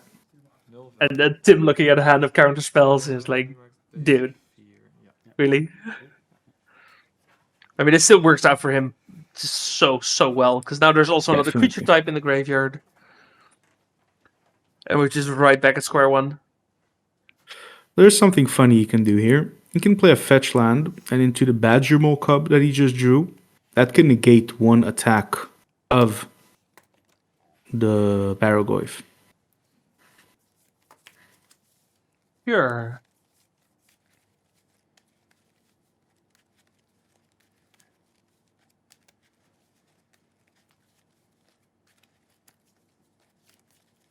That is something, at least. Like, that's really all Bastiaan needs to be doing here, just buy and sell some time. Yep. But unfortunately, he fetched.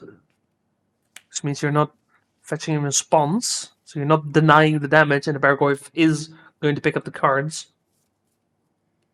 But maybe the 2 mana is going to do something. Just gonna get forced. Pitching Yeah, days. If it gets forced, then we won't know. But it would make sense to do it this way, and then get another 2 mana play. I think I see a white. Okay.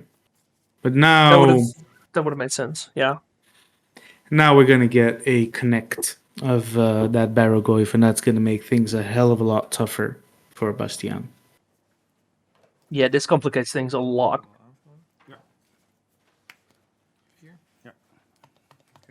Neem 4 en heb een trigger. Ja. 1, Kaido, Brainstorm, Underground Sea, and a Wasteland. No hit. That's Okay. pretty much all that Bastian could have hoped for. Yeah, but I do Nope. see a Murktide there. Yeah. Yeah, it sure as hell ain't getting any better for him. Oh! He has We're a going for fetch the in clue. hand. Oh, sure. Yeah, he sure. has a fetch in hand, so we're good. Yeah. Yeah, this is what that Dimir tempo. This is what the Dimir tempo deck does. Yeah. It's just the threats that we have are too strong. Insane threats, good interaction. He still has a fatal push and a daze in hand too. Yeah. Yeah. Yeah, and this is going to be the turn for Bastian here, or otherwise we are going to game 3. I don't know what it is he could draw to get him out of this, but I'm very curious. No, either.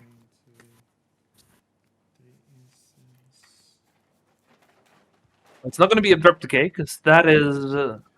Wait, did we fetch after? No, we fetched after. It could be Abrupt Decay again. For the Bargoyf, but then we still have the Murktide. Damnation would be great, but we don't have access to that.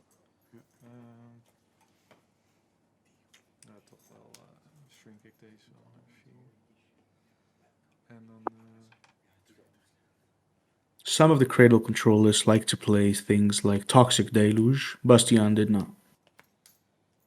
No, and that makes sense. When everything he's doing is low to the ground, like there's no Crater Hoof, no Atraxa. I feel Deluge gets a lot better if you can leave even just one creature in play.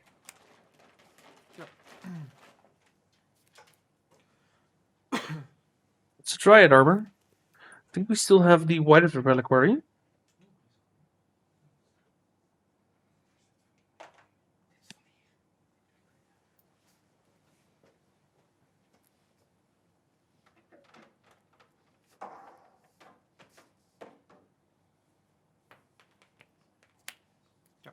Yeah, There we is the do. white.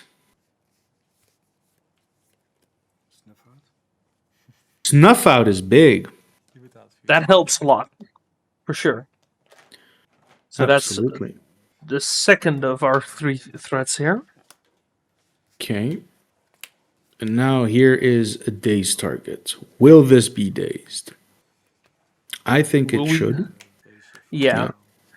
Your dazes are not getting any better, and No.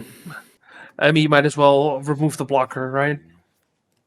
So the Get white the will eat a fatal push. That much is certain. Yeah.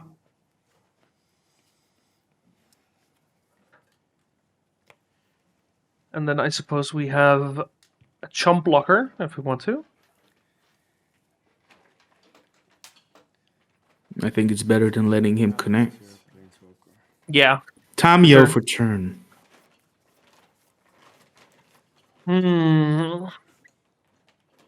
Doesn't have a brainstorm with it, so it's not that much of a threat yet, but the clues could definitely become an issue. Okay. All these attacking might be offering some sort of trade or whatnot, but no. I think the Bargoyf is just too big. Yeah. Yeah, and there is the fatal push. Yeah. Now And then we here get the comes Tamio. Tamio. He knows of land on hand, so you don't have to sandbag it. Yeah, he knows about the... Oh, I mean, you can do it to like, let Bastian make a mistake. He could forget. Like, yeah, we're almost 11 hours in. And Bastian has been playing for most of that. He only had 1 draw in Swiss because of a very unfortunate down pair.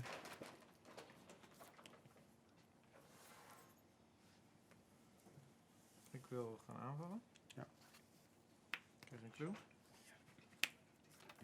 We got a clue, we got an attack. Orcish Bowmasters. That helps. Somewhat. It prevents the Baragoi from connecting for a Yeah, turn or two. definitely. Nu komt de clue. Ja. Oké. Damage? Ja. Looks like the draw for Tim was Wasteland. Dan ga ik... So Tim, Underground Sea and Wasteland in hand. Stite Norna is right. Keeping the land in hand does help you brainstorm it away. If that ever finds the way to Tim's hand. Go. And I mean, he still has it in case he gets wastelanded. He doesn't really need the mana, so...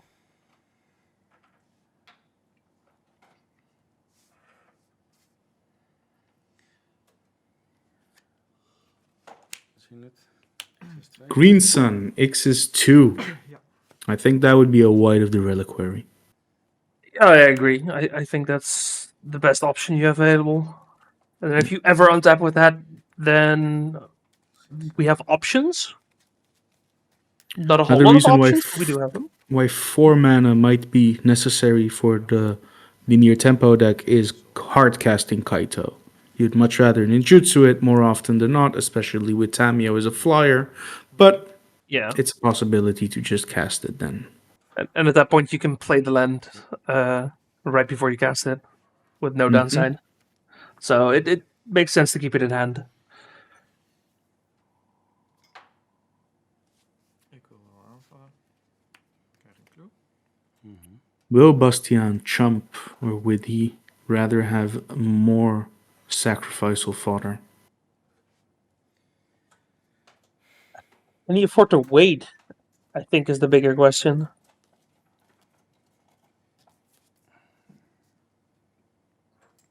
Like, if there's a brainstorm, then it makes sense not to. But if Baragoi finds anything, then that is a problem. Which creature isn't a problem here? Maybe True, a second Tamiyo, but...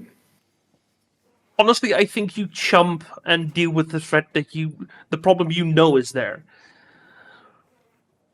And if there's brainstorm, there's brainstorm. You're not doing anything at that point.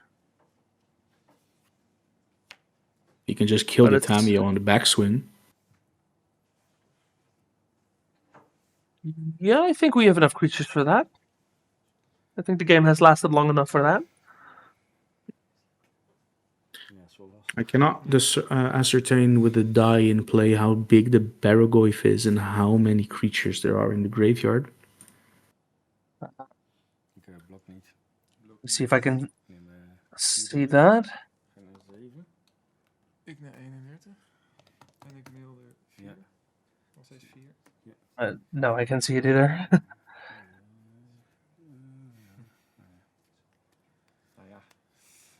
How much did we mill? We've also Murktided, so I really do not know.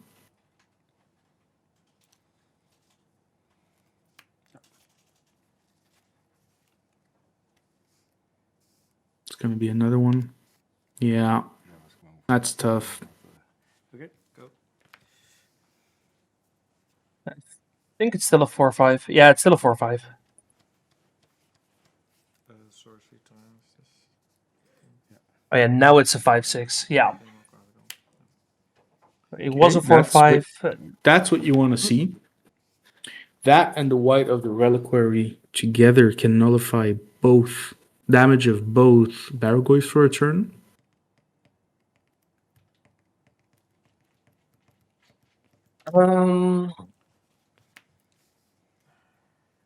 Yeah, but does it get us anywhere? Because again, this is the point where the Bajuka Bog on turn 1 actually matters. Because we could have shrunk these Baragoys and potentially even killed one. Voordat we naar damage gaan, ook een second. Ja. Because now we're probably going for the Talon Gates. Yeah, naturally. I don't know what outs Bastian is looking for or he thinks he has at this stage. but I can't see them. I'm not sure either, to be honest.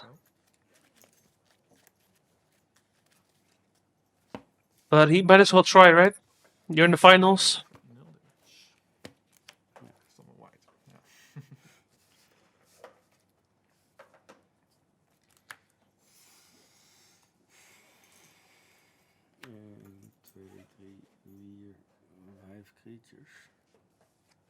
So we have a 7/7 white. If only the white could get first strike here, that would work. Okay. Yeah, that can't race them though, but yeah, it's a start. Yeah. I think we can get this big enough to trade with the barrel glyph.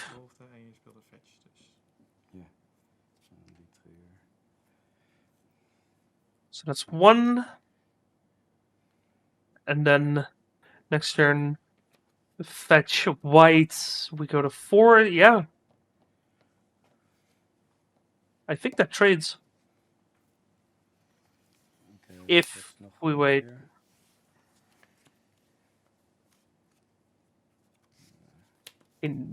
No, I don't think this works.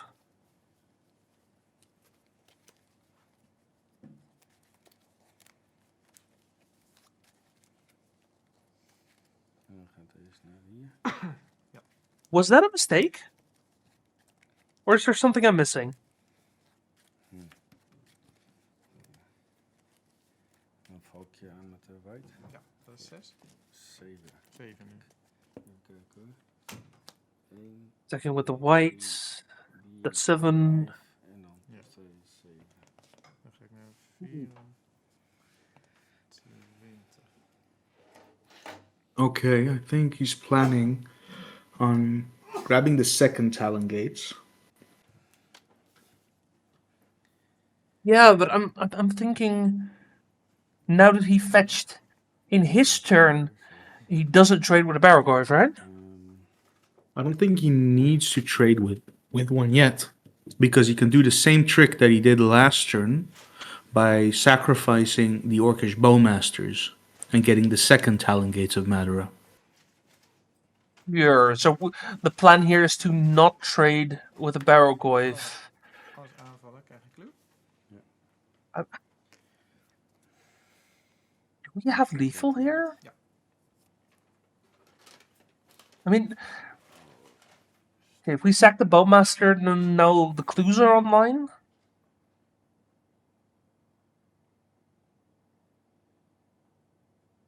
I really don't know. Sacking the Bowmaster here is risky though because Tim's got 4 clues in play, so Yeah, but that makes it a lot more difficult. I think you sack it here anyway. You don't want to, but I think you have to, because you have to activate the white this turn.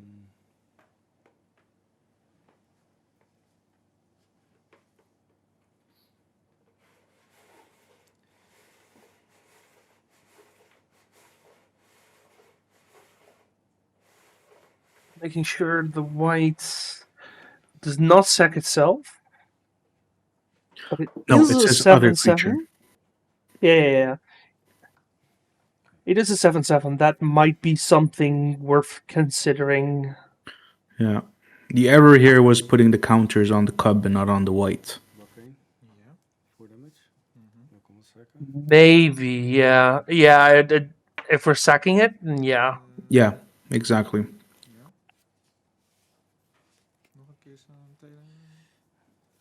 And I think Bastian is also now realizing that that is what is happening. That's okay. He was so far behind in this game, and making a mistake Yeah. at this stage, it's fine.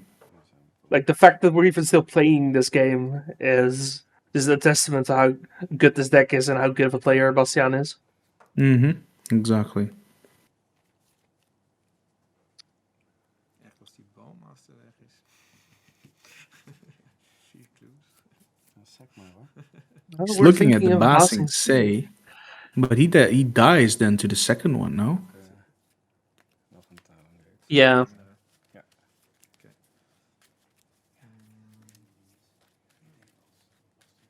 Well, it's too bad because the Basing Say would have given the Bajuka block back. Ik ga die bounce. Oh. Ja, is goed. That is rough. Petty theft there.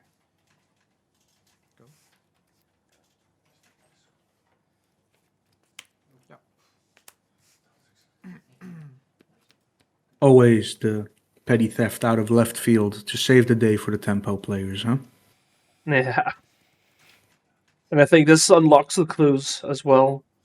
Because now we are just jump blocking. Ik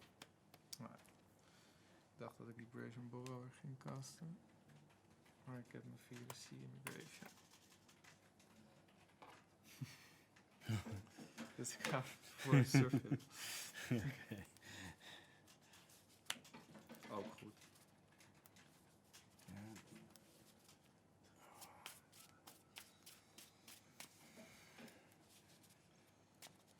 Ik zoveel. Ja. Is goed. Ja. Top. Ja. Hier daar ook. Ja. Oh ja, sorry. Ja, nee, ja. dat je het niet. So it looks like Bastian is passing here. Draw. I think it's going to be game 2 here. Ja, dat is voldoende. Yeah, and that's it. That is going to be game 2. Ik hoorde jullie wat smoesen. And I have some bad news for everyone watching. Unfortunately, we have been informed that the locale, the King William II Stadium, has requested that the finals be moved, which means we're going to have to end the stream on a draw in the finals. And yeah, that sucks, but it is what it is. For those We of you just- sorry? We just got message of that not even 30 seconds ago. We're just letting you guys know immediately. So don't think we hid this information from you or anything. We were just informed. We're very sorry about this. We do not want to end it like this. At the very least, we will still be playing the finals. The end result will be on the Bazaar of Boxes socials. So if you do want to know how this turns out, please check those.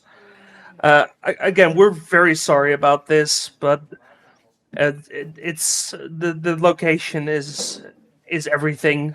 Like, we have to keep them as our friends. So everyone who's watching, thank you for watching. This has been an incredible day. Thanks to everyone playing today. Thanks to our wonderful casters, Robin, Alex, and of course Ido. Thank you for being here today. Thank you for the opportunity of being here today. I had a great time. It's a shame we have to end on this sour note, unfortunately, but I hope everybody remembers mostly the sweeter parts of the tournament instead of just this unfortunate ending this way. We wish it was in a different way, but unfortunately, this is the reality we have now. It is what it is. If you missed any of the matches, they will be up on YouTube on the Bazaar of Boxes channel, so definitely check those out. Everyone, thank you for watching, and we hope to see you at our next tournament. So thank you very much, and we'll see you next time.